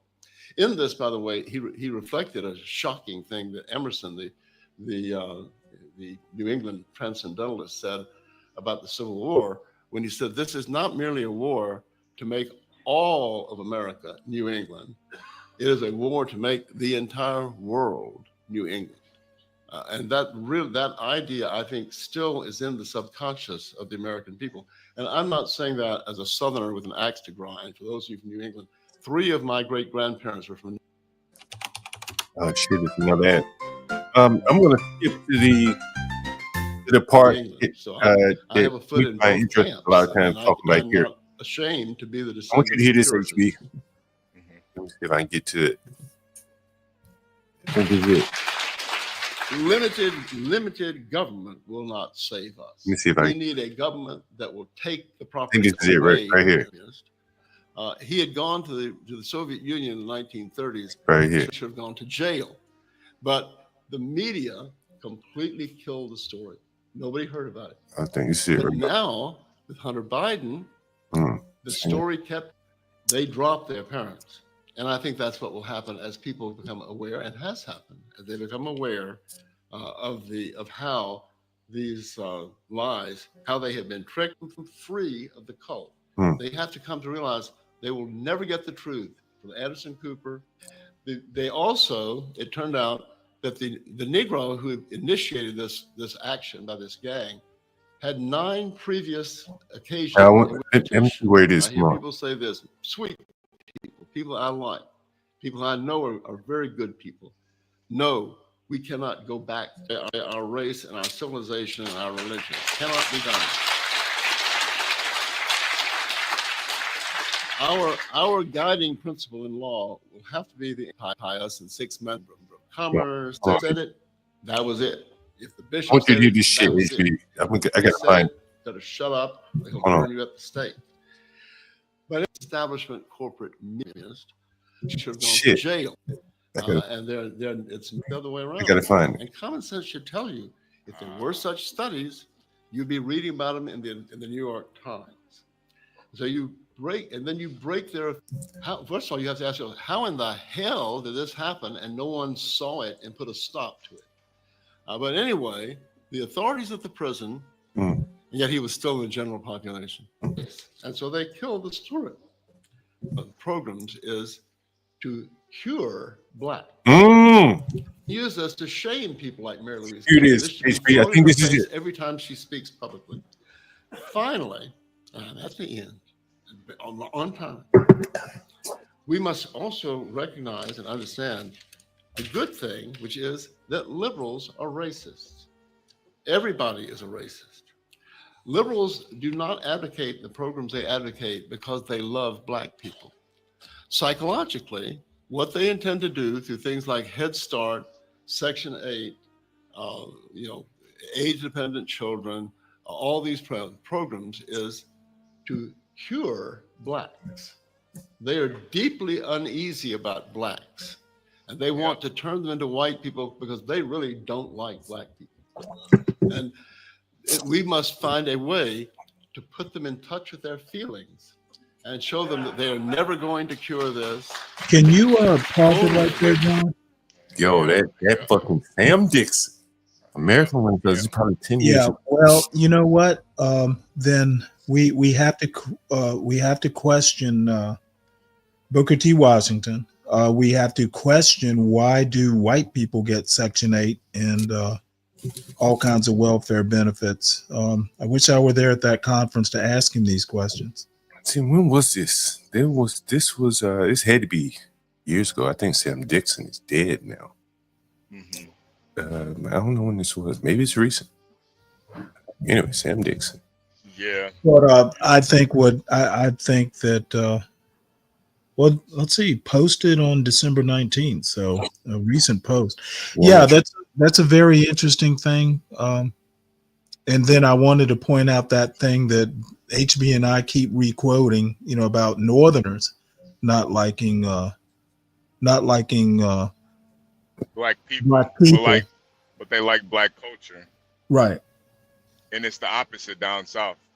Where they like black people, they just don't like black culture. And so I wish I could ask him about that too. Yeah, and I think you see it a lot more in the north because of the cities, the democratic strongholds. And I'm telling you, Stanley, no, I don't.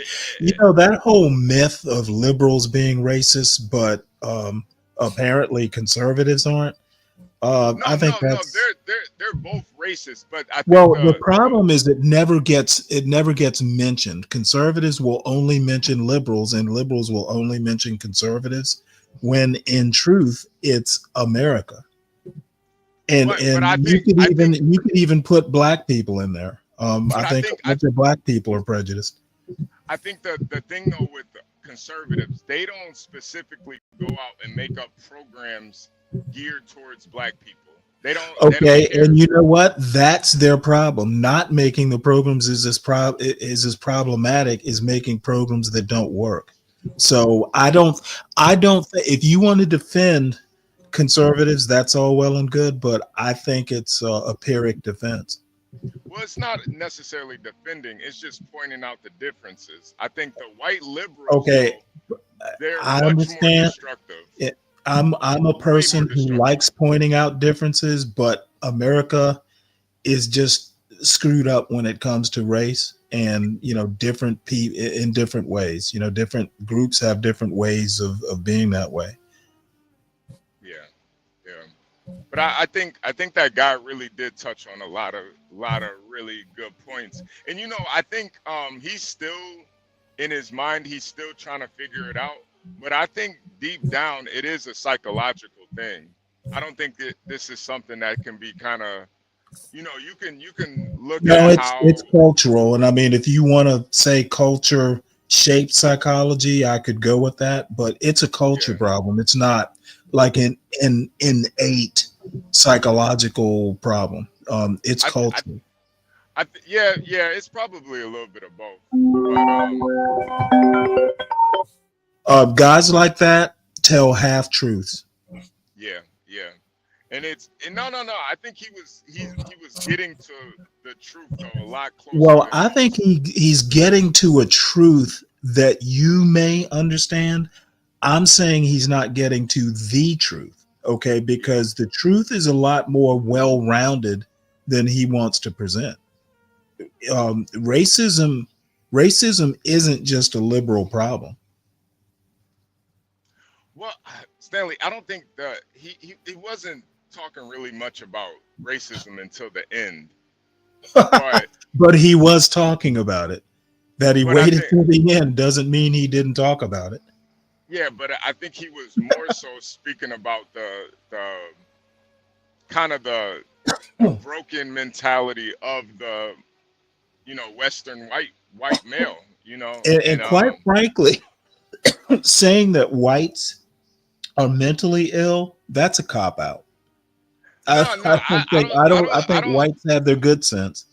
I don't think it is. I think for some of them they are mentally ill. I think it really Okay, is. well, a lot of people are mentally ill. I think saying that white people are mentally ill is untrue and it is a cop out. White people are perfectly fine. I think white people that spend their whole day focused. I think white people that spend their whole day focused on black people, and specifically liberal whites, and just I know you want to pick on the liberals. I'm simply not going to let you do it. And I don't think white people sit around thinking about black people. Be Brave is the exception. Right, and to me, he's mentally ill. Right. But he represents a lot of white people. Oh, well, I think you're right about that part, though. He does. But not all. And I don't think Be Brave even. I honestly don't think Be Brave represents a majority, but a sizable number I would agree with. I think what he represents though is the liberal white though, where they think that they can cure. They really think that they can cure the black. I know you want to say he represents the liberals. I think he represents white people, like liberal, and because he's got a lot of conservative views. Who else thinks that they can cure the black problem besides liberal whites? Okay, well, you're taking this guy seriously. I don't think liberals want to cure blacks. I think that's trite. Okay. So I never take guys like that seriously. So you think I think he's full of shit. That way I can make it short and sweet. All right. Well, I see it in these. Well, you see it because you're inclined to see it that way. I understand that. I'm inclined to actually think he's ridiculous. Yeah. There's a reason why that's only shown on places like Rumble. I don't think he's that far off at all. I think there's a deep psychological illness where a race of people thinks that they're on some moral high ground or some superiority where they think they can cure another race's problems and to make programs. Okay, so you're gonna tell me that the people on the right that are talking entrepreneurship and all that bullshit aren't pushing a cure? Yeah, but it's another thing. Okay, no. Don't skip away from it. Don't do a Be Brave or a 12th Man. Okay, they are pushing a cure in entrepreneurship, thinking that entrepreneurship will cure black people. So I don't want to hear that bullshit. It's bullshit. They're not giving them programs, after school programs to do. HB, you're skipping away from focusing on the point. They're telling them what they did. I am saying that entrepreneurship is a cure. They're just not calling it that. Okay, I'm not asking for details, who gets what, who gives what. I'm saying they are offering a prescription. Well, yeah, it is a mental illness on both sides. Yeah, you're right. And it's a cure. It's a cure. The right is as bad as the left. The left thinks they can throw. The left thinks they can throw money at it. The right thinks they can throw entrepreneurship at it. Well, I think the to left cure black people, and black people don't need curing. Okay, 68% of the black community are working class or above.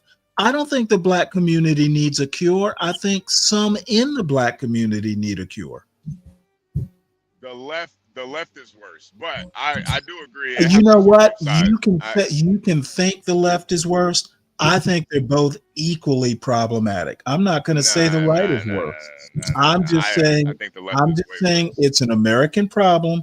And you know what? I know you want to argue your case.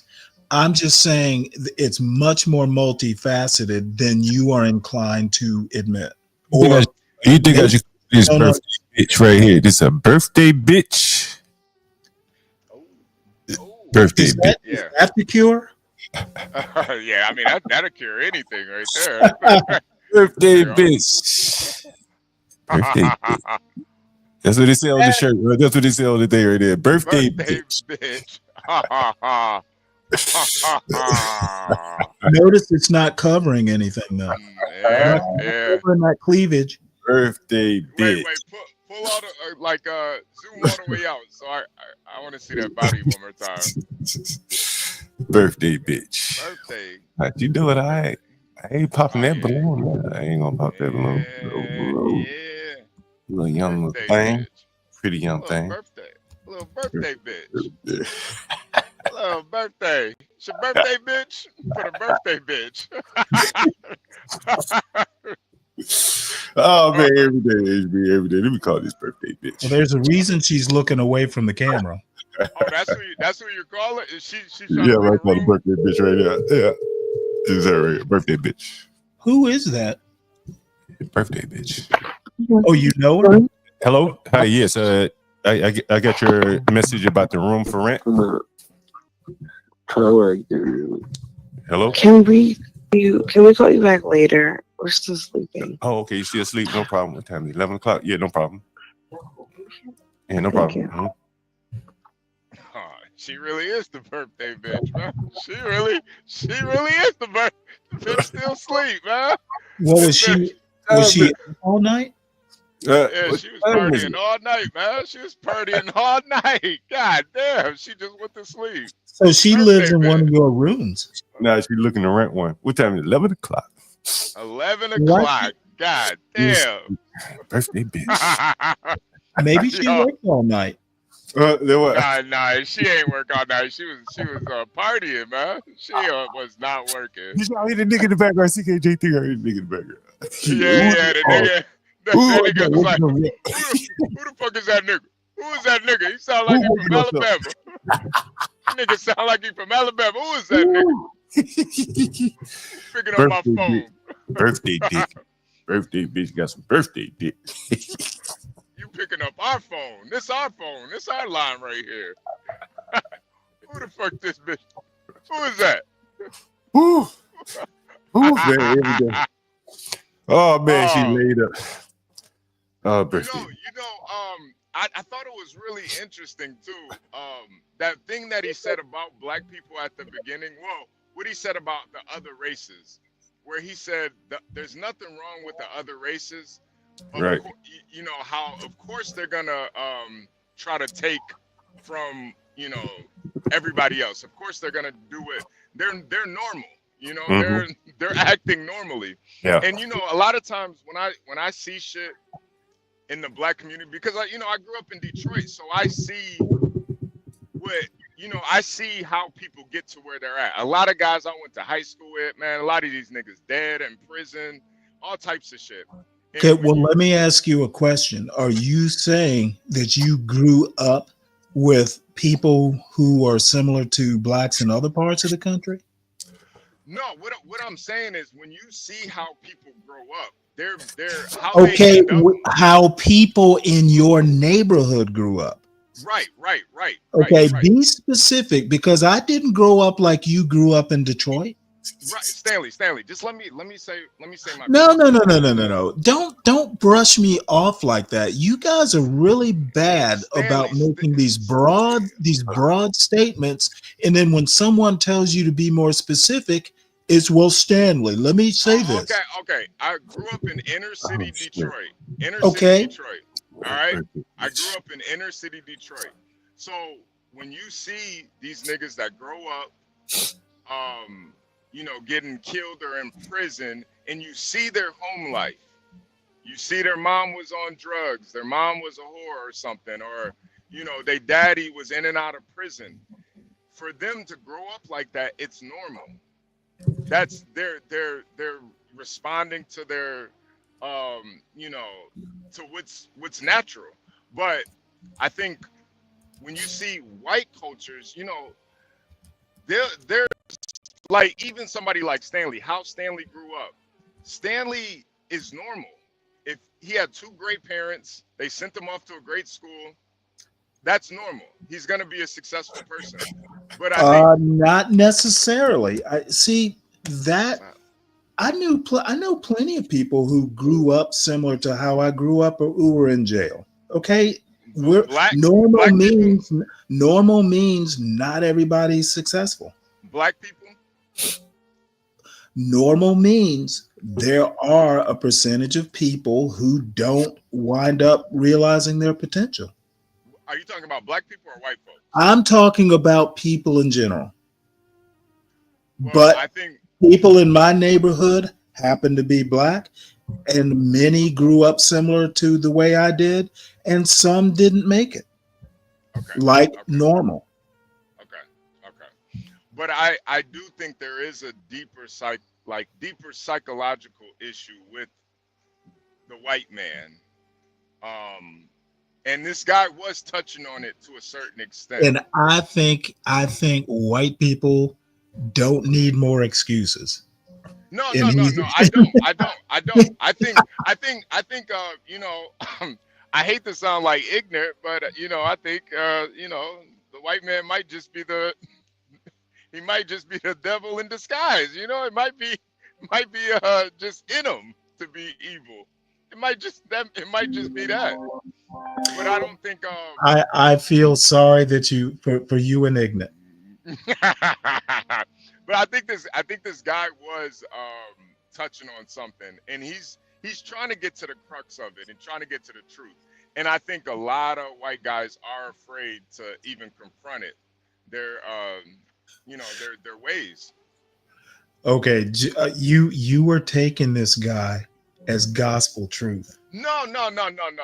I just love hearing white people confront their own issues.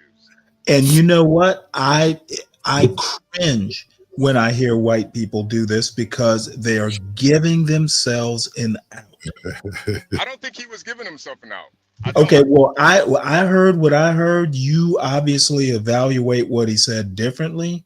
Yeah. I cringe when white people want to take themselves off the hook, or they want to basically make excuses. It's as bad as It's as bad as a liberal saying that, oh, hey, this kid grew up disadvantaged, that's why he's a recidivist. Okay, it's as bad. It's the same argument. I think that liberal part ticked you off. I think no. The liberal part didn't. I'm trying to say this dude on the far fringe of the right saying that white people have mental problems is the same thing as someone far on the fringe of the left giving black people excuses for whatever harm was done. There's some truth to it, but saying that white people are mentally no, that's a cop out. Well, I mean, I don't maybe you just hold the white people to a higher standard than I do. I don't. As a matter of fact, I know now they're second best. They're, if they have a problem, it's that they're not as hardworking as Asians. And I really do think, I am glad though that he did make a distinction too, because sometimes man, I met some Russians that it's just a totally different breed of white people, totally different. And I'm glad he made that distinction. Yeah, there is a A lot of distinction. times, yeah, there's a huge distinction, man. But he was very specific on who he was was talking about. So, I do appreciate that. But Yeah, things could be different if it wasn't like if it were not the Anglo-Saxon stock here, and if it were the Russian stock, Oh, it'll be totally different. Yeah. It'll be totally Would different. they be Yeah, the LGBT agenda and all this stuff? Nah. And I think it is from their, when you're kind of pre-programmed with everything being about freedom, it kind of seeps into everything that you, your whole disposition on life. It seeps into everything. You want everything to be free. Let the women be free. What did you think about this, Stanley? I'm curious. Let's go back 400 or 500 years when blacks were slaves, right? They wanted freedom, but their existence wasn't really at survival, right? So they wanted freedom, right? But they were not being killed per se, right? And what he's saying is like the Russians, the Germans, the Balkans, them motherfuckers, like freedom came downstream from just merely surviving. You know what I mean? I had the guy Richard on the channel from the Balkan area. He's like they fighting wars over there, killing each other. And so this whole notion of freedom, like you don't even think about it. You think about survival. But here in America, freedom is like paramount. Everybody's talking about freedom. Freedom, freedom, freedom, he says. It is kind of interesting the way we're oriented here versus if you go to some of those Eastern European countries. I don't know what to think other than, that might be somewhat of a semantic argument.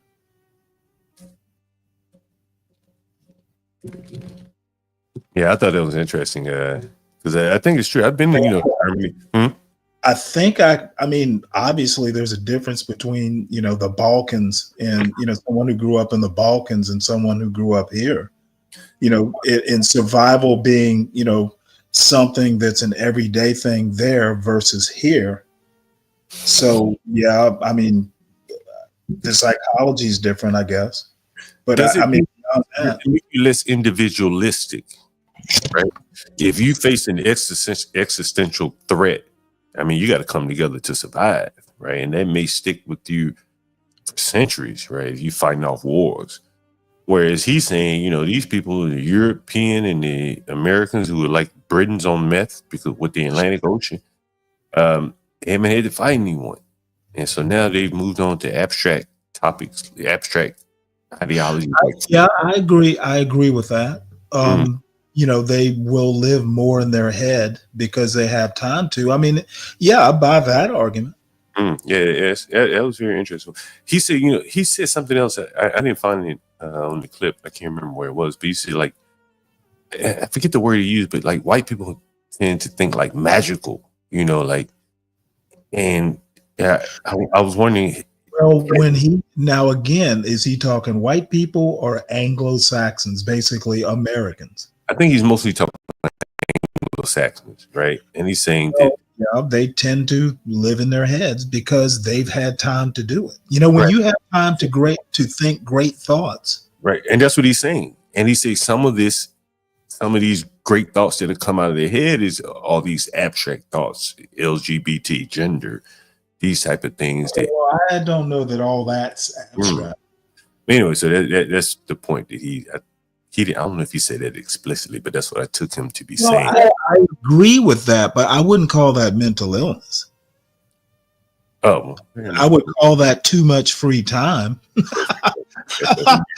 I don't know that that's a mental illness. Yeah, too much free time. I always agree with that. Idle hands, the devil's exactly.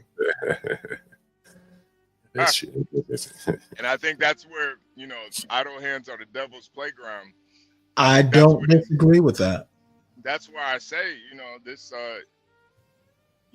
I think he's getting to something that these people are demonic. He's not really.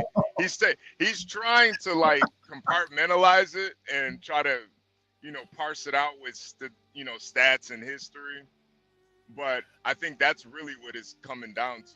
Okay, but even so, even if you get time to think great thoughts, I mean, that's why there were Thomas Jeffersons.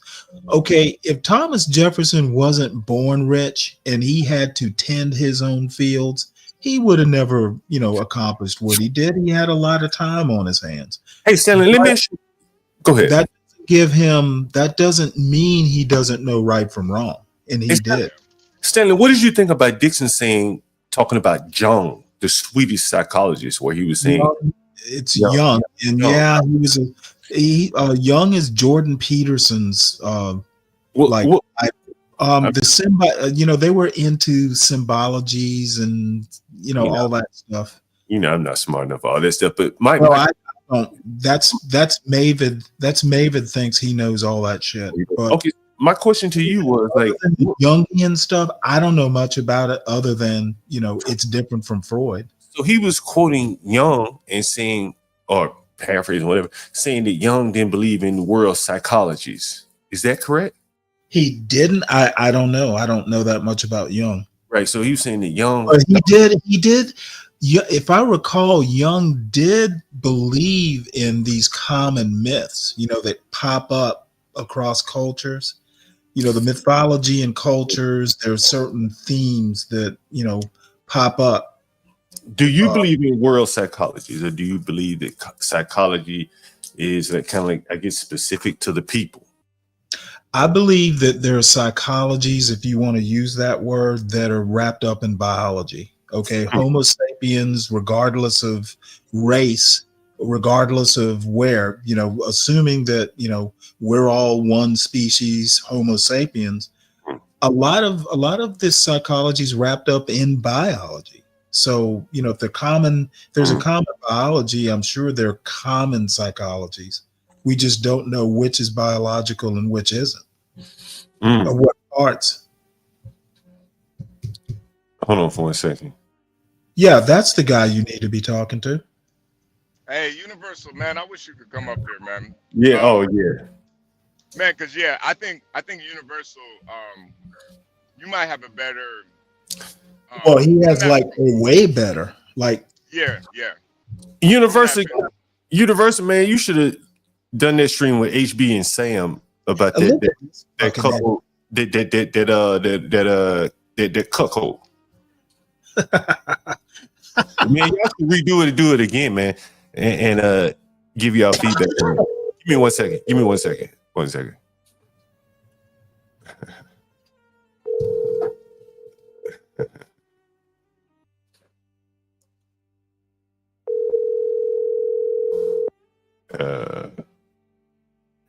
I'll be back in a few minutes. All right. Your call has been. No answer. Go ahead. Yeah, man.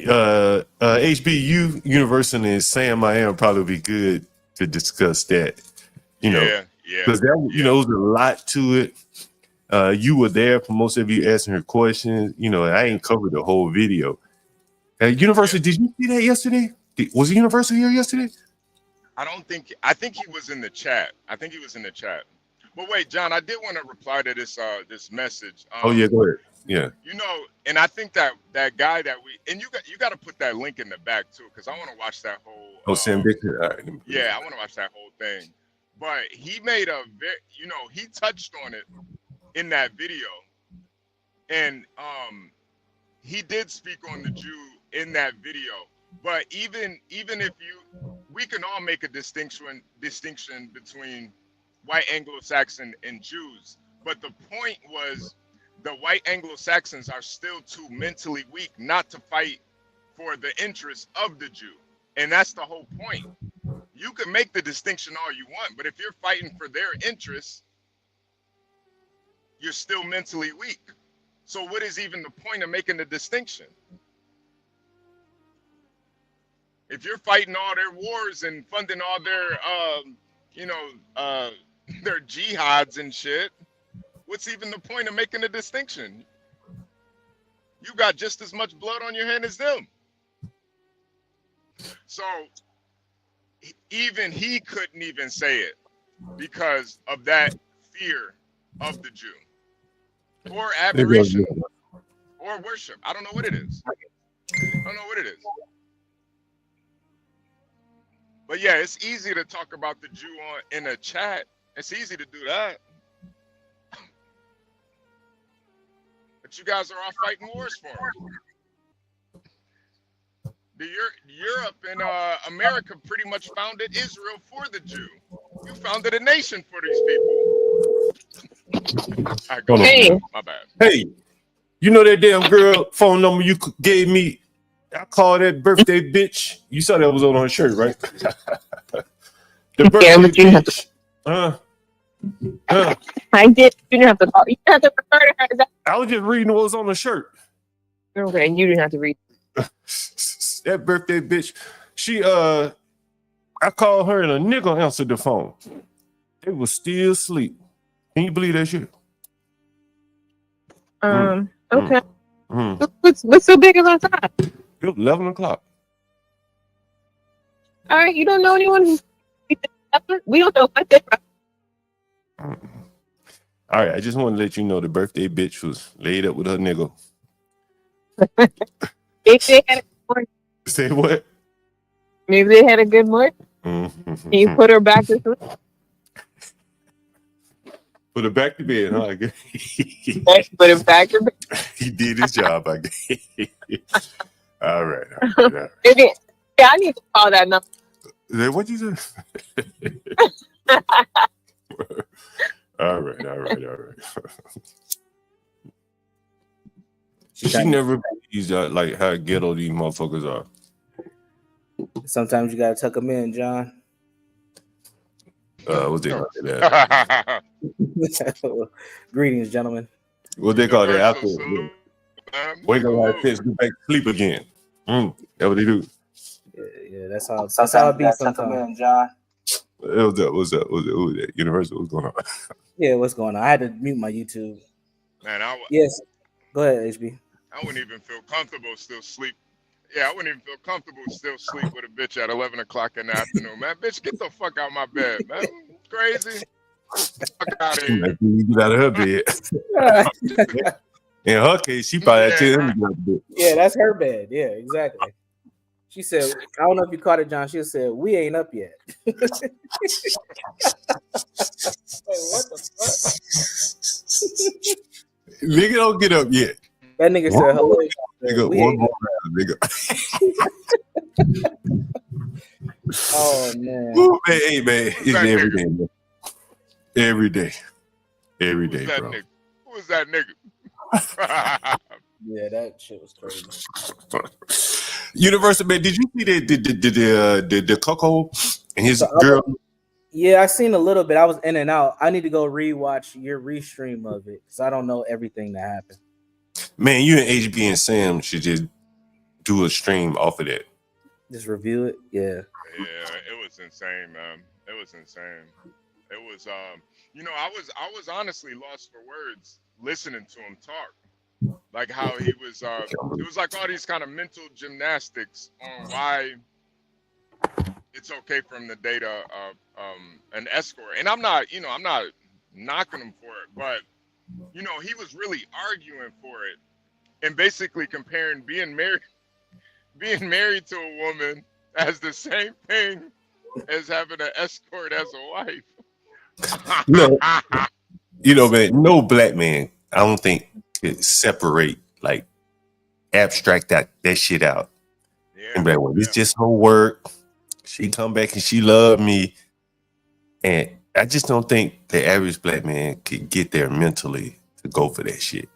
Nah. You know what I'm saying? And I think that's what the guy is saying, Dixon is saying, like, something mentally wrong, Not saying anything wrong with those people in particular, but the fact that you could buy into that. Right. As a man, there's a culture of people that buy into that kind of shit. Allowing your women to do that when no other group in America, in the world, really allows that kind of shit, even thinks like that. It's just kind of odd. The Arab man probably looks at you like, that's fucking odd. Yeah. A woman go do that shit, right? The closest thing I would even go to that is like a pimp But even with a pimp, he's got multiple women doing that. Mm-hmm. You know, it's a little bit different. There's more of a trade-off. You know, he might have 6 hoes, and they go out sleep with people, and they might sleep with him, but he got 6 of them doing it, and they all giving him the money. So it's a trade-off. He's not being, you know, he's not being monogamous with one woman while she's out there sleeping with a bunch of guys. Miles 415 said Frenchmen do it. I didn't know that, and maybe. Yeah. Maybe it's a European thing. Maybe it's something about that group of ethnicity, that type of people that they're into that. I mean, it is a thing. It is a thing to like bucks and bulls and all that type of shit. Like that is a genre. You do see mostly white people finding black men to have sex with their wives as they record it or watch it or get off or whatever. It's weird. I can understand a subgenre. Yeah. But I don't think what he did, you know, like that guy got up there and he kind of normalized it. Like they weren't like weird. He doesn't want to see it. He doesn't talk about it. Well, maybe they do talk about it together, but it was somewhat normal, right? He normalized that shit, right? Whereas I think in many other cultures, it would be like constant dysfunction. Where the fuck you at? Why ain't you answering the phone? You know, it would just be too much dysfunction. You know what I'm saying? Yeah. But they come out and made it work. You know, they were smart enough not to bring children into it. Like there was some thought put into it, you know, that I just don't think most people, you know, most cultures just are not going to go that far with it. Yeah, I don't think so. I don't think so. But yeah, she was pretty, from the little portions I did see, she was pretty open and just kind of sharing her experience. I thought she was being honest. But there's something there, man. I guarantee you there's some trauma, some childhood trauma. No. She talked about all that. Yeah, she talked about all that. Like her mom committed suicide. Damn. And yeah, it was a lot of people. It was a lot of stuff that she talked about. Matt G said black people do it too. I'm not saying that they don't. I'm saying it's a subgenre, but I just like I don't think black people are as mentally in that space to abstract that shit out of it. That's just sex. Right.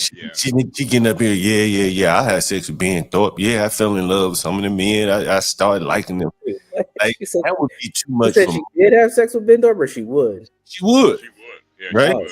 And film this shit, right? Like, so she started liking men because she was doing some of the same thing she did with her husband. Like, oh, that would just be too much for, you know, for the men I know, right? That would just be, you know, they just couldn't go for them shit like that.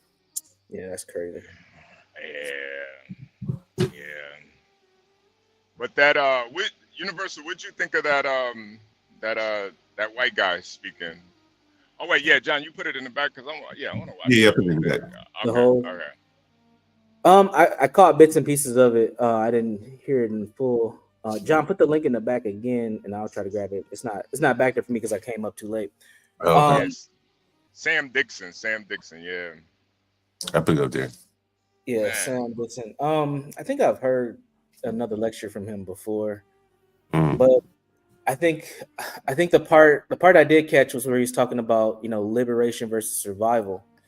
And I think that there is something there, and you can see that in various different cultures where survival, they wake up every day to survive, like true survival, and their focus isn't on quote unquote freedom, it's just getting from day to day.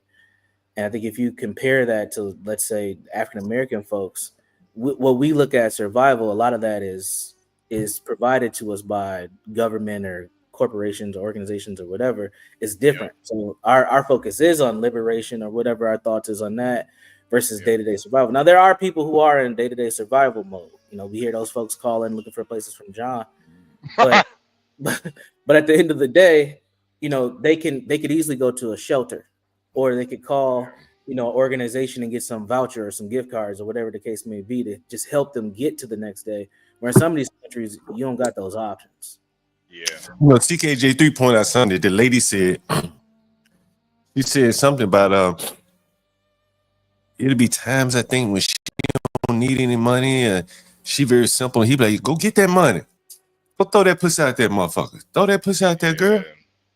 Like, ooh, man, sheesh. That's what Man. CK3. Huh? That's what CKJ3 said.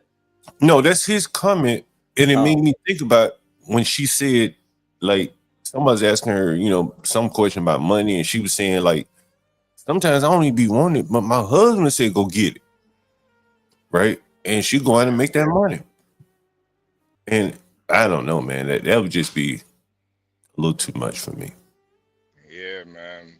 I mean, it's a really, you know, I just don't think it's very masculine at all to have a woman out there selling her body to you know, take care of you guys. I don't think that's a masculine way of living. I think the man should be working. You know, like you should work to provide. And, you know, she also talked down on, you know, like regular blue collar labor, hey, a janitor. She said, I wouldn't tell a woman to sell pussy unless she had to go work menial labor. Yeah. You know, I mean, somebody's got to do it. You know? But I think that's kind of the disconnect too that a lot of people, you know, a lot of people have with you know, actually building a society. Somebody's got to do the work. And every piece, you know, Kimmy Cakes was talking about it, how like people from you know, people from different countries, they look at teachers as the same way as they look at doctors. In America, though, you know, we look at teachers as you know, y'all a dime a dozen. There's everybody a teacher, you know, like, but just that you know, somebody that's educating students is very valued in other cultures, and I would assume that people will be valued in a culture that's more focused on survival, because you know that's pretty much holding the whole community together. Yeah, it's for sure. Yeah, I got to step away for a few guys. I'll be right back. Okay. Universal. Yeah. Hey, take it easy. Be right back. Yeah. See you, John. Man, I really watch more of that white guy talk though, man. That shit was Sam Dixon. That was, man. He was really cooking, man. What part stood out to you? Just where he was. I think the first part was that you know, how he said all the other races were acting normal, and the real culture that you should really dissect is the Anglo-Saxon white culture. Because the way I look at, especially like the black culture, like it's so intrinsically linked with the Anglo-Saxon culture. I feel like the black culture is just the canary in the coal mine. Like, you know, the white man catch a cold, the you know, black man's gonna say, you know, we cold, boss, we got a cold, boss, you know. So I think a lot of stuff that affects the black community, it only really happens because we are in this society, you know, white culture. So okay, well, that sounds like victim. That's victim mentality, is it not? I mean, I think it's just acknowledging our history. I think it's Okay, just acknowledging well, our you history. know what? I am officially more conservative than you. Well, Stanley, I'm not saying it's an excuse. Because it sounds like what you're describing is victim mentality. No, I'm not saying I'm a victim. You literally used the word victim. No, I did not say victim. Oh, okay. My bad. I did not say. I said they're intrinsically linked because we've been on this continent for, you know, 400 or 500 years. So what happens to one culture is going to happen to the black culture. Well, number one, they're the same culture. We seem to have forgotten that.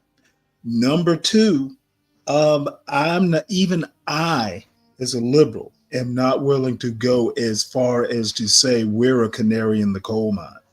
Okay, we may be intertwined and interlinked, but there is the saying, you know, if America catches a cold, black people catch the flu. But I think in 2024, we can be a little bit more refined than that. Okay. Again, 65 plus percent, 65 plus percent of black people are working class or above. We are not victims. Obviously, Stanley. Obviously. Well, it didn't seem obvious 5 minutes ago when I was hearing you talk about woe is me, woe is the black community. No, I wasn't saying that. I was saying that this guy, what really struck me. Oh, no. I heard what you said, HB.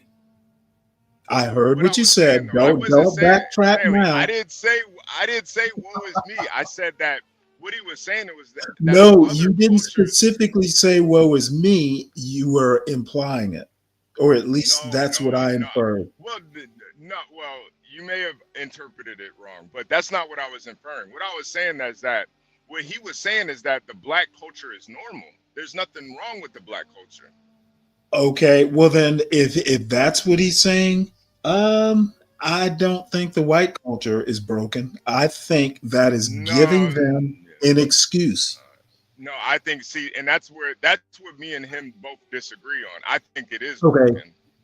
Okay, well, you know what? Then you would be wrong. Okay, what you're doing is you're buying in to his excuse. The black culture is okay, which he didn't say, or did he say that? I didn't catch that part. He did. He said what their culture is normal. Okay, so what you're saying when you say that the black culture is intertwined with the Anglo-Saxon culture, well, if they're broke, we're broke. Is that what you're saying? Well, I think though, if you can recognize that their culture is broken, you don't have to let that affect you. Okay, you know what? I'm going to have to give up here because you are tying yourself up in knots. Well, I was just trying to explain the universal. Well, you go ahead and explain to universal, but you know what? I think what you're saying, you're buying too much into this, and it's a cockamamie like idea. I don't think it's that crazy. I don't think it's that far off. I really don't. Yeah. I hate to break up this entanglement, but I'm gonna have to hop off real quick, gentlemen. Universal, man. I got other priorities I have to take. Just tell him you're listening, and we'll evaluate later. See ya. See ya, man. Greg. Hey, what's up? Lolo is gonna start her thing in what, an hour or something? Her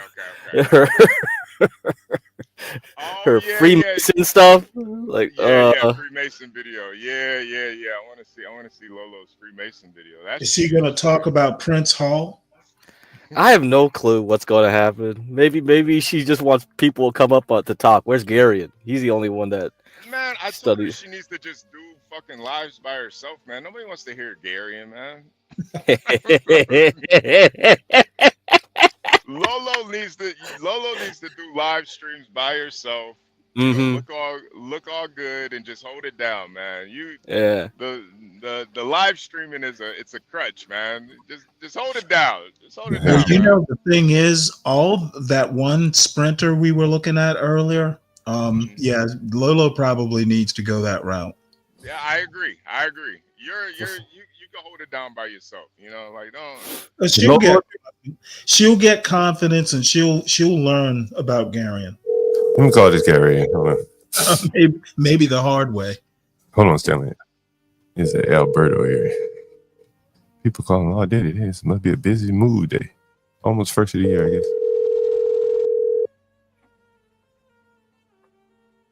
Maybe answer. Maybe the. Call me back.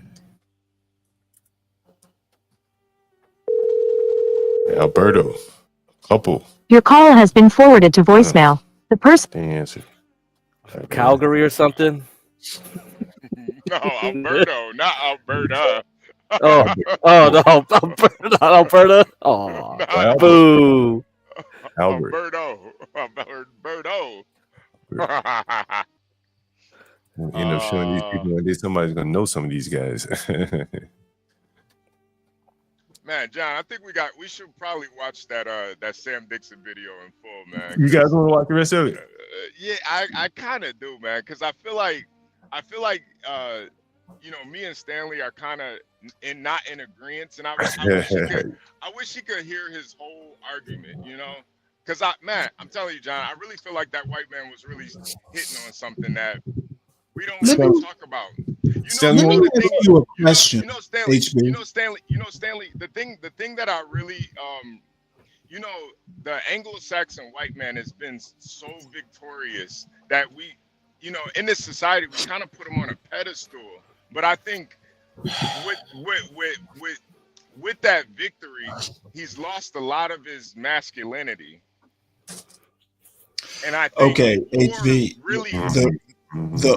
the only thing I won't even address that comment.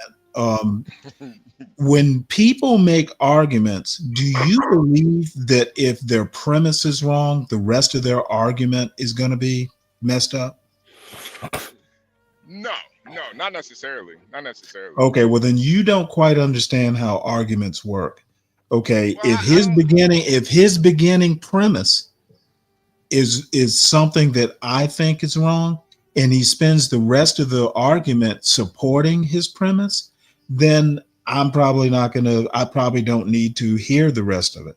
Not saying we shouldn't listen to it, but I need you to understand how I think arguments work. If the argument is based on something faulty, the rest of the argument suffers for that.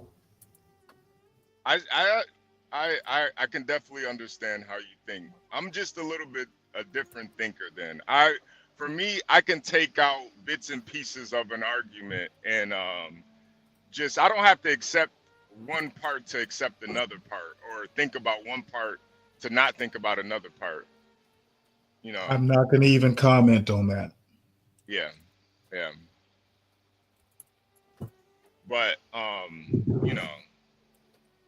think it's just it's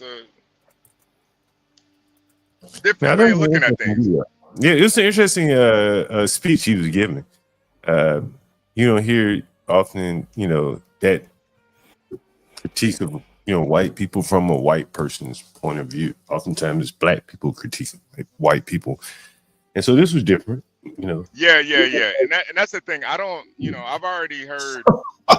So when the black people do it, it's messed up. When a white person critiques, no, this was messed up. I said, it was a different point of view. That's all it is, man. It was messed up. And what else can black people really say about the white man that Malcolm X hasn't already said? Okay, what black people can say about the white man is what is true, or at least as best they know it. A messed up argument is messed up, no matter who makes it. Yeah, but Malcolm X already said what you need to know about the Honorable Elijah Muhammad. Already told you. He already told you what you need to know about the white man. I think the Honorable Elijah Muhammad is just as big a crackpot as this white man. Oh well, yeah. But just because you believe in Yaqub doesn't mean you're not right about other things. Well, I have no doubt this guy and the Honorable Elijah Muhammad will get along famously. We created your white man. I bet Jared Taylor has like Louis Farrakhan on speed dial. But I think that's like the big difference between me and you, Stanley. Just because I think the Yaqub story was it's kind of retarded, but it doesn't mean that I don't believe in blacks should be self-sufficient also. And I think you can make one ridiculous argument and make another argument that's actually makes sense. I don't think the black man grafted the white man into existence. Two different standalone arguments. Yeah, they're two different standalone arguments. Right.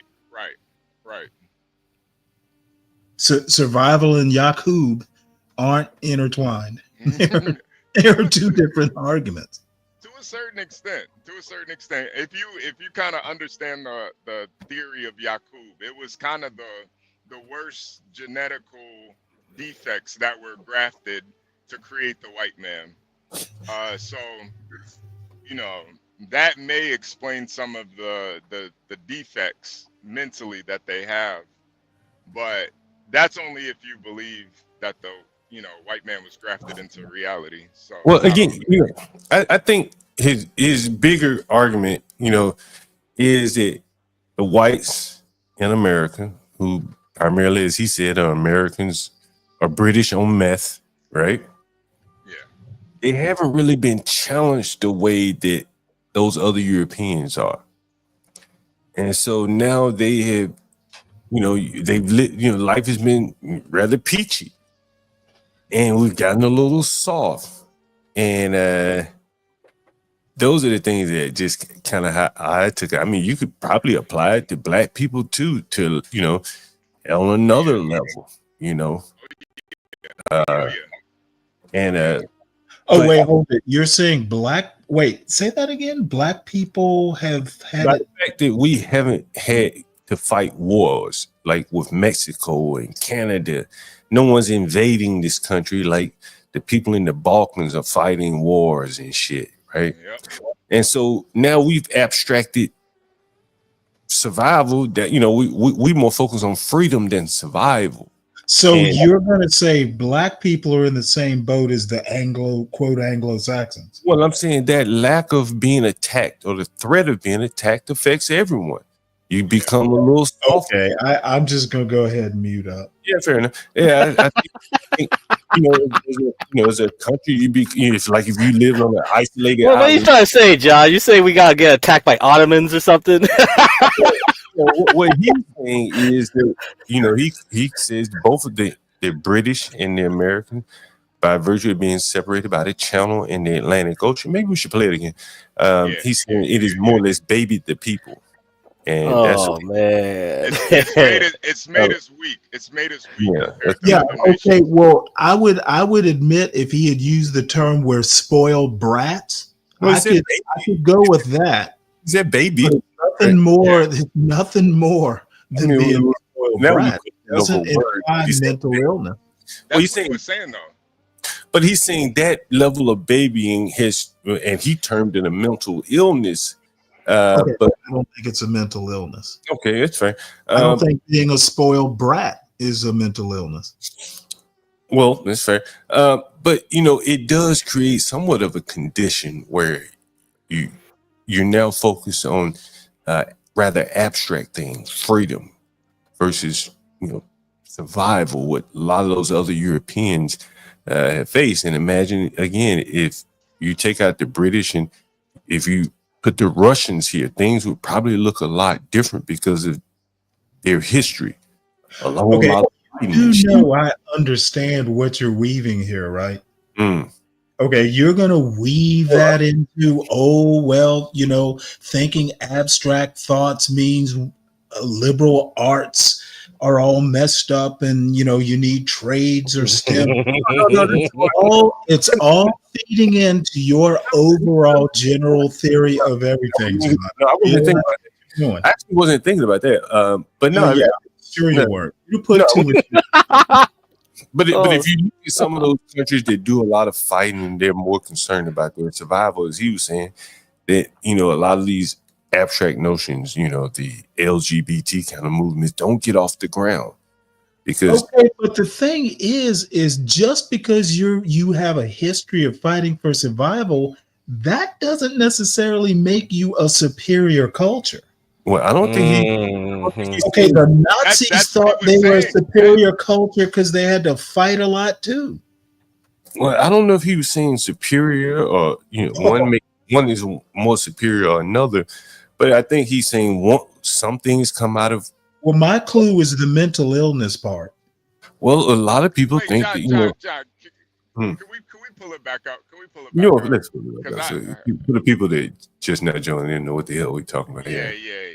Right, let me go to the website. Wait a minute. I do want. We got crack up here. Stanley. Yeah, and we got crack up here too. Crack's. You're basically telling me we gotta have an Ottomans on our doorstep to get us to survival mode. But I do want you and Crack. I want you and Stanley to really like once you hear something that this guy says, let John know to pause it and give your perception on it or idea of it. Because I think Stanley, he'll hear one word and then just kind of fly off the ledge. Oh, come on. What you don't seem to understand is that a sentence sometimes gives you a key to a whole paragraph. Yeah, but Stanley, you Okay, gotta. the white people, the Anglo-Saxons have a mental illness because they haven't had to fight for survival. That's the premise. I don't need a whole lot of accoutrement on top of that. It's like you ever see like how they have those whales in captivity, how they develop like mental, how they develop. Oh, come on! Their dorsal fins start to get weak. They develop depression. Some of those. So we need to free Willie. That's what you're saying. Some of those whales kill themselves, Stanley. Like, ain't no whale killing themselves in nature. He ain't got that. He gotta fight for survival, man. He ain't killing himself in nature. Yeah, okay. I'm gonna play it if you tell me when to stop. Okay.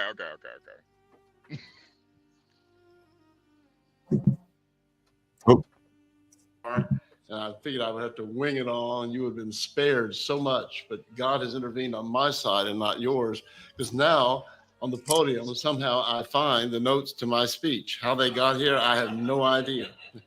But first things first, obviously the first thing is to thank Jared Taylor for the opportunity to be heard. I've done very little for our cause, not nearly what I should have done. I've focused most of my life on material things. And this has been a hobby of mine. With people like Jared and many others here, it's been a full-time, dedicated vocation. And I recognize that. And to what little influence I've had, it has been due to Jared's kindness. It is the 30th anniversary of the first American Renaissance Conference. And I think that we need to take stock of that and to recognize. And so that will be reflected in some of my talk. To the extent that these are my ideas and not those of Jared Taylor or of American Renaissance. Jared was kind enough to have me make a few words retrospective about the 30th anniversary. I had written these words up and given them to him. Unfortunately, I didn't review them before the talk Friday, but I did mention I did want to mention Émile Zola's novel Germinal, and the ending of it, in which the defeated leader of the strikers is leaving, and he's walking in the sunlight and warmth of the brown day, and he knows that his comrades are now once again being exploited in the mines by the capitalists, and he thinks of them as seeds, that despite the defeat, the seeds are germinating under the ground, and he concludes that someday their germination will shake the earth, and that's what I think is true of Amran. And of those of you here today, you're all, especially you young folks, you are the seeds, and from those seeds will come something that will split the earth, which unfortunately I will not see, but I will be, if there is a hereafter, I will be blessing you from the hereafter. One other note before I try to hurry through this speech to meet Jared's time deadlines. He's worse than Mussolini. He would have made the trains run ahead of time if he had been Mussolini. He wants Amran run tightly, whereas I'm kind of easygoing and slothful and all that. But you may have seen these two guys, Andrew and Coben, handing out Heritage and Destiny. I was asked to give these out by the editors of Heritage and Destiny and to urge you to subscribe and subscription form. Psychological is the key. If you are interested in this racial cause worldwide, and it is a worldwide cause, to subscribe. Now, the title of my talk is Whitey on the Psychiatrist's Couch.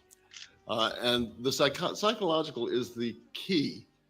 Contrary to Marxism, the psychological is more important than the material. If a man feels he is poor, even if he has money, he is poor. If a man feels he is rich, even though he doesn't have money, to some extent, he is rich. And we see this in things like voting patterns, where in my city of Atlanta, the wealthiest neighborhoods like Ansley Park vote almost identically to the poorest neighborhoods in Perry Boulevard. Obviously, someone does not perceive reality when these two neighborhoods that differ in race, education, wealth, and everything else are voting the same.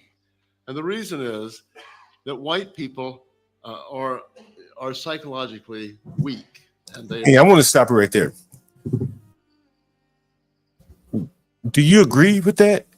Why would rich white people vote like poor black people in the same city? Why would poor black people vote like rich people? I mean, what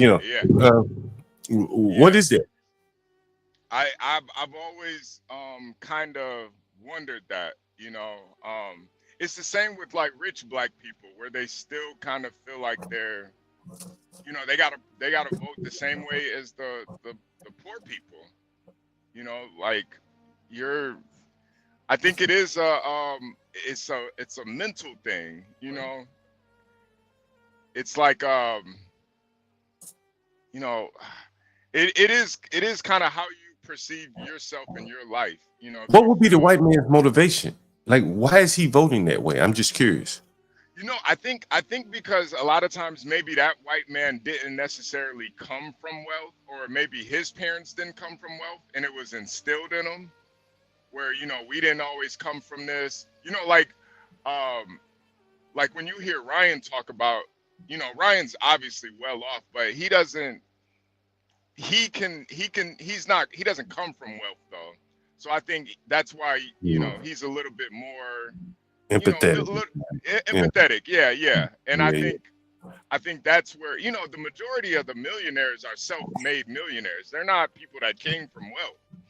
So I don't think it's not to say white guilt. No, I don't even think it's white guilt. I don't even think it's white guilt. I think it is more so, how you grew up and your morals and what was kind of instilled in you. And I think sometimes that changes over time, and sometimes it doesn't. Hey, we got someone in the background. Nobody cares. Anyone seen him, Stanley? You'd I've open never that seen game him for other people. All right, we I've never seen him before. Yeah, what's up, man? Add him to the stage. Yeah, what's up? Nobody what's up? cares. Yeah, I've been on the panel before. Oh, okay. Maybe you want to hear portions. Yeah. I see it. Yeah. Okay, yeah. That just came. I'm always in the chat saying John Gall 2028. I just not noticed the script that font that you use.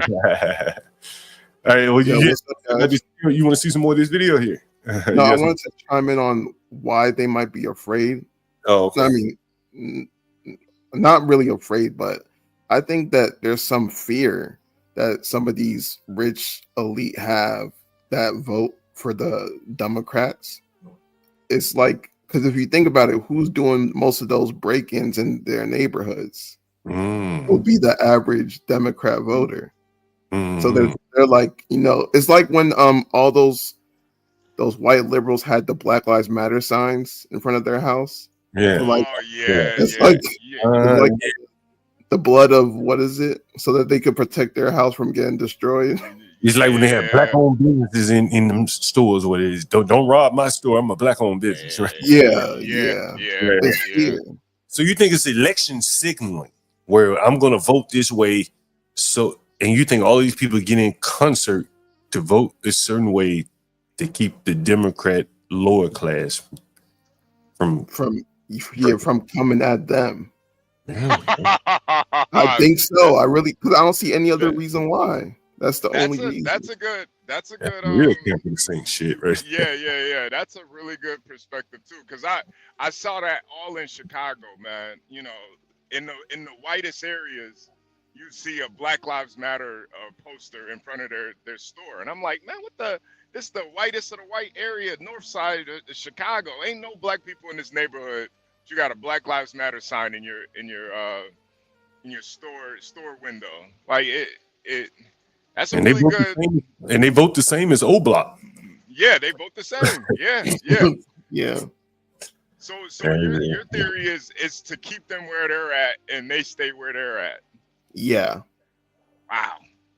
Yeah, And then I another think that's a way better theory than mine, honestly. Yeah, and then another little tidbit is when those Black Lives Matters destruction was happening, like some of those businesses that said that they were black owned really didn't even have not one black employee at all. They were just lying and saying it so that they could save their business. Don't burn me, bro. Yeah, don't burn me, bro. Don't destroy me, bro. Don't burn me, bro. They suffer from some sort of mental illness.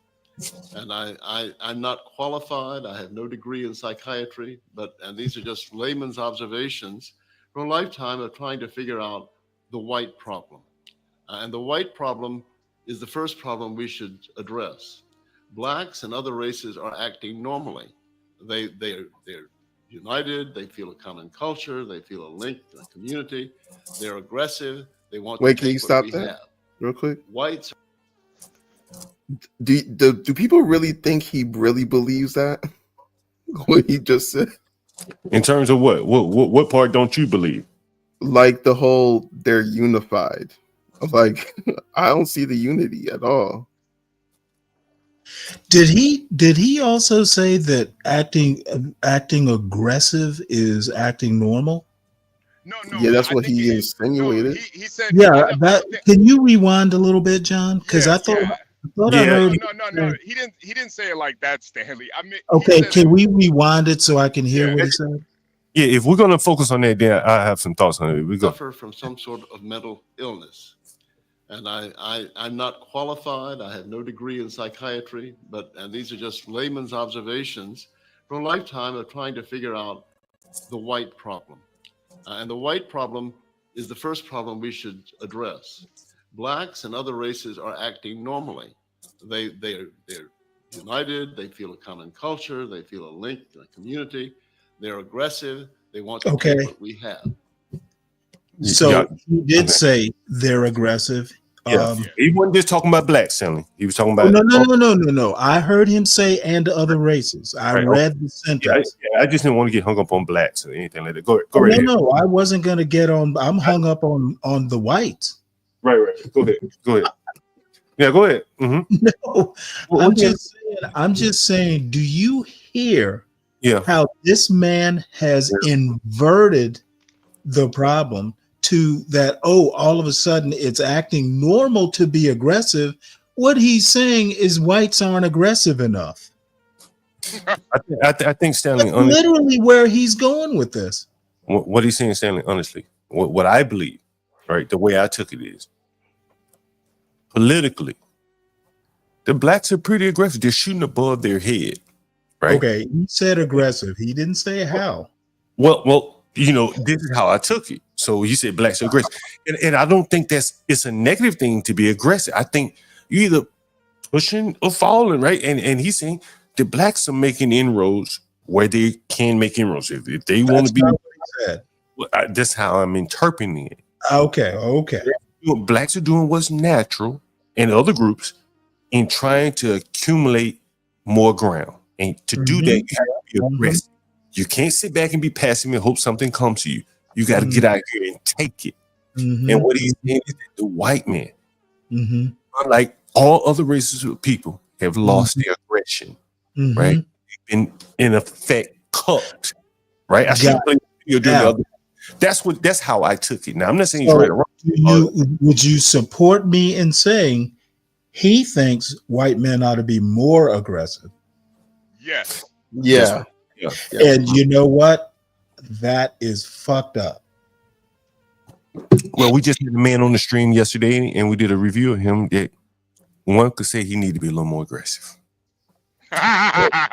Okay, but you said, did you not hear yourself say the magic word? One man.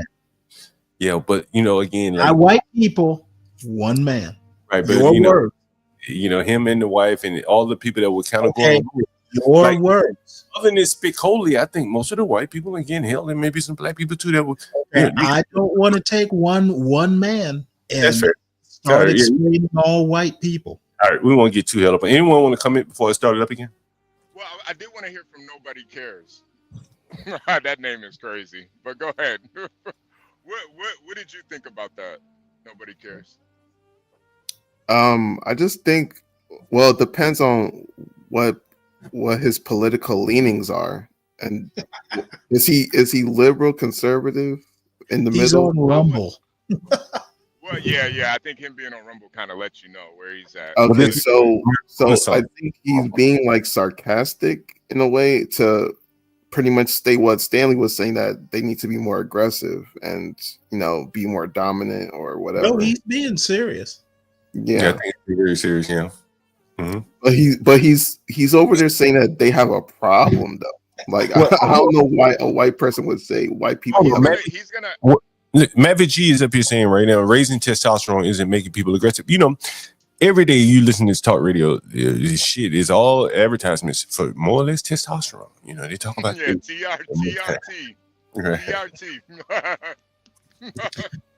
I think he's actually talking to hood conservative. I think he's talking about himself, honestly, because yeah. Just out of curiosity, what was his specialty when he was working? Who? This gentleman here. I forget what Sam Brooks did. I forget. I think he was him. I forget what he did, but I think he was pretty successful. Whatever he did, but I draw a blank right now. Look him up. Someone look up. Sam. Yeah, I'll do that. He was very revered on the right. I would say it's kind of like a race realist. Not like if we play the entire video, you'll see how he concludes. He an Amy Wax. Yeah, I don't know. But I don't think he had animus toward black people. I think he was more or less focused on white people. Like, we need to fix our own problems. He was a lawyer. Oh, lawyer. Okay, fair enough. Yeah. All right. He was better yet, he was a Klan lawyer. Nice. We are not mentally healthy people. And the first thing we should do is to study ourselves individually and as a race and as a nation to see exactly what psychological weaknesses we have. And so I'm going to start out first with Americans, but really with Anglo-Saxons and then Americans. Jung, the great great Swiss psychiatrist, did not believe in a world psychology. He believed that races and nations had different psychologies. And I think that's true. The white psychology is very different from the Oriental or black psychology. And we have different psychologies among our own peoples. It's an unfortunate thing of history that the defense of the white race has fallen to my people, the Anglo-Saxons, my component of our white family, instead of peoples who I think are better prepared to do that from experience, like the Russians or the Spaniards or the Greeks, who lived for centuries under alien rule and whose psychology has been affected by that. And so starting with our roots as Anglo-Saxons, which is, after all, the country that put the mold on America and the American personality. I'm not excluding those of you of German or Italian or French ancestry. I'm something of a mongrel myself. I have a lot of French blood through the French Huguenots. Can you pause it right quick? I could agree with maybe a cultural psychology, but a race-based psychology, no. That's basically that's race science. Okay. But the Anglo-Saxons set the form. And when we look at the Anglo-Saxons, they overran England in the 400s. And they have been there now for 16 centuries. They've only been invaded successfully one time in their history, which left severe trauma, the Norman invasion in 1066. But these people were not equivalent to the Mongols, who kept such a hard school for the Russians, or the Ottoman Turks, or the Saracens, who kept hard schools for the Greeks and Spaniards. So we were very fortunate in our geography. We were babied. The English Channel babied us. And this was to be replicated in the Atlantic Ocean that would baby Americans.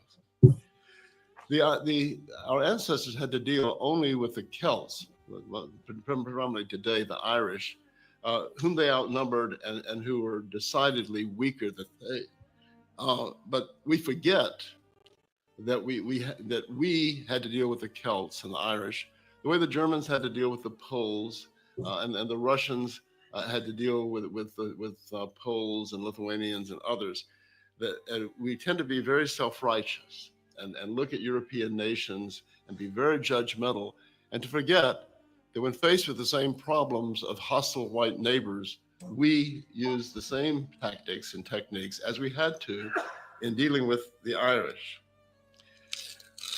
The very favorable babying geography made the Anglo-Saxons, in my opinion, overly individualistic, and it gave them an exaggerated idea of freedom, which permeates our society, both in Britain and in America. You hear incessantly about freedom, freedom, freedom, freedom, freedom.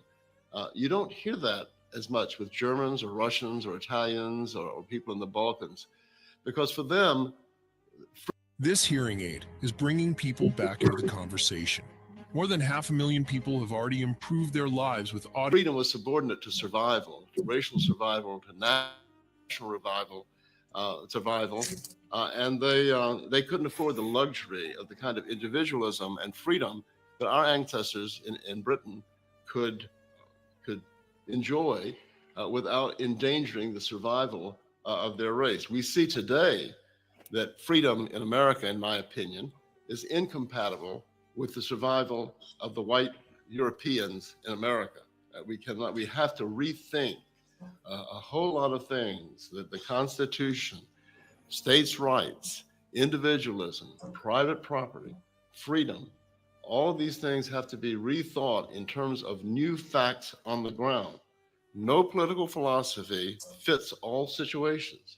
States' rights was fatal to the Southern Confederacy. They lost their war because of their attachment to states' rights. States' rights would have been fatal to the Russian people when Dmitry Donskoy, the founder of Tsarism, led them to the historic Great White Racial Victory in 1380 in the Battle of Kulikovo Field, in which for the first time white Christians defeated yellow people, the Mongols, who had inflicted so much harm upon our race as a whole. When we look at our people in England, we see the same faults. I've ridden all over England and Scotland and really all over Ireland and Northern Ireland. And I have to say, to be fair to the Irish, who are our racial brothers, I have never had a harsh word with an Irishman. I've had been very, very friendly reception in the Republic of Ireland. But when we talk about the obsession with freedom, you notice in Britain, and then you notice in America, that we are the people who cannot speak our name. All over Britain, you see monuments to the dead, the war dead. They invariably read, "They died for freedom. They died for freedom. They died for freedom." You never see a monument that they died for England or Scotland, maybe not even for Ireland. All right, this is dumb. This is so dumb. I can't stand this shit. This is so stupid. This is retarded. You know where that freedom shit comes from? France. That's the liberals. That's where liberalism comes from. Like once they lopped off the head of their monarchy, that's it. And it's that shit spread everywhere. He said in France they don't talk about freedom. They say la partie. Yeah, liberty, egalitarian. That's pretty much freedom. That's freedom. Two types of liberalism. Okay, there is a Scottish form of it, which America is. Mm-hmm. So that's my only point. I don't think we got French liberalism. Yeah, but you know, this is all Enlightenment stuff, right? This is where it comes from. right? So yeah, we should have a class on philosophy or something, because that's where all this modern concepts come from. Yeah. You mean we, as in we should have taken it in high school or college? No, yeah, that's one thing, and I think Stanley, we were talking in chat, like we should like have like a segment where we just talk basic philosophy, just go back to the basics, first principles. I'm up for that. Yeah, I think that would be good. I need a refresher as well, because you brought up Scottish. Yeah, that's right. There's a lot of stuff. Fuck, man, it's so complicated, like with the history of European Enlightenment. It gets glossed over a And then lot. there's the post-Enlightenment. There's the Nazism and communism actually are children of the Enlightenment. Yeah. Yeah, it gets pretty complicated. And he's talking about like, oh, it's only the Norman invasion stuff. Like, dude, most of our English syntax, the way we speak English now, is so far removed from Old English. It's because of Norse invasions. So the Danish, the Vikings, all that stuff, they invaded plenty of times. So I don't know what he's getting off on with like, okay, you got to have invasions for this. Like, God, all right, whatever. Basically what he's tried to support is that Anglo-Saxons in America specifically are weak. We need to be more like the black people and be violent, be it politically, be it whatever. Okay, yeah. Hey guys, hold on for 1 second. Let me see who this is. Hello. Hello. This is Omaria. Amaria. Did I just call you? Yes. We're both up. Say that one more time. Your phone is breaking up. We're both up big now, so Oh, okay. You're up now. Okay. Yeah. I got a message that you interested in a room for rent. yes. Yes. Northwest or southeast? Cheaper. What's cheaper? Southeast, of course. Then let's do south. Southeast it is. What are you looking for in southeast? You say it's two of y'all? Yes, me and my You and your boyfriend? we're Okay. looking for a 1 bedroom, 1 bath. Say that one more time. 1 bedroom, 1 bath. Okay, I got a basement in Southeast right now. It's available right behind Blue High School. You know where Blue High School is? No. You're not very familiar with DC? No, not at all. Okay, how long you been living in DC? Actually, we're looking to move around. Oh, your phone is breaking up. Say that one more time. We're looking to move around September. Oh, December. When you said what when? You said when you September. looking? Oh, of the next year? Yes. Oh, okay. You doing some early shopping, huh? Yes, we have to. Okay, well, unless you want to pay today, you can just wait until you get a little bit closer to the time. We have a lot of places. But unless you want to pay for it today, I mean, you can just call me back when it's closer to September. All right, I'll speak to September then. September, yeah. You have a ways away. Yeah, no problem. Just keep my number. Thank you. What the fuck? September? That's weird. Hey, see, she's planning ahead. I thought Perfect. blacks don't do that. Yeah. So aggressive. She's not. they don't- Is she aggressive or not aggressive enough for us? No, she's really aggressive. She really aggressive. She planning for a room. Wait, why did you show those tits on screen? Were they her tits? Yeah, those were hers. The one that's talking? Yeah. Are you kidding? What's her phone number? Ma'am, are you aggressive or not aggressive? I think she just wanted to talk to John. Yeah, baby. That's Shit. I think she was being that kind of aggressive. Wow. She knows what your voice sounds like now. Uh-oh. Shoot, I don't know what you called her. November, September. Hey, somebody said, "What an idiot!" September. Yeah, that's true. Damn. I woke her up for nothing. She got up for nothing. I wish you guys would never mind. I'm gonna let you guys be sensitive in the chat. You know, this Man, this thing got the chat riled up like crazy. Ryan's there, like freaking. What's so crazy about it, Craig, is we sit and critique and talk about black people all day, but as soon as we have a white man talk about a white man, yo, they are so sensitive. Maven didn't brought up my dead dog and everything. This dude is See, really? He did? They're used to black people doing it. If white people do it, then it's dumb. Yeah, I would have thought even Stanley would have taken, some, interest in listening to this, but not even Stanley is interested, but the people who are no, I'm interested in listening to it, but the bottom line is it's almost like playing humble. Okay. He basically, this dude's a former Klan lawyer. What he's saying is, hey, we need to rifle up. We're letting these black people be all aggressive, and we're sitting back and taking. We need to come out. We need to reassert ourselves.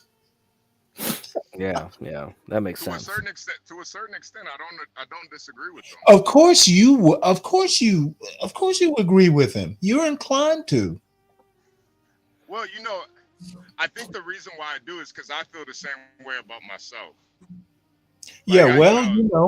As an honorary white man, I guess you would take up his cause.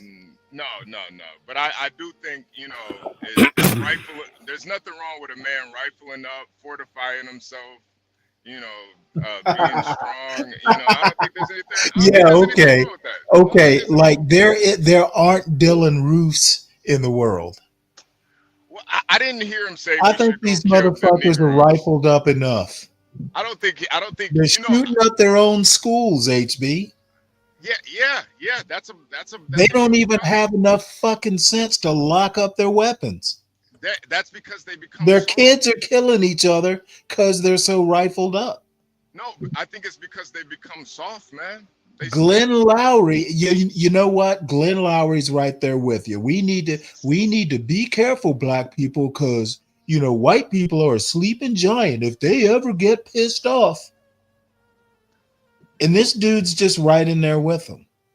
All right. Well, let's. All right, I'll bring up this point because this guy could just be the same guy that's probably spoken the medieval Arabic times, because there was a philosopher in the Arab world who were complaining about this stuff. Like, he thought when the Arabs start becoming like more civilized, right? They became city people that lived in urban areas. He said they became weak, exactly like this guy says. They're not aggressive.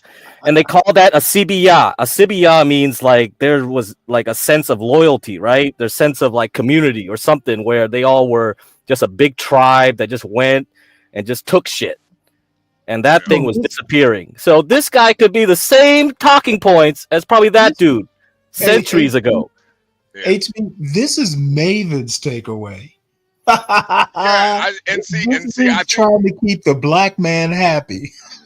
And see, that's not what it is at all. I'm not getting that from it at all. Just because he said that doesn't How many mean that I black agree. men are in the audience to keep happy? Yeah, just because he said what he said doesn't mean that I agree with it.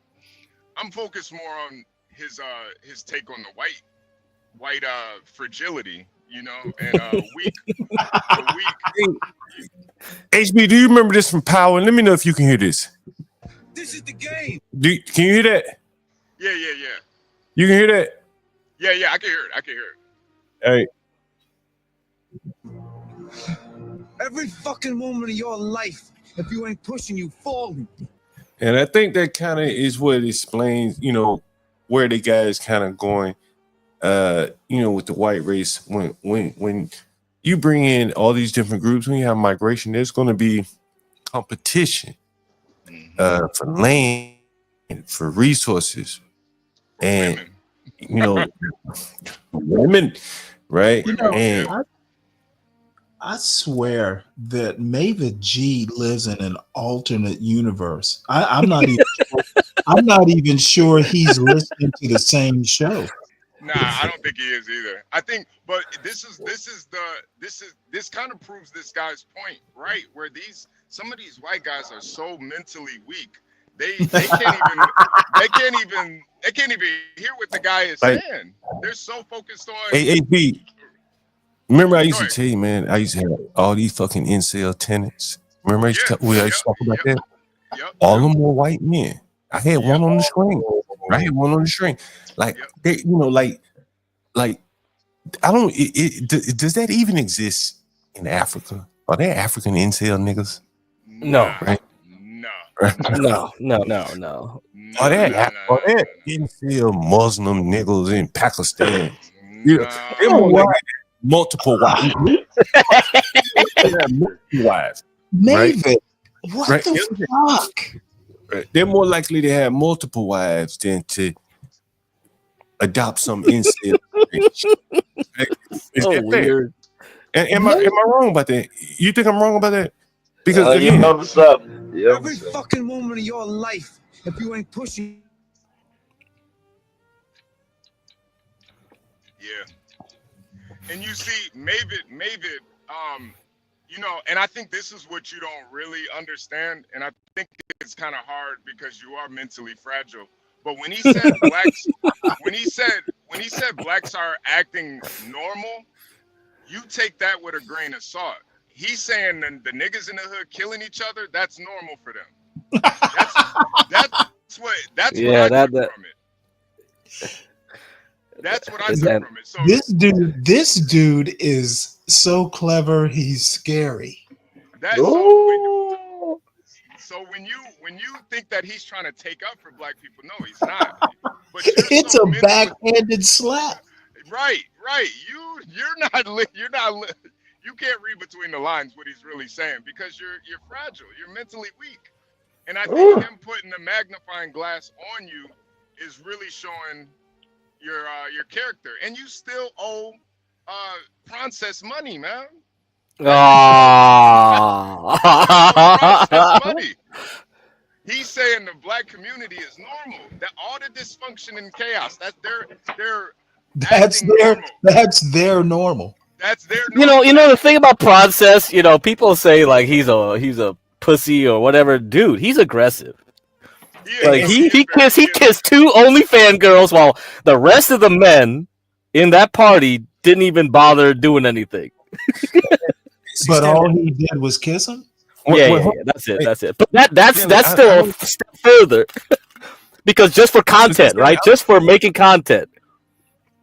But see, Stanley, I don't think he's pointing out negative characteristics of blacks. And again, I know a little bit about Dixon, so what I'm saying is, what I think he's saying is that politically, the blacks are shooting above their head. Okay, but I'm not saying he's pointing out negatives. I'm just saying, hey, they're acting normal. But someone said crime and shit like that. No, what he's saying is what is normal is the pursuit of political power. The blacks are doing that. What is normal is the protection of their neighborhood. They make it very hostile in some areas for other groups to come in their neighborhood. Those things are normal, right? I'll defer to you. No, I like it. You know him better than I do, but what I'm hearing from this the first time I've heard it is not political. Now, understand. Now, what he's saying is that same energy that the blacks have in protecting their neighborhoods, right? The same energy that white people feel a little hesitant walking through some black neighborhood. The white people don't have the same energy for blacks moving into their neighborhood.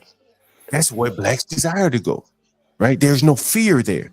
And not that it should be fear, but the blacks instill, other groups instill some sort of, hey, I'm in a Korean neighborhood. The whites will, they'll cater to everyone. And I think that's what he's saying, like, Yeah. He's saying, hey, stop that white guilt bullshit. Stop the white guilt, right? And you got to fight, but you got to advocate for your rights the same way that everyone else is advocating for theirs. That's the strength that they're showing. That's the aggression. And I think what he's doing is trying to light a powder keg.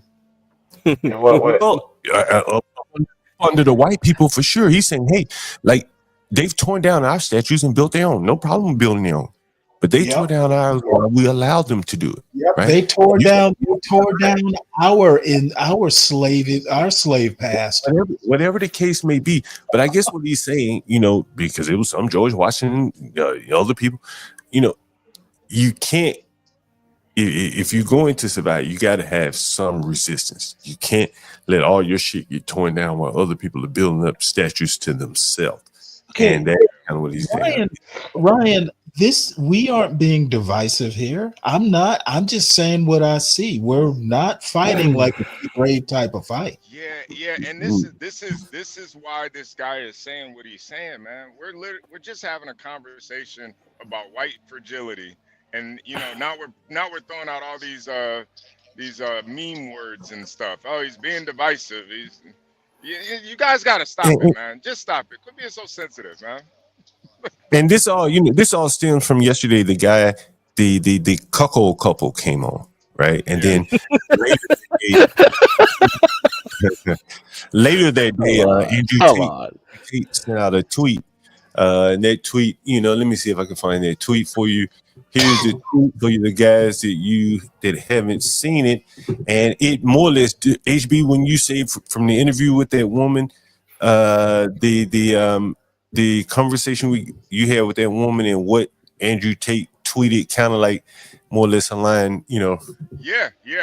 Perfectly right. Oh yeah. And this is the tweet from Andrew Tate right here that you can see it on the screen. And so then we had the conversation just the day before with the cuckold. And so this is what is leading us into this discussion here today, Ryan. I'll go back over to Crack, you have any thoughts on this tweet? Have you seen this tweet from Andrew Tate? No. I don't listen to tweets and shit, yeah. Anyway, here's the tweet on the screen here. The real red pill about race that nobody ever says. White people are doomed to fail because they're the only race that cares what women think and say. Result, liberalism, LGBT, birth rate declines, the list goes on. Wife says no more babies, one is enough, and a white man agrees. His genetic bloodline ends because of a female's convenience. A black man simply fucks someone else. White men will never, ever, ever win because you're the only race women can control. Women can't control brown and black men. It's why they chase us, to be honest. They like it. Every white woman alive fantasizes. They let people write essays and tweets now. What the hell? What's the damn point? We'll write a thesis. I can't read all this shit. Anyway, the big point about it though was that we had a lady up here yesterday in front of her husband. Okay. So my problem is not necessarily the point he's making. It's like he's associating with Anglo-Saxon culture or whatever. And look at how many women leaders are in Europe. Are these all Anglo-Saxons? This is a European problem. This is what we have to go back to first principles with philosophy. Where does this started? This is all at which countries have at least one female leader? Which countries have a female leader right now? Look at all Balkan countries. They got some. Like, are you saying the Ottomans caused that? So the Ottomans came in and fucked them up and they're all aggressive? Yeah, Serbians are more aggressive. I'm not messing with no Serbian gangster. That's probably one of the only gangsters I probably wouldn't F up with around with aside from Latino gangsters, right? Like, they're messed up. Like, they are aggressive. And look at them. Even they got female leaders. So what's that? Explain this to me. Like, what does that mean? Do they have a female leader? They had one at least Serbia? At one point in time. And look at us. We never even had a female president. Those are some rough ass people. So it's like explain that. Why is this an Anglo-Saxon problem? It's not. This is a. What do you think it is? Are you just a? What do you think? Yeah, man, I think it's just a course of history. It's just a course of history, man. It's just how it. And Craig, that's what I like about this guy, at least attempting to try to figure it out. Man, dude, the world is so complex. You got to go from all angles, and England definitely does have a unique history because it's isolated in an island. Same with Japan. So, hey, Craig, while we have you up here, man, HB had mentioned, we were talking yesterday about those H-1Bs and how they kind of equate indentured servants.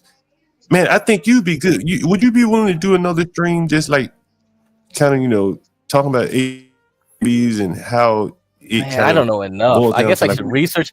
I mean, there's so many other Yeah. visas like EB3s and other things which are harder to get than H1Bs. Like going down like an F1s for like people in education, things like that. If you want to really explain, and this should have been explained 20 years ago. Like honestly, this stuff.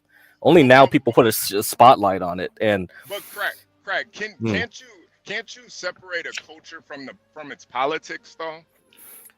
man, Because yeah, I see a lot of immigrants that come here that they keep their culture, but then they might vote liberal, or they might vote for Democrats. Yeah. It's just self-interest, right? It's a lot of it's self-interest. It's just self-interest. So even if Yeah, Ryan was talking about it too. It's like why rich people would vote for Democrat because they don't care, because they don't have to pay taxes because they have capital gains. That's right. I pay capital gains. I don't care too much, except for like unless it's like insurance or something like that, which is health and care insurance. But man, I don't know, man. It's too much now. It's too many threads, I think. Yeah. Right? Yeah. To distill everything to a simplistic formula saying, oh, Anglo-Saxons, because they grew up in like England, in an island, and then they came here. It's like, what? No. You can't isolate it like that. There are other factors. HB, did you want me to play the last part again? I know that that's probably what the audience want to hear again, at least. Or do you want? Well, I did. Just keep playing some more of it because I did want to hear the whole piece and see where he's going with this a little bit more. Since I logged up, I lost my page. Lost my. Let me see. Yeah. Is ludicrous. I don't know why I stopped off last time. I'm assuming this is about it. The gullible people, the cannon fodder believe, not the real policies that are governed by sociopathic war profiteers like Liz and Dick Cheney, or the others that had ethnic stakes in our wars. We always have a moral purpose. We're always intervening in Syria, or should intervene in Syria to save democracy. Woodrow Wilson wanted to make the whole world safe for democracy, to export democracy to the entire world. In this, by the way, he reflected a shocking thing that Emerson, the New England transcendentalist, said about the Civil War, when he said, this is not merely a war to make all of America New England. It is a war to make the entire world New England. And that idea, I think, still is in the subconscious of the American people. And I'm not saying that as a Southerner with an axe to grind. For those of you from New England, 3 of my great-grandparents were from New England. So I have a foot in both camps, and I'm not ashamed to be the descendant of Puritans. But it's always a moral purpose. In my book, since I judge wars based upon what they do for my people, the greatest war that America ever fought was the Mexican-American War. It doubled the size of the country. It expanded in North America for settlement by Anglo-Saxons and related immigrants, and did so with very few casualties. To our enemies, in their assessment of history, the Mexican-American War is the most immoral war we ever fought. And those of you who have children in high school, just look for this. This is really the treatment. It's just a terrible, it'll get in the textbooks. It's a terrible thing that America expanded. What they consider a good war is something like the Civil War, in which they say, 600,000 white boys on both sides gave their life killing each other over a moral principle. That liberals love that kind of war. That's the only meaningful war to them, and to us, such wars are meaningless except as a tremendous tragedy for our whole race. Now, having laid out some of my thoughts about American Anglo-Saxons and their American descendants, well, let me say one other thing. And this will ruffle the feathers of a lot of people here, but I'm not nice and sweet like Jared. I'm an unpleasant person. The fatal error, the first fatal error in America was at Jamestown, because they allowed people to come here voluntarily. And that error has gone down all the way through even the white subsequent settlement in immigration of similar white people like the Irish and Germans and Slavs and Latins. It would have been much better if the king had simply sealed off a village in Yorkshire and resettled the entire village at Jamestown. What you get when you allow people to come here as individuals are people who, again, are highly individualistic. They're willing to leave their homelands and abandon where their ancestors have lived for thousands of years to, quote, get a better life, end quote.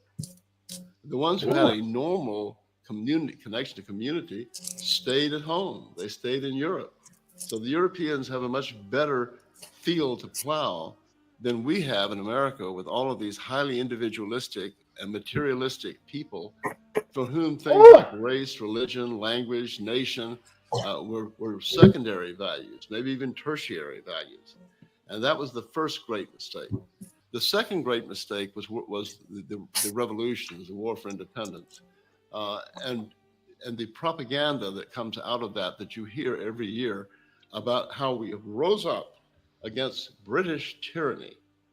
And Britain was the freest country on earth in 1776, and America was there with them. We had essentially all the rights that our ancestors had created in Great Britain. Britain is the mother of all these freedom ideas. Our Bill of Rights came from a template of the Declaration of Right by the British Parliament in 1692. But none of this is treated in standard American history.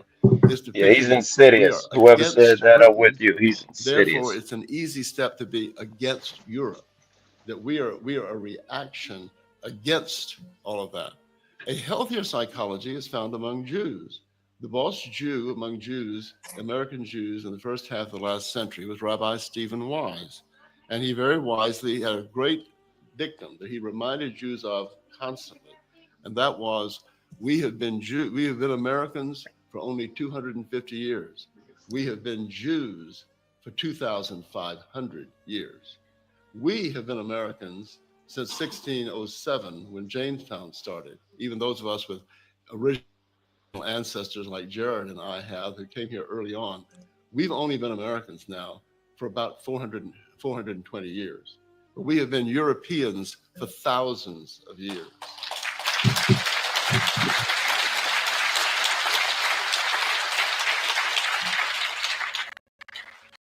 And so the revolution and the way it has been treated is the second fatal error in America.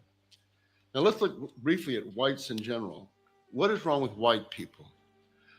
Well, as is usually the case, one's virtues are also one's vices. The Greeks had that wise dictum on the altar of Apollo at Delphi: nothing too much, nothing in excess, moderation in all things. We have these virtues that have enabled us to create this situation, to split the atom, to solve polio, to do all these things that whites have done that have blessed our people and the entire world. These same traits, psychological traits that have enabled this, can give rise to danger. And the ones that I see are an excessive capacity for This hearing aid is bringing people back into the conversation.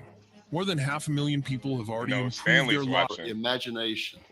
Whites have a tremendous power for imagination. I've talked about this before. You probably have heard me talk about it. But when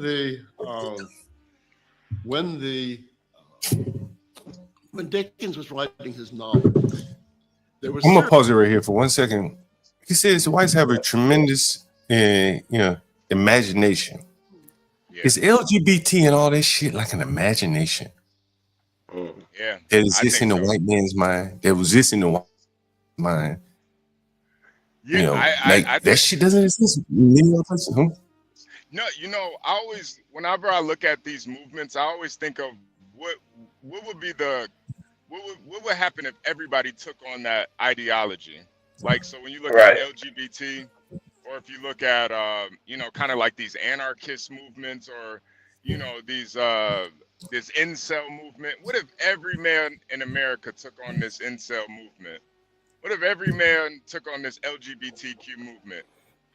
It is all fantasy. What if every man took on the movement that he's talking about? Can't help but wonder in the end, what does society look like if he achieves his goals? Can someone help me? Well, when you're done being helped, I have a comment. Go ahead, Sam. Okay, I'll say what I say. I'll say I think. I think he envisions something like a society where might makes rights. If you need to enslave motherfuckers, you do it. You know, you take is that's what I see the end result of what he's talking Well, about, what he's preaching. I don't want to ruin it for you guys. He's going to give the end, his conclusion, I think, at the end. But go ahead, Sam. Okay. Well, no, I think that some folks on this panel have a pretty good imagination that this guy is making sense. I don't see it. Yeah, no, but I guess Boston. wait, I guess the whole maybe Joe Cool, maybe you feel the slavery thing because he was talking about taking over Mexico.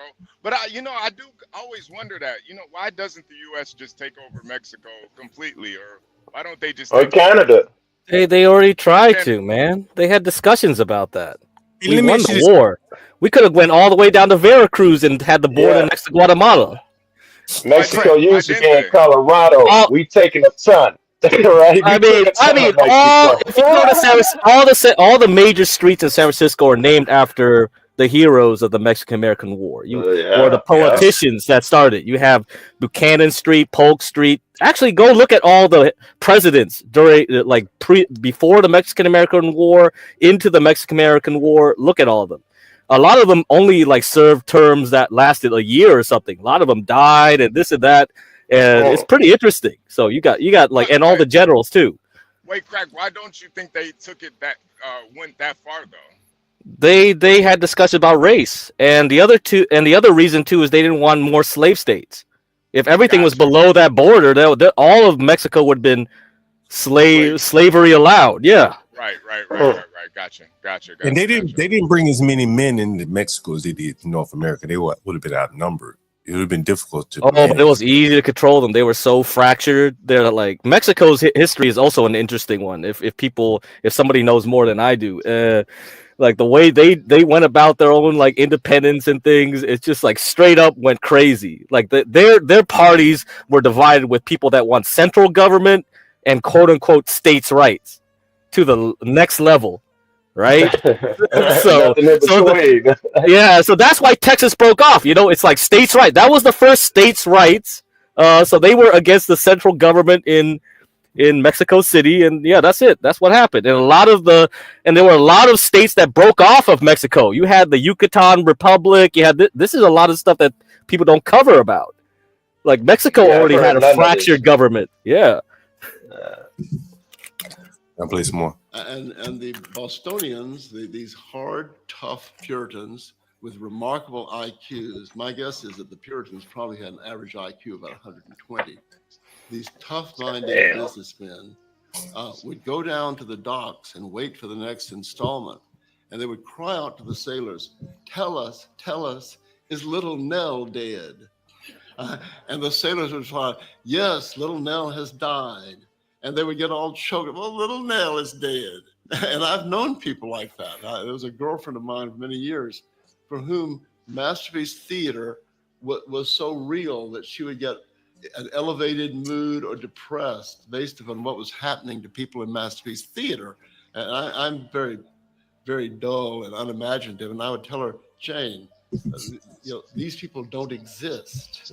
There's no reason to be concerned if they're dying or marrying the wrong person. They just don't exist.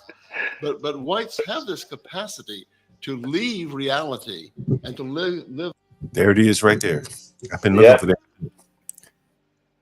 LGBT is leaving reality, right?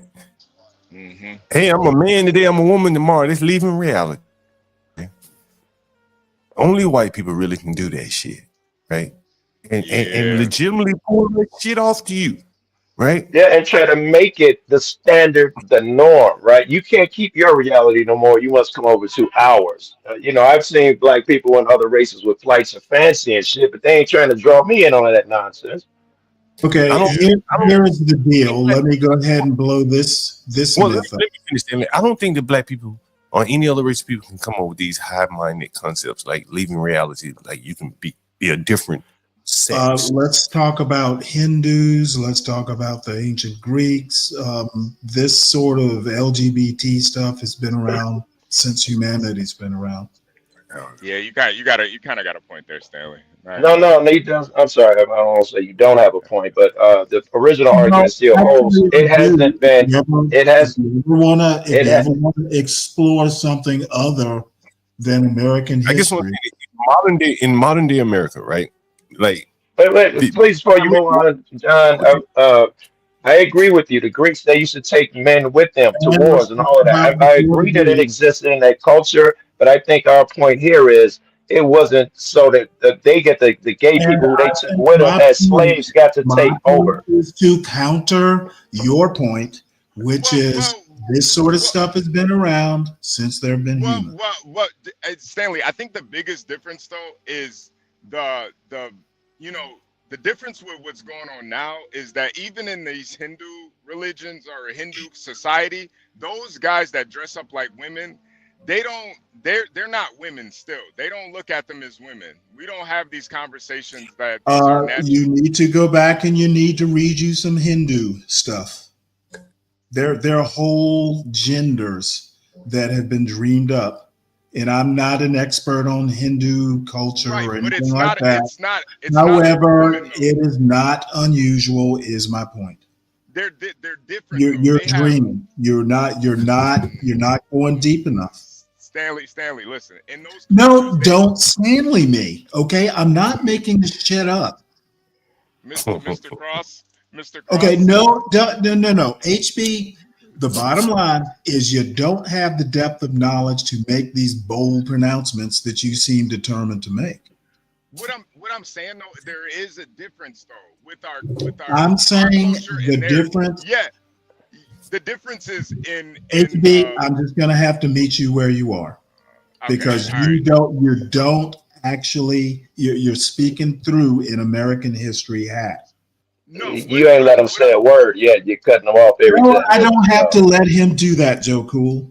I'm aware of that. I wasn't saying you have to. I was just pointing out something there. Joe Cool. I don't believe that you do. I know you well enough to know you like to cut motherfuckers off.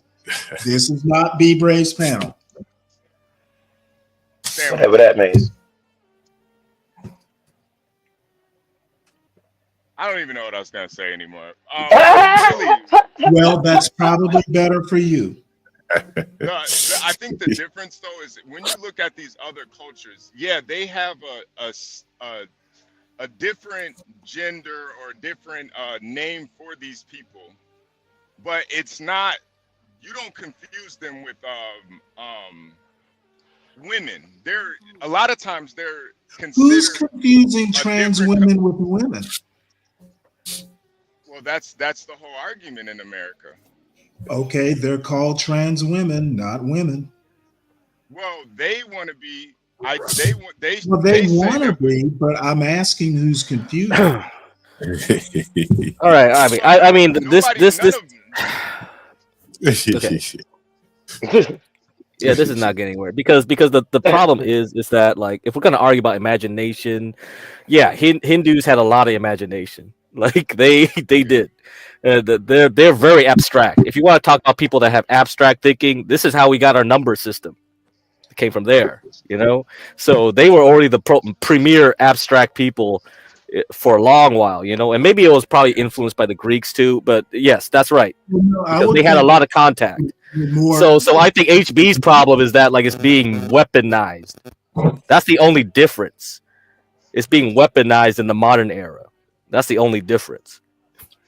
Well, I would disagree that it's being weaponized, but that's maybe we'll get to the elite. The only point I want to make is Freemasonry or something. The only point I want to make is there is nothing new under the sun. There's nothing new. Yes, that's correct. I agree. No, there's not.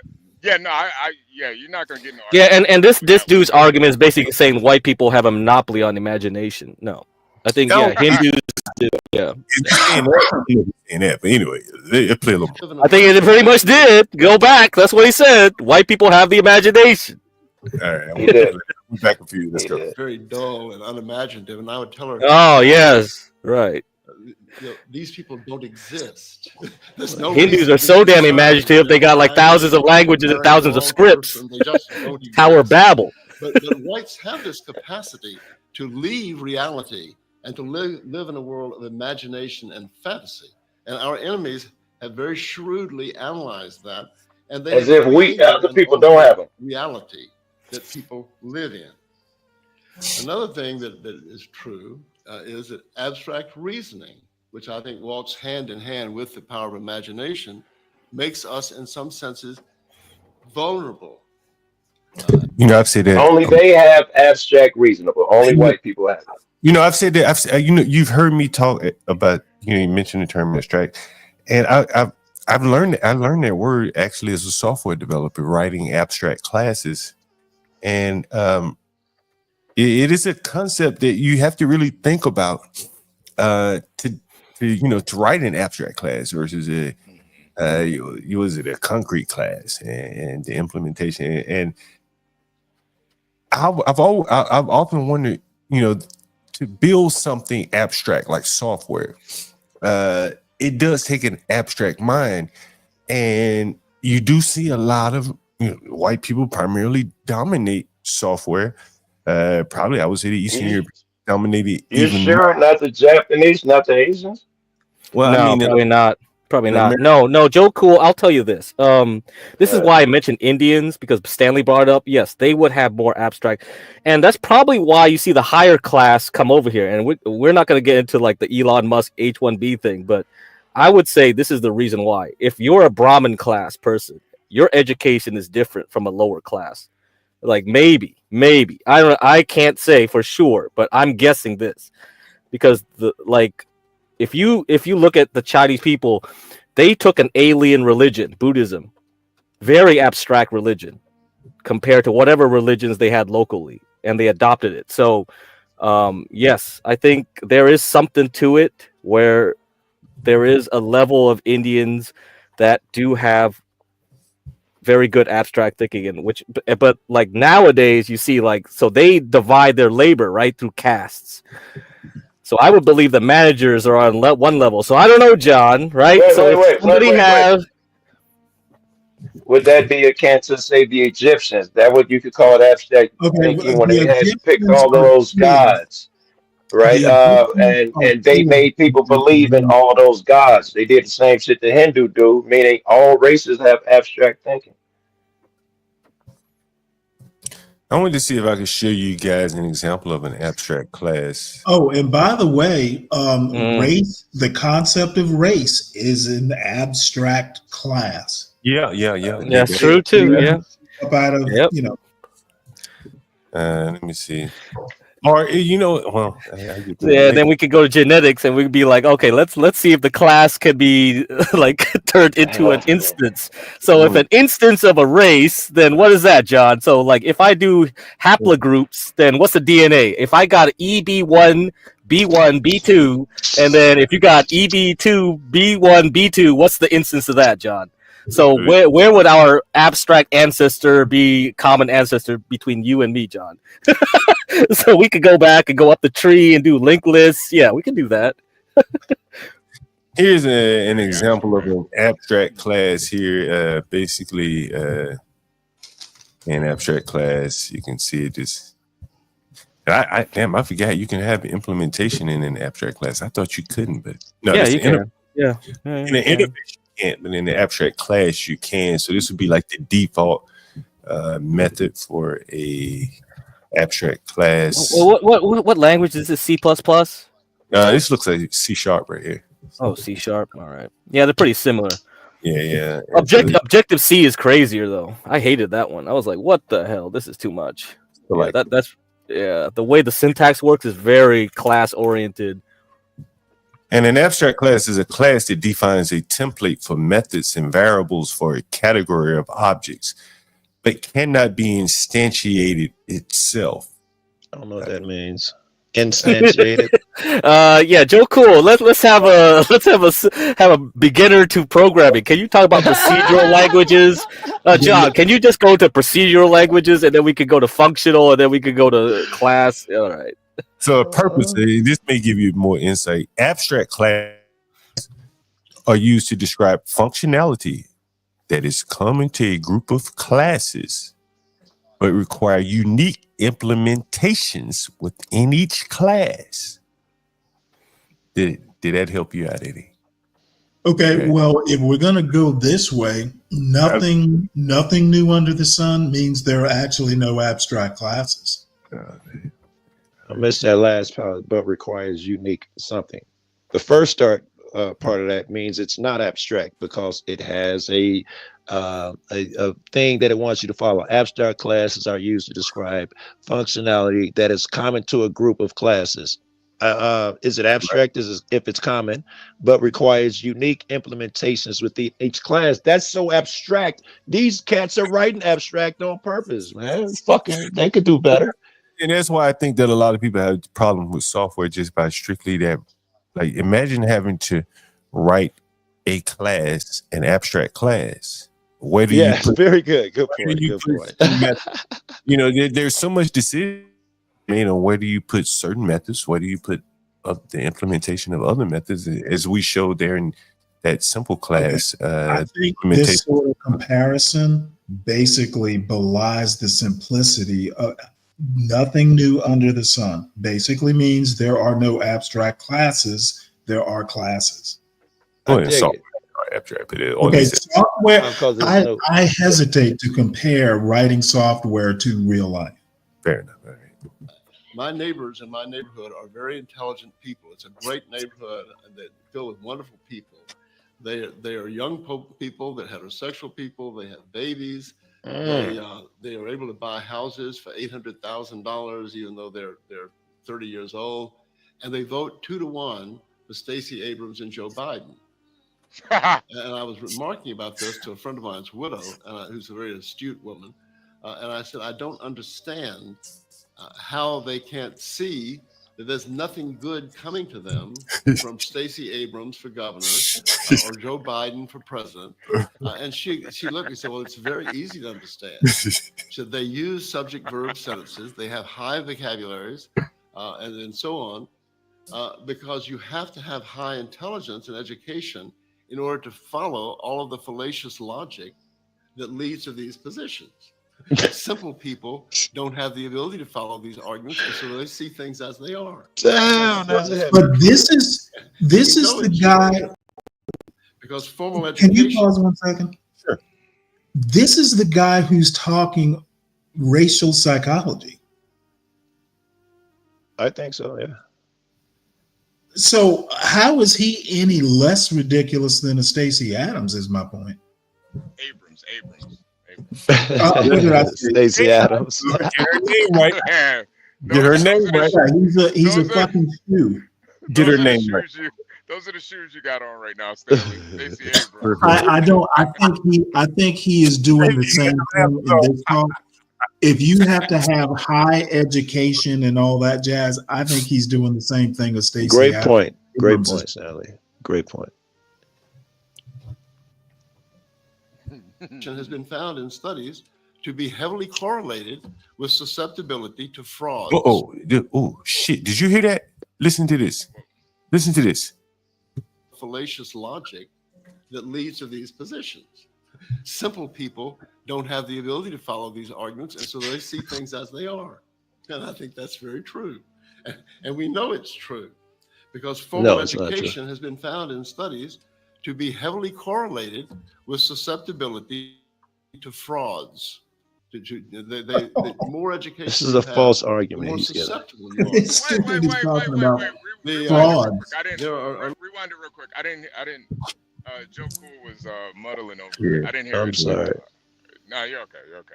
So they use subject-verb sentences. They have high vocabularies and so on, because you have to have high intelligence and education in order to follow all of the fallacious logic that leads to these positions. Simple people don't have the ability to follow these arguments, and so they see things as they are. And I think that's very true.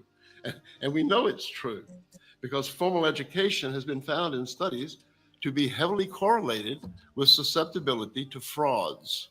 The more education you have, the more susceptible you are to frauds. There are little interesting things that I hear now and then that contribute to my thinking as a lay psychologist. Okay. So you got that right, HB. So what's the argument here? Yeah. No. I don't think there's an argument there. I think I it is got a an little argument there.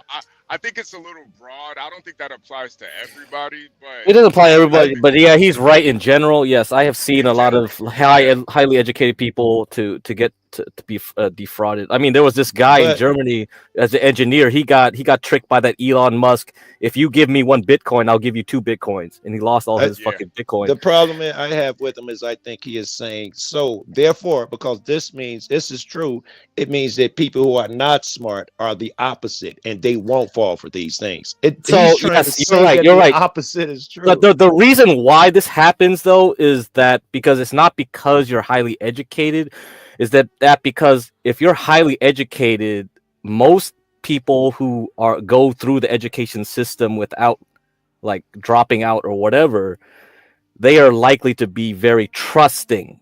They have they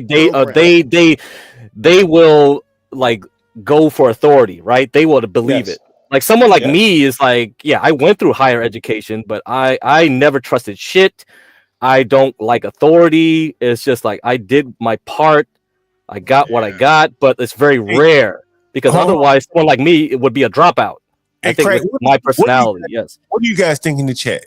Do you think what he's saying is true, or more intelligent people, educated people, I should say, more likely to fall for frauds? Herman says he's seen that personally. He knew it. Yeah. I think it's a personality thing. It has nothing to because like the most people that go through and get their degrees, they say yes, professor. I do whatever you say, professor, and they get all the degrees. They get everything going, right? So does that mean that the opposite is true? Hold it. I got a call coming in. Hello? Hello. Yeah, hello? Oh, this is John. And then, Yeah. Well. Say what? Hello? hello. Yeah. I hear my voice. Sorry. Yeah. What's up? Well, hold on. Say what? Sorry, can I play her? Say what? What'd you say? Some fucking crazy caller. That was so weird. We get all crazy. Is the guy also saying the inverse true? And I'm asking you guys, is the inverse true? The more simple you are, the less likely you are to fall for a con. Can that be true? Maybe it's implied, yeah. I guess that's what he's implying, yeah. I think he's outright implying that, and intentionally. I think he's go ahead, but I think he's intentionally, and I think he said it. Herman's point here. Okay, just because the dude's a neurosurgeon doesn't mean he's like an expert in finance. Well, how much of this is that people with money are the ones that clearly are going to be targeted, right? Poor people don't get targeted. So that's true too. Yep, that's true too. There's gonna be some. There's a lot of factors to it. He's just this is the problem with him. It's just like he's oversimplifying everything. So Anglo-Saxons are like weak and soft because they came from England because they're an island, blah blah blah. And then he's doing like again it. with this. It's just like, dude, there are a lot of factors to make a sucker. But on the other hand, you would expect someone with education to not be, to be the percentage-wise, to be least likely to. But the thing is like I said, this is why I trade. It's psychology. Right. Psychology doesn't care about your status or your position. If I hit you at the right points, I could do a long con on you. Doesn't matter. And that's the Right. thing. And these people will be, yes, right. They have more money. So I spend more effort on them. That's one reason. Second If reason, it people was go, conducted for me to take advantage of poor people, I yes, would be an expert yeah, in that and use their yeah. psychology against them. And Yeah. the second reason I would say is like personality types. I think this goes into where people go up to higher education. They would drop out way early if they were disagreeable people that don't trust people and things like Right. that. Yeah, if you're a rebellious type of personality, I think it's way harder to get your trust and hook you in, right? Yeah, someone like a Be Brave, you'll never fool him.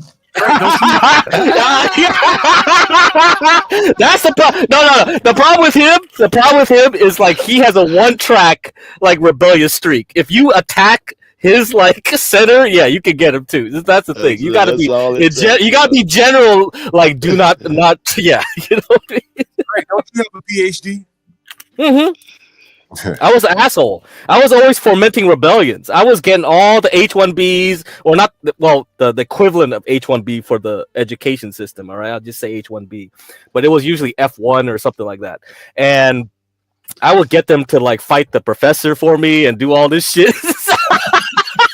Like yeah. So I basically got them all their PhDs. Because I was just an aggressive a-hole that like I forced his hand to like get them out early. Otherwise, they would have been still there, stuck there 15 years to get a PhD or something. Yeah. If it wasn't for me. Craig, do you think it has something to also do with your culturally too? Do you think that plays a role? It does. That's why I'm a bizarre Asian. Like, because I'm not gonna lie, I've never met a Vietnamese that wasn't aggressive. Honestly. Oh yeah. Vietnamese. Yeah, they can be. Yeah, a lot of them. Yeah. If I probably more lean towards the gangster type, but I ain't a gangster, right? I could have been, I guess, but I'm not. My parents weren't like that poor. They come from an upper class, but I don't know if it's genetic. I'm not gonna say that. I don't know what's going on. There are some gangster type. I don't know. Anyway, it's interesting. Yeah, Southeast Asians, they can be a mix, and Vietnamese kind of like straddle between the two because we have a lot of Chinese culture that kind of like that permeates, so it keeps us more collective compared like a Cambodian. If you met a Hmong, right, or a Cambodian, the fucking shit, man, they straight up gangsters. Like I'm not gonna mess around with those guys, but yeah, so it is a cultural thing. They weren't influenced by Chinese culture, so This could guy- be quite possible. Is this guy the opposite of Be Brave? It looks like he is saying that we need to take on those qualities of other races that are strong. Be Brave Man. is the guy that says black people are too aggressive. We need to stomp it out and they need to be more submissive. These Yeah, guys seem like opposites. that's basically it. That's basically it. I think he's gonna drive to that point. I think Be Brave is talking about aggressiveness on the individual level. I think this guy is talking about aggressiveness on the group Collective level. Right. That's what I We think. talking about black people are aggressive. Be Brave thinks all black people are fucking aggressive, and it needs to be stomped out, and we need to get in line. Well, he thinks all black people are toxic. But Be Brave is talking about on the street level, and this man is talking about on a higher plane, political, economic, that type of level. I think that's what this guy is talking about. Not Be I think they're both the same if you compare the two. Fair enough, but it is probably a little bit elevated. If this dude didn't have a lawyer degree, he'd be a Be Brave. If he's got a lawyer degree, he's not Be Brave then. One of my mental illnesses is that I'm a masochist. That's why I subscribe to the New York Times and I listen to National Public Radio so that I can suffer. But anyway, they had a report. They had a report on National Public Radio. They had a guy on that interviewed him in the local station for a half hour. He was one of the guys that found the Titanic. He went down in the bathoscope and found the Titanic. He's written about it and he's traveled America speaking about it. And the most interesting thing for me and us was the interviewer asked, well, how have people received your talks? And he said, well, that's a very interesting thing. He said, it's a way I never expected. He said, people are very proud of their trove of Titanic knowledge. And they become very angry when you challenge that Titanic knowledge. And he said, many of the things that we think we know about the Titanic are false. The story of the boy that put on the women's clothing and got in the lifeboat, he said, that's completely false, totally false. It was invented by someone with a personal antipathy to this person. He was a young guy. He got in the first lifeboat before they started keeping men and women. They were just telling everybody to get in the lifeboat. But he said, you tell them that. And they hear this and when you lecture.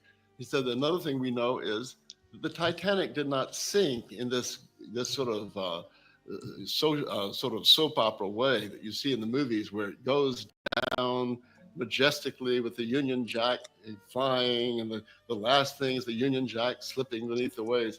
He said it broke in two. It was badly built. The contractors had cheated the people that had hired them to build the Titanic, which is one reason it sank.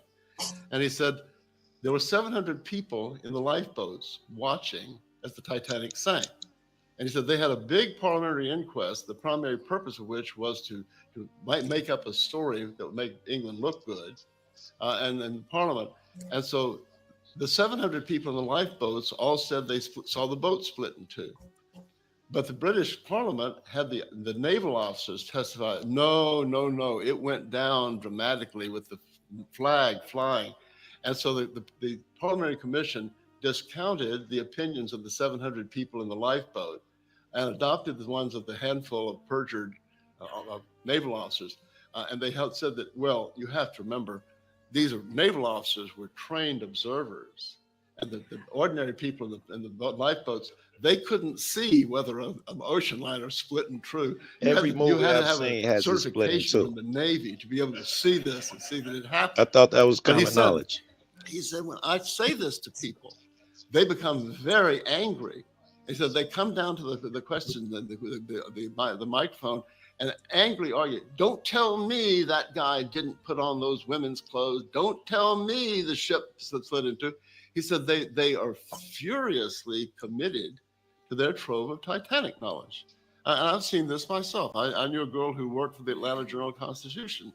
And one day I walked her through some issue and boxed her in. There was no question I was right. And she said, well, Sam, I see where this goes. But if I were to accept the things you say, it would mean that I wasted 4 years of my life at Maggie Scott College, and my father wasted $100,000 on my college education. And I wanted to tell her, yes, Kay, that's exactly what it means. That's exactly the point. But she would not change because it'd be a recognition of failure. So we have a hard job to do. We have to change people's thinking from a form of thinking that allows them to feel good about themselves, to feel virtuous, to feel better than others, to adopt ideas that expose you to anxiety and stress and unhappiness, and potentially if you act on them, to the kind of things that many of us in this room have suffered, like Dr. Wax and Jared. Can't fit in those jeans? Be careful with beans. All right. What is this ad? And that's why I really agree with that sentiment, John. Hold on, let me this. Go ahead.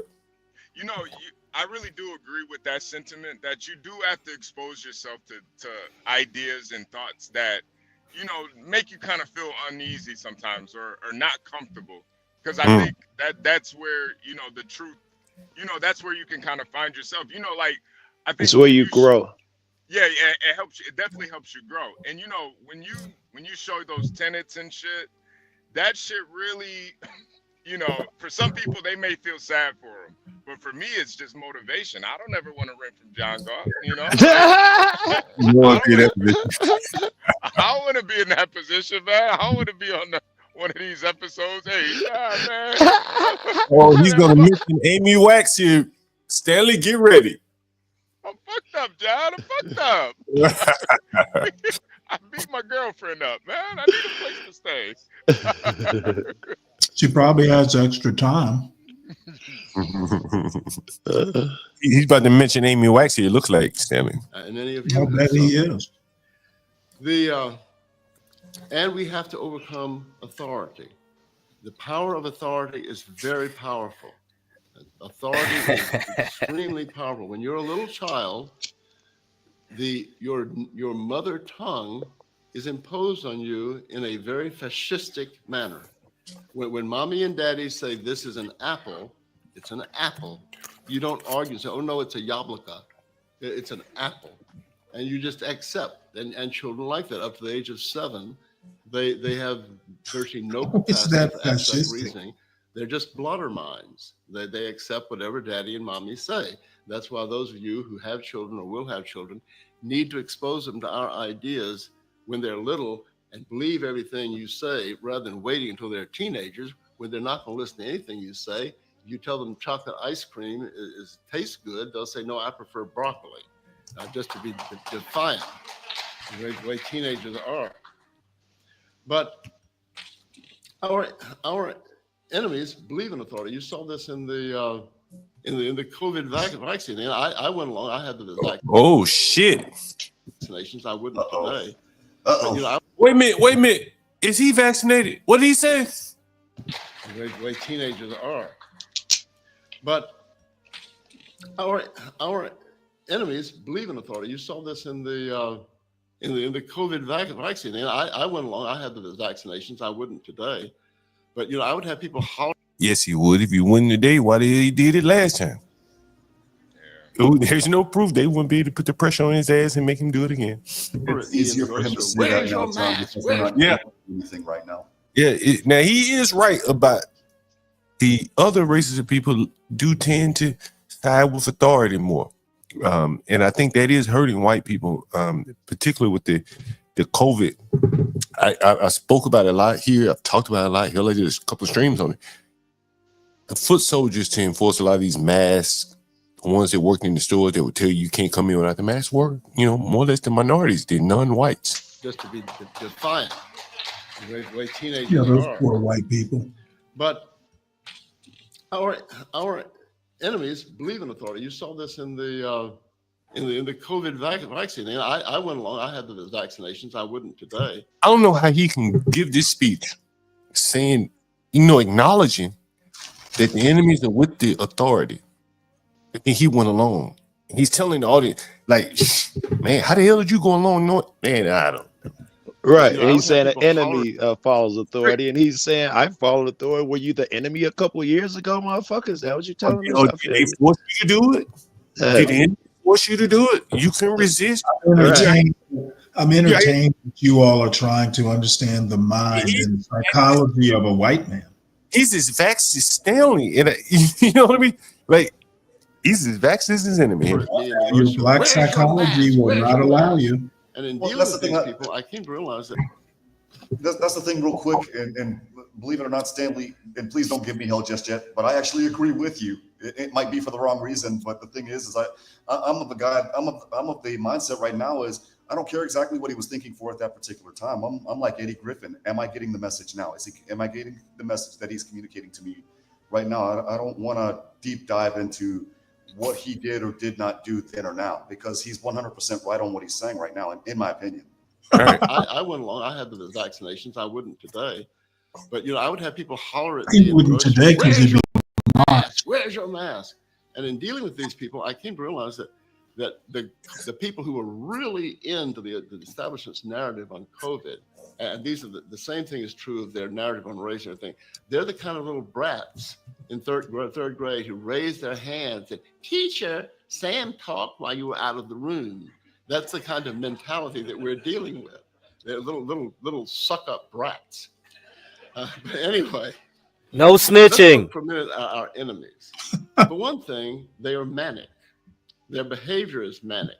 In Atlanta, there's a magazine, a weekly magazine called Creative Loafing. And the back of it, they have or used to have 4 or 5 pages entitled Happening. And it was a list of all these organizations that you could join.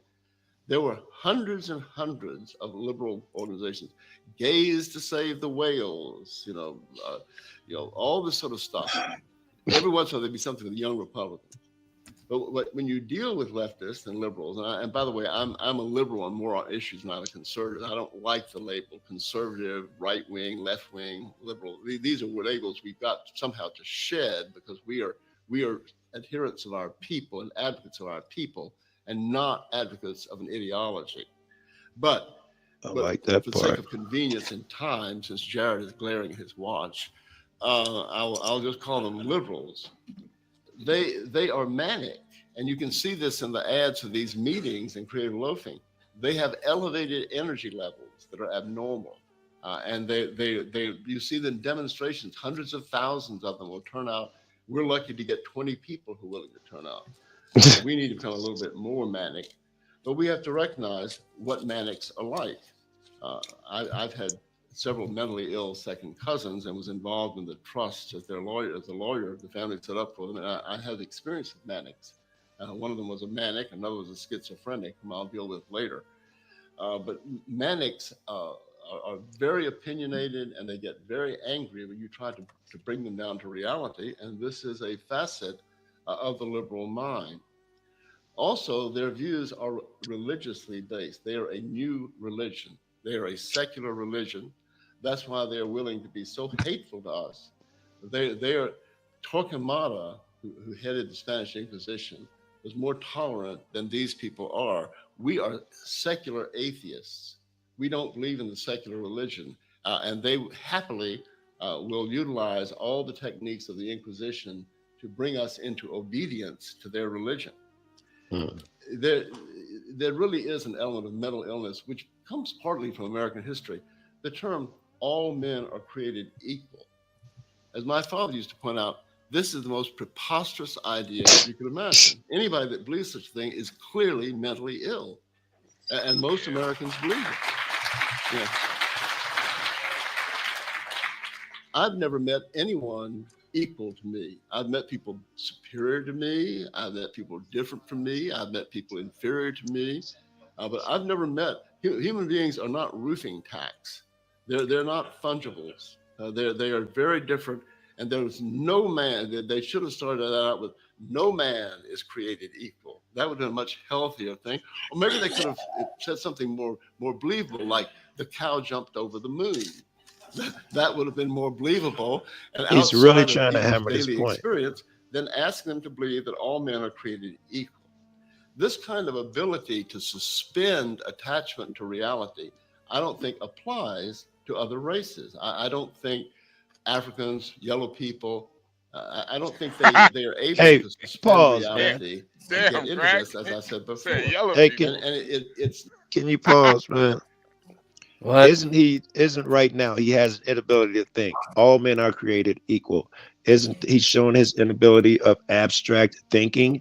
Right now they didn't mean it literally, and he is saying you're stupid for saying that literally. Didn't you say whites have the abstract capacity? In fact, I think people today take it concretely, where when it was written, I think it was probably written a little bit more abstractly. That's what I'm assuming. I would have thought it meant equal rights. I think not today that everybody's the same race. And mean under the law. I guess right. So I guess what I'm saying is that, like, if you have a let's just say, can I use the word handicap? Right? Handicap person, right? Whatever that is, whatever his handicap is, right? Too short, too tall, a midget, one arm missing, whatever. That person, you know, he may be equal under the eyes of the law, but many people think that person is equal out here in society. That's because they're unequal in education. Well, whatever the case may be. But, you know, those people have a severe disadvantage. Like, you know, hell, look at how we send children who have no capacity to learn to school. You think that's a bad thing? That's right. We should turn them into goat herders. I mean, if you don't have a capacity to learn because of your mental disabilities, whatever the case may be, does every child have a right to education mean to every child? Yes. Okay. To the best of their ability. I think in most cases there aren't those cases where they have no ability to learn, or they wouldn't be trying to put them through school. They will acknowledge that they will just gain very little function, and now you have an argument that is worth it. schools nowadays are just glorified daycares anyway. You have a whole bunch of people. Whose That's parents are because of poor parenting. that's where I was getting at. You have people, students that their parents don't give a damn about their education, but they're fucking it up, pardon my language, for everybody else. All right. It doesn't end with all men are created equal. It goes on. The current incarnation of this kind of mental illness is the idea that sex is a matter of one's opinion instead of the matter of physical, genetic, and anatomical reality. This is just an astonishing idea. We know that men have, I think I have this right, men have an XY chromosome, women have an XX chromosome. This is determined by solid reality, not one's subjective thinking. But instead, our enemies want to say that you can transcend reality by subjective thinking. Where will it end next? They say, well, a little boy who's 5 years old thinks, or more likely, has it put in his head by some woke kindergarten teacher that he's a little girl. They say, oh, we need to castrate him so he can be a little girl, because that's what he thinks, and that's what he is. Well, what if he's decided he was Napoleon? Are we addressing Your Excellency, Generalissimo, General Napoleon? Well, he thinks he's Napoleon. Why isn't he Napoleon? This kind of religious delusion that possesses liberals leads to what I call fact-free thinking. You see in the stores, fat-free. Well, in the bookstores of these liberal books, they should say fact-free, because facts do not matter to these people. It's all a matter of religious belief. They say this now about the founding fathers. They say that the original sin was slavery. They didn't live up to the high sacred ideal, all men are created equal. Well, thank God they didn't. I mean, how many hundreds of millions of people, billions would die if you actually tried to enforce something as insane as all men are created equal? Their minds, and I have a close relative who's like this, their minds remind me of the old-fashioned records we used to play before, with the Victrola. And when the needle would come around to an obstruction, if a grain or something had fallen on the record, usually the needle did not go through the obstruction. The needle hopped over to the next groove. And this is the way my relative is. If I confront him on something, he was talking about how the MAGA people tried to kidnap Governor Gretchen Whitmer in Michigan. And I told him, no, that didn't happen. That was a fable, a fairy tale that was concocted by the FBI as a way of prosecuting people, and the courts dismissed it. They were acquitted. When it comes to chewing, we're what they call experts. Yep. Mince not the good stuff. Because it was all made up by the FBI. You could have let that one play. His mind just hopped over to the next thing that Trump tried to push. What was it? Some sort of drug that was going to cure COVID. His mind never deals with what you put out in front of him. The needle just hops over. I got a million Republican friends that do the same thing. Our enemies are highly theoretical. They have to be. Like I said, they engage in fact-free thinking. They are possessed by quasi-religious delusions. And I like to say that the way they think is this sort of highly theoretical way, is that they basically are telling you, yes, it works in practice, but does it work in theory? That's their approach to things. They really are crazy. Jared gets on me about this because he doesn't think, he's a recovering liberal, and he doesn't think the liberals are crazy. But I think that they've been obviously crazy since I was a child. But they also are schizophrenic in a way. The Southern Poverty Law Center is an example of the schizophrenia. The stuff they put out is so silly that in a sane society, the authors of this would be confined to mental institutions for treatment. Back when you probably won't remember Eric Rudolph, but he was accused of planting a bomb at the Olympic Games and bombing a homosexual nightclub and an abortion clinic. And so they announced with great fanfare the release of the indictment, and that the feds were chasing him. He was in hiding.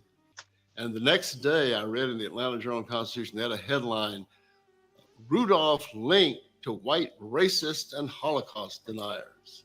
And I thought, well, I hope I don't know any of these people he's linked to. But anyway, I read the article, and this had come from the, quote, intelligence report, unquote, of the SPLC. And here were some of the links. He grew up in an area of North Carolina known for racist Klan violence in the 1920s, before his parents were born. He grew up in an area, the hills, the rocks, the creeks, the stones, all the trees, they're all somehow associated with white racist violence. It went on to say he was born only 20 miles from a place where a Holocaust denier lived. I checked this out. The Holocaust denier died when Eric Rudolph was 11 years old. Little Eric would have been a candidate for the Olympic bicycle team to pedal his little bike over 20 miles of mountain roads to somehow find the Holocaust denier. And I can tell you, this is classic schizophrenic thinking. I don't know if any of you have had experience with schizophrenics, but I had this second cousin who's a schizophrenic, and he could live much of the time outside of sanatoriums, and he would say things like, well, you know, it was August 11th when such happened several years ago, and now such happened to me, and it's happened to me in August. And he would connect these dots that no sane mind would connect. And the SPLC engages in this kind of schizophrenic nonsense. But our enemies are so manic and living in such a trance that the Atlanta Journal would put this kind of comedic garbage up. And probably the majority of people in my very liberal city, they probably believed all of this. He grew up in an area known for Klan violence in the 1920s. Well, all right, that's enough of that. In the remaining minutes, I want to change from being so negative to trying to deal with what do we practically do. And here's what I have as suggestions. We have to recognize our own congenital weaknesses. This happened in my household. My parents were deeply religious. My family worked extensively in the work of the church to combat alcoholism. My parents drank modestly, but they would tell us from little children, you have a genetic pattern of alcoholism on both your paternal and maternal sides of your family. When you go to college, you're almost certainly going to drink, to fit in with your buddies. But always keep in mind, you do not want to end up like cousin Jimmy, and that you have the genetic potential. And be very careful how much you drink. And so all through college, I even though I was a rebellious kid like most of them, I'd go to parties and I'd get a drink and I'd nurse it the entire party, and then my cup would be half empty. And I'm very thankful that I avoided alcoholism because it has affected family members of my generation. We have to recognize the dangerous tendency toward individualism, which permeates our ranks. All of this bickering and fighting, it's unavoidable in a sense because we don't get the fraternity boy, the backslapping guy getting ready for a corporate path. We get dissidents, and we get people who people with very strong principles, but there's a tendency to this individualism to really create unnecessary and exhausting divisions in our movement. We need to emphasize teamwork. We need team players. Our people need to learn to be team players as a whole.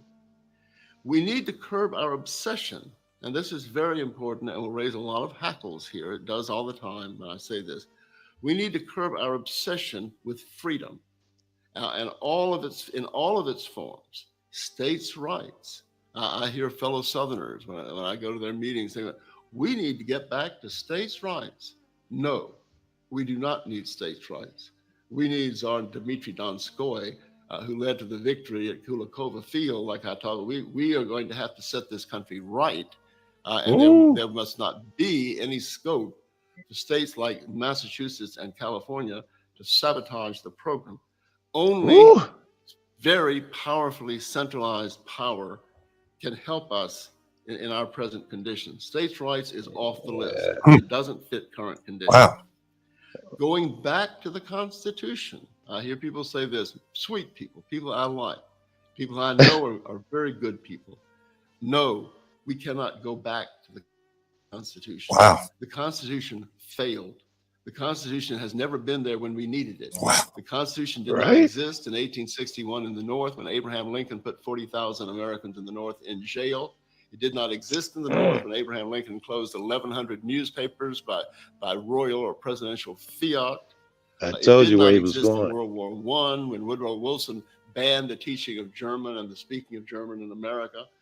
It did not exist in World War II when Franklin Roosevelt contrived his mass sedition trial and arrested over 30 of his opponents and carried them to Washington and financially ruined them in a completely baseless prosecution under the Smith Act. The Constitution is only there when you don't need it.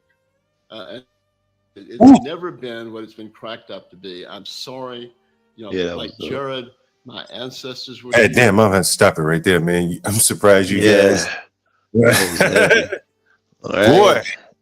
Oh boy. Sam Dixon going in, like, man. Yeah. Honestly, I was just listening to him, but a lot of that shit, that's really how I feel, especially living, coming where I come from, living in Chicago, Detroit, that whole thinking the Constitution is, I got my right to do this and do that. That shit don't apply, man. That shit don't apply. You get put on a list. Let me ask you a question once you're done. Okay, but yeah, I think, a lot of times if you do want certain rights, you got to move to states where those rights are actually kind of enacted. But the whole just, thinking that the Constitution is going to save you, I never believed any of that shit, man. No, it won't help you in court. That's for damn sure. Yeah. They're going to be like, this ordinance says you got to pay that money. I'm just going to have to meet y'all where you are. What are the alternatives, HB? That's my question. What are the alternatives? They don't fucking know. Yeah, Who's they? Well, then, you know what? That's the point. You don't know. So why would you say something doesn't apply if you don't know what the alternative is? Well, no. Well, for me personally, I don't know if it applies to everybody. See, this is what conservatives insist on doing. Well, let me answer, Stanley. Let me cut you off right here. All right. Okay. Go ahead. If you start an explanation with personally, then all bets are off. Okay. And conservatives insist on starting everything with me personally. Well, how about give me something everybody besides you personally can use? Well, what was your question again? What was the question? The Constitution, I said it don't help you in court. The Constitution does not apply. Well, the alternative is to go to a state where it is. Okay, the Constitution applies in all 50 states in theory. In theory, but that's our point. Okay, so theory, the Constitution name me a state where the Constitution doesn't apply. Illinois. Chicago. I think the Constitution. I can't carry a gun. Constitution don't apply. I can't go in the court and say the Constitution say I can carry a gun. The Constitution applies. Okay. Well, you heard what I just said. Debate when's the last time you read the Constitution there, Joe Cool? Debate what I just said. I can't go to court with a gun and say the Constitution applies. When is the last time? How would you know? Wait, are you just gonna hand wave my statement? How would you know if you don't acknowledge it at all? When is the last time you read the Constitution? I read it. I didn't read it in whole from end to end, but I read it all the time because I must do, because I'm a fucking cop watcher. I'm not sure where you're You know going with what? that. Now, will you Then answer you my know, shit? then you Can I know use the if you read it Constitution all in the court time, if I if take you a gun read in it all the Chicago? time, then you know what you're saying is misinformation. Well, will you explain how? When I go to court, can I say the Second Amendment lets me carry a gun? Will that work in court? The Will the Second Constitution Amendment help? does not let you carry a gun, is how I would See? reply. See, someone is going to say this Where ordinance says you must get a does it say permit. Joe Cool can carry a gun? Hey, Joe, Constitution cool. don't help. Hold on for 1 second, Your guys. I name gotta is not in the Constitution. hold on, guys. I gotta make a quickie, and then we're gonna get back to it. Give me 1 second. Damn, shit. Yeah, shit. The person you are calling Damn, cannot. this bitch phone don't work.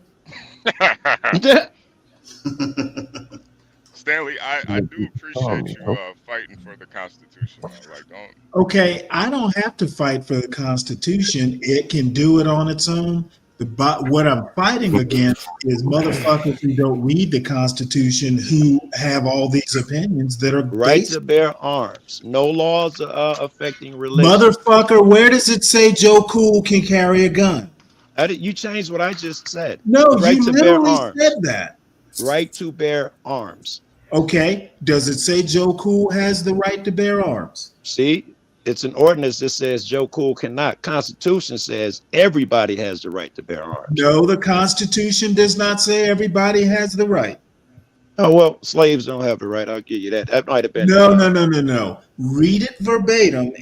Everybody is not in the Second Amendment. No, I would agree with you. Yeah, it's not in there verbatim. Everybody can carry a gun. Essence, who has the right to bear arms? In essence, the way the Constitution is written is it's broad, and the states get to basically make laws, ordinances, or whatever you want to call them. Nah. As long as it does not limit what the Constitution says. Exactly. They can basically make local That's what we're ordinances. saying. Yeah. That's what the guy was saying. Okay, there are rules. Felons can't carry guns. Constitution didn't say that, did it? You know what? Constitution doesn't say it. And Juan has the legal training, but if a felon can't carry a gun, there's certain rights that felons give up. They don't give up, they lose them by due process of law. You lost that right when you were found guilty of the felony. Does that make sense? Yes, and they make a felony just merely having it in a certain place, which seems and there is no and. The Constitution doesn't help me. I say my interpretation is I have the right to bear arms. I will let you continue. And they say the Constitution, apparently you won't let me continue to do anything because you're interrupting me right now. So I will let you ride your constitutional tricycle. When you're ready to graduate to a two-wheeler, let us know. You know, Stanley, I think you and him have the same sentiment, though. No, we don't. Where you know, I think basically what he's saying Hey is, guys, we got a call coming in. Hold on for 1 second, all right? Hold on. Let's see what this motherfucker gonna tell me. Hello? Hello? Hello. Yeah, hey, how's it going? Hello? Hi, how's it going? All right, who's calling? This is Karina. Oh, okay, yeah. You got your phone working? I can hear myself. Is there a way I don't hear echo? I'm not sure why you see echo. You see hear echo? I'm not sure. Can you hear me? Anyway, yeah. You in room 1, right? The twin room? Yes. Okay, and you want to extend, right? You want to pay for what today? Right. So I have to go and cash check yesterday. You say you gotta go But cash I a have check? someone sending me money. I can't. Well, you say you gotta go cash a check. Sorry. I can't hear myself because, well, I can hear myself. That's the thing. I'm gonna call you back. All right. John, you might gotta fix some of your. You might have to fix something on your Maybe end. I did. Maybe I hit a button or something. I don't know what the hell I did. Could you hear her though? Yeah, she was. Yeah, we could hear it. Yeah, she was loud and clear. I'm gonna call her back. This bitch here probably broke. I'm gonna have to put this bitch out. I get back on the other side of town and get on nigga. Better hope she doesn't read the Second Amendment. Hold on. The subscriber you are trying to reach is not available. They could be calling me from these numbers. I guess they have these numbers that they can't take calls, but she's a phone call. That actually happened to me once. I'll tell you the story one of these days. These motherfuckers be broke as hell, man. God mighty they be broke. They ain't got no phone. They need to get out here and start selling that pussy like that woman that was on the stream earlier today. I messed up. Yeah, that you know, she got a whole setup over there, man. Selling that snatch. All it is selling labor, right? Here I am trying to get out of Twitter jail because I got locked after talking about the H-1B visa thingy majiggy or whatever the hell. And you guys are picking up people that are offering themselves and you didn't invite me? I'm so hurt. You know, the Constitution.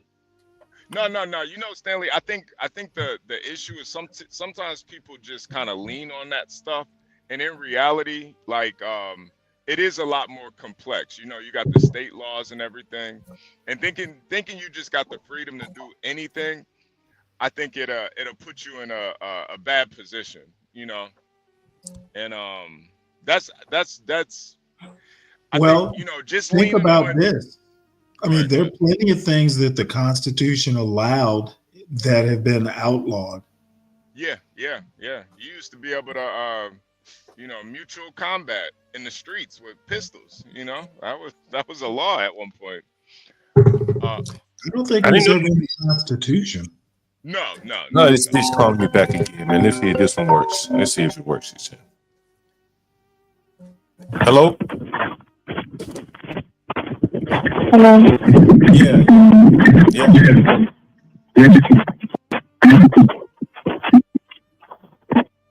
Hello.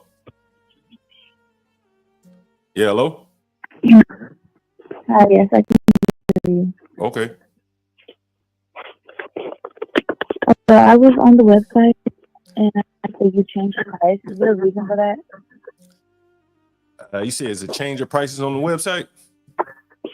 Yes, it was 29, now it's 32. I don't know. I don't. It may be Airbnb doing that. But I think on the website, you know, you had to book for more days. You had to book for like 10 days or something like that, I'm thinking. No, it's 5 days minimum. Oh, okay, 5 days, yeah. But look, you need to pay one way or the other today, right? Right, but my thing is, Say can't what? book through the website because it says that from the 28th through the 5th of January, it's booked. Oh, okay.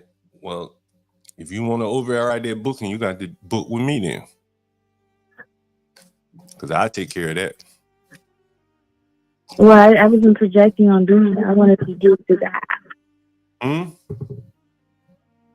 I said I would like to do it through the app.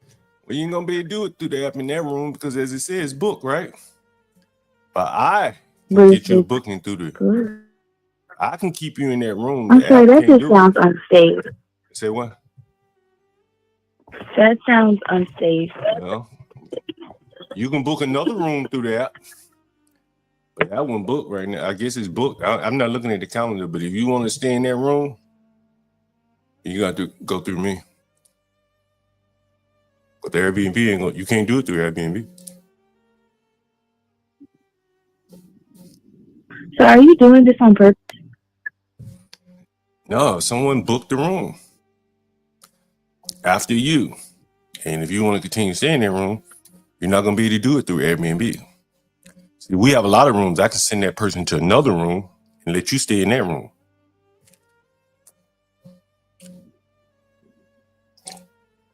So, yeah, I guess I am doing it on purpose. I'm doing you a favor on purpose. Yeah, I'm doing you a favor on purpose. You're right. I am doing you a favor on purpose. Because I don't have to do this. It's not about that. Honestly, I could say, look, ma'am, that room going to be reserved in a couple of days. You're going to have to leave. But look at me. I'm telling you, you can stay right there. and I move that person that got a reservation to another room, so you can not have to be inconvenienced, have to move somewhere else. Well, you have to go through me. You Honestly, I can't go would through rather Airbnb move with that. to somewhere. Airbnb ain't gonna I do that have for to you. come to clean up. Say what? I'm sorry. I was gonna get my refund with Airbnb for the food, everything, Say because I what? told you that I had to come in here, clean up, Say what? scrub the bathroom, Mm. and the floor in here was dirty. I think it was roasted. Oh, it sounds like you won't leave, Nick. Do you want to leave or do you want to stay? It sounds like you complaining. Sir, I'm going through a lot right now. Yeah. I understand. But let me know if you staying or going, because I had to send the cleaners over there if you leave. You gonna send him here after I leave? Say what? Ma'am, are you? Let me know if you staying or going. We're gonna start right there. Okay, so the other room that you were sending, should I go there? It's gonna be more expensive. And they come to. That's the cheapest room we got right there. The one you're in right there. I see why. You want a nicer room? You want a bigger room? I want a Well, room. look, I ain't got a lot of time for conversation right now. If you can let me know which way you want to go. You want to stay in that room, or do you want to go to another room, or you just want to go somewhere else? It's up to you. But if you want to stay in that room, you gotta have to come through me, because Airbnb ain't gonna let you book that room.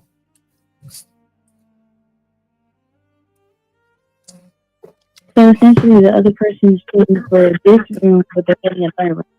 I'm sorry, say that one more time. So essentially, if you send the person else, they're paying for this room, but getting a better room. Say what? You want a better room? It's gonna cost you more money. Look, let's start off with paying for. What if you gonna stay right there, or you want to go to another room? It's up to you. I want a cleaner room. Yeah. You've been there 5 days. You want me to clean your room? I come over there and clean that room for you. You gonna have to go in and send your payment, because you still in there, and it's 1-2 o'clock. Ooh, it's way after checkout. So let me know right now how much you're gonna be sending over today for whichever room you want, and we're gonna go with that. I don't know what the room is. Look, ma'am, I'm gonna tell you like this. I'm gonna get off the phone. I got something to do. So let me know if you want to stay in that room, or you want to book some on Airbnb or whatever. It's up to you. But we got about 15 more seconds on this conversation for you to decide on that. Okay. Thank you. No, you got to make a decision right now. You about to leave the house or what? Are you gonna stay there? It's 47 degrees. It's raining. Okay. I'm sorry. I said okay. Thank you. Okay, what does that mean? You about to leave the house, or you gonna be sending over to stay in the room? It's up to you. I'm not pressuring you. I just want to know which way I need to go. I need to get my money together so that I can pay. Wait a minute. Now, the other day you sent me a text message. Let me see what your text message said. Wait a minute. Because it sounds like your story is changing. The other day you sent me a text message. You said, my sister gets off at 1:30 and she'll be here to get me no later than 2, and I'll have cash for you. That's what you wrote me, right? That didn't happen. That she did got not a car happen. Why? accident. Oh, she got a car. So you got a check or you got cash? She did. Hmm?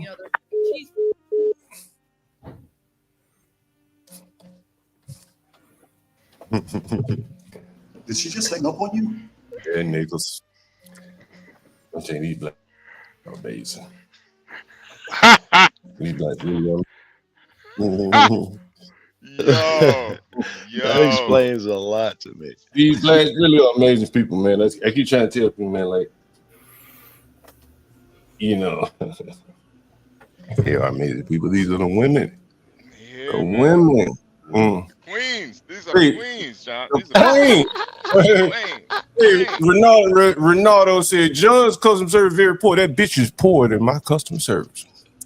Yeah, That bitch poorer than you my know, customer service. I've seen. Listen, man, I've seen dope dealers that are way more disrespectful than John. John's selling dope over here, man. Y'all gotta understand. I've never seen him.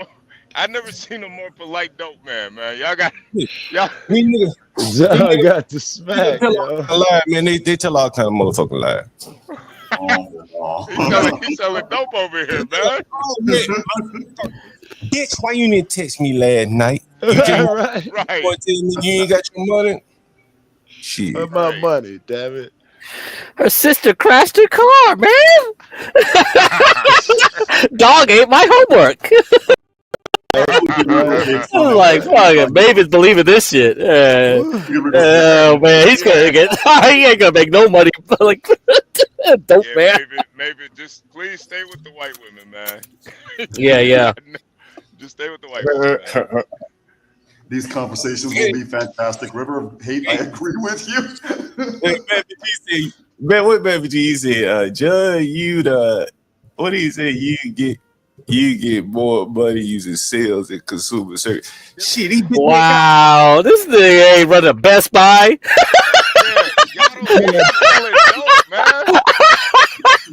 This is an Apple store, bitch.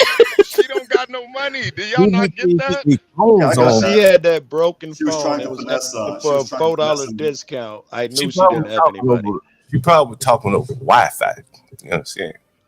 Probably she ain't had no fucking service. She I talking. was like, why you raise the price? $4, I think, or something. Why Yeah, you it was raise just the price $4. Wow, I'm like, $4. It's over. Yeah, It's over. It's done already. She was supposed to pay yesterday. What she paid yesterday.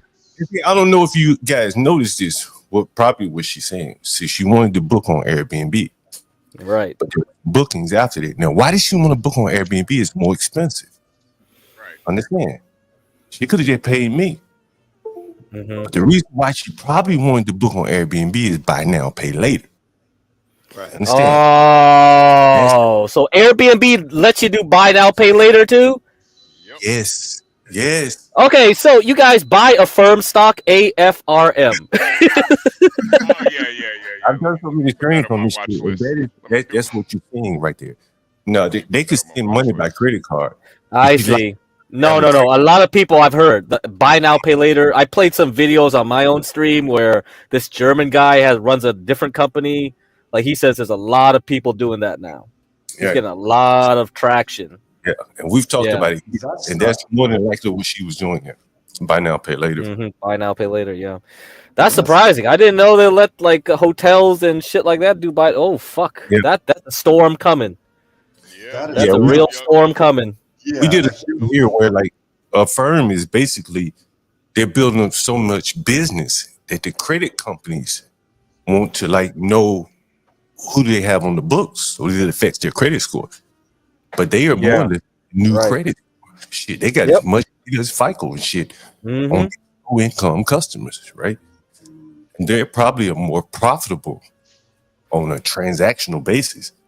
That's than right. high income customers, you know. John, that's only on the short run. You can look at from 2006 to about 2009 to see what happens literally on the long run. And I'll give you a good example of that. If you guys research that we call them the payday loans or whatever the hell, because they would do that. Like they would do the credit card bullshit. Then it was the let's go ahead and get the equity out of your house. And then it was you can pawn your shit on credit. And if you didn't do that, it was we can go ahead and lend you money off the title of your car. And when it blew up, let me tell you, it blew the F up. I remember that, yeah. Yeah, Dewale said he uses the Comma app, buy now, pay later. And you know what? Yeah. That's a CEO that I put on my stream. Yeah, Sebastian Semialkowski. Probably small hat, probably. You know the crazy thing is, down in like South America, they've had this stuff for years. You could buy a pair of shoes, you know, put a quarter of it down.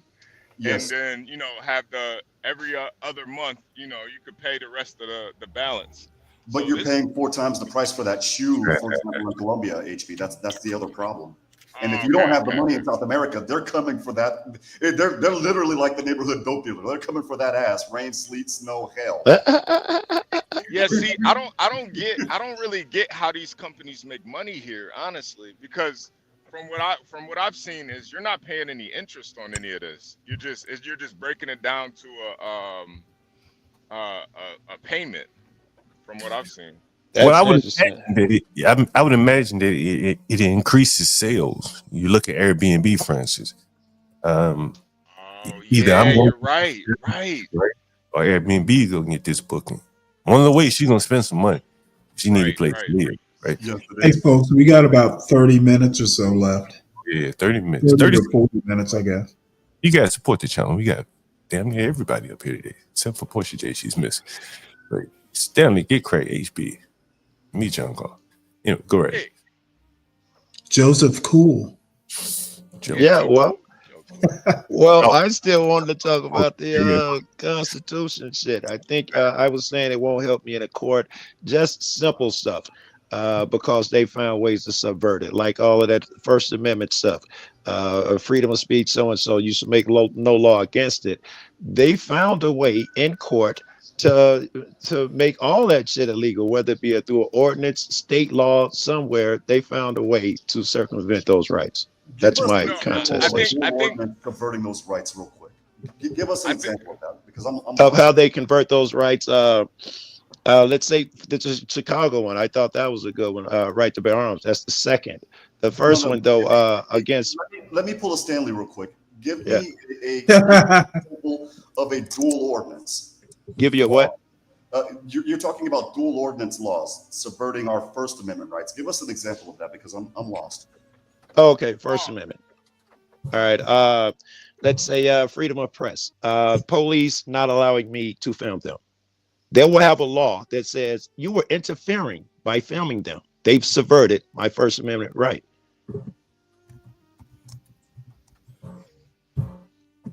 Juan, you there? Hello? Yeah. I am here. He's not lying, Juan. Like, I mean, listen, I've seen it. You start filming some certain, police will get you up out of there. It depends on where you're. It depends on where you're filming. I filmed, and it depends on how you're acting toward the cops, because I've done. Yeah. This. If I'm acting, there's a saying: it's easier to attract flies with honey than vinegar. I think is the saying. If I'm filming on the sidewalk, which is my First Amendment right to do, it's a public sidewalk, and the cops tell me to go away. If I know that I'm not in their area of investigation, then I'm going to politely say no. But again, I'm different. I'm educated in this. No. I do the same thing all the time. Me and many of. Sir, let me finish. Okay. You might understand where I'm coming from. I understand that you do this, and I sub to your channel, by the way. The thing is thanks. I'll politely tell them no. Now, if they say, well, the law says such and such, I'll politely say no again. Again, the difference, and again, this is because I'm educated in this. I have a Juris Doctor's degree. The moment they slap handcuffs on me, I'm just going to smile, because I got them at that point. I'm going to smile. If I'm under arrest, I'm under arrest, because I'm going to get your ass in the back end. You just violated my 14th Amendment right, reverse incorporated by the First Amendment at that particular point. Now, if I'm on that cop's I am in agreement with you. However, me and all my friends go to jail all the time doing what you say, and we do not. The courts back them up. And you can be, I got a buddy who's like, I don't know, 100 feet away. And dude told him to leave. He said, I'm nowhere near you. Went to court, and he went to jail. He lost in court for that shit. Okay, well, lost in court for what? Why? Did they give us filming a cop at 100 feet away? He said you were interfering. He said not this far away. He said if you take one step toward me, then I'm going to get you on interference. At least 100 feet away. Did he take the one step? He took the one step, literally, and the cop walked 100 feet. And the cop walked 100 feet and arrested him. He did not follow. That's not the law. There's no law that you have to follow the law at 100 feet. There's no law. Okay, there is a law saying that you got to follow what a cop says to do. Only if there's a law backing it up. There is no law that says he can tell me what to do at 100 feet and call it interference. This is intentional ignorance. I'm right. I don't know what you're talking about. You know what? You go ahead and be right. I'm going to meet you where you are. And if I can ever help with bail money, let me know. Or just say you're wrong. That's good to know, Stanley. That's good to know. I'll cash that It's better to We got a attract couple of Harris flies. Bill phone over here with it. Yeah, right. Look at Stanley, man. Always give it back to the black community, man. Yeah, I just had to bail a friend out of jail. I'm editing a video about that right now over this same thing. He said you were You know, if interfering. the The guy cop said tells I'm you not. you're interfering, just fucking do what the cop says. But that changes the conversation from what's legal and constitutional, Okay, right? no, Which is where what this you're began. what you're doing is making a poor guy's day much worse. Much harder. I am trying to stick to the topic, And which was you know what? I'm Constitution not can Mr. save you, and now you're about I'm emotional not shit. You're Mr. talking about how Back dumb I am. Stanley, I'm Stanley, not Stanley. Mr. Back. Yeah, you know Wait, what? Stanley. I agree. Whoa! I have no fear of telling you how dumb you are. I know that you're I low have class. no Why do you keep fear of reminding doing me? that. As a matter of fact, I Stanley, rather enjoy it.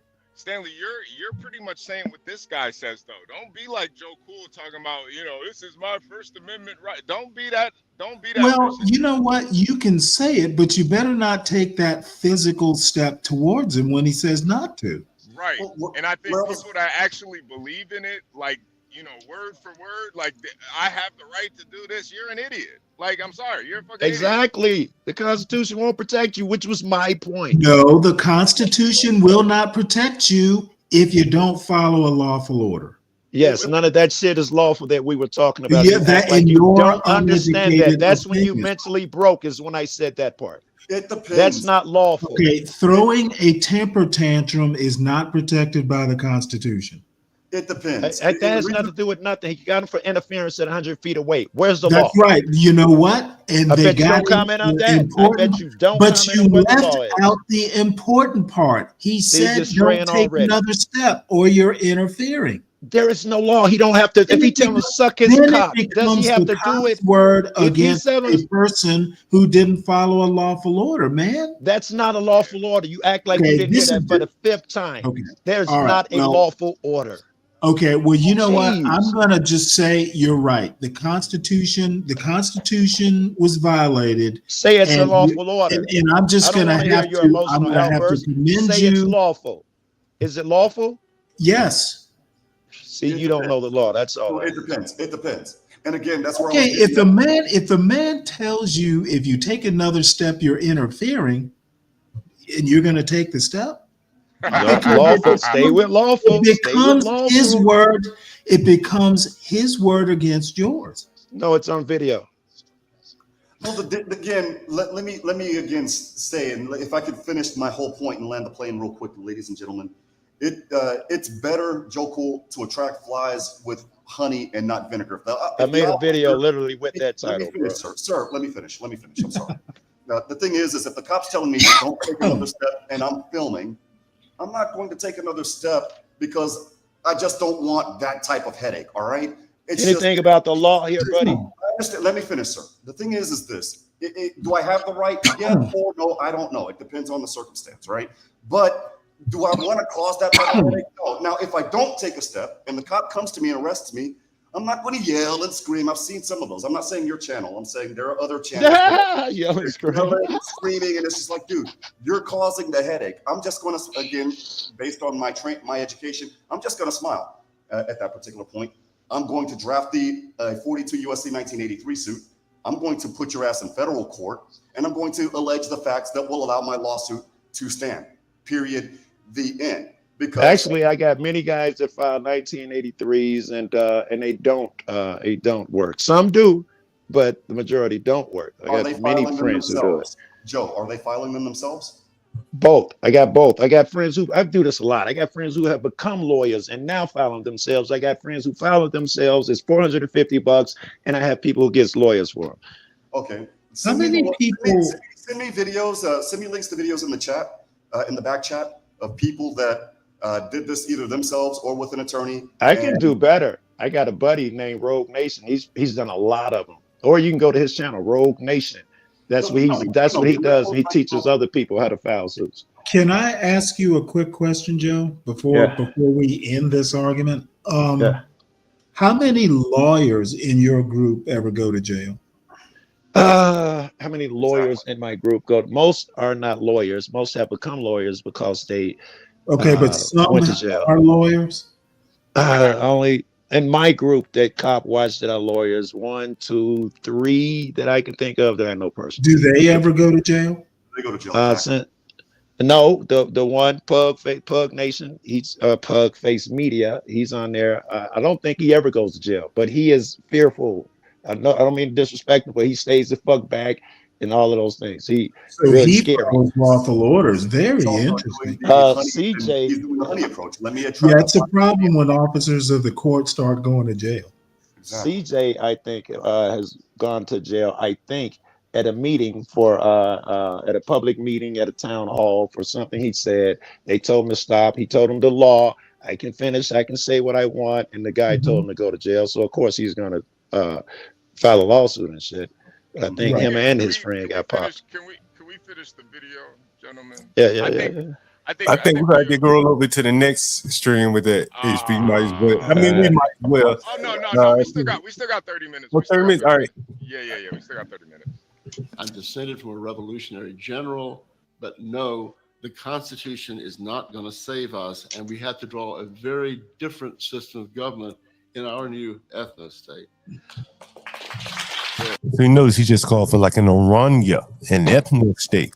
Orania is in South Africa, white kind of ethno state within the state of South Africa there that doesn't abide by, I don't think they abide by whatever the South African laws, constitution.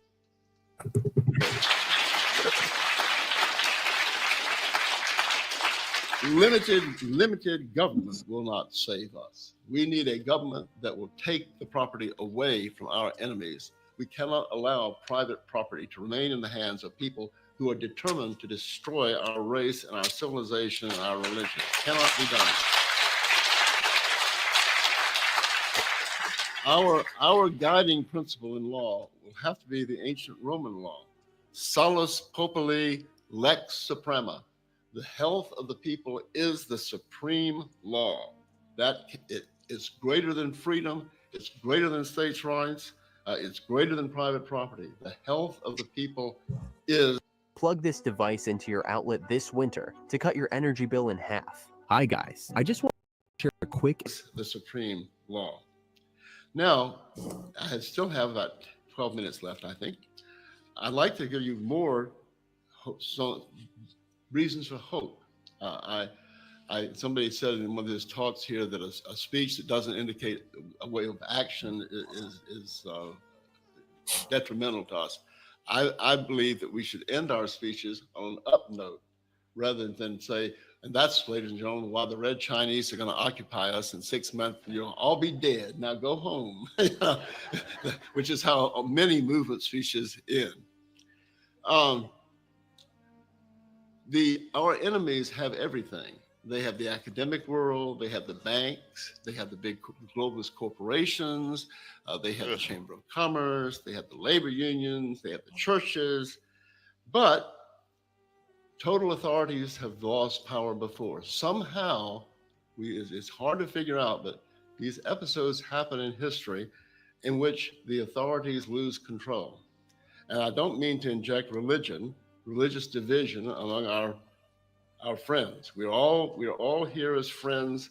You know, there are many different religious experiences in our movement. There are Roman Catholics, Latin Mass Catholics, there are Calvinists, there are Orthodox, there are atheists, there are pagans, there are all kinds of people. The example I pick is the only one I can find in history, and that is the Reformation, which shows how authorities can lose control, and the facts on the ground, the events, the developments that set in motion the collapse of authority. When Gutenberg invented movable print and made it possible for people to large numbers of people to read books, this, I think, set in motion the dissolution of priestly authority that had been absolute in Western Europe up to that point. If the Pope said it, that was it. If the bishop said it, that was it. If the priest said it, better shut up or he'll burn you at the stake. But anyway, with the printing press, it became possible for people to read, among other things, the scriptures for themselves. And this is standard talk that when the Bible was put in the hands of the people, they could read it. Actually, I think an argument can be made that the Pope is right. So much mischief has come from letting people read the Bible that maybe they shouldn't be allowed to read the Bible, but they were allowed to read the Bible, and they could read things in the Bible that didn't fit in with what the church said. And it undermined the previously existing absolute authority of the church. And it made it possible for the Reformation to come and for the authority figures to be toppled, at least in Northern Europe. What else happens? Well, I think failure becomes apparent in the Reformation. The financial and sexual abuses of the Roman Church became so undeniable, so visible, that even its supporters like Erasmus would write things about the astonishing corruption of the church. And the authority figures come to be viewed as corrupt and as hostile to the people rather than some sort of surrogate parent, which authority figures, I think, subconsciously are viewed when they're healthy. And then some means, like Gutenberg's printing press, comes into effect also, that allows the people who are opposed to the authority to be heard. Does any of this sound familiar? You know, we have just come out of an election, as Jared said in his opening remarks, in which 52% of the American people defied all of the authority figures, the churches, the labor unions, the Chamber of Commerce, the schools, the professors, the teachers, the media, the elected officials. Oh, can you stop This would not this? have happened 40 years ago. I'm getting fucking tired of this shit. Because like the attributes that he's complaining about, individualism, imagination, which created the printing press, which created the Reformation, now he wants to use to topple the world order against. So it's like, so the qualities that created this rebellion, he spent a whole fucking like what 50 something minutes arguing against, and he wants to use that. So, and those qualities would still exist once you do the rebellion. So what is it? You want to have your cake? You want to have your cake and eat it too? This is the problem, because this is just a cycle of history. This is just all it is. You go through ups and downs, ups and downs. You just want to stop. You just want it where you want it to be. So you want to use the tool that got you to this position where we have LGBT, this and that. Okay, whatever. I don't know fucking know what he's talking about. Like, oh, we're not aggressive or something like that. Whatever it is. So he wants to use those same tools that, and this is where the Chinese are coming from. The Chinese are now at the point where, like, why don't we have a Steve Jobs? Why don't we have this and that? Because they have too much collectivism, right? They need to have individualism. So you want to control individualism. You want to control society.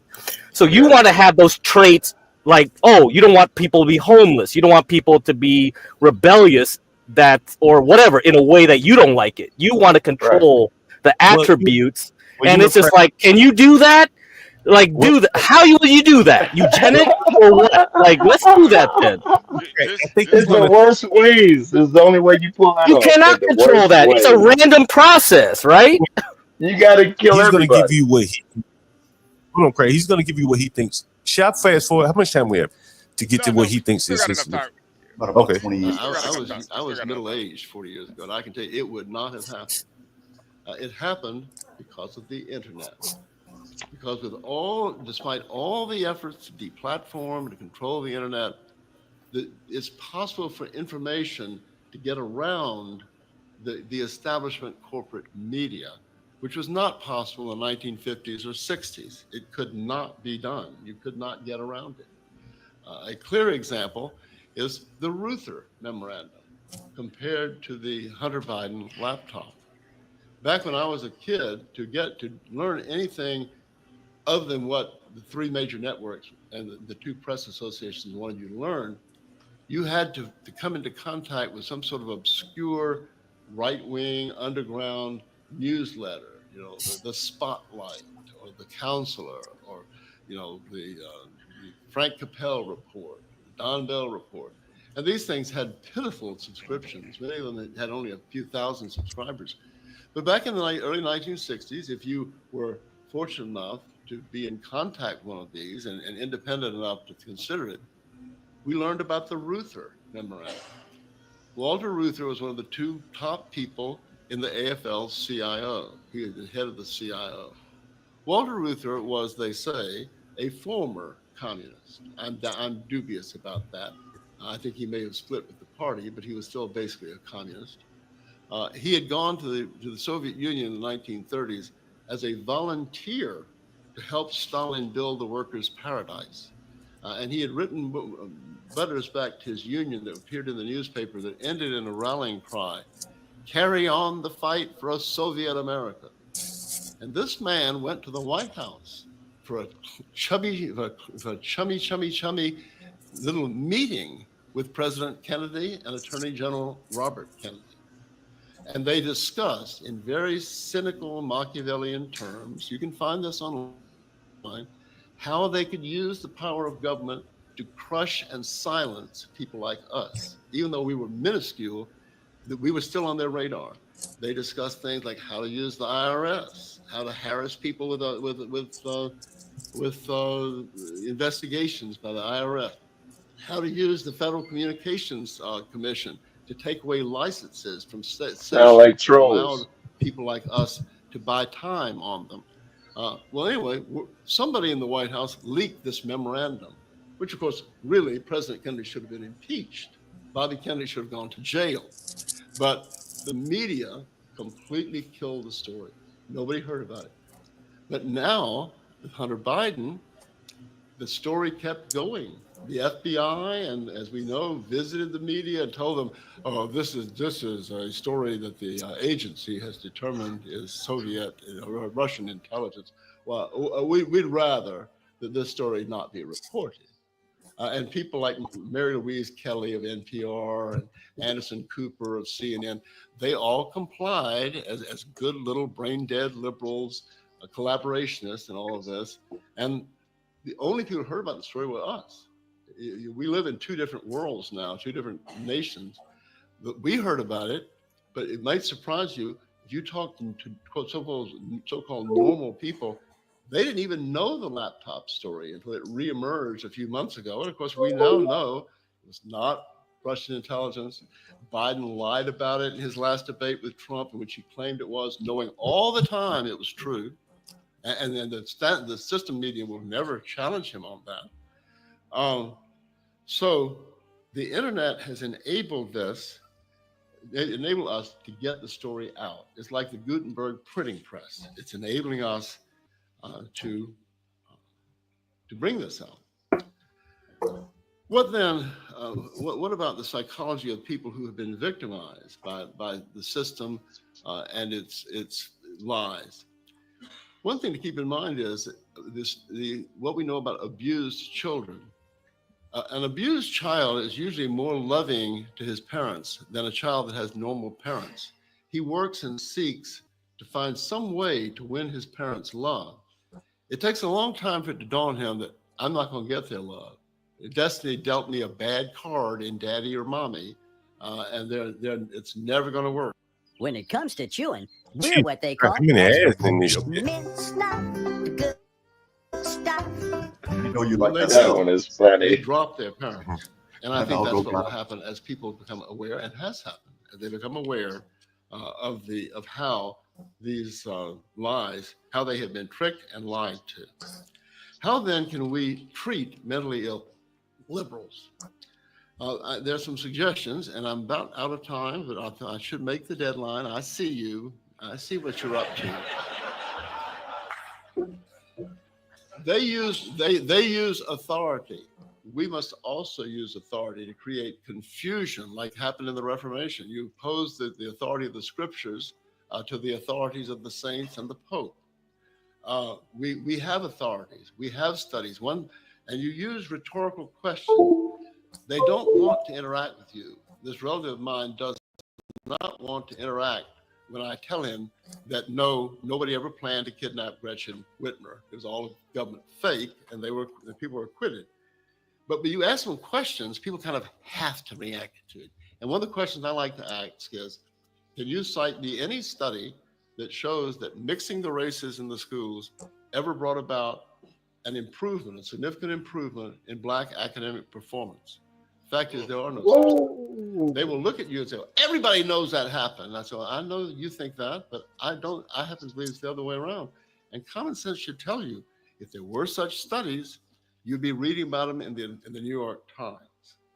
So you break, and then you break their faith. You ask them questions, you break their faith in the authorities. You have to break them free of the cult. They have to come to realize they will never get the truth from Anderson Cooper or Mary Louise Kelly or the New York Times. These people are in the business of lying. It's about to get real good, they have guys. no credibility. One thing that Jared doesn't understand is that you must also shame people. Jared wants to mollycoddle and baby these liberals. He thinks they're noble and good and they're sincere. I don't like them, but they shame us. They need to be shamed too. And one.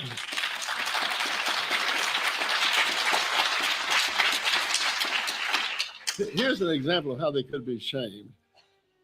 There was I mentioned this before in talks, and it's disgusting. I'm sorry to ruin your day, but there was a white early 20s-year-old prisoner.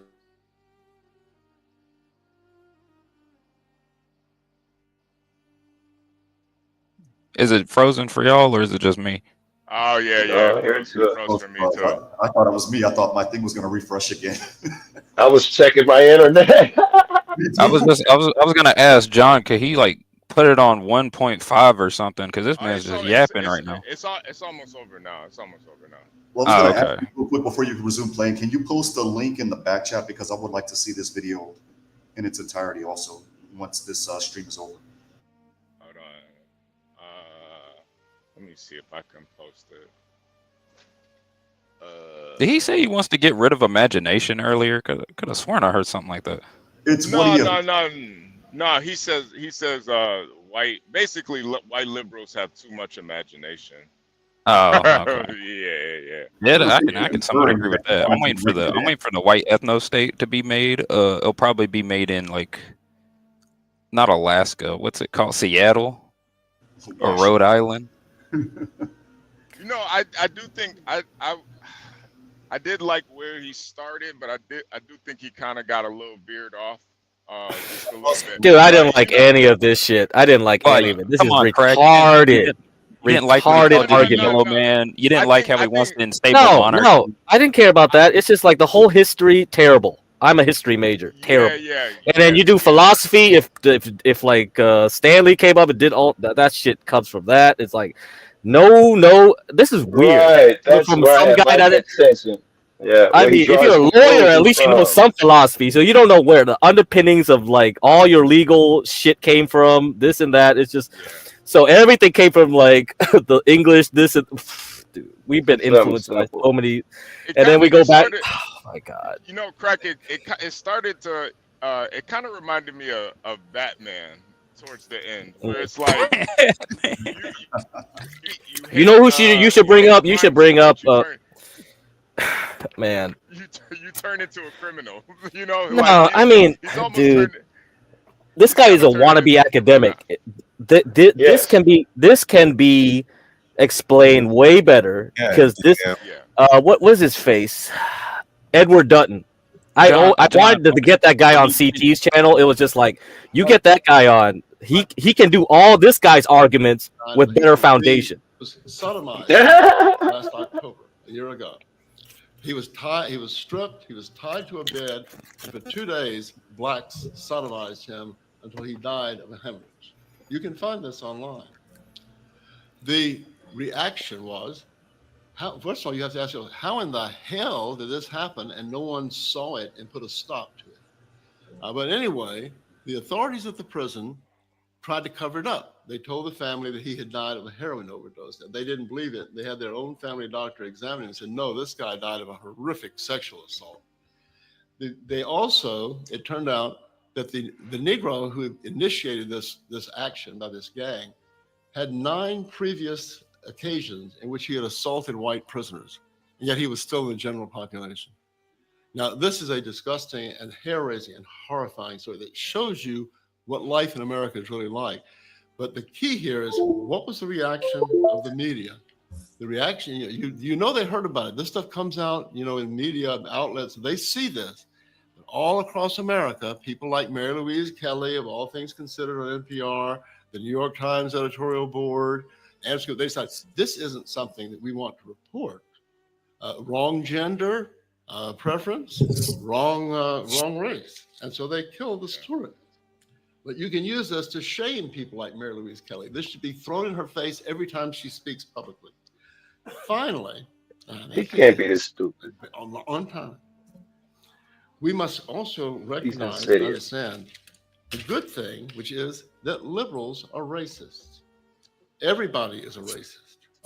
Liberals do not advocate the programs they advocate because they love black people. Psychologically, what they intend to do through things like Head Start, Section 8, age-dependent children, all these programs is to cure blacks. They are deeply uneasy about blacks. They want to turn them into white people because they really don't like them. We must find a way to put them in touch with their feelings and show them that they're never going to cure this. The only solution is separate states for separate folks. And with that, I will lay to rest Jerry's Thank you for coming. That, more or less was, I guess, his solution there. I can put them so ethno state. Okay. No. I think to a certain extent, you gotta go to the state that represents what you believe in the most. I don't think there's anything wrong with that. He's saying get rid of states, and you got to have an authoritative federal hand that doesn't allow Joe, he that said shit. get rid of. Joe, he said, I heard this earlier. He said he didn't want to get rid of states. He said he wanted to get rid of states' rights. States' rights. I'm sorry, I misspoke. Yeah, you want to get rid of states' rights. But the thing is, man, like he also said he wanted to get rid of the Constitution. I know here January 6th, one of the things they did was they put a lot of January 6th prisoners in the DC jails, and they knowing that the black guards don't even have to be told to whoop their ass and torture them. You don't have to tell them. You don't have to write a memo and say, hey, torture these guys over here. They're going to do it instinctively. That is kind of what that guy talked about. A prisoner getting raped in prison, he done it to other people, and you just look the other way. And that is kind of the way things, will end up, where one group will torture the other group and shit like that, where you have to damn near have separate jails and prisons. But isn't there just as many other races in there getting raped? He's acting like whites it's happened to it as horrible when it happens to whites. No one's talking about it. Just as many of every other race is getting the same shit happening to them. It happened to Abner Louima too, right? He's not talking to everybody. He's talking to his group of people. Shit, look at it. Right? They did it, Abner Louima shit. It was a story. When they did it, this guy, I see people in the chat say, who is the guy? Right? I never heard this story before. Right? People aren't likely to treat their own people that way, is what he's saying. And take it or leave it for what for what it's worth, man. It's interesting nonetheless. Yeah. I think he was kind of all over the place, but I think his the ending sentiment, I do kind of believe that. Like, you can get way better from Edward Dutton. You want that same thing with better academics? Edward Dutton. It's just like I don't think Edward speaks to that type of crowd, though. No, he does. He does. He does. That's an American Renaissance crowd. You really? Yes, he does. And he talks about IQ, something that will trigger Stanley. He talks about Islam, like we have to have white Sharia or something like that in some sense. Yeah, he goes way better than him. If you want real hardcore shit, you go there. Hardcore like that. I don't. Yeah, let me Google. Let me Google this nigga. That sounds awesome. Hold on, white. I tried to get him on CT. I was telling CT get him. This guy is way better. Like, dude, he could trigger so many people with 2 sentences, and he has the academic background to just be clowned on people too. It just be this is perfect for Stanley. Stanley with him, oh man, woo, that debate will be crazy. Wasn't he? He has a streak. Oh my bad, John. Wasn't he a COVID dissident? Edward Dutton. Yes, he is all kinds of dissident. He was hiding out in Finland. Yeah. Did he in finance or something? though? He made his money in finance, right? No, he's an academic. Pure. He has a theology degree, like Ben, so he got that smarmy attitude about religion, like Ben. And then you add on top of that, he got anthropology, psychology on top of that, and then just like, oh yeah, here we go. This would be hilarious, because that person you just showed, he's a lawyer. He got no background in history. That's why his historical shit was like whack. He has no philosophy, apparently, for some reason, which I thought law people knew some philosophy, but it was pretty whack too. He has some judicial philosophy, and I'm looking at this right now as I'm looking at some of the treatises that he's contributed to in Atlanta. But he's done a shitty job explaining it. He's basically saying why we should repeal the 10th Amendment. But he used these arguments in cases 50 years ago in favor of the Ku Klux Klan and won. So yeah. He's single-minded. I think that's where his focus is. Yeah. That's the problem. You see, like the problem with people like that is like everything looks like a nail. You know, I got my hammer. I'm gonna try to reduce everything to how I need it to fit my arguments, which is like. I'm not going to say like he's wrong about white people are pussies or something like that. Fine. If that's your argument, all right, fine. I don't think I need to like go meander 1 hour to talk about that. I can see it with my eyes. Like, why do I need to waste my time? And you put a fake foundation to justify exactly why whites are pussies, which is like, all right, you do that. Like, you're not solving anything then, because if we have to find the root of the issues, you didn't hit any of it. Yeah, Right. and that's correct. All I can think about is that's what I was hoping he got more down to, but I think he's Edward Dutton is the guy. He should be more famous. Edward Dutton. I would just be like, he went to Oxford with like what was those things that measure skulls, and he was measuring people's skulls. And this Karen booted his ass off of campus. So like, what are you doing? What are you doing? Like, I'm just measuring skulls. Could you save my link for the back chat for the next stream? Because it's a Edward Dutton video that I recommend. It's a little long, but yeah, Edward Dutton is what, like Robert Seffer, Edward Dutton. These are like the craziest motherfuckers you ever. Like, this is something. Like, you know what I mean? Hey, yeah, I'm in the stream anyway, right? Yeah, we are. Like a couple minutes. Yeah, we'll start it up, man. All right, I'm gonna go watch that. You plan on playing Edward Dutton, really? Yeah. Garrett, play it then if you want to do it. Really knows you guys have brought out. Wait, if you gonna play it, I want to be around. You gonna play it? No, we're gonna start a new stream. We have to start a new stream. Wait for the. Are you gonna play it on the next stream? Yeah, Stanley, you've heard of Edward Dutton? Oh, absolutely. As a matter of fact, I know someone who knows him. Yeah, this is a video. It's a video that's real good. You think of Edward Dutton? No, I'm not. Nothing. I don't know anything about it. Real good. What do you think about it? I think you have to watch and see, man. I cannot do him justice. I think he's a theology like guy who talks evolutionary psychology. Yes. That's correct. Right. Exactly what he does. Well, this is what Ben wants to be. Ben wants to be the